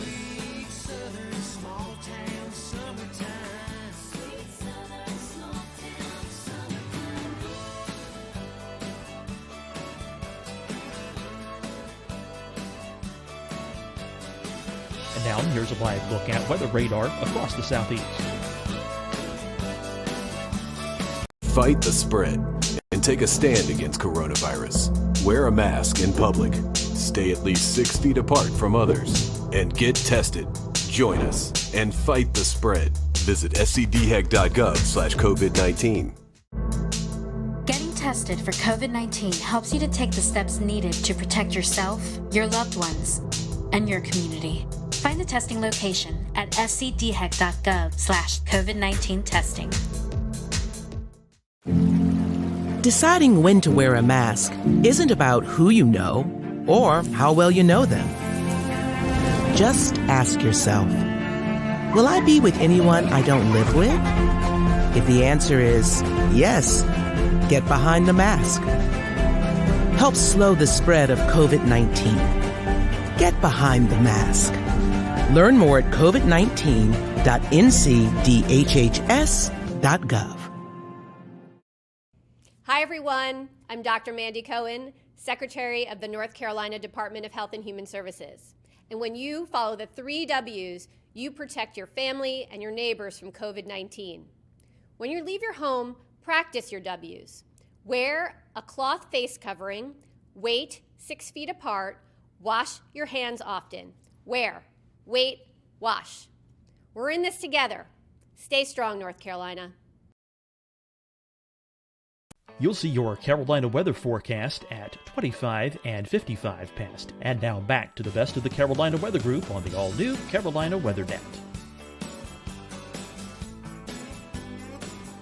This year, Tom Watts, who used to work with Mark and who was on air when I was living in Johnson City before I got into meteorology, I actually got to meet him. And then Ken Weathers, who also used to work with Mark, I think was one of his interns also. We were all there at NWA. And so we were kind of Mark's little proteges. And it was just cool to kind of be a part of that group. So Mark is it. That's very, very cool. I love that stories and all those people too. I do want to change topics a little bit, but feed off of your comment about, learning things as you go. The last 10 years, we've really had to learn how social media works and how it plays into our field. Yes, I know it's kind of a necessary evil, but it also turns out, very helpful for, our online shows and things like that. So talk a little bit about how important social media is to you as a meteorologist and with Weather Brains as well. Yeah, so it is very important. As much as sometimes we do hate it, it is very important. I utilize it to the best that I can. And there's a lot of, so the bad thing with being a female is you get a lot of comments. You get a lot of nasty comments. You get a lot of rude comments. You get a lot of crazy comments. And I know a lot of females that will turn off a lot of their messages and private messages, which is really sad that you have to do that. I do not do that. And I'm thankful that I don't have to, but I have actually met so many amazing people and have become friends with a lot of great people because of that.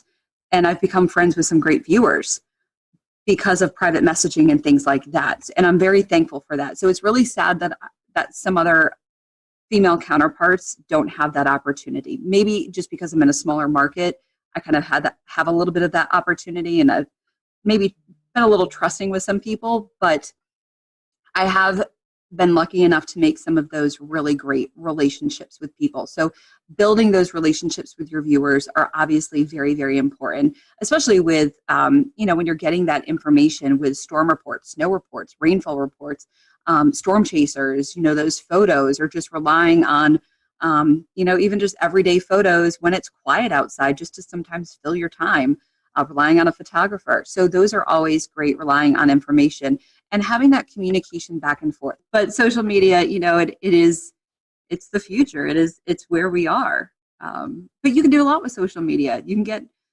changing. We all know weather changes sometimes very quickly. So you can get important information out really quickly with social media. Yeah, I know that. That's the internet is where I live. Just doing what I do, and I'll tell you what. It's just completely changed the game as far as getting storm reports, as far as getting, situational awareness on the ground. you suddenly have so many more cameras to tap into, and it really just I mean, I don't know how y'all did it before that, but I know that it's completely changed the game here, for sure. And here in Charleston, we have a really good and engaged community. So I'm curious, before we get into something even more fun, what is your weather community like up in your neck of the woods? They're amazing.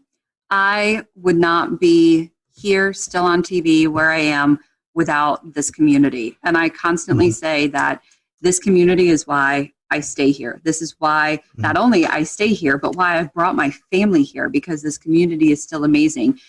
Some of the things that I see and hear in the female group on Facebook is sometimes horrifying. And I don't know if I could do this job if I heard stuff like that on a daily or weekly basis. We all get criticism. We all get stuff like that. We all get pushback, but I don't get a lot of it. And I'm very grateful that the community responds well to me. So I'm very grateful for the community and how wonderful people are here. So they're amazing, and they've welcomed my family. I mean, Urbanowitz, you can't slide into a community in Virginia with a name like Urbanowitz and hide under the radar. I mean, they know exactly who my brother is. They know exactly who my parents are. And everyone, I mean, my parents, all the time, people talk, once they hear their last name, people talk to them, and they get such, they get feedback, but people are just so nice to them. So the community here is incredible, and it's one of the reasons I've stayed. That's wonderful. That's wonderful. Well, Aubrey, we've certainly enjoyed getting to know you tonight, and we appreciate you donating some time to us. If our folks want to watch social media we were just talking about, if they want to follow you on social media, how can they do that? So on Twitter, I'm very active on Twitter. So it's at WHSV OBS, AUBS. OBS is kind of my little nickname. And then on Facebook, just search for meteorologist Aubrey. I tell people you don't have to spell the last name if you just search for meteorologist Aubrey. And then on Instagram, let me get my Instagram out because I think, yes, WXAUBS, WXAUBS on Instagram, or as I call it, the gram. The gram.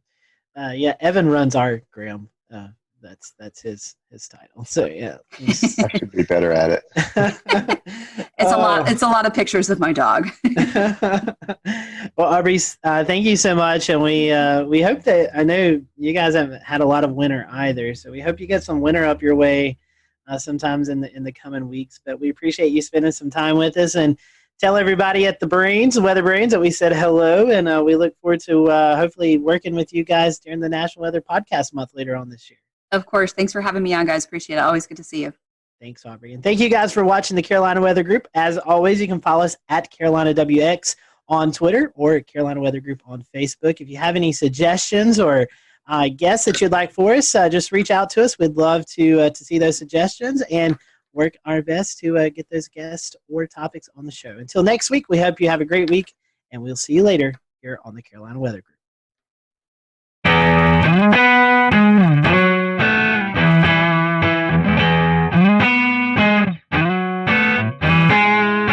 Hello, everyone. Welcome to the Carolina Weather Group. I'm Scotty Powell. We're happy to have you this evening. We have with us Stephen Paff. He is the Warning Coordinator Meteorologist at the National Weather Service in Wilmington, North Carolina. And tonight we're going to be talking about ocean hazards.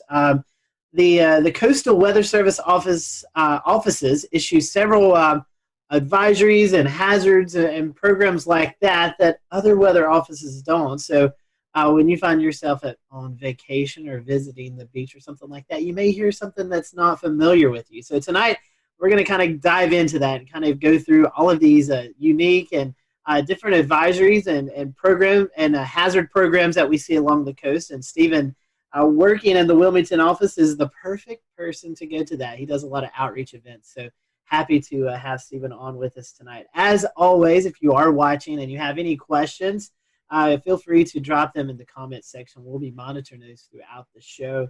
and we'll direct you. If we don't know the answer, we'll direct you in a place that hopefully you can get the answer. So we, again, appreciate you watching tonight. We're going to be focusing on ocean hazards and the different programs that the Coastal Weather Service offices use throughout this vacation season that's coming up. So, Stephen, welcome to the show. It's been a long time since we've seen you, so I hope that you've been doing well.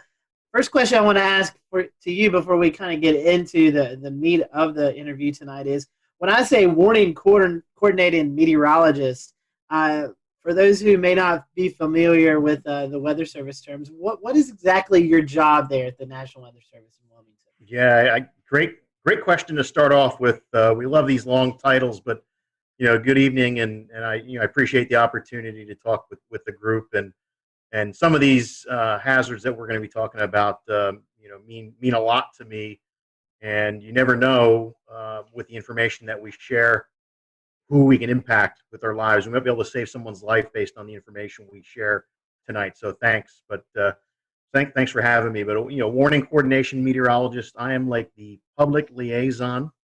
I'll work with civic groups. I'll work with the academic community. I'll work with emergency managers and also internal operations too, making sure our warning program has the resources that we need and the information needed, provide training. So it's absolutely amazing to me, because one day I can be working with a group of second graders. The next day I can be giving a stand-up briefing at an annual hurricane exercise, to working with the power squadron, working with the nuclear industry. It's absolutely amazing how many people that are impacted by weather in unique and specific ways and have unique needs that we can learn about and be able to help them as best we can. And I guess I'll go ahead and start off with our topics tonight. We look at ocean hazards, ocean and coastal hazards for what you do, and so we start breaking down into different categories. As what is relayed to the public as far as warnings go, as far as safety concerns, and usually one of the things that sticks out the most is rip currents, because that one claims sort of the most lives along the beaches every year with rip currents and drowning. So I guess we'll start out with rip currents. Give us a little bit of explanation about what those are and what to look for. Yeah, what a great one to start out with, because when you look at the data and look at all the weather-related fatalities in the Carolinas, rip currents lead the way for us. We have a lot of coastline. We have a lot of people that visit our beaches that aren't taught anything about rip currents, and the first day they go to the beach, they might get caught in one. So that's a challenge in itself. And in addition to that public awareness type of thing that we have to do, forecasting them is often a challenge too. So rip currents, again, more than tornado fatalities, more than lightning fatalities, more than flooding fatalities. That's the number one weather issue for us, not to discount any of the other ones. Another interesting stat too, nationally, people often, when you ask them what is the biggest weather-related hazard, they miss it because you can't see it. You can feel it. It's heat. And now we're heading into summertime too, and the beach season, and we need to be mindful of the heat issues as well. But rip currents, can be quite frightening to people, and they don't understand the process. I guess the analogy would be is, an electrician works with electricity, which is dangerous, but they know what they're dealing with. They've had the training.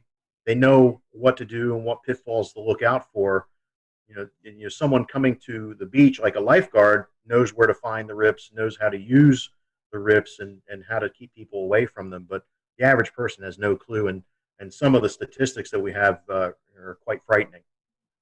Right. I understand the lifeguards sometimes they have a direct line to NOAA service accounts across the WFOs around the coast of the United States. So they call in a lot of times when they see rip current just to verify that it's happened. But that's very sporadic. It depends on where parks are and where some of these swim zones are. So where can the public get this information? Yeah, the best way to get the information, of course, all of our media partners have access and share that as well. But we have rip current threat graphics on our web pages. All the weather offices up and down the coast have them. But social media has been a great way for us to push information out as well about them. And we saw a case last year though, because we feel there's deficiencies. Last year we had Hurricane Lorenzo. The closest approach to the United States was 2,200 miles. Yet that hurricane led to more hurricane deaths compared to the other storms that year on the East Coast. and it was 2,200 miles away. So we're thinking we need to start treating these big rip current outbreaks, these huge events, maybe like we do with severe weather outbreaks. Tell us a little bit about the risk levels that are involved with rip current forecasting. Yeah, when we look at the forecast and we're looking at wave data, we're looking at the synoptic pattern as well. But anything that can pile water up into the beaches is one of the big keys. So it could be persistent onshore flow, like that southerly flow wrapping around the Bermuda High that goes right into our south-facing beaches, where you have mass moving into the beach. You have to have it stay in balance, so it's going to try and flow back out to stay in a state of equilibrium. So if you have a lot of mass moving in, we typically see that mass being transported out via rip current. So mass in, mass out. So days where we've got decent surf coming on, especially the long period waves from a hurricane swell, that really are the signals that we look for. And when you think about the longer the wave period, the farther offshore that wave is feeling bottom. So in particular, hurricane swell is very dangerous because now your surf zone, instead of maybe being 20 yards, these longer period waves are feeling the bottom 40, 50 yards out. So if a rip current forms in that surf, it's going to be, it could be as long as a football field, the rip current length.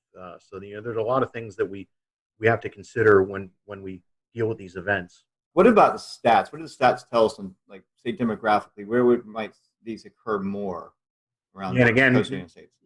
The Weather Service maintains statistics like you wouldn't believe about tornadoes and the EF rating and microbursts and all sorts of different things, because it's so important what you can learn from them. And with rip currents in the Carolinas, we've kept statistics since 2000. So we've got a pretty healthy database, unfortunately, a healthy database.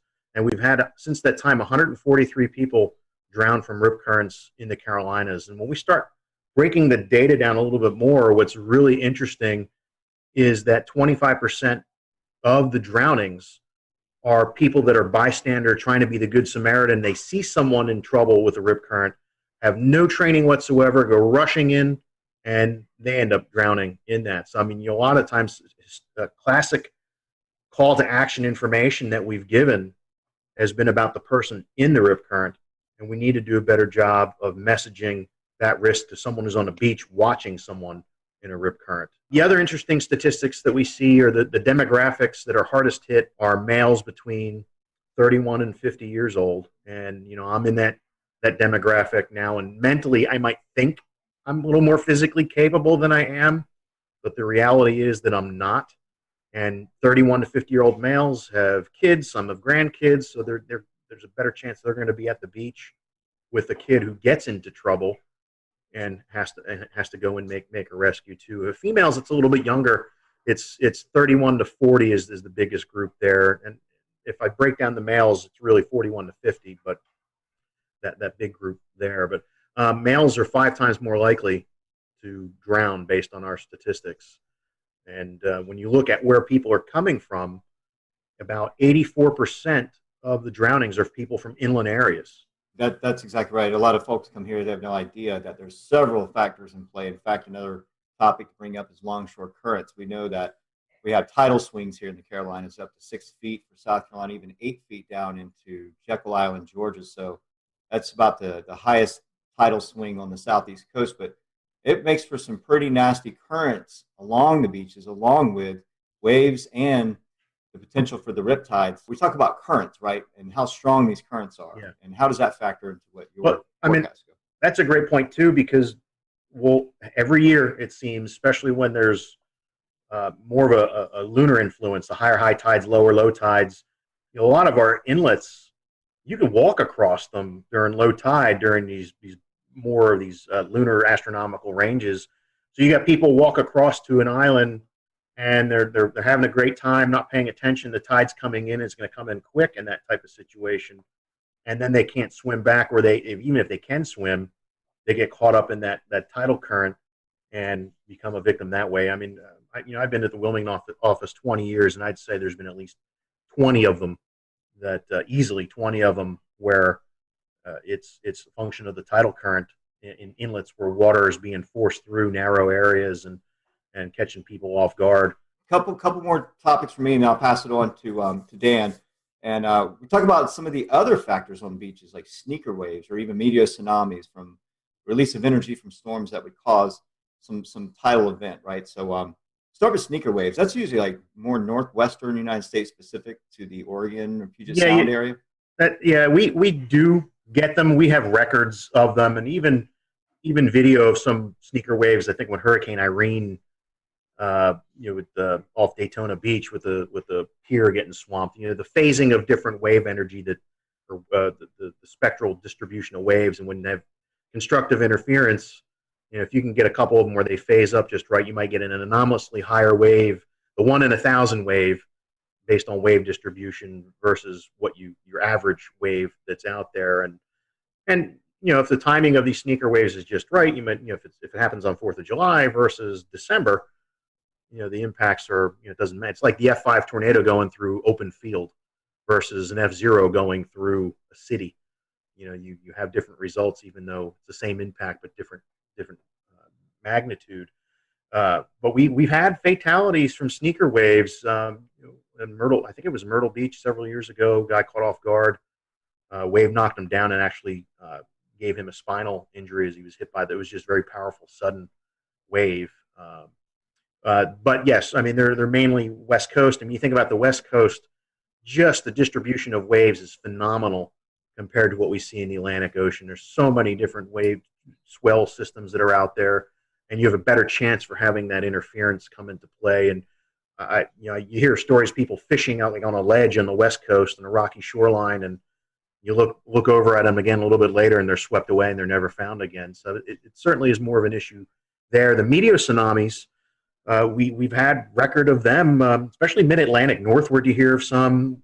You hear of the one down in Daytona, I think in 1992, was associated with the collapse of a tropical squall line.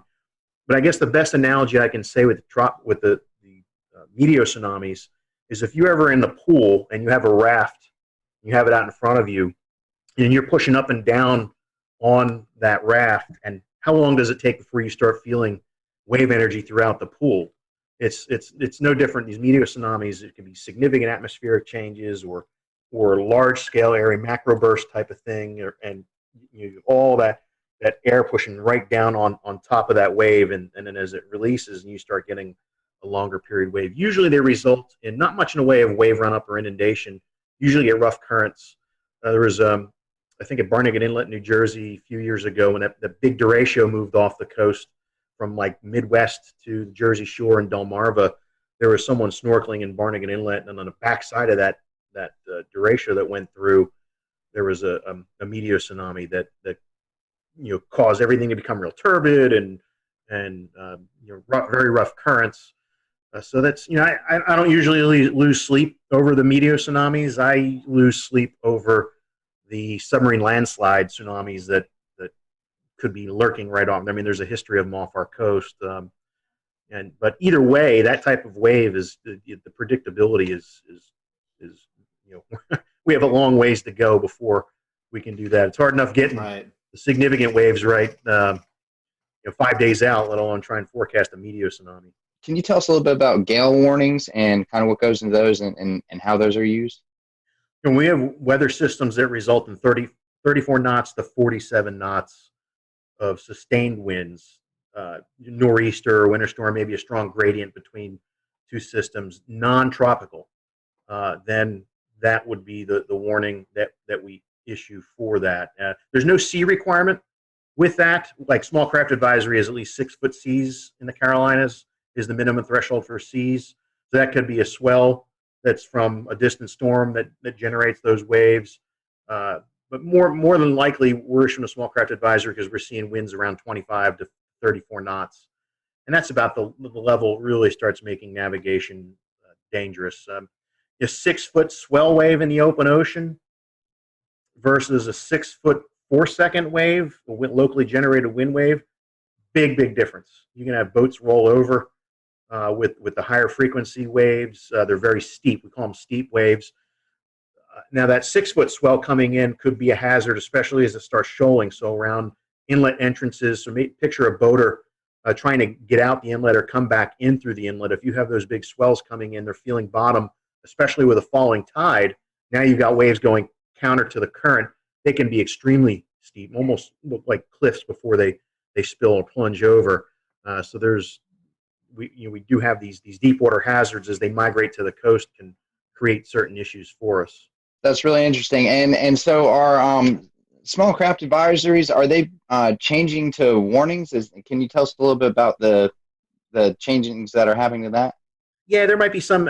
We're going through hazard simplification where we're taking a look at a variety of products and trying to make it a little bit easier. When you look at the weather.gov map and you see all the advisories and hazards and warnings going on, sometimes the thing's lit up like a Christmas tree. So the agency has invested a lot of effort with social scientists, with core partners to try and find a better way. So we will see some changes with that. I don't know to the extent how small craft advisories will change. Gale warnings, I don't think we're going to have any changes. And of course, storm warning, when you have over 47 knots sustained, we would have that. As we all know, with any sort of simplification of hazards or anything weather related, it has impacts on a lot of sides. So that's great to hear that the social outreach there's happening to try and figure out how that will impact everything. One more thing that I have to talk about as far as open water hazards are concerned. As far as the special marine warnings, what's the best way if I'm a boater, if I'm going to be impacted by these special marine warnings, what's the best way? Well, first of all, what is that, and how does that warning get established, and then how is a person that might be impacted by it, how do I find that and look for it and know that it's happening? Yeah, it's a great point, and it is a challenge just because of limitations of coastal weather radio, cell phone connectivity. We'll return to Best of the Carolina Weather Group in a moment. Now your Carolina weather forecast. Here are today's forecast high temperatures for North Carolina. Here are the forecast lows for tonight for North Carolina. Here are tomorrow's forecast high temperatures. And here's forecast rainfall across North Carolina tomorrow. Here are the forecast highs for the day after tomorrow.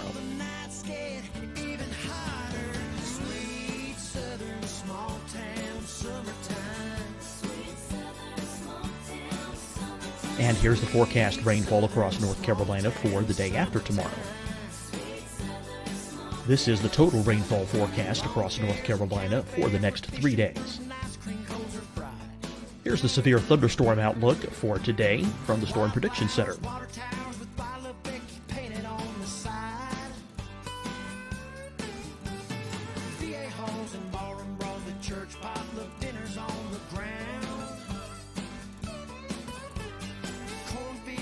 Here are the forecast high temperatures for today for South Carolina. Here are the low temperatures for today for South Carolina.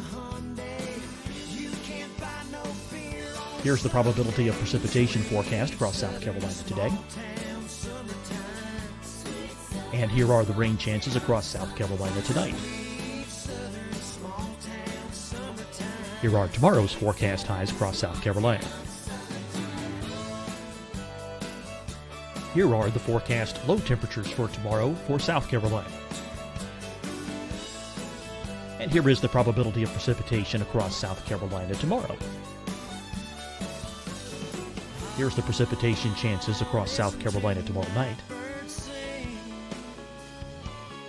Here are the forecast highs for the day after tomorrow in South Carolina. Here are the forecast low temperatures across South Carolina for the day after tomorrow. And here are the rain chances across South Carolina for the day after tomorrow. And South Carolina's probability of precipitation for that night.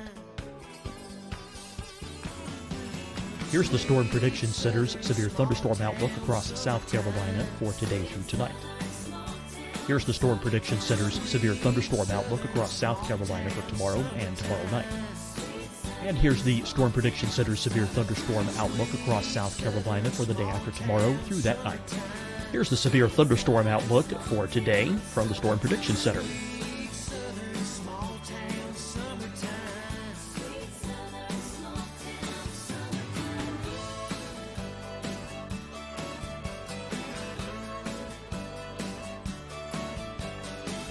Now, here's a live look at weather radar across the southeast. Fight the spread and take a stand against coronavirus. Wear a mask in public. Stay at least 6 feet apart from others. And get tested. Join us and fight the spread. Visit scdhec.gov/COVID-19. Getting tested for COVID-19 helps you to take the steps needed to protect yourself, your loved ones, and your community. Find the testing location at scdhec.gov/COVID-19 testing. Deciding when to wear a mask isn't about who you know or how well you know them. Just ask yourself, will I be with anyone I don't live with? If the answer is yes, get behind the mask. Help slow the spread of COVID-19. Get behind the mask. Learn more at covid19.ncdhhs.gov. Hi, everyone. I'm Dr. Mandy Cohen, Secretary of the North Carolina Department of Health and Human Services. And when you follow the 3 W's, you protect your family and your neighbors from COVID-19. When you leave your home, practice your W's. Wear a cloth face covering, wait 6 feet apart, wash your hands often. Wear, wait, wash. We're in this together. Stay strong, North Carolina. You'll see your Carolina weather forecast at 25 and 55 past. And now back to the best of the Carolina Weather Group on the all-new Carolina Weather Net. Further out, when you're farther offshore, you're losing a lot of the ability to receive this information. So it's always important to know before you go. If there's a day that we're calling for all these thunderstorms, it's not worth it. Live to play another day type of thing. So right off the get-go, we've lost boaters to strong to severe thunderstorms before. I'm knock on countertop, not lately, but it has happened where people are taking risks and get caught by quickly evolving storms, like even that MCV that went through yesterday morning here. I would not have wanted to be anywhere near a boat with that coming through. But when we do have something like that come through, if we anticipate winds over 34 knots, then we would issue a special marine warning, or if it had water spouts with it, or large hail, because large hail in the open ocean, you could break the windshields on the boats and things like that too. But usually they're issued for 34 knots or higher sustained, or I'm sorry, any gusts 34 knots or higher, and any potential for a water spout. As soon as we send the information out, it will play over the weather radio, and a lot of the VHF bands on a boat radio, you can see or hear those messages coming across. Now, some boats have radar on them, but they're not the right band to interpret weather data when they're twirling around. Usually, if there's a big thunderstorm target, the band that the marine radars are used, you might only see the edge of what's out there. It's not powerful enough to penetrate into the storm, so that really doesn't provide much in any way of value. But I think there are some providers via satellite where you can get information. But it is a great question, because you need to be connected to that environmental intelligence if you're going to be in an area where you're at extreme risk. You can't just 30 miles offshore. You can't just seek safe harbor in 10 minutes. You got life and death decisions to make, which is why we say avoid it if at all possible. Go a day when there aren't thunderstorms in the forecast. Stephen, a couple more advisories to cover with you, and one of them is one that we see almost monthly pretty much in the Carolinas with the lunar cycles and onshore winds and other factors. So the first one we'll talk about is coastal flood advisories. What exactly are they, and what should the public be looking for when they're issued? Yeah, that advisory, unfortunately, we're issuing more and more frequently, and there's a couple reasons for that. With sea level rise is one issue, but there are also parts along the Carolinas where there's actually subsidence going on. So the land is sinking. There's parts where the land is rising a little bit, and there's parts where it's sinking too. You can also have changes to the local hydrology. Like they did a lot of dredging the Cape Fear River. So between the subsidence, sea level rise, and the dredging, our number of coastal flood advisories has gone up incredibly. Now the thresholds for where we before we decide to issue one or not vary based on the datum that's related to that location. So you can't apply 5.5 feet, 5.5 feet mean low or low water at every coastal station because their datum varies. So what we have done, worked with a hydrologist, we've done coastal flood surveys, get out there when there is flooding going on and observe the impacts. We call that E19 data. It's mainly for rivers, but we do have E19 data for coastal locations as well. And once we know what the level is and what the impacts are, now we have a good database and we can put good information into a coastal flood advisory based on the levels that are predicted to occur. So moving on to the next advisory, and I think our last advisory for the night, high surf advisory. I think this is one that sometimes, especially for beach visitors, not necessarily residents, but someone who's coming from inland areas, it's easy to underestimate a big surf. 4 feet may not sound that big, but all of a sudden you get out in the water and 4 feet is a heavy wave. So tell us a little bit about how to be safe during the high surf advisory. Yeah, that you mentioned the heavy wave, the heavy. You can feel the power on those days where it's really moving like a washing machine out there, and unless you really know what you're doing, that's something that should be avoided. Just between the plunging breakers, potential for spinal injuries, those sorts of things, and it makes you hard to see too. So you get into trouble, and you're in this rough surf or high surf, you might be hard to spot. Or even hard to get someone's attention if you're in the perspective of being in the water. But some of the thresholds we use, I think, are about 6 to 8 feet breakers we get, depending on how clean the ocean is, depending on the wind. Surfers get excited when we do high surf advisory, especially if you get a light offshore wind and it cleans it up a little bit. It doesn't look like a washing machine, but it's still powerful and dangerous if you don't know what you're doing. The thresholds vary up and down the East Coast, but our wave climatology, it's not like Cape Hatteras, like Wrightsville Beach is we get decent waves there, but typically not like you see it at the Outer Banks. And then you get in the Long Bay, Myrtle Beach, you got to get the wave energy coming in the right direction for us to issue a high surf advisory. The frying pan shoals block a lot of that easterly swell, where Wrightsville Beach might get it, but Myrtle Beach won't. So it's really unique to the shape of the coast as well, but it's a great point to talk about. Move to my last question before I hand it off to Scotty. Chemical and oil spills, I'm probably going to see this a little bit less frequently, but if you're out in the water, it's certainly still a hazard if it's ongoing. Where is this a problem? Is it a problem in the Carolinas? And if so, how can we be aware that it's happening? Well, it's frightening how many tankers bring all sorts of scary things just off the coast. And in the 21 years I've been in Wilmington, there have been a couple close calls, especially I think one time a barge with maybe number 6 broke loose off of Cape Fear, and luckily in a storm, and luckily they were able to get a hold of it and make sure it didn't cause any problems. But with oil rigs, it isn't a big issue for us because we don't deal with any. I mean, more for the Gulf Coast. I mean, I'm more concerned with maybe a ship with hitting a shoal or a collision, sea fog event, and you got ships carrying xylene or some other terrible chemical that collides with another one, and now we have to deal with the decision support thing, working with emergency managers. And that's why, I mean, it doesn't matter. I mean, it could be severe clear weather. We always have to be ready, and most of these events are a result of some mistake. And when we talk about oil spills, but at least what I'm proud.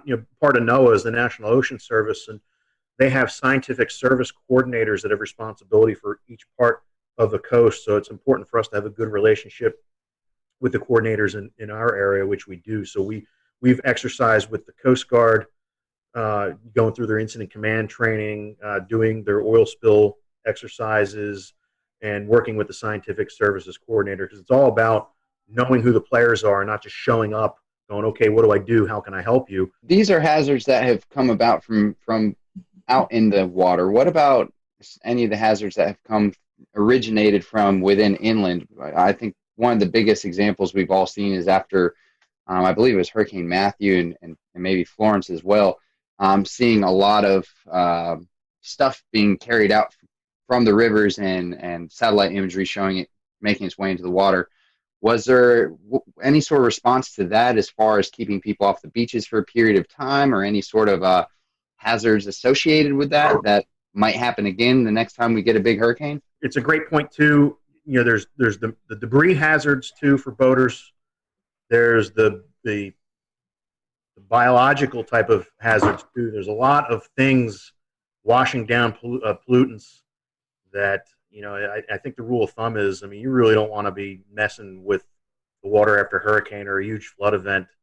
Bacterial counts are high. The other pollutants that are out there, give time for it to flush out. And what's amazing is that after a hurricane, the fishing is usually tremendous along the waterways and just offshore for that month or two afterwards. One thing that very photogenic around the Carolina coast, and we see these events happen, are water spouts. So can you talk to us about maybe the conditions that warrant to these water spouts? And I know you guys monitor these and you give out surf hazards. It's kind of like a beach day forecast, and you give out water spout threat, lightning threat. So talk a little bit about that forecast you give out, but also the conditions that are really able to produce these water spouts off the coast. Yeah, and I got to give props to one of our lead forecasters, Tim Armstrong, who developed this water spout risk, where he went back and looked at a catalog of events that we've had over the years and found some really interesting information about instability and actually lack of shear type of environment, but with the boundary in the area like a land breeze or some other boundary that might be stalled up there. So it was, we think, people see a water spout and they might think it's it's the classic tornado, and some of them are, like the big Myrtle Beach tornado, July 6th, 2001, somewhere around there, was actually like a classic tornado that just happened to ride down the beach and move into the water. So some are classic tornadoes, like even the tropical cyclone tornadoes are more of the classic type versus your regular water spout. So, but every summer we get the right instability in place. We get light winds through the atmosphere with that boundary there, and we get you get funnels that come out, and some of them can be in absence of any rain. And just lollygag around. On occasion, maybe once every 3 years, we have to issue a tornado warning for one that's moving closer to shore. The last one we had move ashore was near Myrtle Beach, near the Ferris wheel, a couple of years ago. We had one at Carolina Beach back in 2011, the week before Hurricane Irene, I think it was. We had to do a tornado warning for that. And they don't show up on radar all that great. We use some products like Spectrum to really see some of that smaller scale turbulence that's going on associated with the funnels. They're usually very narrow, so with the beam spreading out from the radar after a distance, the circulations sometimes are too small and they don't get captured by the beam all that well. So it's important for us to have partnerships with the Coast Guard and the boating community and lifeguards as well, to see them and get that information back to us so we can take action, unless it's a little bit bigger one that shows up on radar. Stephen, we've certainly appreciated this all useful information as our listeners and followers head out to the beach for some relaxation time, and we hope tonight's program will help you all who are listening and watching to know these hazards, that on a sunny beach day there's still things that we need to pay attention to. For folks who may be coming into the Wilmington, Myrtle Beach, the southern North Carolina coast, the forecast area that you cover, Stephen, what's the best way to follow this information? Do you have a section on your website? I know you mentioned social media. Where can our followers and listeners find that info at? Yeah, each office on their webpage, like Wilmington, weather.gov/ILM, or Charleston is weather.gov/CHS. We have a surf zone forecast link on the webpage there. It's not as pronounced as we'd like to be. It's usually towards the bottom, but there's good information there. But I would recommend tapping into us on Twitter or on Facebook, and especially with Twitter, because some of these beach hazard statements that we issue for when the risk is moderate or high for rip currents, you would get that information that way, and you might learn about some other things too. So if you're heading to the beach, make sure you follow National Weather Service Wilmington, Charleston, Moorhead City, I think, and those I think are that's the the three. Yeah, Springfield, Virginia has a little bit of North Carolina. Yeah, so follow those accounts if you're heading to the beach. That way you're up to date on all that's going on along the ocean. So, Stephen, thank you for your time. We hope that you have a great rest of the summer. I know hurricane season is lurking and around the corner, and you're getting prepared for that. So, hopefully, it'll be a quiet season for you. We appreciate you joining us tonight. You're welcome. We can use the break, so I'll take it. Definitely. So, thank you guys for watching the Carolina Weather Group. We'll see you next time. Have a great evening.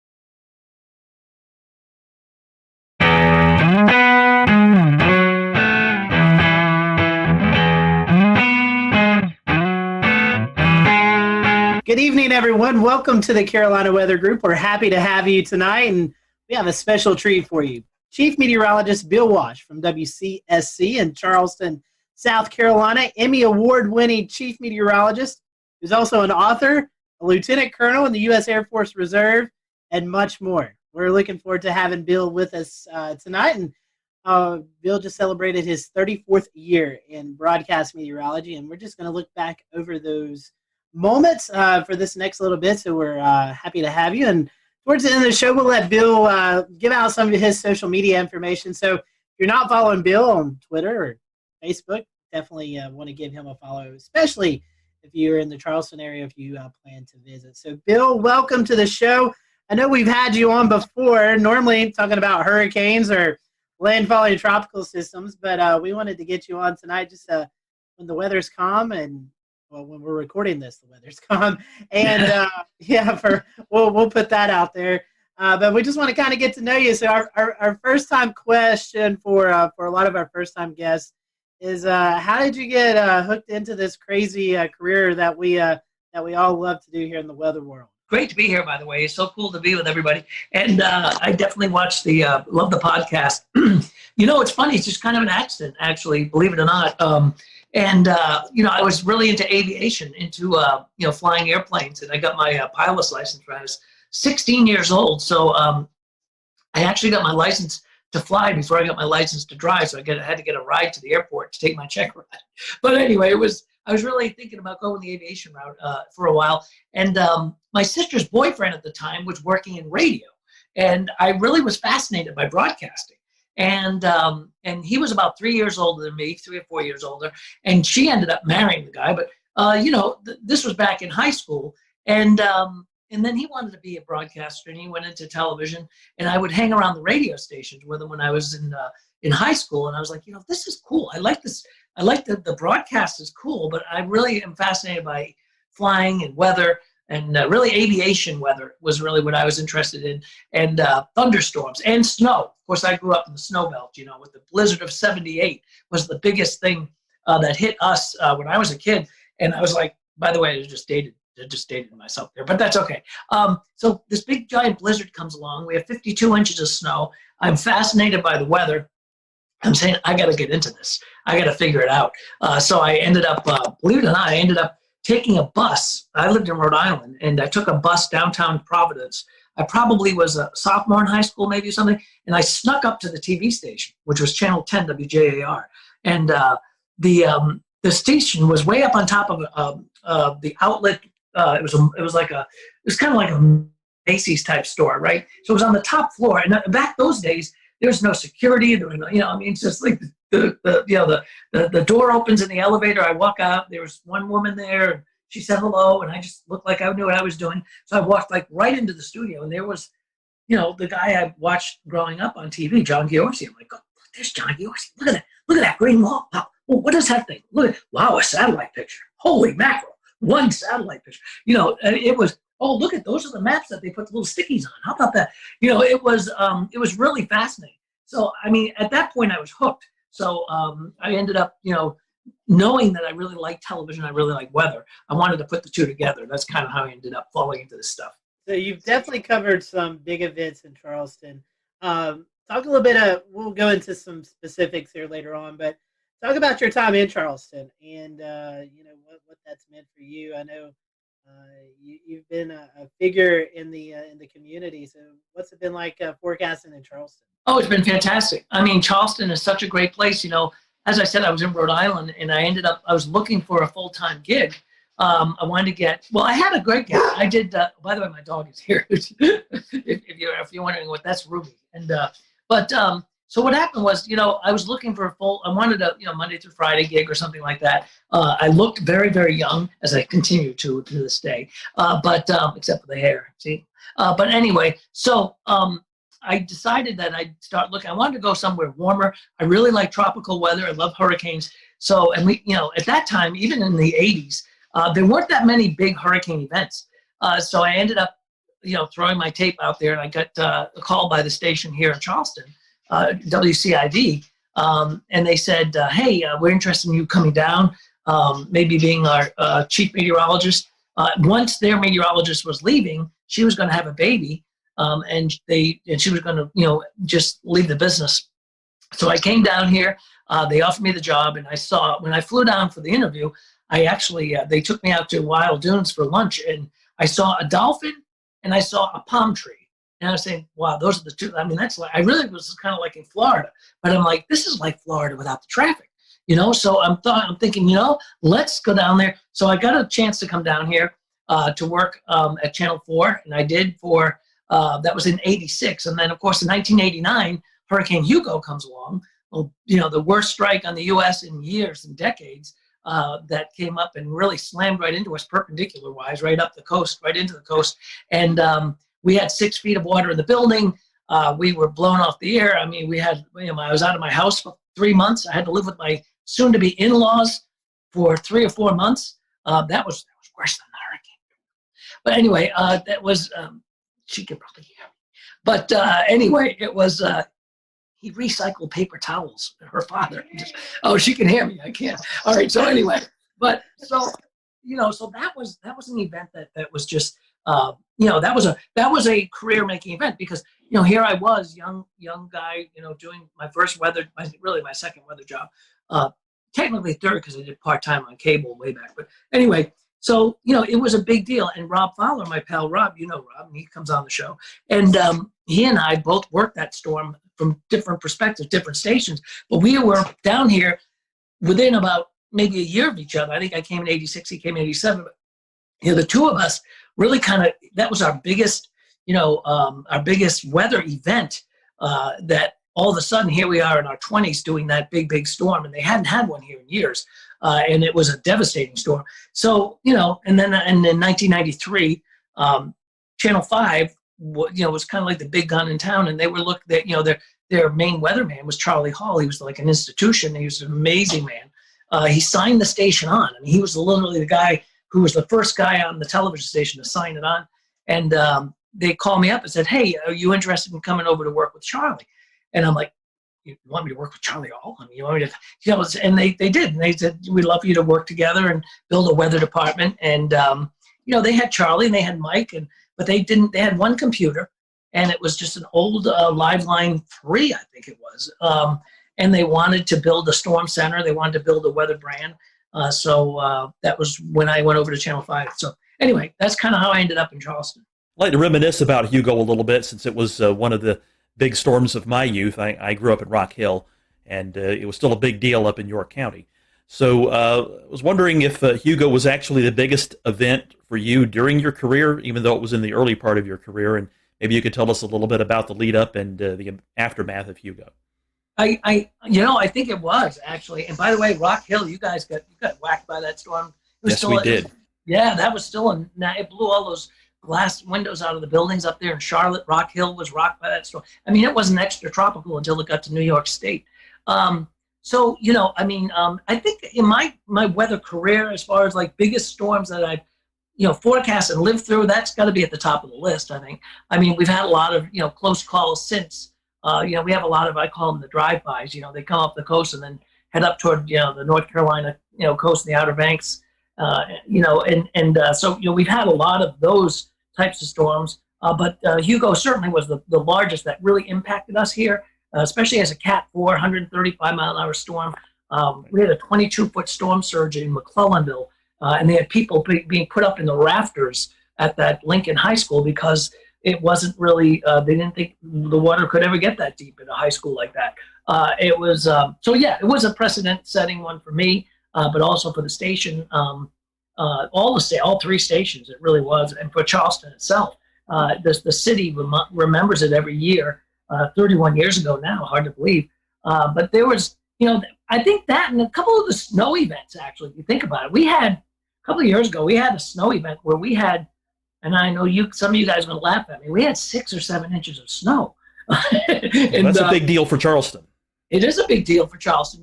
We were, and it was so cold. It was such a cold air event. The cold air was really in place for about 3 or 4 days after that. So it didn't melt off very much. It melted off a little bit during the day, but it was thick enough that it refroze at night. So it was a real mess. So some of these snow events were amazing. Certainly the hurricanes were amazing. We've had a couple of tornado outbreaks. We don't have them, obviously as much as you would back inland. But we had a couple of we had one this year actually in April that was quite impressive. It was, in fact, I think it was the worst tornado outbreak we've had since I've been down here, and that brought a lot of damage, and that was a real strong dynamic system. And we were just, I felt like I was out west there for a few hours that night because it was, they were just, really, it was perfect ingredients. So those, I think Hugo, the snow and, the tornadoes, always an adventure here. Going back to Hugo, there's one other thing I wanted to ask. Even today, do you still see reminders of what happened when Hugo blew through? You do, actually, which is kind of interesting. We'll return to Best of the Carolina Weather Group in a moment. Now your Carolina weather forecast. Here are today's forecast high temperatures for North Carolina. Here are the forecast lows for tonight for North Carolina. Here are tomorrow's forecast high temperatures. And here's forecast rainfall across North Carolina tomorrow. Here are the forecast highs for the day after tomorrow.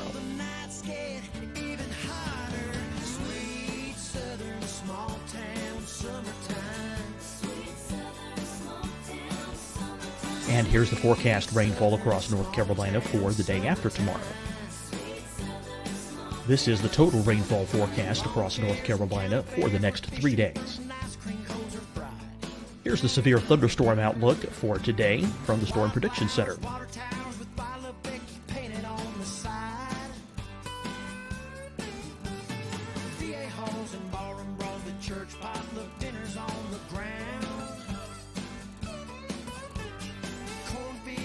Here are the forecast high temperatures for today for South Carolina. Here are the low temperatures for today for South Carolina. Here's the probability of precipitation forecast across South Carolina today. And here are the rain chances across South Carolina tonight. Here are tomorrow's forecast highs across South Carolina. Here are the forecast low temperatures for tomorrow for South Carolina. And here is the probability of precipitation across South Carolina tomorrow. Here's the precipitation chances across South Carolina tomorrow night. Here are the forecast highs for the day after tomorrow in South Carolina. Here are the forecast low temperatures across South Carolina for the day after tomorrow. And here are the rain chances across South Carolina for the day after tomorrow. And South Carolina's probability of precipitation for that night. Here's the Storm Prediction Center's severe thunderstorm outlook across South Carolina for today through tonight. Here's the Storm Prediction Center's severe thunderstorm outlook across South Carolina for tomorrow and tomorrow night. And here's the Storm Prediction Center's severe thunderstorm outlook across South Carolina for the day after tomorrow through that night. Here's the severe thunderstorm outlook for today from the Storm Prediction Center.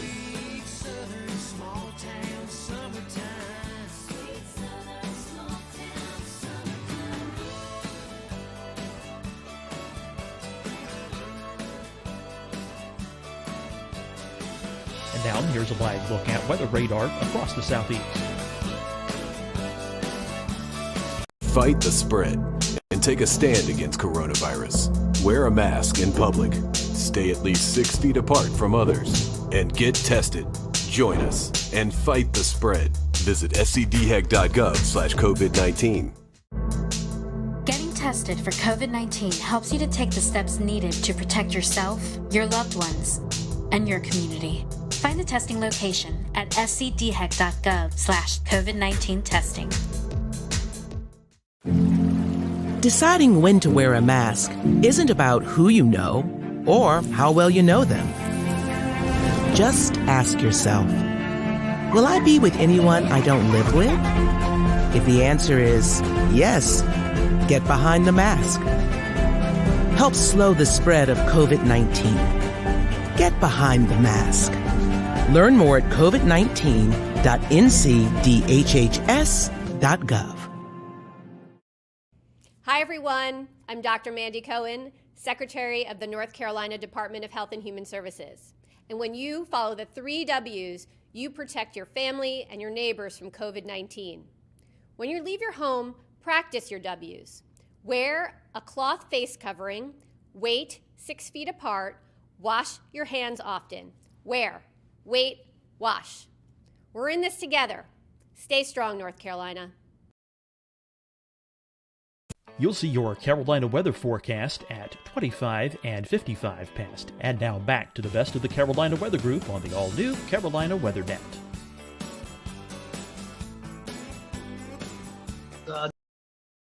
Not too long ago, just about a week ago, I was out there, and there's still empty lots out there. Same thing on Sullivan's Island. There's still places where things never came back. It took about a year to be honest with you.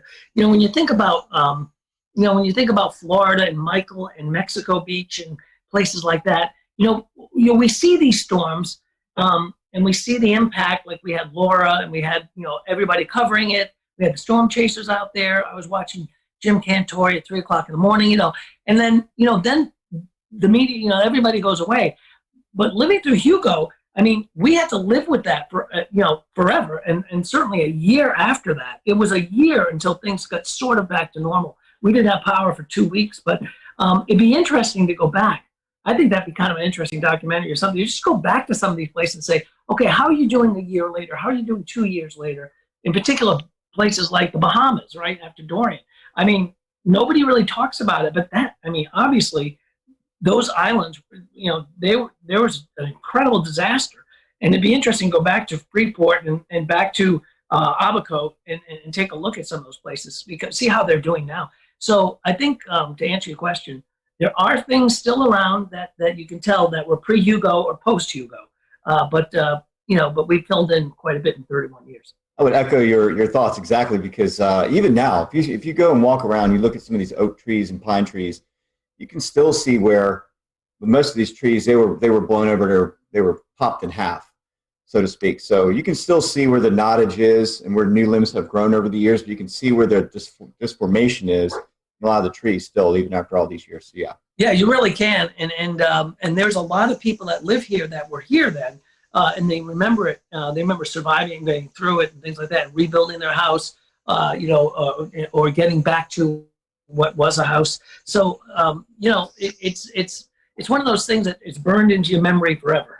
Yeah, I recall, I don't remember the exact percentage, but I remember hearing that a sizable percentage of the trees, of all the trees, were knocked down or badly damaged and would soon die in the wake of Hugo. It was amazing. We were the morning after, we went back to the television station, and the pine trees were snapped at about maybe 20 feet up, 30, 25 feet up. They were all snapped almost at a uniformly, a uniform height, all in the same direction in one way, and then you'd see them all in the other direction, the other way, depending on where you were. And it was fascinating to look at the damage because it was just so widespread.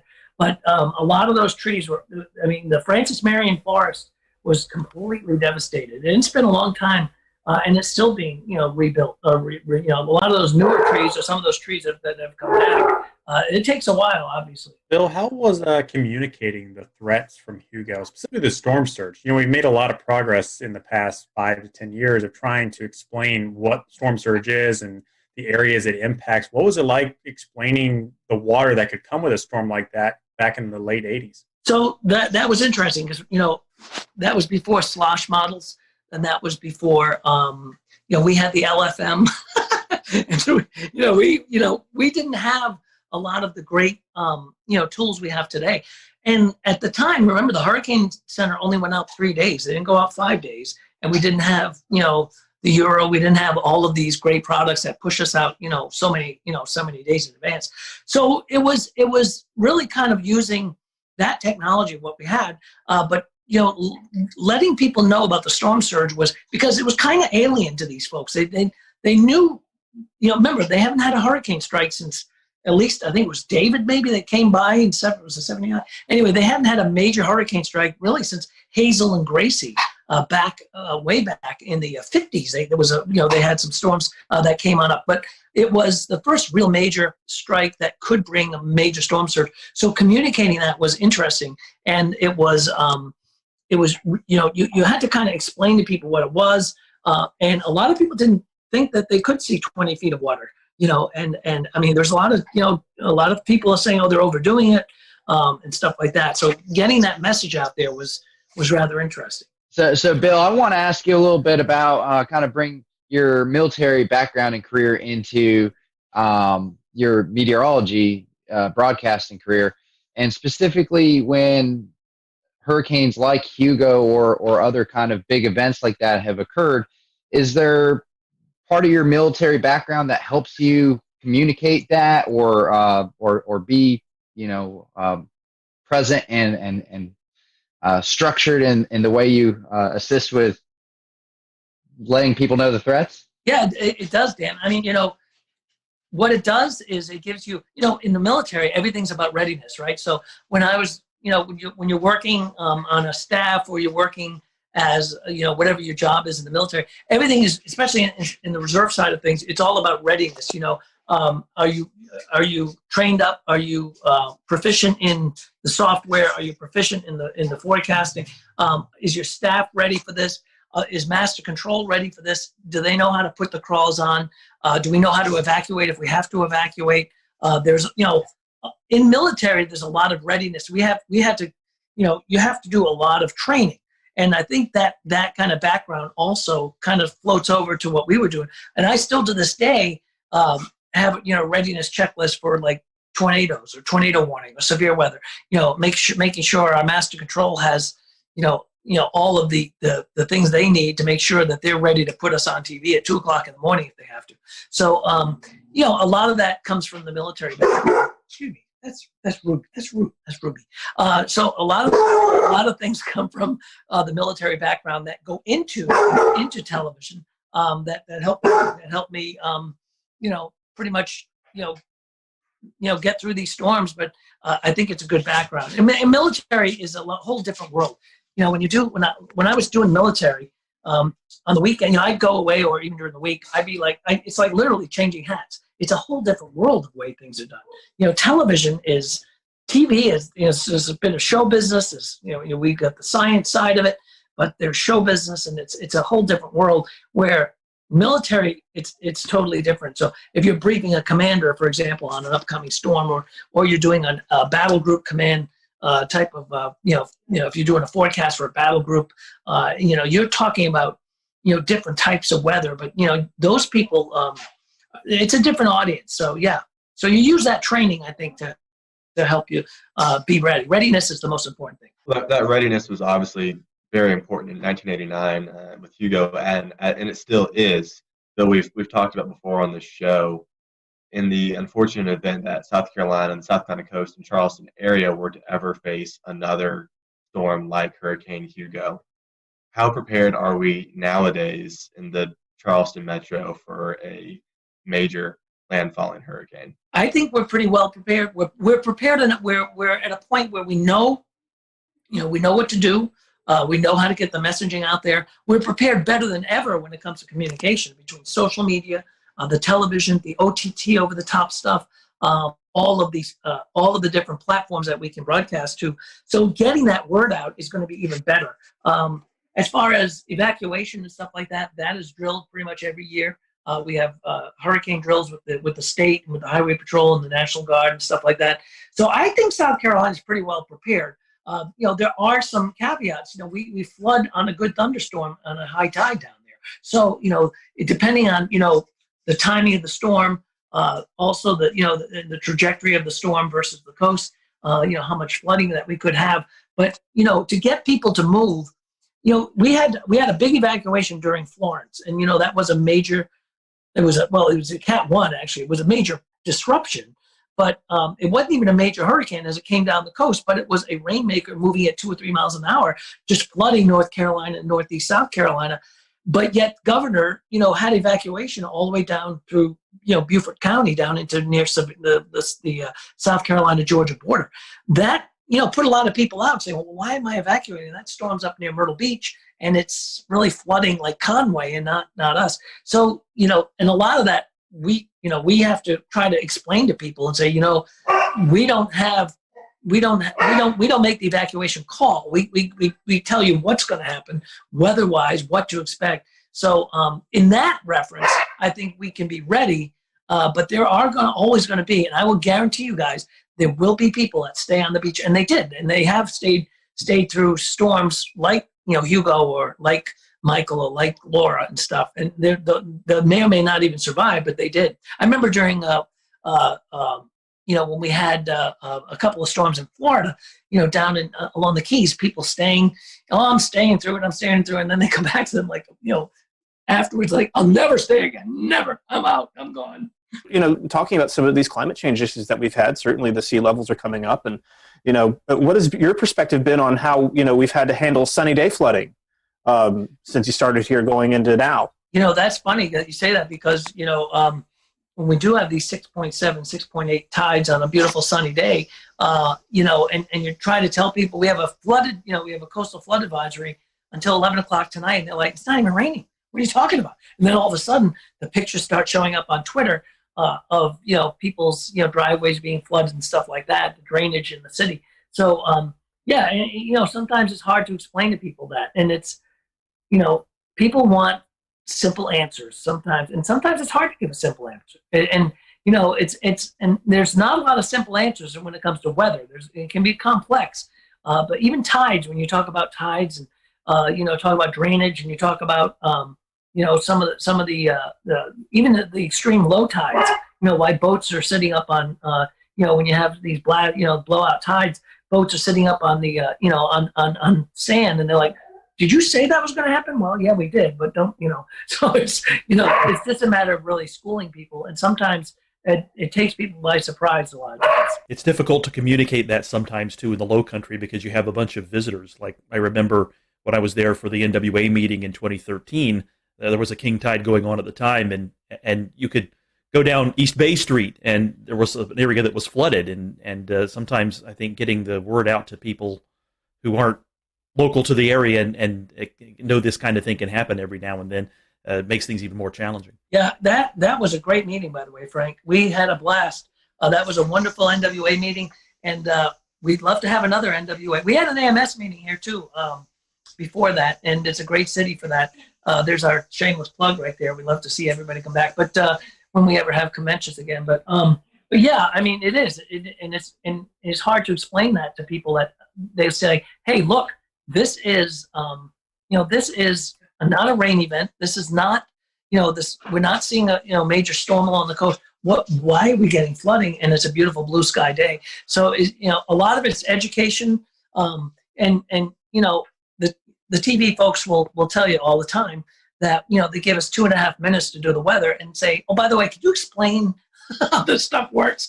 So it can be it's challenging. And I always, when I coach people and doing weather, I'm like, you're taking such a complex thing and you're making it simple, but you have to cherry pick the most important things and let people know about them. What's good about today, though, is that we have things like this podcast, things like social media, Facebook, and I'm sure you guys know, when we have big storms, and ask like Rob and everybody, Ricky will tell you. I mean, we're not only doing television, we're doing Facebook, and it's like you'll do six shows, and they'll say, by the way, can you do another Facebook Live in a half hour? And it's like, wow, I just went through all this, but I have to go through all this again. But again, it's sometimes for a totally different audience. So, we're kind of schooling people along the way as well. Well, Bill, besides the whole weather TV gig, besides the military gig, you've also done some writing, right? I have. That's kind of like a hobby, more fun than ever. Yeah, I did. I write some novels, and had one come out recently. It was right before the COVID thing, so we were setting up these like we would do like Panera Breads from. We ended up going to different places to do some book events just to promote the book and whatnot, and then boom, COVID hit. Although we've been doing a lot, I've been doing some Zoom, what do they call them? Book things, book events, a lot of book clubs and things like that. But yeah, I wrote a novel when I was flying a lot for the Air Force. Really, I started thinking about this when I was Navy first, and when I went from the Navy to the Air Force, my job in the Air Force had me flying quite a bit in different places on C-17s, and so I started thinking about these stories and stuff like that I put together in a book and in a novel. We actually pitched it. My first book was pitched as it was more of a national security thriller, and it was pitched as a TV show. And my agent was like, you know what, this would be a good book if they don't buy it as a TV show. And they didn't go for the TV show, but the other people came up and said, we'd like you to do the book on it. So, so I've done a couple of books and three novels, and it's fun. I mean, I don't do downtime very well sometimes, so I've got to be doing something. So I guess I write sometimes, and it's really kind of enjoyable. The last one I did, which was Uncle Danny, was actually based on 3 live characters up in New England that were really they were the kind of the tip of the spear when it came to the booze business and prohibition. They were probably the biggest movers of liquor in the Northeast in New York, and one of them was a great uncle of mine. So, so I got to write a book about it. So I thought that was pretty interesting. Kind of on your weekend job has become air shows and aviation and flying recently. That's actually kind of how we met and talked about things and knew each other better, was through kind of the aviation world. Talk a little bit about your time with the paratroopers and announcing for them and doing all the stuff with the team. Yeah, I love doing the air show stuff, Ricky, and as you know, and you do too, and a lot of our folks do. So yeah, when I was my last job with when I was doing I was with Special Operations Command with the SOCOM, the Special Operations Command Paracommandos, and my job was kind of a threefold job. I was a DZSO, drop zone safety officer, I was a weather officer, and I was a public affairs officer. I kind of had 3 hats.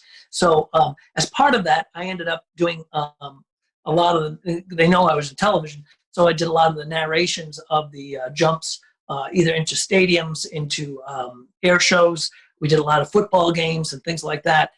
So I did that for almost 4 years. I was on the team, the Paracommandos team, and it was a blast. So I got me into the air show side of things. I've always been fascinated with air shows. Just from being a pilot, just from being part of aviation. So I started doing some air show announcing.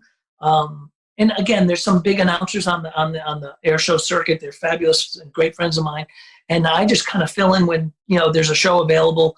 I'll throw my hat in the ring if somebody needs an announcer.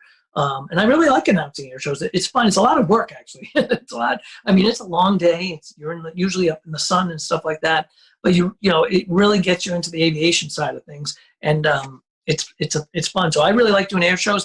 I've been working with Airshow 360, a team that does a lot of air show broadcasting. We're kind of trying to take that announcing thing and do like Air Show Live, which is another broadcast company that does air shows. So 360 is like that, is kind of like what we've been doing. So it's fun. It's an enjoyable side gig that I do every once in a while. It's a lot of fun. Talk about how the aviation and weather kind of came together with the Paracommandos and the jump team. You mentioned you were kind of the weather officer. What do you have to look for before you give the go or no go to jump out of an airplane? So you've got a couple of things. Ceilings, right? You got to have at least 2,000 feet. You also have to have wind. The wind at the surface has to be within a certain component. Like for a stadium, 13.5 miles per hour. And then like on an air show outside at an air show, we could go up to 18 miles an hour. We had to make sure that we were going to be clear of clouds. So they wouldn't, if we were doing a high jump or high show, we wouldn't be coming through clouds because you can't bust a cloud. I'd be dealing with that. I'd be dealing with winds aloft a lot because of, where the exit of the airplane is going to be and, where they're going to be landing on the ground. A lot like doing Navy weather, when you're doing strike weather, weather for, where a strike's going to happen. And that's interesting because you're actually, your airport's moving on an aircraft carrier. So you've got to do, your departure weather, your strike weather, your return weather, and the return weather may be completely different from where you left earlier that day. So it's kind of the same thing with the paracommandos. The weather may change from the early show, like if you're doing 2 jumps in that air show, the morning show versus the afternoon show. So it's a constant look and change and tweaking of that. And then you also have to be able to call it off. I mean, the DZSO has the go no go. So you got a lot of responsibility. You have to, if you have to scrub it. If you have to cancel it, sometimes you have to do that as they're standing in the door of the airplane. So that can be kind of colorful, especially when you have the commander is a Green Beret lieutenant colonel who's very, very a lot of these guys they're all special operators. They're amazing people, and they live in kind of a different world than we do sometimes. Because it takes a special person to be a special operator, and they are incredible. But, and to tell them that, oh, no, you can't jump because it's 14 miles an hour, not 13.5, it's going to be, you'll be buying the drinks at the bar that night. So it's pretty fascinating. And then I got to jump with the team as well, as a tandem, I jumping with the team. It's pretty fascinating because you end up, and if you've never done this, it's pretty, and you should try it. It's a lot of fun. And I got to, jump with some friends of mine. I got Cantore to jump with us. In fact, we're supposed to meet up next at the end of October for a skydive with him and some other folks down in Zephyr Hills. So, it is it's fast, it's fun, but you just have to be able to make that call sometimes where it's a scrub. So that's the toughest part, is saying no to a bunch of special operators that don't usually get. The weather doesn't bother them for anything they do, but because of the legalities of what we do as a performance team, you had to sometimes say no. So it's pretty fascinating. If South Carolina were to be defined by one food, only one food, what would it be? Shrimp and grits. Shrimp and grits. Oh, I like that. I agree. You think so, Frank? Absolutely. I love me some shrimp and grits. What's your favorite shrimp and grits down there in the Low Country? Oh, my goodness. There's Fleet Landing is very good. Actually, Poogan's Porch, probably some of the best, and they have the best biscuits in the world. They're about the size of a Volkswagen. Best she crab soup, too. Yeah. Oh, the sheet crab's incredible. And those biscuits are as big as a Volkswagen. They're fabulous. Bill, we've certainly appreciated your time tonight and just great stories. And I can speak for all of us. We appreciate you always be willing to join us when storms are about to affect the Carolinas, and we always appreciate that. If our followers who are not in Charleston but travel to Charleston, or maybe they do live in Charleston and don't follow you yet, how can they find you on social media? So, yeah, anytime, my pleasure. Whenever storm's coming, feel free to reach out. All of us down here are glad to jump on. We love the podcast. Rob, myself, everybody really, and Dave Williams. So the social media, it's just Bill Walsh TV for social media on the Twitter and Instagram side, and it's Bill Walsh Live 5 News on Facebook. Bill, we certainly appreciate your time, and thank you guys for watching and listening to the Carolina Weather Group. We'll catch you next time here on the podcast and the live streaming show.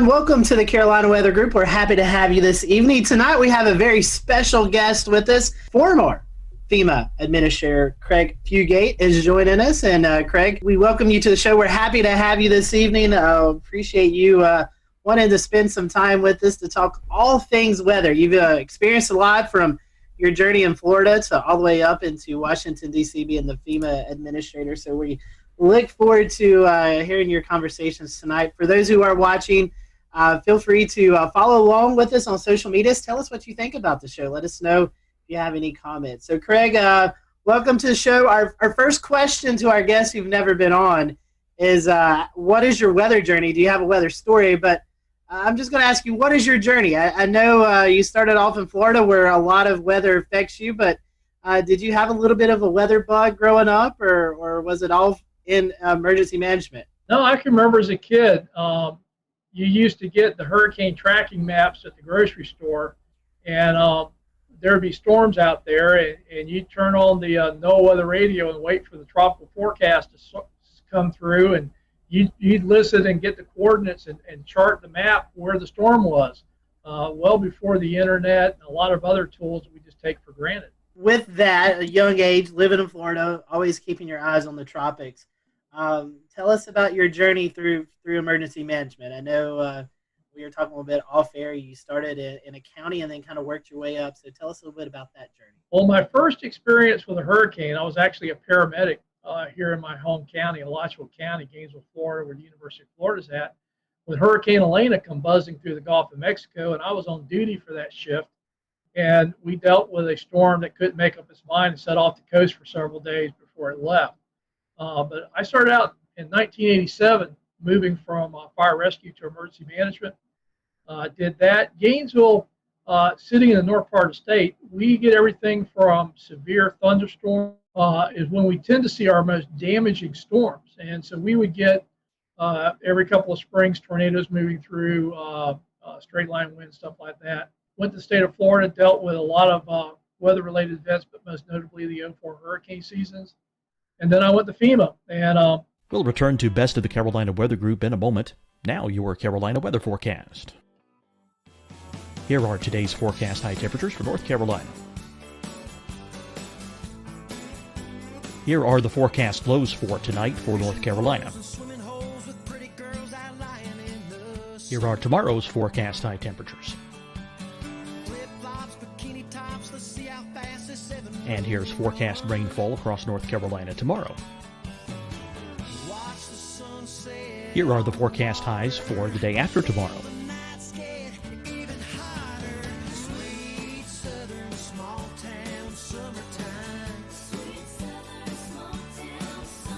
And here's the forecast rainfall across North Carolina for the day after tomorrow. This is the total rainfall forecast across North Carolina for the next 3 days. Here's the severe thunderstorm outlook for today from the Storm Prediction Center.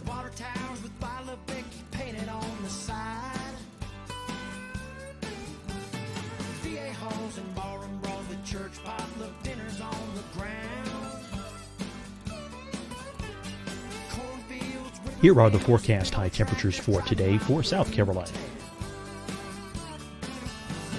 Here are the low temperatures for today for South Carolina. Here's the probability of precipitation forecast across South Carolina today. And here are the rain chances across South Carolina tonight. Here are tomorrow's forecast highs across South Carolina. Here are the forecast low temperatures for tomorrow for South Carolina.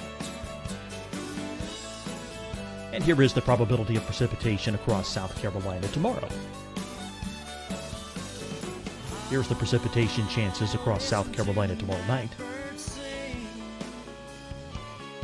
Here are the forecast highs for the day after tomorrow in South Carolina. Here are the forecast low temperatures across South Carolina for the day after tomorrow. And here are the rain chances across South Carolina for the day after tomorrow. And South Carolina's probability of precipitation for that night. Here's the Storm Prediction Center's severe thunderstorm outlook across South Carolina for today through tonight. Here's the Storm Prediction Center's severe thunderstorm outlook across South Carolina for tomorrow and tomorrow night. And here's the Storm Prediction Center's severe thunderstorm outlook across South Carolina for the day after tomorrow through that night. Here's the severe thunderstorm outlook for today from the Storm Prediction Center.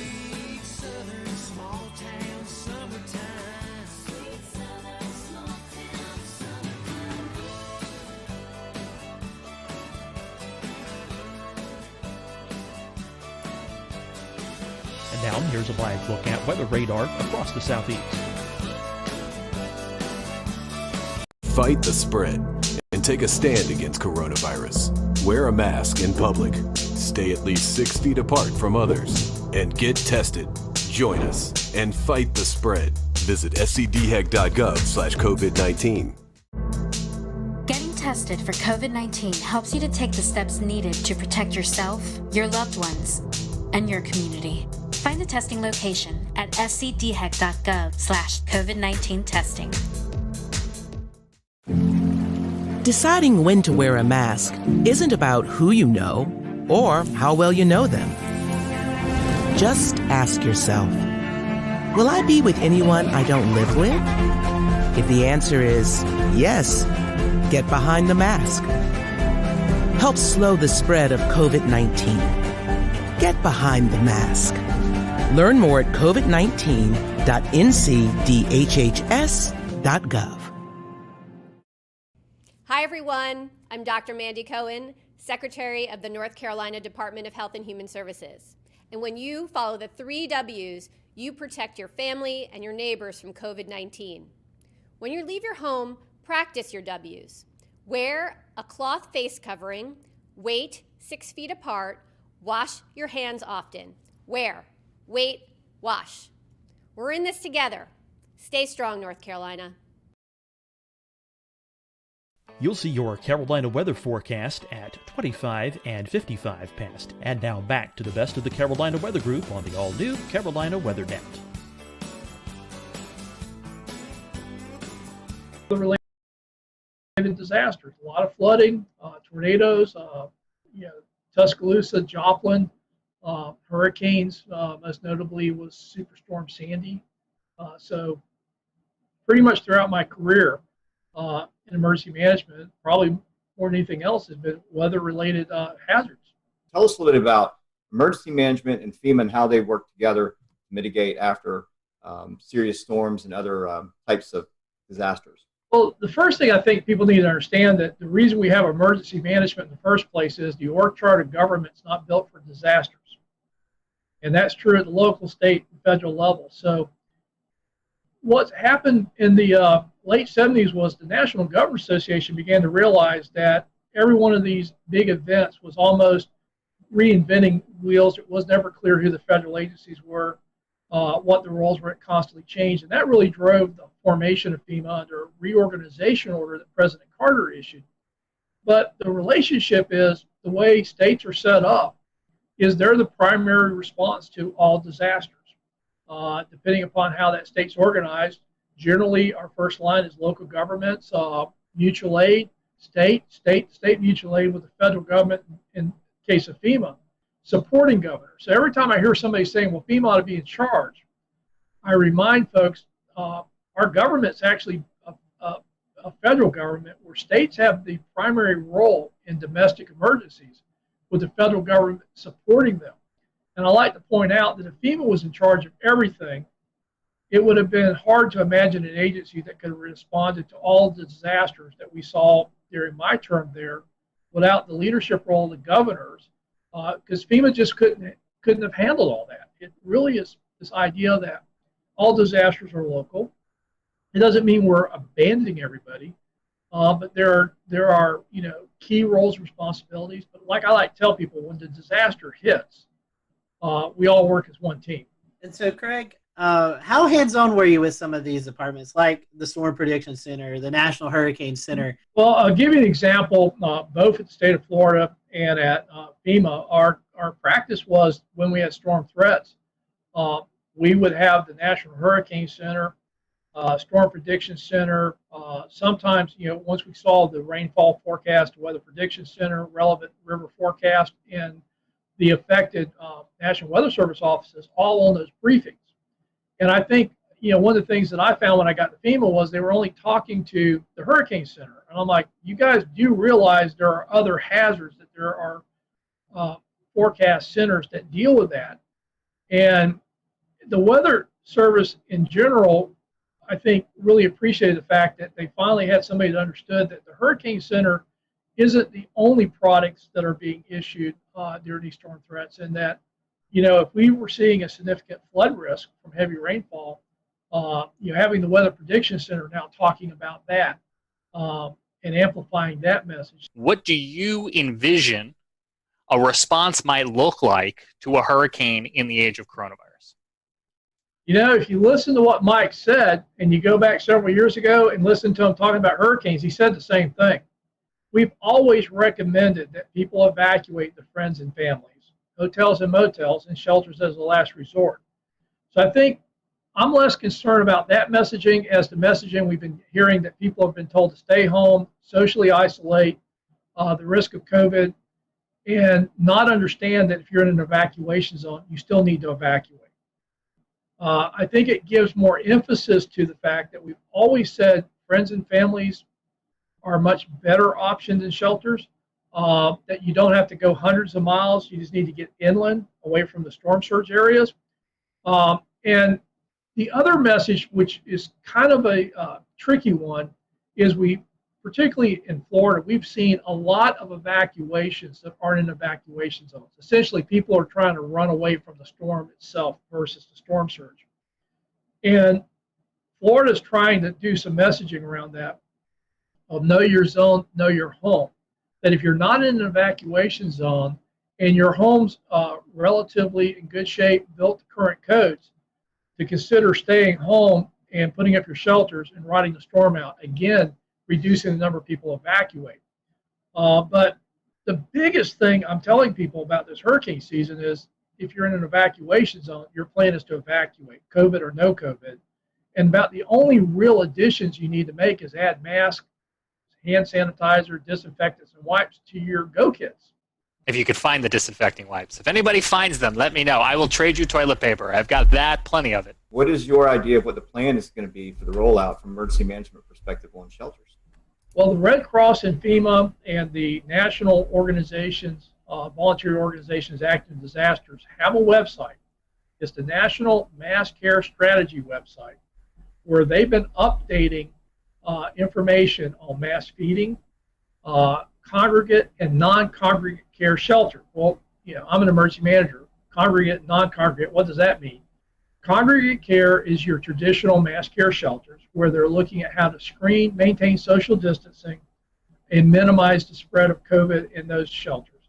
But the other thing is looking at more utilization of hotels and motels, dorms, other spaces that usually weren't going to be picked for shelters. And I think there's an opportunity here. Everybody keeps telling me how hard it's going to be. And I'm like going, well, last time I checked, most hotels and motels are not really doing well. And FEMA will reimburse if you put people in hotels and motels. And I hear how hard it is to plan, but the reality is we have a lot of capacity, particularly in my home state of Florida, to put people up in hotels and motels. And FEMA will reimburse for that under protective measures. So we're still going to need mass care shelters. There's good information out there. It's updated fairly frequently as we learn more about COVID, and now that we're seeing cases increase. But the alternatives are, do you really want people not to evacuate because they're so fearful they have nowhere to go? Or do you prepare the shelters and understand that you're going to have to manage that with COVID and take the steps to minimize the spread? Craig, the current administrator to FEMA, testified earlier today before Congress. We're taping this, but today, earlier on the 22nd of July, you had an opportunity as well to provide some feedback to members of Congress. What did you tell them about what you're seeing in the state of the ongoing coronavirus response?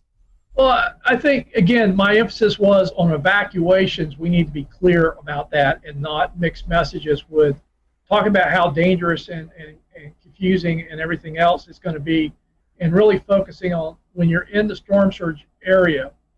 That's the primary threat. We need to evacuate, and we need to acknowledge COVID, but we shouldn't use COVID as a reason not to evacuate. So we need to clear that communication up. But secondly, We know that moving people is a vector, and everybody talks about evacuations. I said, well, the other problem is going to be on the response. We're still going to need to move utility crews. We're still going to need to move search and rescue crews. But if you think about a lot of these disasters, we see a lot of volunteers moving, and that may not be our best tool. And everybody says, well, what are you going to do? I says, well, I don't know about you, but we got pretty high unemployment rates right now in Florida. So my question is, and having done this for a long time, there's not that much that requires people to have extensive training to be able to help in a disaster. And again, it's reimbursable. Why don't we hire people and put them to work locally? We've already seen this with COVID in states where local governments had actually hired restaurants to cook and prepare meals under contracts to feed people that were shut in or isolated or couldn't get to stuff. And again, I don't ever want to say we don't use volunteers, but I also think with the unemployment rates we have, particularly in the hospitality industry, I think there's opportunities to employ those folks during disasters to minimize the amount of people we have to bring in from outside of a community, but more importantly, start putting money back into the economy. So let me ask you this one, Craig, because in your experience in not only preparing or helping communities prepare for disasters, but helping them afterwards too, I'm curious where your expertise and your opinion lies on the whole question of schools. Do you have an opinion or thought on whether kids should be going back to the classroom at this point? This is going to be a hard one because I always like to talk about big numbers. Everybody saying, well, there's little risk. Kids don't generally get that sick. We need to get the economy going. We need to get kids back in school. It's important for development. And I'm like, nobody's really answering this question. If the rate at which kids get sick and potentially the rate at which kids have serious complications or deaths are even like small percentages, like less than 0.1%. You're talking about thousands of children going back to school. Those are real people, and those are real numbers. And I don't think we have a good answer for that. I also think that there is opportunities to look at how we go back to the classroom setting. Everything from a lot of schools don't have enough room to do social distancing. So what if we split the day in half and we split the school up where half the school goes in the morning, half the classes go in the afternoon? What if we started doing more classrooms, weather permitting, outside? And again, because we're learning more about this is airborne and why masks are so critical in minimizing spread. How is that going to all happen? And I'm not sure we have enough answers because in Florida, some of the schools will open up, in the middle of August. So I think it would be prudent to think this through, get some consensus on ways to do this. And again, I just don't think saying you're going to open schools is the answer. But I also don't think that keeping schools closed indefinitely is going to work either. Shifting gears a little bit, you're passionate about the resilience divide. I see this here in Charleston a lot where we have, sunny day flooding, and it often affects places that are less affluent than places that are more affluent. A lot of the more affluent places are getting, they're getting some of the things like check valves. They're getting a seawall at the battery. But meanwhile, at the corner of Haggard and Fishburne, where there's low-income housing, you see at 6.8 feet tides, you start to see the creek overflow and start flowing across the road there. Several, we had 80-something coastal flood events last year. So let's talk a little bit about that resilience divide and how we can maybe bridge that. Well, the resilience divide is really how I'm trying to talk about the current process of using cost-benefit analysis to make decisions about investing in mitigation and building projects, particularly for future climate impacts as well as the existing impacts we're already seeing. And so much emphasis is on how many tax dollars we save. You probably heard this, that for every dollar we invest, we save anywhere from $4 to $9. And so if you're looking at dollars, you'll actually save more money the more valuable the homes are that you're trying to protect. And lower income homes, working class communities don't score as well. So the bias, I don't think, was intended to short the most vulnerable communities, but by only looking at the cost-benefit analysis of dollars saved versus dollars invested, we're going to see that divide go towards the more affluent communities, particularly those that can afford the cost share match of, in many cases, a minimum of 25% against the federal dollars. And I think we need to broaden the definition of cost-benefit analysis to actually talk about the functional impacts to families and communities, not just to dollars saved on property. Jared, I want to take what you just said and talk about Charleston and the resilience divide and just roll that into talking about climate change and climate change adaptation. Craig, what does that look like from a FEMA standpoint? Climate's already changed. I think one of the problems we have is we keep talking about climate change as something that's going to occur in the future. And quite honestly, that's the way we talked about it in the majority of the Obama administration, was something that we're going to deal with in the future. But when Sandy hit, President Obama, and we'd already seen a lot of tornado and flooding activity and a pace that we'd not seen before. And we kept getting these record-setting events, which I remind people, if it's record-setting, we've never measured it before. And these weren't just isolated incidents. It was like a drumbeat. And the president said something that really, I think, shaped where we were going to go at FEMA. He says, the discussion about climate change is over. We need to start talking about climate adaptation. And the problem is our infrastructure was built for the past century of weather-related events. And climate is changing faster than our ability to keep up with infrastructure, to keep up with the improvements needed. And this is why I think it's so important as we talk about federal investments, big infrastructure, federal highway bill, HUD dollars, the alphabet soup of funding, including the FEMA disaster dollars. We have got to move away from building to our last 100 years worth of weather data and start building the future risk. And I think there are more and more people that get that we can't keep building the way we've been building if we're going to survive. But I think there's some urgency that as much as people talk about reducing greenhouse gases, on our end of the spectrum, I think the change has already happened and we're not going back anytime soon. So adapting to what's happened, particularly our coastal communities, areas subject to flooding. We know that the extreme rainfall events is one of the clearest signals we've seen in the last decade from climate impacts. And we are way behind on both identifying, mapping, and explaining that risk, and then making the investments to start bending that curve. And I want to kind of back up a step in keeping that same direction. We talked about Horry County. We talked about some of these areas that have been hit very hard by the watershed events from the hurricanes that have hit. Over time, things have built up, Matthew, and so on and so forth. Things have just gotten worse and worse over time. So these property values are down, and we get back to the resiliency divide and demographics. And so what is being done to help those that are less fortunate in the lower income or the lower value homes, per se, that can't get back the dollars that they put into their home, ones that that's their total investment. And then others are getting funded for their properties, whereas these folks over here are not. Where's this going to be bridged at some point in the future? What's the plan for that? It hasn't, and that's one of the reasons I think we need to draw attention to it. The Miami Herald ran an article a couple of months ago that looked at the National Flood Insurance Program, their buyout program, where they go in and buy homes out that are repetitive loss. And they found that there was a definite bias that a lot of that money went to the wealthier counties, not necessarily the most vulnerable communities. And I think that's why we need to talk about the resiliency divide.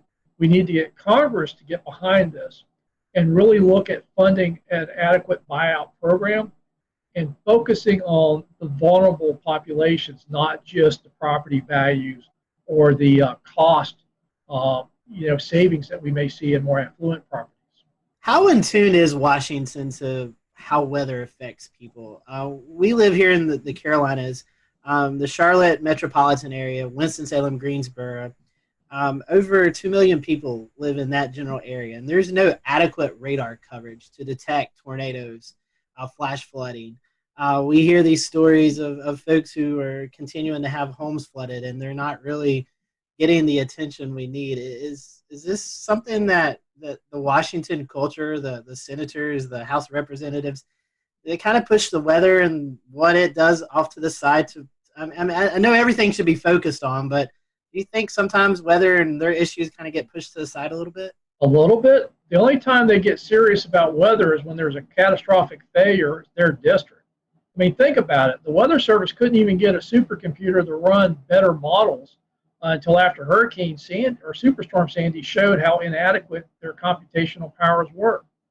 So unfortunately, everything from getting WSR 88s, which was the result of several airplane crashes due to microshear, to the latest funding for the Weather Service in this Superstorm Sandy stimulus package, Washington tends to be reactive, and so until a member gets hit in their district, then it becomes a big issue.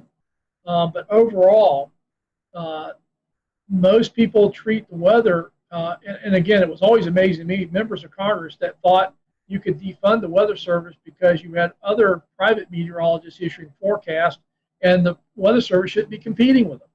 And they actually were promoting defunding the Weather Service and letting other organizations do it. Craig, do you think we have a radar crisis on the horizon?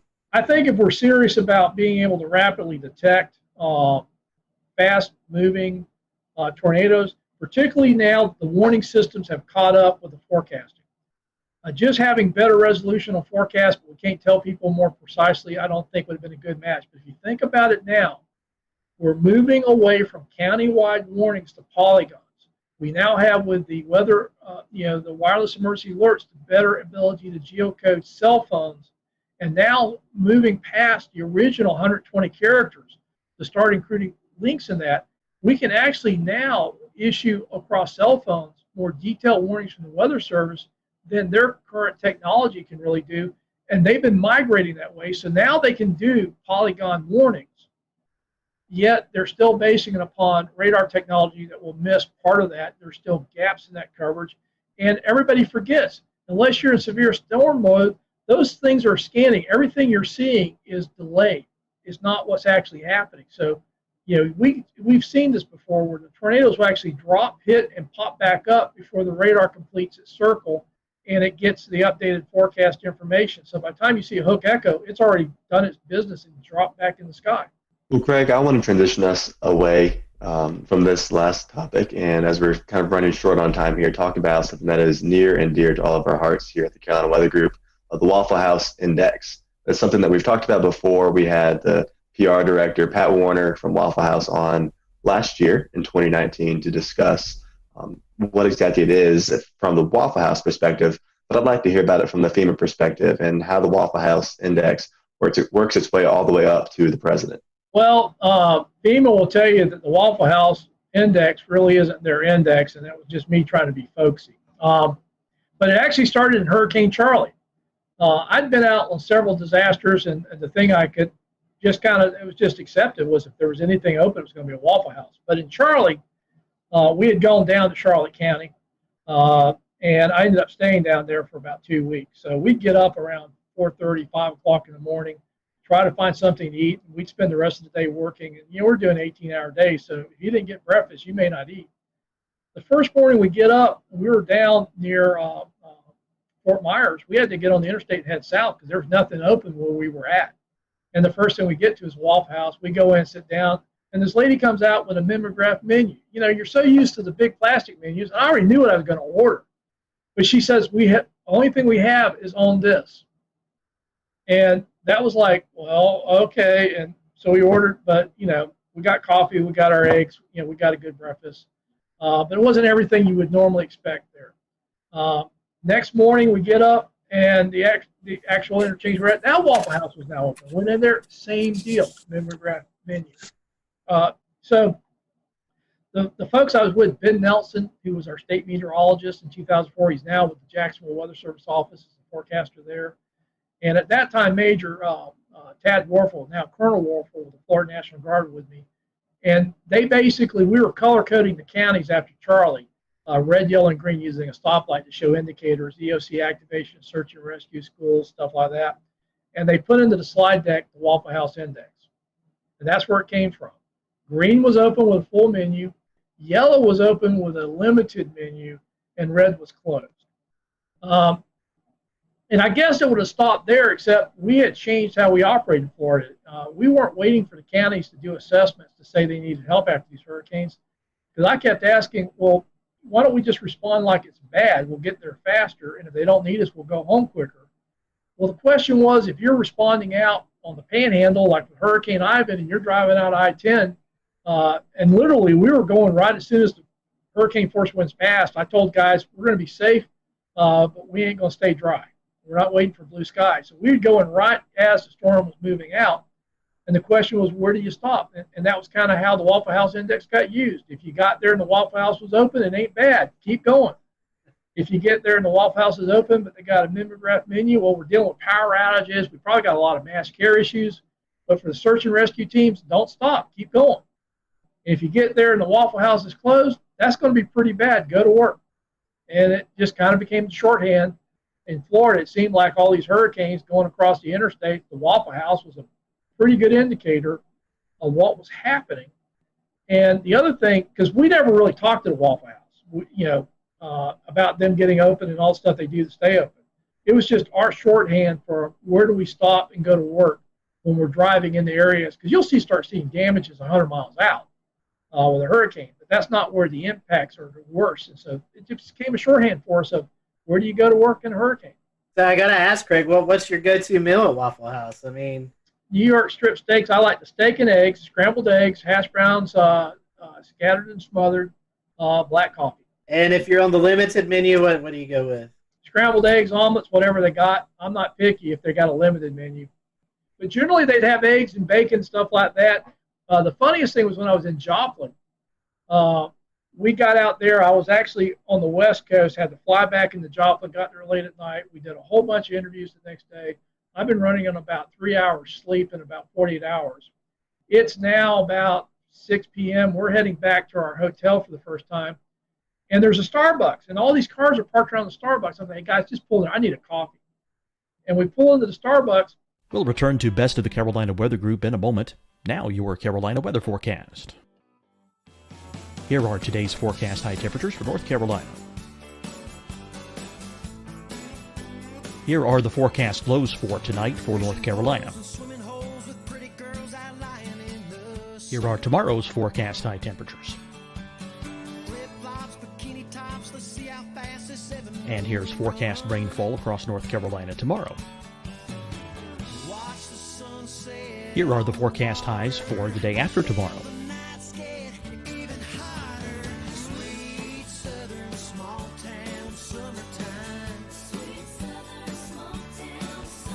And here's the forecast rainfall across North Carolina for the day after tomorrow. This is the total rainfall forecast across North Carolina for the next 3 days. Here's the severe thunderstorm outlook for today from the Storm Prediction Center.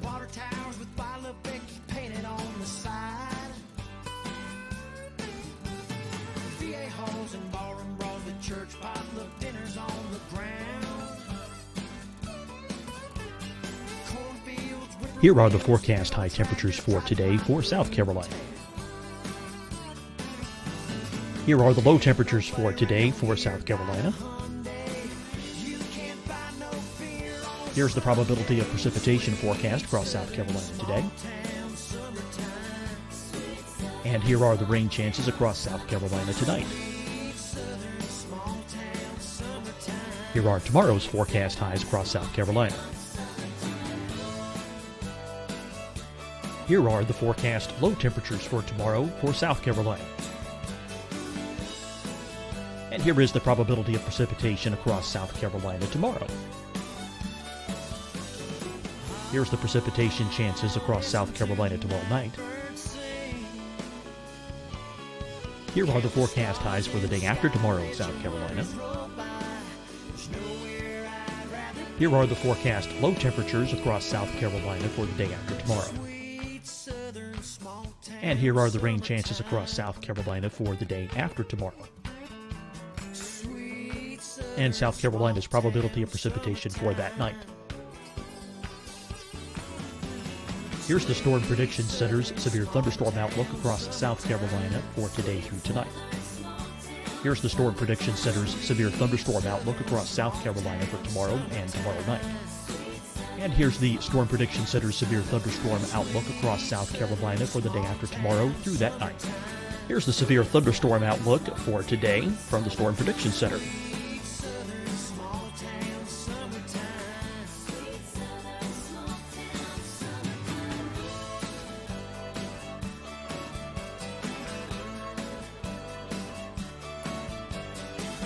And now here's a live look at weather radar across the southeast.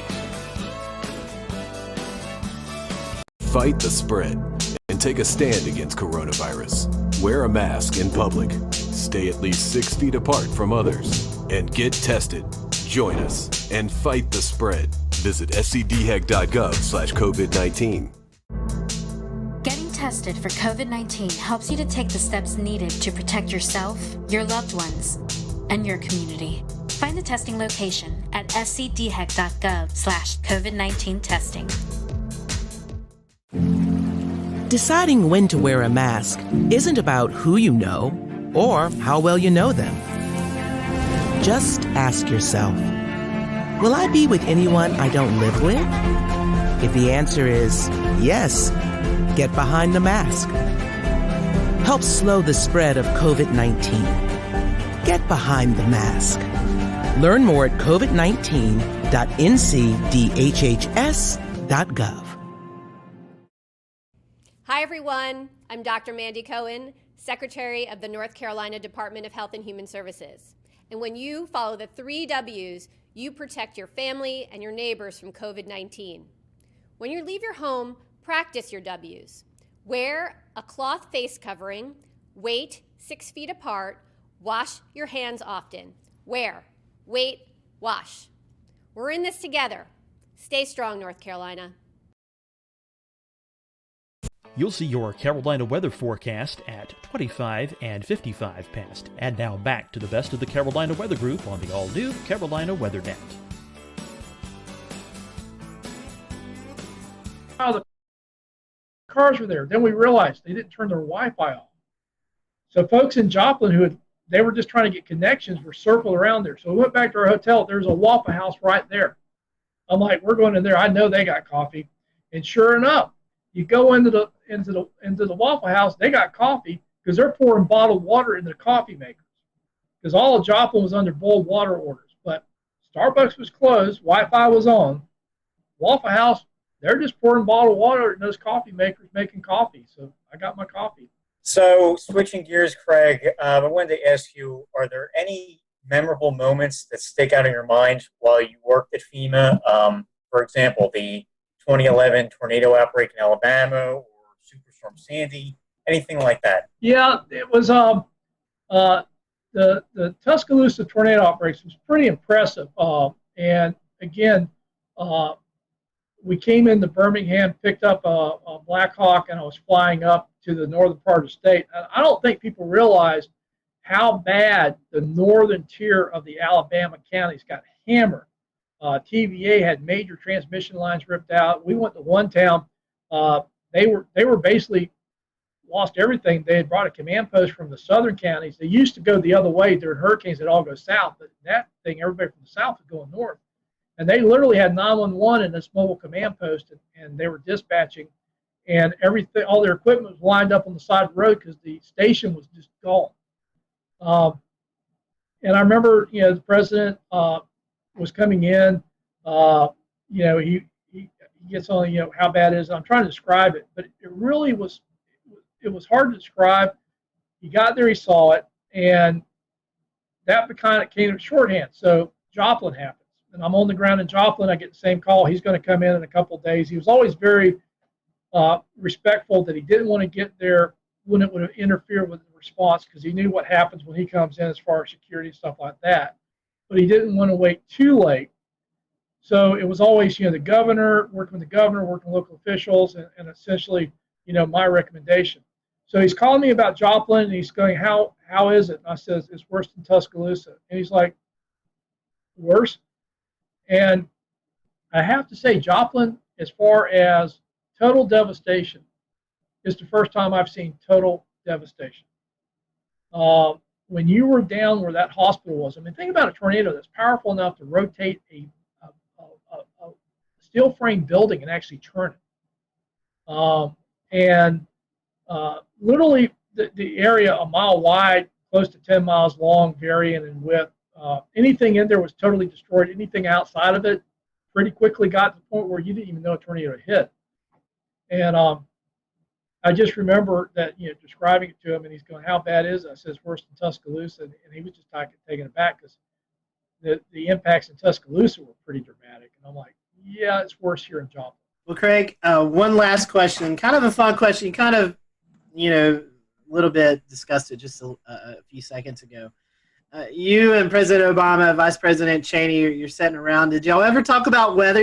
Weather's a thing that a lot of people talk about. Did you guys just ever, talk about the weather, what's going on? No, but, between I went out on a couple of disasters with Vice President Biden, and I remember going up into Scranton, Pennsylvania. And it was really funny because he's like, "Craig, these are my people." And I knew he was from the area, but I didn't realize that, people on the street knew Joe and called him that. I'm like, "Mr. Vice President." They go, "Hey, Joe, how's your, I haven't seen you." And Joe would be going, "How's your grandfather, your dad, cousin, uncle?" He knew people. So that was the thing that really struck me about Vice President Biden was, in a lot of these communities we go into, he had a very personal connection, and particularly in that part of the country, they knew he was from there. They knew the families. They knew each other. President Obama, I remember two things. One, I was meeting him down in New Orleans. It was the anniversary of Katrina, and he's asked me how it's going. I said, "Well, we got hurricanes in the Pacific, hurricanes in the Atlantic, and fires in between." And he just looks at me and says, "You're a smartass." I'm like, "Hey, I'm just reporting what's happening." But the other cool thing about the president was, I was told early on that they wanted me to wear my logo wear when I was at the White House during disasters. So during Matthew, I'm giving a briefing to the president in the Oval Office, wearing khakis and my FEMA logo shirt and my FEMA windbreaker, and everybody else is in suits. And there's this great picture of the president. I'm sitting next to the president wearing my blazer and my logo wear. Everybody else in suits for the briefing, and people said, how do you get away from that? Everybody else dressed up to go in there says, they basically told me to look like I was doing what I was supposed to be doing. So I wore what I wore when I was at FEMA headquarters when I went to the White House to brief. In fact, if I was wearing a suit, they'd always look at me kind of excused. I said, "Hey, this is camouflage. When I'm wearing a suit, I just blend in with everybody else running around with a White House badge." We certainly enjoyed having you. If you have a website, social media that account or anything like that our listeners and people who are viewing this can follow, how can they do that? Well, I tweet a little bit. I guess that's, you should be aware of that. So that's how we met. Yes. No, I'll tweet it, Facebook it, and LinkedIn it. Again, I've seen you guys out there. I've just, thrilled to be invited. Hey, now I feel like I made it. I've been on the weather group, Well, we appreciate your time, and again, I had to send Marshall Shepard an email that says, "I've been on your podcast, but it wasn't half as much fun as Craig, thank you for being with us tonight. Interesting conversation, and folks, again, it's very important to know the risk as we enter the COVID season or the hurricane season mixed in with the COVID, and hopefully you'll take Craig's advice as you prepare. So until next time, we hope you have a great week, and we'll see you back here on the Carolina Weather.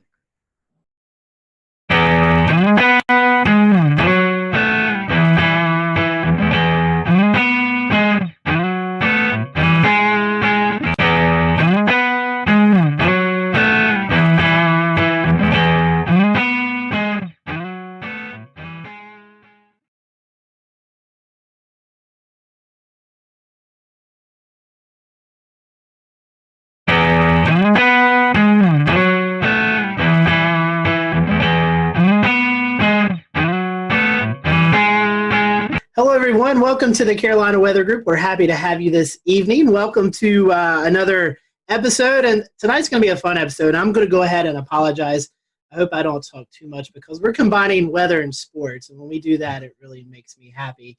Tonight we have on with us Sean Bratton and Mike Ventrisi from the Fantasy Football Weather Guys. And if you play fantasy football, you may have never thought about the weather element to it. And so tonight we're going to talk a little bit about that. We're going to talk about the product and how you can follow along throughout the year so your fantasy football team is up to par and potentially beating the rest of your people who are not thinking about the weather. So we're happy to have Sean and Mike on with us tonight. And guys, we appreciate your time. We'll go ahead into the conversation since both of you guys are first-time guests with us. We always start off our questions like this. We want to know how you got kind of caught up into the weather bug, the weather story. So, Mike, what is your weather story? And then we'll let Sean tell his weather story. Hey, thanks so much for having us, guys. This question always comes up, and it always starts off with, it's usually always the same answer, right? It's some kind of high impactful weather event that has just kind of brought us into the field. So I grew up on Long Island, New York as a kid, and ended up experiencing Hurricane Bob in 1991. So it knocked out our power. I'm like, what is going on outside? I originally wanted to be a veterinarian, and I would go home and watch the Weather Channel after that hurricane, just watching Cantore on there with during the season. I realized I should probably change profession pathways and go into that meteorology just because of how nerdy I was just kind of sitting out under an umbrella watching a thunderstorm. So, but it was Hurricane Bob that really got me into that passion, and that's pretty much why I ended up getting a PhD in tropical meteorology. Yeah, so I didn't grow up too far from where Mike grew up. I grew up in New Milford, Connecticut, so it's in Litchfield County, Connecticut, and I actually still remember this day very vividly. I was in first grade, and we were on our, getting ready to pack up and go home, but they didn't let us because we had a tornado warning. So I was basically plastered my face to the window, looking at these ominous clouds and the rain, and I was just like in awe the entire time. Everyone else was scared. I was there up on the window, wondering what the heck was going on. And we were actually kept after school for quite some time until the night, until things got cleared up. We did have a tornado touchdown near our school. In Litchfield, Connecticut. So it was a really cool event. And then also the blizzard of 96 was a big high impact weather event that had been early January of 96. That was a big event for me. I remember that. We had off school, and it was we had like 24 to 30 inches of snow. So it was a really cool event too. And then of course, I'm sure you hear this a lot, but the movie Twister came out, and that kind of sealed the deal for me after watching that. We were talking off air, but we've done this show for a while, and it seems like that there's a common denominator there with Twister and how many people is brought into this industry because of the movie. Yep.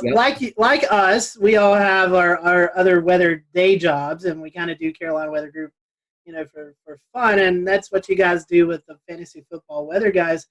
Tell us about what you do in your daytime jobs. I know you guys are both connected in the weather industry as well. Yeah, so I guess I'll start off. And so I work currently for the weather company, which is owned by IBM. When I started my career there, I dabbled with a lot of energy forecasting, pretty much providing weather information to folks who were trading natural gas futures and some of the utilities.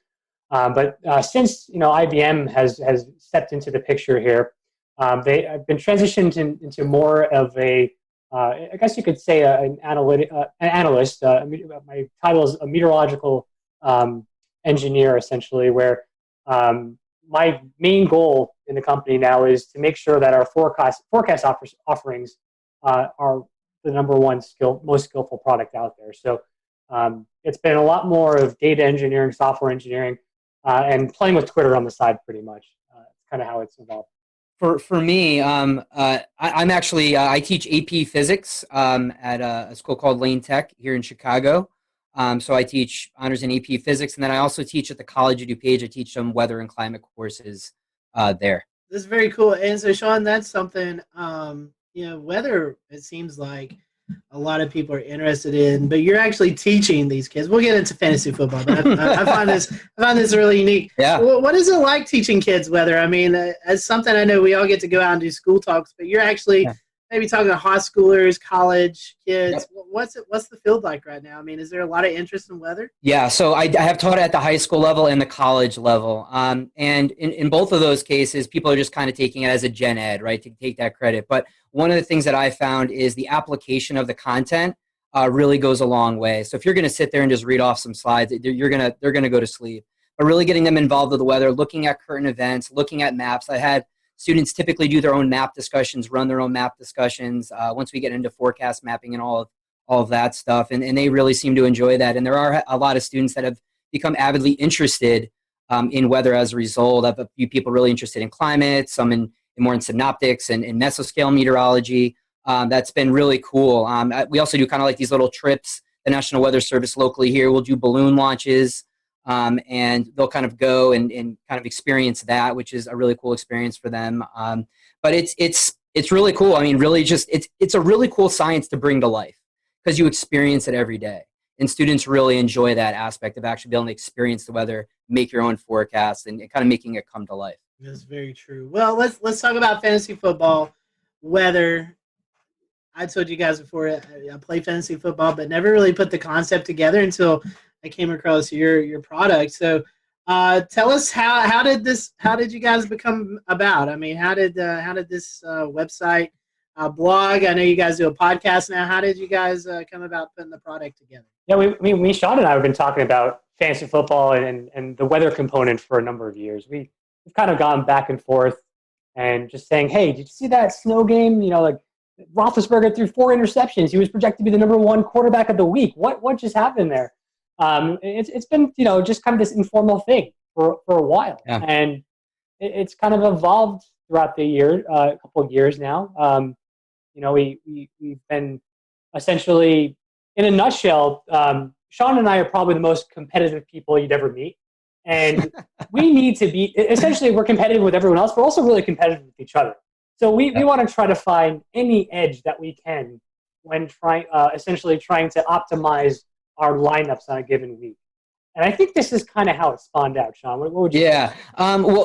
It's kind of funny because Mike and I first started listening to this fantasy football podcast, and we would be always going back and forth. And there's one thing that they always brought up, like, hey, you could become a part of our league of record, meaning you can join their fantasy football league. And these guys are big time. They're all over the place. Everyone knows them. That's in the fantasy football community, the fantasy footballers. And we were like, hey, I wonder what would it take for us to actually be able to be part of their league? And we were like, well, we're really in tune with the weather and what's going on week to week. Maybe we can trade our experience with weather and letting them know what the forecast is, and maybe they'll let us be in our league. And so Mike and I were actually kind of just pitching this idea, and we're like, wait, as Mike explained, we were thinking about all these events in which weather has played a major role, and we're like, we may have something here.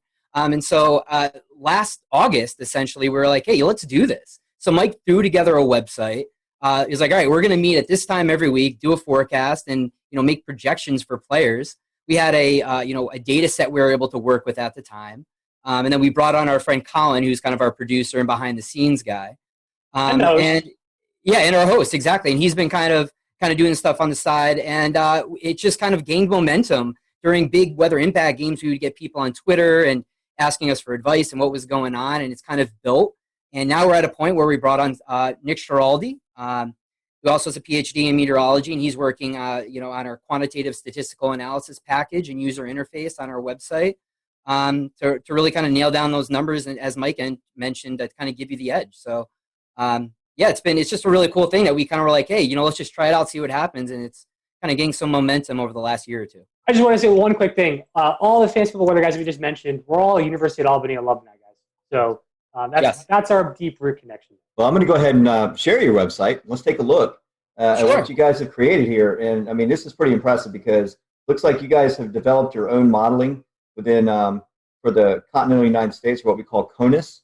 And so you have U.S. winds and precip primarily for these, with the key, of course. And it looks pretty simple to understand for the average person, right? I mean, for lay terms, this will show a forecast. If we take like west wind, if we have games out west, I assume there's a little bit of a learning curve here, but who came up with this idea, and how does it help enhance your the experience for fantasy football if folks want to get plugged into the weather to maybe determine their outcomes? Yeah, so when we were thinking about these to try to bring up some kind of weather maps here, the first thing we thought about is how do we identify where the stadiums are for people to see what type of weather impacts they could actually be. So essentially, wherever you see those circles with the X in the middle, that's essentially the location of a stadium that actually is predicted is in the upcoming week of games. So you can see here that the Titans there must have a game coming up here. So those stadiums will actually change each week depending on where the home game is. So if you see a little circle with a dot in the middle, that's actually a game where a home game that usually has like a cover on it, so a dome or some kind of retractable roof, so weather won't be an impact there. But the way that we wanted to really get these maps to be helpful is when there are high weather impacted events, those circles will change colors. So you can see often when an area of heavy precipitation or some stronger winds moves in, you'll see that circle turn to an orange, or even a red. So like the orange would represent there's a possibility of some impactful conditions from weather if there's a football game taking place during that hour forecast lead you're looking at. If it turns red, it means there's a high chance for some impacts. If I were to pick east wind and go forward, you can just go forward. We would see, there's orange right there. So we're showing the folks out there, if you just hit forward on these buttons, you'll see these impacts in time. And I'm trying to see how far out these go. Do these go out? Yeah. They'll go all the way to Sunday. I think recently, the most recent model run, 18Z on Sunday. We got right there. We got one in Miami. I think they're supposed to get some precipitation and maybe some wind. So I think it was on 0Z Monday or 18Z Sunday for this upcoming week. I think that's the only caution that we have for upcoming weeks. It's going to be a relatively quiet week this week, but there it is right there. So it popped up. Looks like Tuesday evening. So it looks like that timeline got pushed back a little bit. But yeah, I mean that's pretty neat how you've integrated weather into forecast impact for a specific area, and it could be anything. It could be anything going on for that area too. So football games in particular, but that's pretty neat. I really like that format. Now tell us a little bit about the fantasy impact table. Yeah, sure. So this is a table that will outline each set of games for the week. And to be honest, there's been so many changes with the schedule here because of all the impacts from COVID. But so we try to make sure this is up to date, and I think I did update this on Tuesday. So essentially, it'll show out the slate of games here, and it'll be in chronological order. There are a time and weather impact there, and you can see for the weather if it says fair, this is the predicted weather for the time of the game. Then the impact will show none, right? If you have good conditions, there won't be any real impacts from weather. But if you do see certain criteria met in the wind or precipitation, that's where essentially you can see things like a caution, where essentially winds might be and precipitation might be like this marginal type of event where there's probably going to be some weather, but it doesn't look like it's going to really be a stunter or a significant impact on all the players in the game. But if you do see some criteria, let's say you have winds 20 miles per hour with heavy rain for the duration of the game, that's where you would see an extreme impact. And this table would update that this updates probably twice a day. So this is a way to kind of come back to the site and look at it. And this kind of gives us a bird's eye view as to what to expect. So what we do is we use this as kind of a template, and then we'll expand on this during our podcast, and we'll let people know what players we're interested in, because we do have historical stats for specific players and also by position in general. And we can elaborate on, okay, we have forecast at 18, 25 mile an hour winds, whatever it may be. Well, this player in windy conditions, this is how they perform statistically. So we kind of update them on the expectations based on the weather. We are in the process of updating this. Hopefully over the next several weeks. Again, our buddy Nick Giraldi is going to actually customize this by position and also possibly by players. So a lot of the ultimate thing is people want to know, how is my fantasy team going to be impacted? That's bottom line, right? So we're going to have fantasy point differentials based on those weather conditions that we're going to be adding to this table hopefully soon here. And Sean, you were talking a little bit earlier.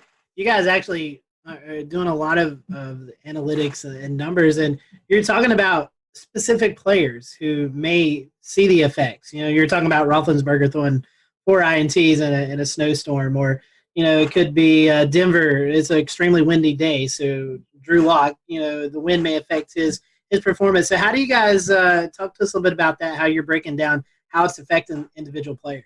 Yeah, I can lead on this one. So we have basically archived data that we're able to use that breaks it down basically almost every play for every game going back to 2009. So what we're able to do is look at those fantasy stats. So we have fantasy point projections for half-point PPR, full-point PPR, standard leagues, and we're able to look at how that player has performed statistically during those weather-like events. So, hey, how has this quarterback performed in 20 to 30 mile an hour winds? Okay, well, we see a decrease in fantasy points by 4, and they throw their TD or their touchdown interception ratio has changed X, Y, and Z amount.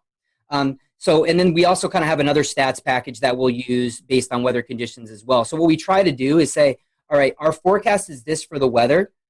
Let's look at the specific players and the positional players that we're interested in for that game and see if there's actually going to be an impact. Because quite frankly, for some players like an Aaron Rodgers, maybe we don't see as much of an impact for them, so we're not going to be as concerned about that player. For other players like a Jared Goff or something like that, or Kirk Cousins, for example, who played in Seattle this week during rainy games, there's an impact there we've seen statistically. So we really got to kind of decipher. We just, we kind of do this by position, but even a little bit more specifically by player when appropriate.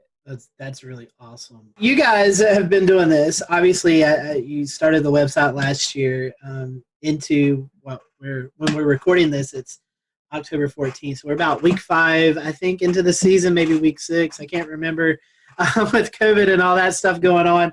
But talk about how the fans, how have you guys, the outreach? I mean, have you got a lot of positive responses from fantasy football player or fantasy footballers? How's that went? So I think our biggest interaction with folks right now is on our Twitter handle at FF Weather Guys, where it typically the interaction is most prevalent during weeks where there is predicted weather and the folks are aware of those impacts. Usually when you see like some of the mainstream media or sports channels talking about weather impacts, and usually I guess that as you get up into later in the season, as we know. We'll return to Best of the Carolina Weather Group in a moment. Now your Carolina weather forecast. Here are today's forecast high temperatures for North Carolina.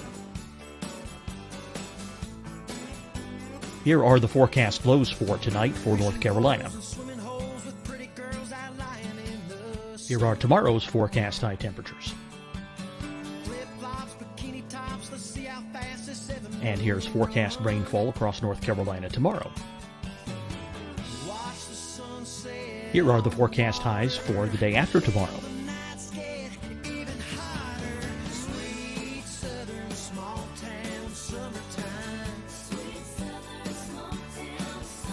And here's the forecast rainfall across North Carolina for the day after tomorrow.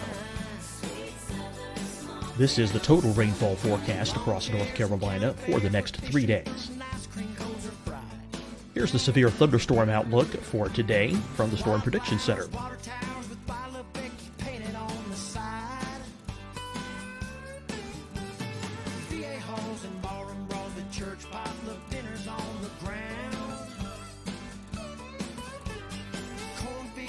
Here are the forecast high temperatures for today for South Carolina. Here are the low temperatures for today for South Carolina. Here's the probability of precipitation forecast across South Carolina today. And here are the rain chances across South Carolina tonight.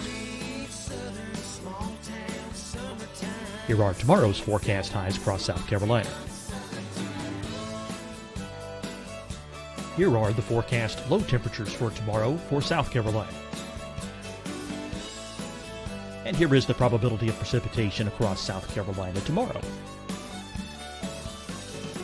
Here's the precipitation chances across South Carolina tomorrow night.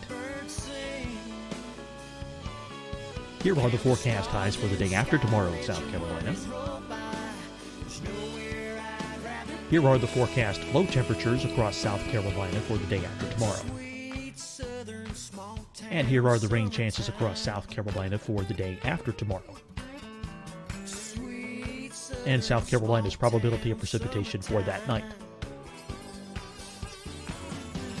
Here's the Storm Prediction Center's severe thunderstorm outlook across South Carolina for today through tonight.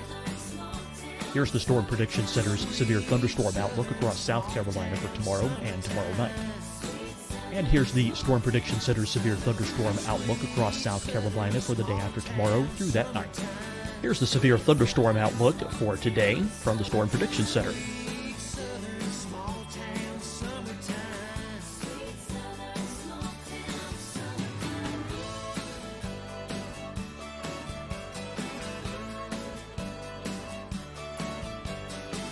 And now here's a live look at weather radar across the southeast. Fight the spread and take a stand against coronavirus. Wear a mask in public. Stay at least 6 feet apart from others. And get tested. Join us and fight the spread. Visit scdhec.gov/COVID-19. Getting tested for COVID-19 helps you to take the steps needed to protect yourself, your loved ones, and your community. Find the testing location at scdhec.gov/COVID-19 testing. Deciding when to wear a mask isn't about who you know or how well you know them. Just ask yourself, will I be with anyone I don't live with? If the answer is yes, get behind the mask. Help slow the spread of COVID-19. Get behind the mask. Learn more at covid19.ncdhhs.gov. Hi, everyone. I'm Dr. Mandy Cohen, Secretary of the North Carolina Department of Health and Human Services. And when you follow the 3 W's, you protect your family and your neighbors from COVID-19. When you leave your home, practice your W's. Wear a cloth face covering, wait 6 feet apart, wash your hands often. Wear, wait, wash. We're in this together. Stay strong, North Carolina. You'll see your Carolina weather forecast at 25 and 55 past. And now back to the best of the Carolina Weather Group on the all-new Carolina Weather Net. Late fall storms can get more energy from the jet streams. That's where we typically see those larger weather impacts. And I think that's where the draws start to come in, especially when people are fighting for those playoff positions, right? They want to make sure that they don't make a mistake, and people start to get really meticulous with their lineups.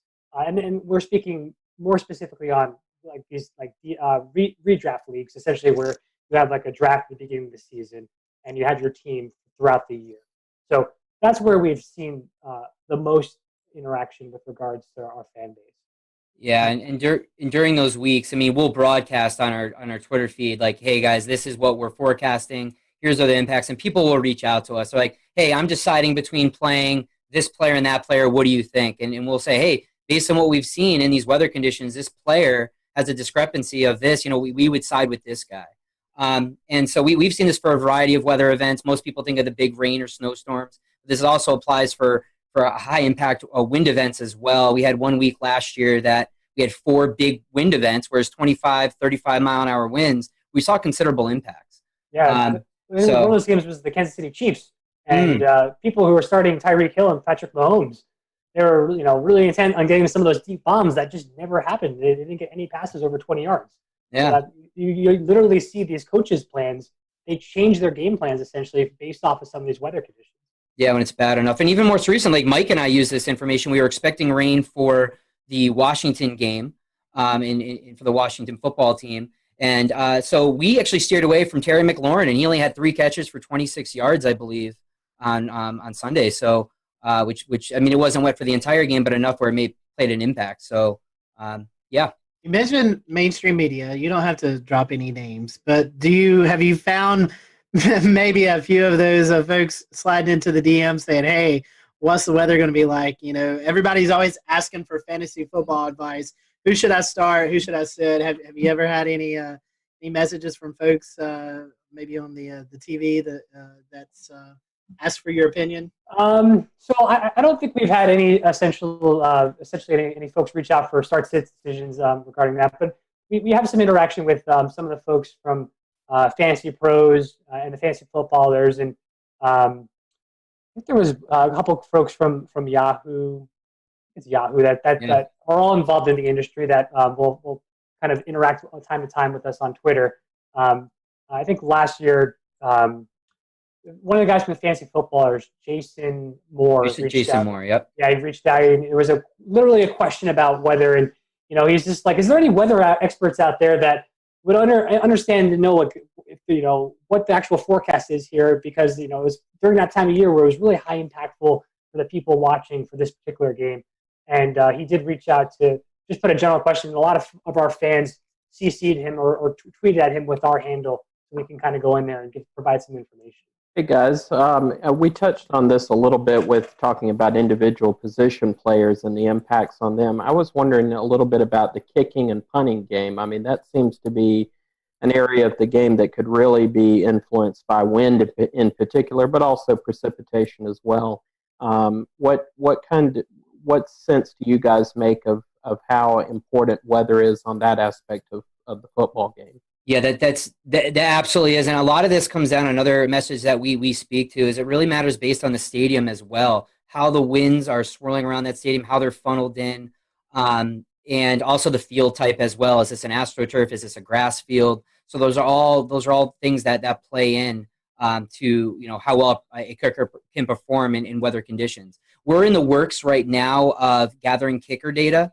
So I don't want to, say anything quantitatively as far as like from a statistical analysis standpoint, but observationally, we usually talk about games after we see them after the week, and we'll talk about kickers, and we definitely notice that higher winds going cross field or going against the kicker definitely have an impact for sure.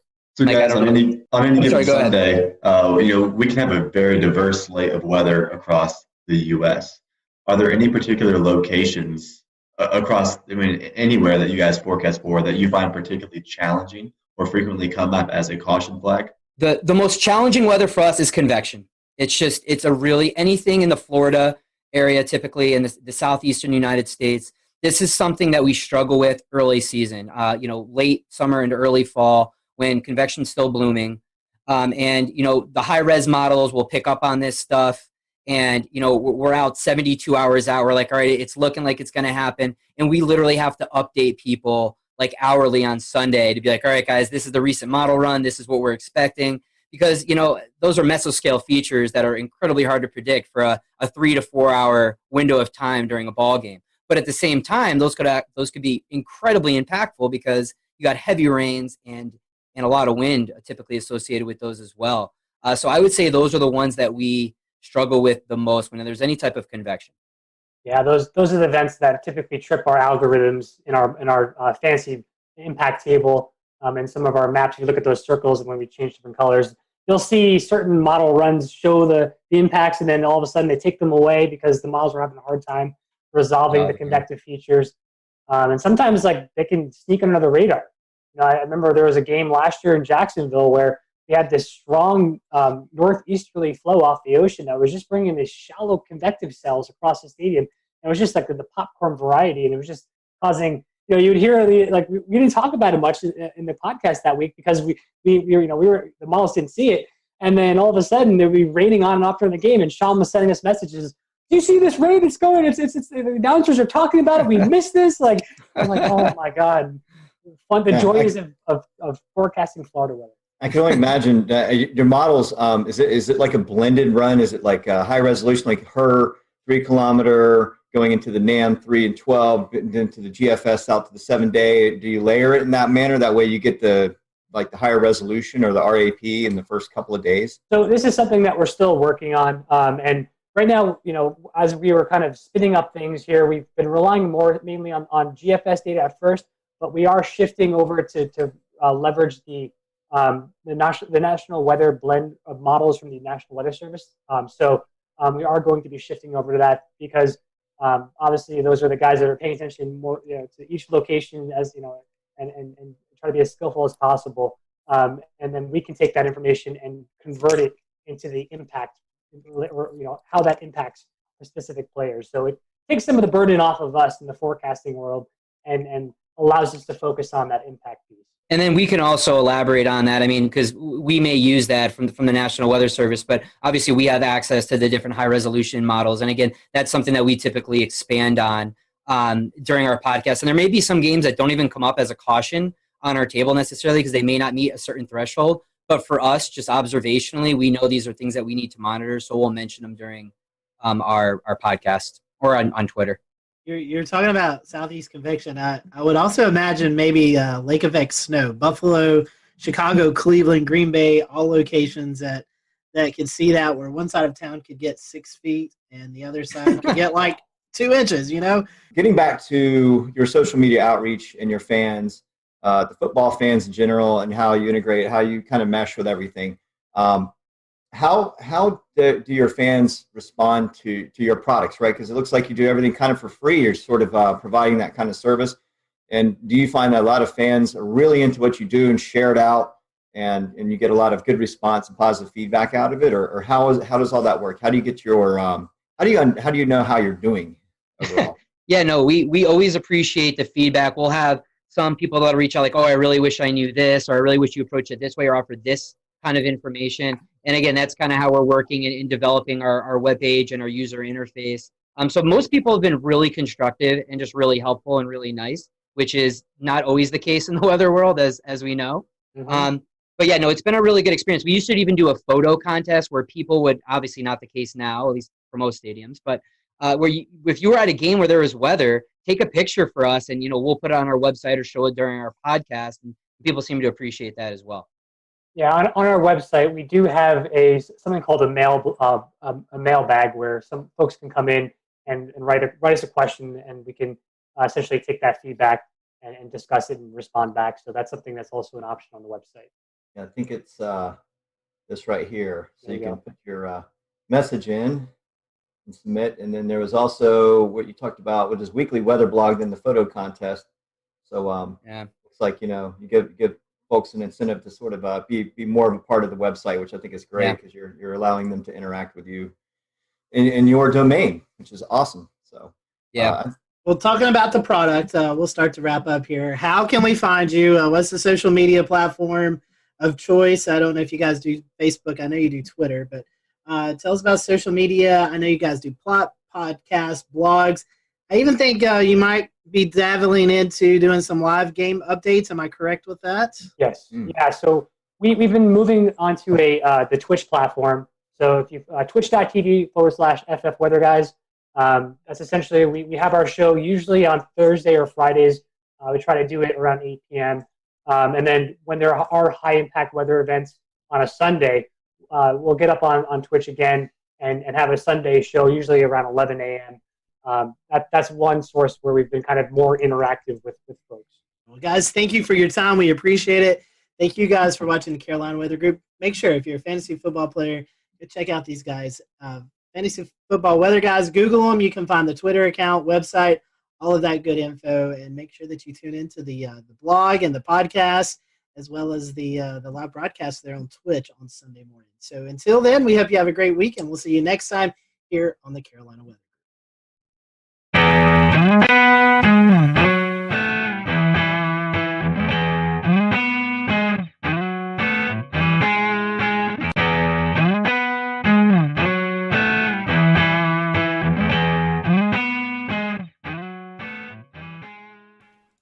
Good evening from Charlotte. It is June the 17th, 2020. I'm James Brierton. Did you get a chance to see the sun today at all? Maybe kind of sort of. We have been cut off from the rest of the world. No, I'm not talking coronavirus. I'm talking about this low pressure that has just parked over the Carolinas today. It's very pretty on this satellite image that our friend Brad Panovich captured. You can see it there just spinning out over like Fayetteville, Fort Bragg, between Charlotte and Raleigh. Just spinning and spinning and spinning, but that just socked us in with clouds. I did see just a little bit of sun today here in Charlotte before the sun went down, and that was a nice change of pace after a couple days of cloudy and cold weather. All right, this week we are talking the PGA Tour, which has resumed and is in Hilton Head, South Carolina for the RBC Heritage. Kicks off tomorrow after a couple of practice rounds. I'm holding here the weather forecast from their on-site meteorologist, Stuart Williams. This is what we call a tease. I'll have this for you coming up. What we're going to get to first is a piece of tape that has been very patiently waiting in the wings. So Stuart sat down with the Carolina Weather Group in February to record an interview that at the time we thought was going to air alongside the Wells Fargo Championship here in Charlotte. Well, as you now know, that never happened, and other PGA Tour events were canceled. They are now resuming operations without fans and will be playing in Hilton Head, South Carolina. So we are very excited to be able to bring this piece of tape to you. This is a premiere of a new episode. You've never seen this interview before, despite the fact that it was recorded in February, but I felt that I needed to explain to you that it was recorded in a time where I could still get a haircut, and where the picture of snow over Scotty Powell's shoulder made sense, and all the references to fans attending the event also made sense back just a few months ago. So without further ado, we'll get on over to this, and then coming up later on in the program, about 30 minutes from now, we'll get a check of your weather headlines this week, including that PGA Tour forecast, an update on Sharpie Gate, and we'll take a look at the tropics as well, too. But without further ado, here is our interview with Stuart Williams, the on-site meteorologist for the PGA Tour, and he'll tell us a little bit about the company he works for as well. Hello, everyone. Welcome to the Carolina Weather Group. We're happy to have you this evening, and we present Mr. Stuart Williams, meteorologist for the PGA Tour, which is a really cool job that I would love to have. As a big golf fan, I think it's a really unique job that Stuart has, and he's going to talk to us a little bit about that tonight and let us know what all his duties are as he travels across the PGA Tour. And we'd love for you to interact with us tonight. So if you have any questions or comments, feel free to drop them on the social media platforms, and we'll address those. And we'll let Stuart give out some of his social media information towards the end of the interview tonight. That way, if you want to follow him on Twitter, you can do that, or just get more information. So we appreciate having Stuart with us tonight. Stuart, welcome back to the show. I know we had you on a couple of years ago, fellow North Carolinian, and it's great to have you with us tonight. Glad to see that you're actually home and not out on the road right now. So for those who may be introduced to you for the first time, tell us a little bit about you. I know you live here in North Carolina. You went to school here in North Carolina, so kind of give us a brief background about who you are. Yeah, I grew up in Winston-Salem. I currently live in High Point, North Carolina. And I got my meteorology degree from UNC Asheville, so I was actually there from 1988 to 92. So that kind of dates myself there. So 50 years old now, so I'm getting older. But after that, I started working for a company called Mobile Weather, and we started doing golf tournaments, weather for golf tournaments. So it started like with the Crosby Celebrity Tournament there in Winston, and the Vantage Championship, which was a Champions Tour event in Winston. And I was interning then at that time when we started those, probably about 91 or so. And then as I graduated, we kind of formed a company called Mobile Weather, and we started doing more and more golf tournaments. So individual tournaments would hire us. And then from there in 1995, we signed a full-time contract with the PGA Tour doing all their events. So, and it just kept snowballing from there. And then, so I was working with a company then called Mobile Weather, and so we were doing golf tournaments. I was traveling all over the country. And then in 2005, I started working for DTN, and ever since then, I've been with DTN, and we just keep growing and doing more and more events. So, we have all the PGA Tour, Champions Tour, Korn Ferry Tour. We do the LPGA. We do the PGA of America, which includes the PGA Championship, Ryder Cup, Senior PGA, and some of their smaller events. And we do quite a few international events for IMG. We do a lot of Asian tour tournaments in China and Taiwan and that kind of thing. So, we do over 150 events a year now. So it's quite busy. Well, sort of. I know you're not the only one. I mean, that's a lot of traveling. So, yeah. Tell us a little bit about your team. How many meteorologists do you guys have? Is it just you that goes out to a tournament, or is there kind of a team aspect for you guys? Yeah. How's that going? Yeah, we've got we've got 7 or 8 guys that travel all the time, and we usually just send one person to each tournament or event that we cover. Because we also do outdoor concerts, and we do some other events like that we have a meteorologist go to and that help out. But there's one guy per tournament, and so basically, on the PGA Tour or any golf tournament or any outdoor event that we do, lightning is the number one concern. So that's why a meteorologist is on site. We set up an electric field mill. We have 2 laptop computers that have obviously the Doppler radar, lightning detection. We have a mix of VISLA's National Lightning Detection Network, and and so all that data that we get in-house, we have, all the computer models that we look at, the NAM, the Euro, the GFS, all those. So everything's in-house, and we sector where we're going to go, and we can make custom products for ourselves and that kind of thing. So we make our own forecast on site.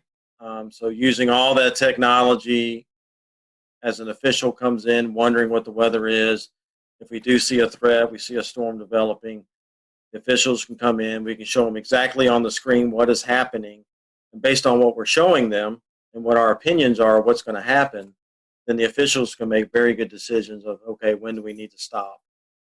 And then once we do that, especially on the PGA Tour, they have LED boards across the golf course. They'll put weather warning signs up. The officials will blow horns to the players, signaling that it's a dangerous situation. So then the players will get moved off to evacuation vans and cars and that kind of thing, and they're brought to the clubhouse. And so hopefully, if we do our job correctly, then we've given enough time to where people can get back to the buses and hopefully back to their cars, because not everybody has a clubhouse pass. So they can't all get indoors to safety, so we got to get a lot of them back to their cars. So it's a big machine. It's a big operation, but it's most tournaments, I'd say every tournament has an evacuation plan, emergency plan. So it works pretty well. And then the big question is, once we have stopped play, when do we go back and start playing? When is it safe to go back out? So that's when we help big time, as far as, okay, we think this storm is going to be out of here at such and such time. And then they can open up the practice facilities again, let the players warm back up, and then we'll get them back out to the golf course and start playing again. Stuart, that kind of rings a bell here in Charleston at Bulls Bay, the tournament last year. LPGA, lightning hit a tree. Someone was went under the tree, and it's a serious situation with these thunderstorms and in these golf tournaments. How much collaboration do you guys have with the local National Weather Service, especially in big events like this? In the last few years, there's been a little bit more collaboration because, with Homeland Security and a lot of these big, government agencies and everything, a lot of these agencies are using golf tournaments as their training grounds for big events and things like that. So I know down at the RBC Heritage down in Hilton Head, the FBI shows up and all the government agencies, the Weather Service, and so they do a lot of practice at that event, since it's such a large event. And so I do coordinate with the Weather Service there. We'll talk what we're thinking, and kind of bounce off ideas off each other. But for the most part, I'll maybe read a forecast discussion or something like that from the Weather Service. But like I said, having everything in-house, all of our own computer models and that kind of thing, we basically do our own thing, to be honest with you, make our own forecast. Because I think in a lot of ways, sometimes we do a better job because we know what golf wants and we know what golf needs. So we know what they're looking for as far as a forecast goes. Whereas the Weather Service, they may be a little more general because they have a bigger area to cover. So for example, for us, wind forecasts are very big at the golf tournaments because that plays a huge role on how the golf course is going to be set up each day. So we concentrate a lot on wind, and so we try to be very accurate in that department, where you may see a weather forecast from the Weather Service that says winds are 5 to 10. Well, okay, that's kind of general. We try to be more exact than that, where our forecast will say maybe we have a westerly wind, like on the coast there.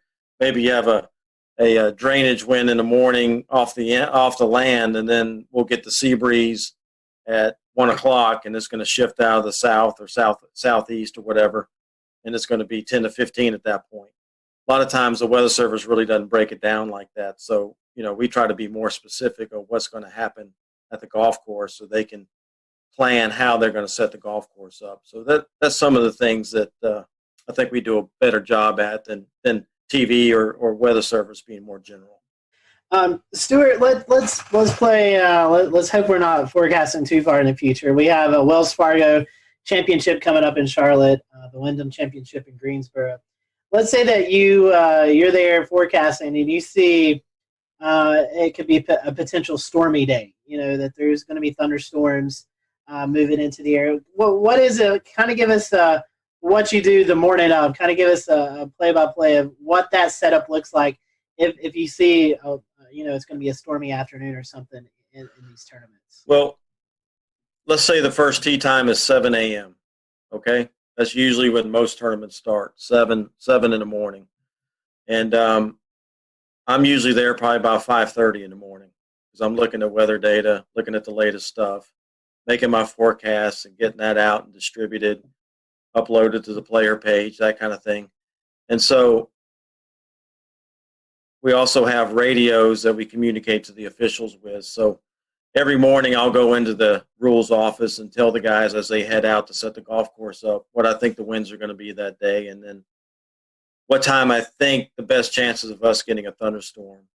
And so if you take a North Carolina tournament, typically what happens is, as you'll know, Scotty, and they'll start in the mountains. They'll bubble up in the mountains about midday, early afternoon, and then as they get going, they'll roll off into the Piedmont, and then they'll usually make it to Greensboro or Charlotte by 3, 4, 5 in the afternoon, depending on how fast they move and what the scenario is. So, so I'll tell the officials that morning, hey, I think we're going to see storms probably anywhere from that 3 to 7 range. And then that'll give them an idea when they need to start paying attention, so to speak. So as we go through the morning there, I'll keep looking at the new data, see if there's anything we need to update. And then obviously I keep watching the screens. I'll have the radars going and that kind of thing. And then as soon as I see something that has a potential of getting to us, that's... We'll return to Best of the Carolina Weather Group in a moment. Now your Carolina weather forecast. Here are today's forecast high temperatures for North Carolina. Here are the forecast lows for tonight for North Carolina. Here are tomorrow's forecast high temperatures.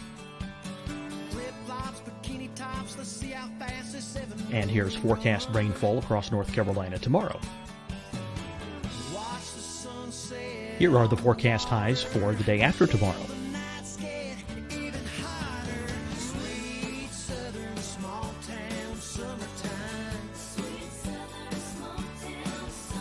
And here's the forecast rainfall across North Carolina for the day after tomorrow.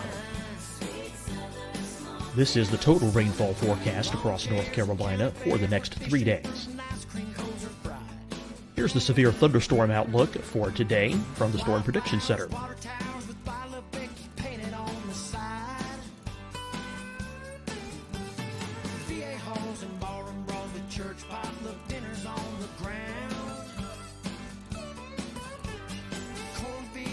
Here are the forecast high temperatures for today for South Carolina. Here are the low temperatures for today for South Carolina. Here's the probability of precipitation forecast across South Carolina today. And here are the rain chances across South Carolina tonight.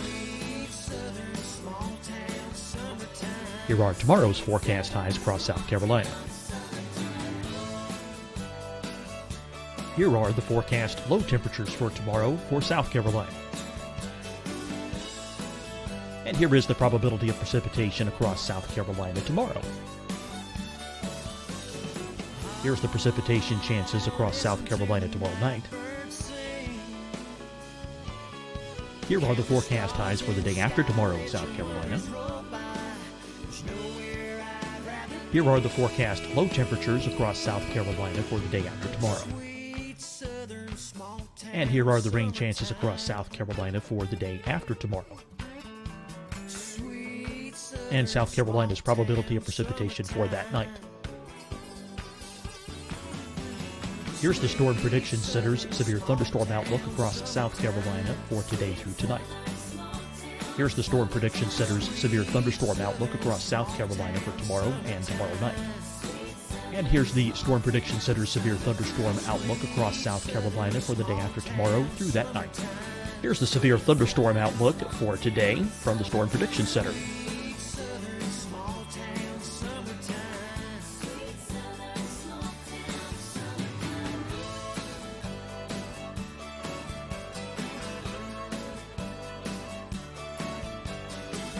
Now, here's a live look at weather radar across the southeast. Fight the spread and take a stand against coronavirus. Wear a mask in public. Stay at least 6 feet apart from others. And get tested. Join us and fight the spread. Visit scdhec.gov/COVID-19. Getting tested for COVID-19 helps you to take the steps needed to protect yourself, your loved ones, and your community. Find the testing location at scdhec.gov/COVID-19 testing. Deciding when to wear a mask isn't about who you know or how well you know them. Just ask yourself, will I be with anyone I don't live with? If the answer is yes, get behind the mask. Help slow the spread of COVID-19. Get behind the mask. Learn more at covid19.ncdhhs.gov. Hi, everyone. I'm Dr. Mandy Cohen, Secretary of the North Carolina Department of Health and Human Services. And when you follow the 3 W's, you protect your family and your neighbors from COVID-19. When you leave your home, practice your W's. Wear a cloth face covering, wait 6 feet apart, wash your hands often. Wear, wait, wash. We're in this together. Stay strong, North Carolina. You'll see your Carolina weather forecast at 25 and 55 past. And now back to the best of the Carolina Weather Group on the all-new Carolina Weather Net.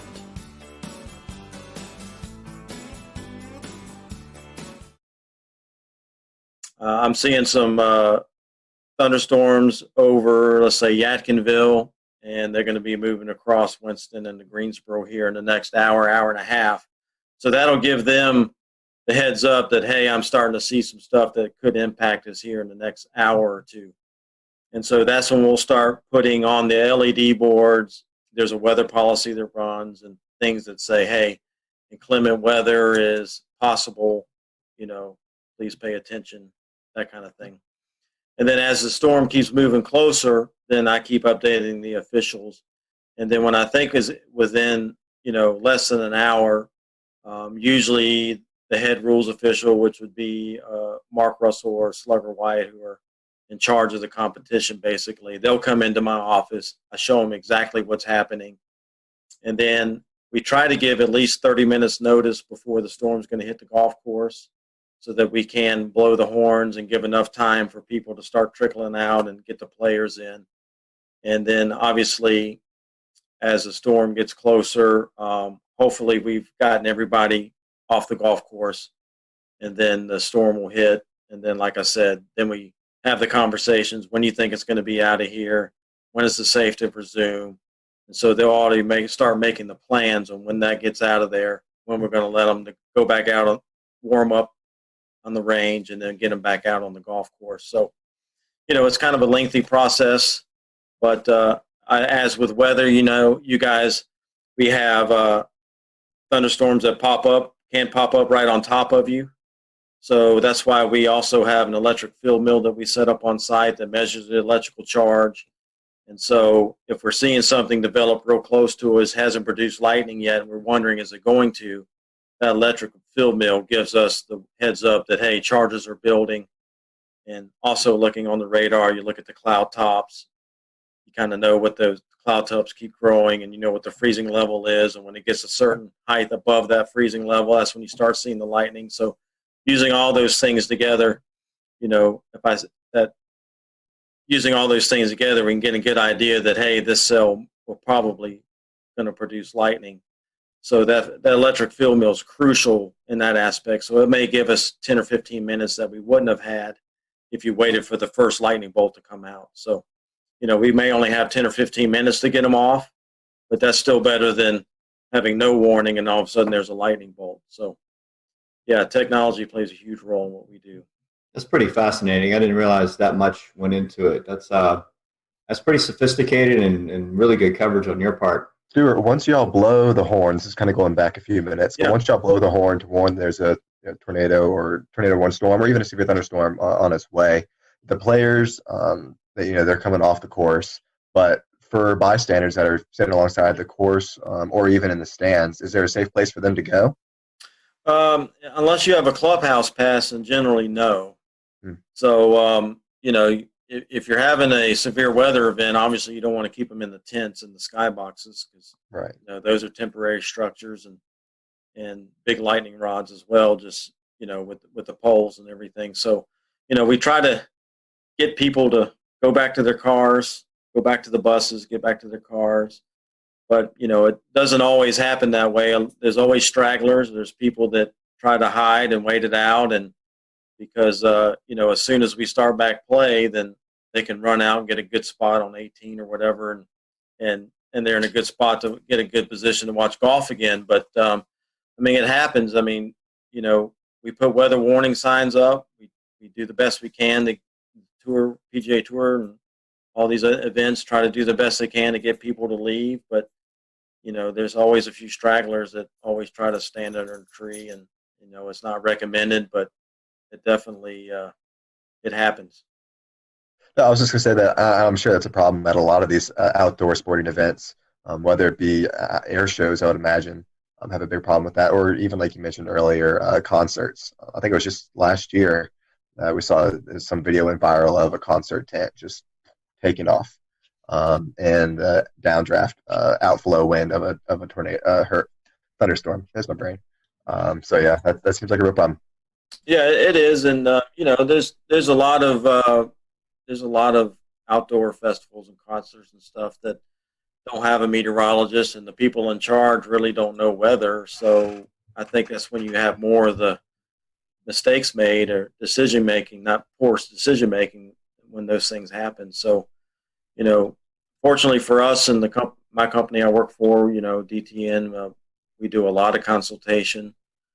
We have a lot of customers that call in and get opinion from a meteorologist. So I think it's getting better and better as far as people hiring meteorologists or at least weather companies to help them out and make good decisions. And like for me, on the on-site business, actually have a meteorologist at your site is expensive. You got to pay for hotel rooms and airline tickets and ship equipment and plus have the meteorologist there. So that's kind of a hard thing for some organizations to pay that kind of money to have somebody there. But once you have that meteorologist there that's on site, they see how it works and how it takes the pressure off them making these decisions. And it actually pays for itself, to be honest with you, to make good decisions. But, like I said, if you don't have the money, a lot of these organizations just don't have the budget for it. Hey, at least they can still hire a company like mine and have a consultation where they can call in, so it definitely makes a difference. Definitely so. Able to do that for Speedway Motorsports Incorporated. It definitely, I tell them, I'll worry about the weather. You guys worry about running the event. And it's just, I think it's a peace of mind for those folks. Well, I say it all the time myself is I'll tell you when you need to worry. Yeah. I'll do the worrying for you. Exactly. I'll tell you when you need to worry. So, I want to get back to what you mentioned about winds, right? So we talked about wind science, right? And we get into the nitty gritty of it, right? You're talking about sea breezes, you're talking about things at the coastline, even inland, where you can have wind shifting or building, stronger pressure gradient, higher winds from certain directions. Do you get into the science of saying, you look at the course, you look at the direction of wind, the dominant direction of wind for the day, and the speeds? Do you talk about which links are going to be more difficult than others? When you look at long-range trajectory shots or higher iron shots, do you speak about look for a lean to the left or hooking or anything like that when you get into the wind forecast? Yeah, the rules officials, the guys that are setting up the golf course, they're the ones that's more concerned with which holes are going to play. Let's just say we have on hole number 1, we have a strong south wind and it's blowing, 15 to 20 miles per hour. Well, if it's blowing from behind them, then a lot of times what they'll do is they'll move the tee blocks back so that hole plays longer.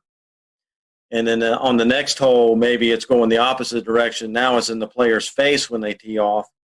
So they may move those tee blocks up so it plays shorter. That way they're trying to keep everything moving, but they're also trying to make it not hard, but they're trying to make it fair too. Not necessarily hard, but fair, and keep things moving. So, crosswinds play a big role, especially near the greens, where if there's a lake or a big sand trap or something that's on the right side and it's blowing from left to right, well, they may put that hole location more towards the left side of the green, so guys aren't dumping in the lake the whole time trying to get it to the hole. That's so all those strategies play a role in how the golf course is set up. So definitely wind direction definitely is important, how strong the wind is. So they're actually changing distances and layout. Absolutely. So we have 18 holes. We have 18 holes, and all through that golf course, it's going to be in their face or behind them, left to right, right to left.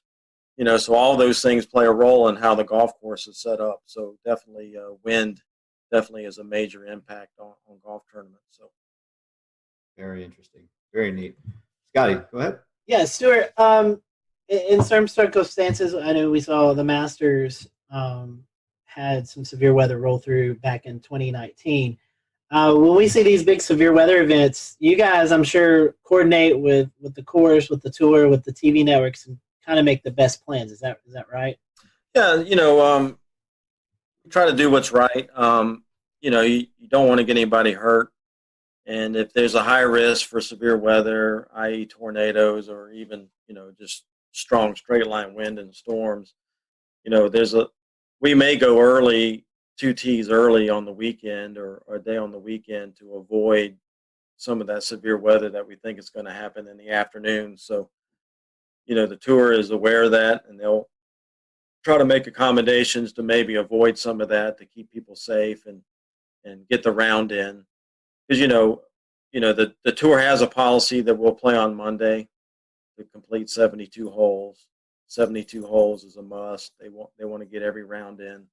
So so we will do that on Sundays a lot of time to try to get everything completed and so we don't have to go into Monday. But for the most part, if it's a 30-40% chance of a thunderstorm day, then they're not likely going to change anything. It's just we're going to play golf and hopefully, that scattered thunderstorm will stay away from us. But if we do get hit and we don't finish, well, we'll be back Monday morning. So that's how it works.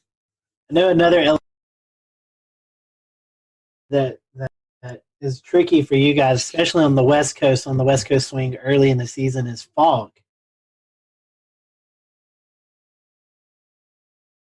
Seeing lots of fog delays and even some cancellations of round because of visibility. Talk to us a little bit about forecasting fog.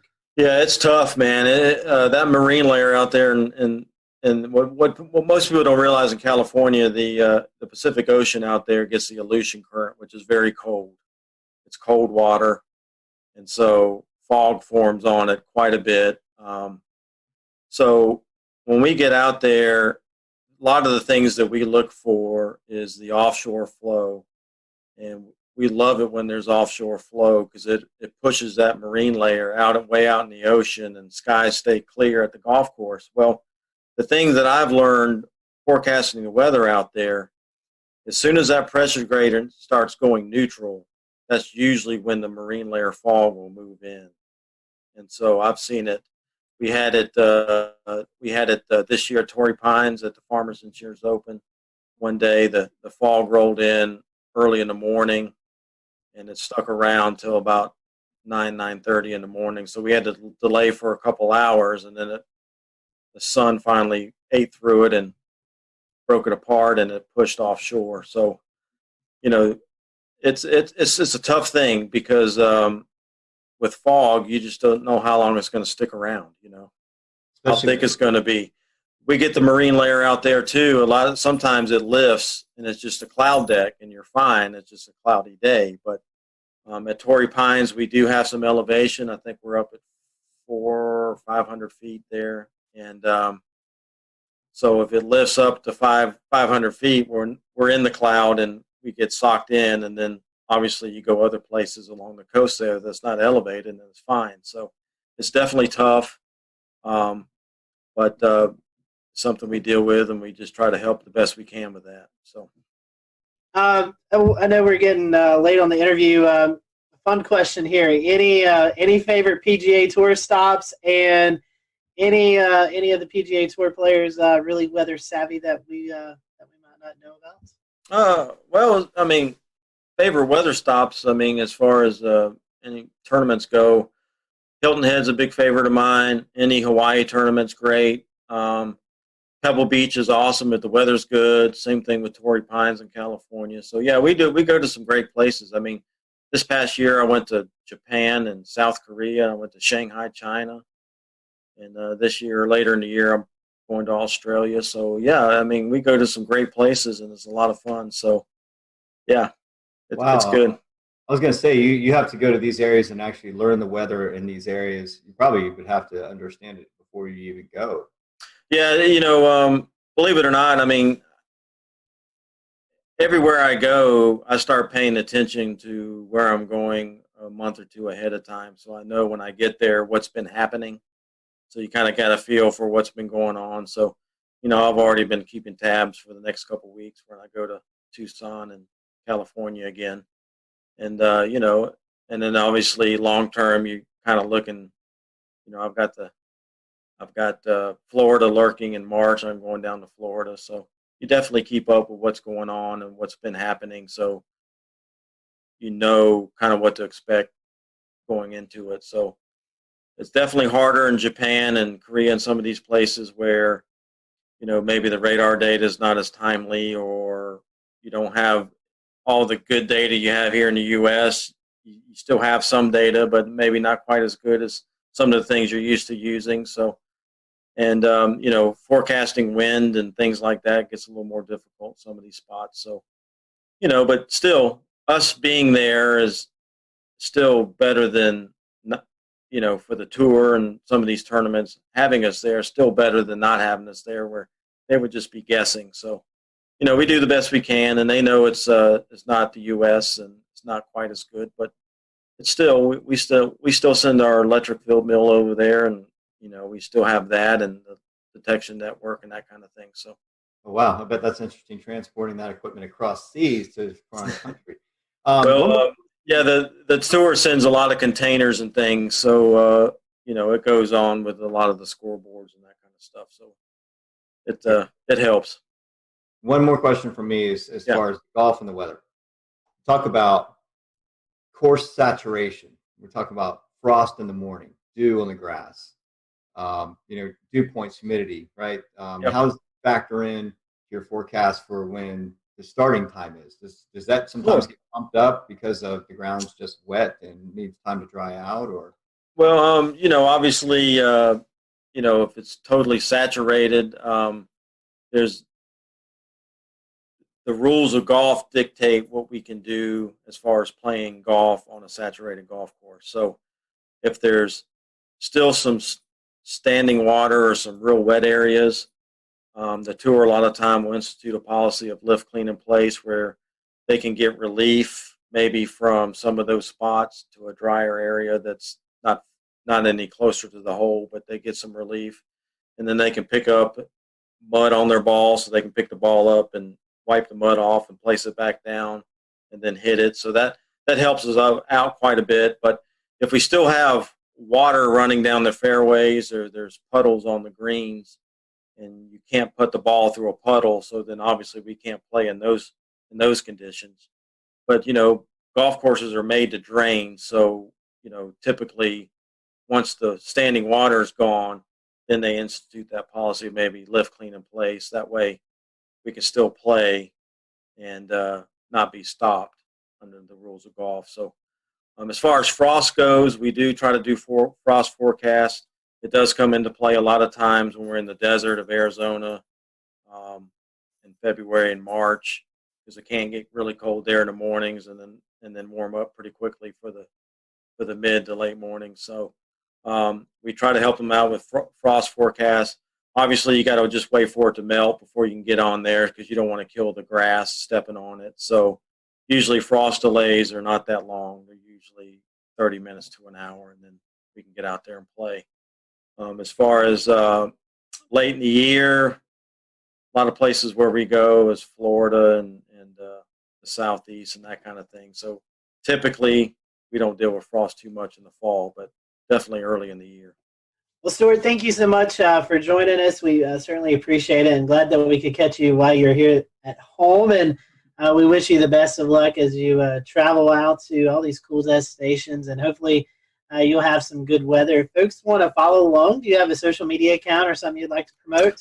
Yeah, you can follow me on Twitter. It's at PGAWXMAN and the number 1. So it's PGAWXMan1 on Twitter. And I'm on Facebook, just Stuart Williams. You'll just have to find me on that. But that's the only 2 social medias that I'm on. Yeah, Twitter, definitely follow me, and you can see what the forecasts are, what's going on at these tournaments that we're doing and these other events. So. And the weather's bad and you're at that tournament, just go find Stuart. You can blame him for it. Yeah, that's right. Stuart, thank you so much for joining us tonight. As always, we appreciate your time, and glad to catch up with you, and I hope to talk to you soon. Absolutely. Scotty, thank you guys for having me on. I appreciate it. It's been a lot of fun, and hopefully we can do it more often. Yes, sir. All right, guys, thanks for watching the Carolina Weather Group. We'll see you back for another episode next week. All right, and that is our interview with Stuart Williams, DTN meteorologist, who goes to all the PGA Tour events and provides them on-location weather support. That interview, again, was recorded in February for what we thought was going to coincide with a premiere for the Wells Fargo Championship in Charlotte. This week, the PGA Tour is back in action. They are at the RBC Heritage event in Hilton Head, South Carolina. From Charlotte, I am James Brierton. We will see you back here next week. We will leave you, I'm trying to pull up a camera in Hilton Head, South Carolina to take a look at conditions there right now. It's not coming up. Go figure. But you'll have to trust us that Stuart's forecast says it won't be all too shabby. And here it is. A look from the Salty Dog there in Hilton Head, South Carolina. Again, I'm James Brierton, Charlotte. Thanks for joining us. Have a good night.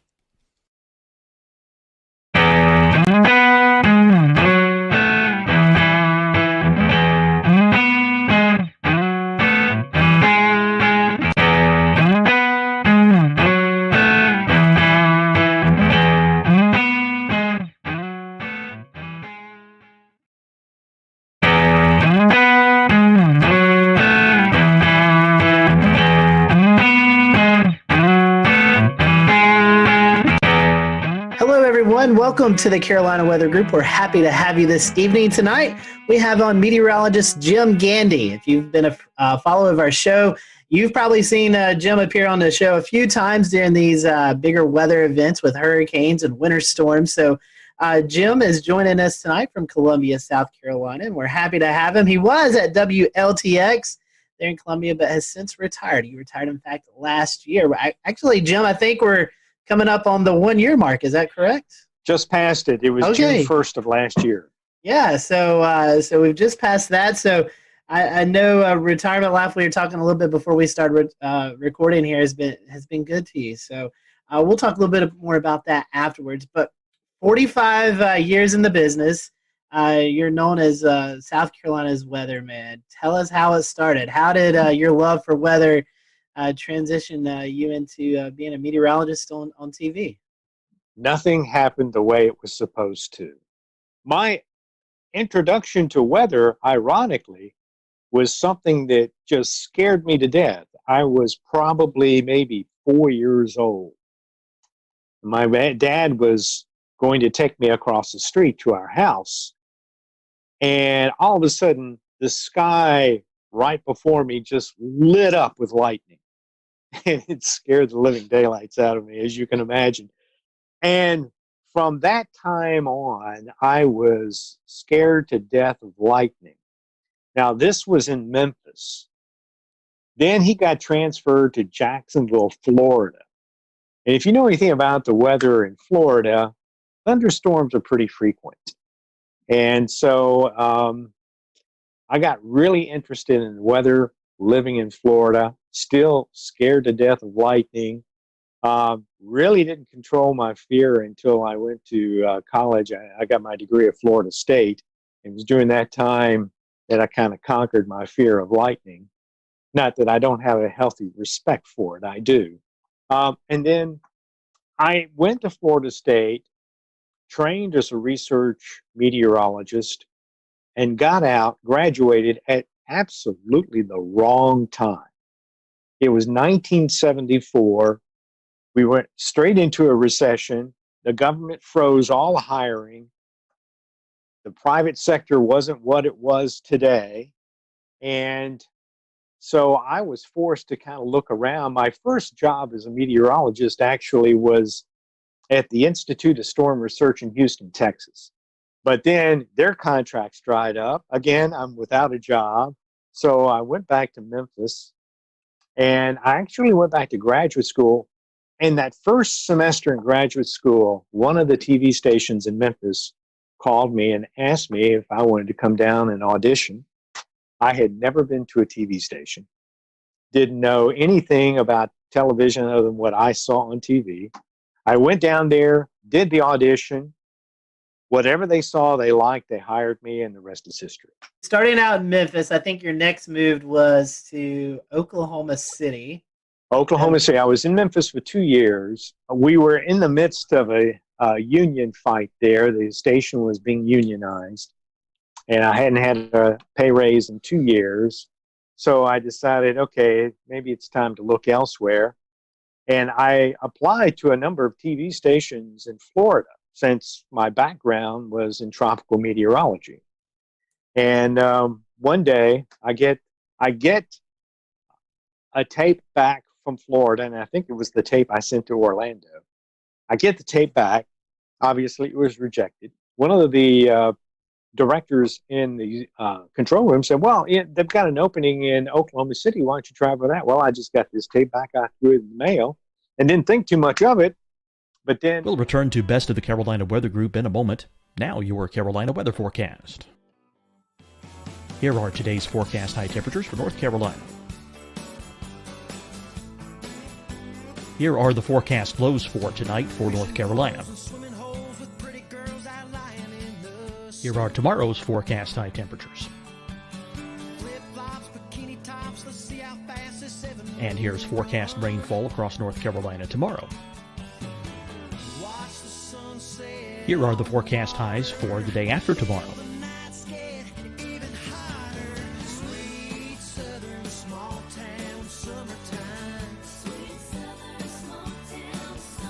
And here's the forecast rainfall across North Carolina for the day after tomorrow. This is the total rainfall forecast across North Carolina for the next 3 days. Here's the severe thunderstorm outlook for today from the Storm Prediction Center.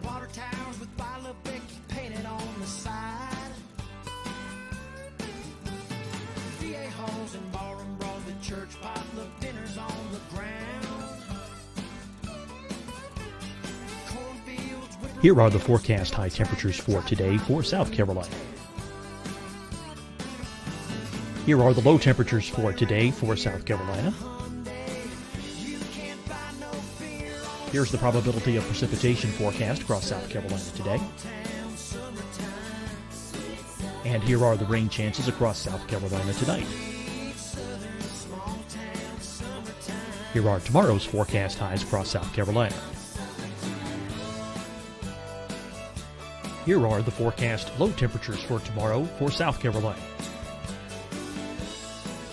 And here is the probability of precipitation across South Carolina tomorrow. Here's the precipitation chances across South Carolina tomorrow night. Here are the forecast highs for the day after tomorrow in South Carolina. Here are the forecast low temperatures across South Carolina for the day after tomorrow. And here are the rain chances across South Carolina for the day after tomorrow. And South Carolina's probability of precipitation for that night. Here's the Storm Prediction Center's severe thunderstorm outlook across South Carolina for today through tonight. Here's the Storm Prediction Center's severe thunderstorm outlook across South Carolina for tomorrow and tomorrow night. And here's the Storm Prediction Center's severe thunderstorm outlook across South Carolina for the day after tomorrow through that night. Here's the severe thunderstorm outlook for today from the Storm Prediction Center.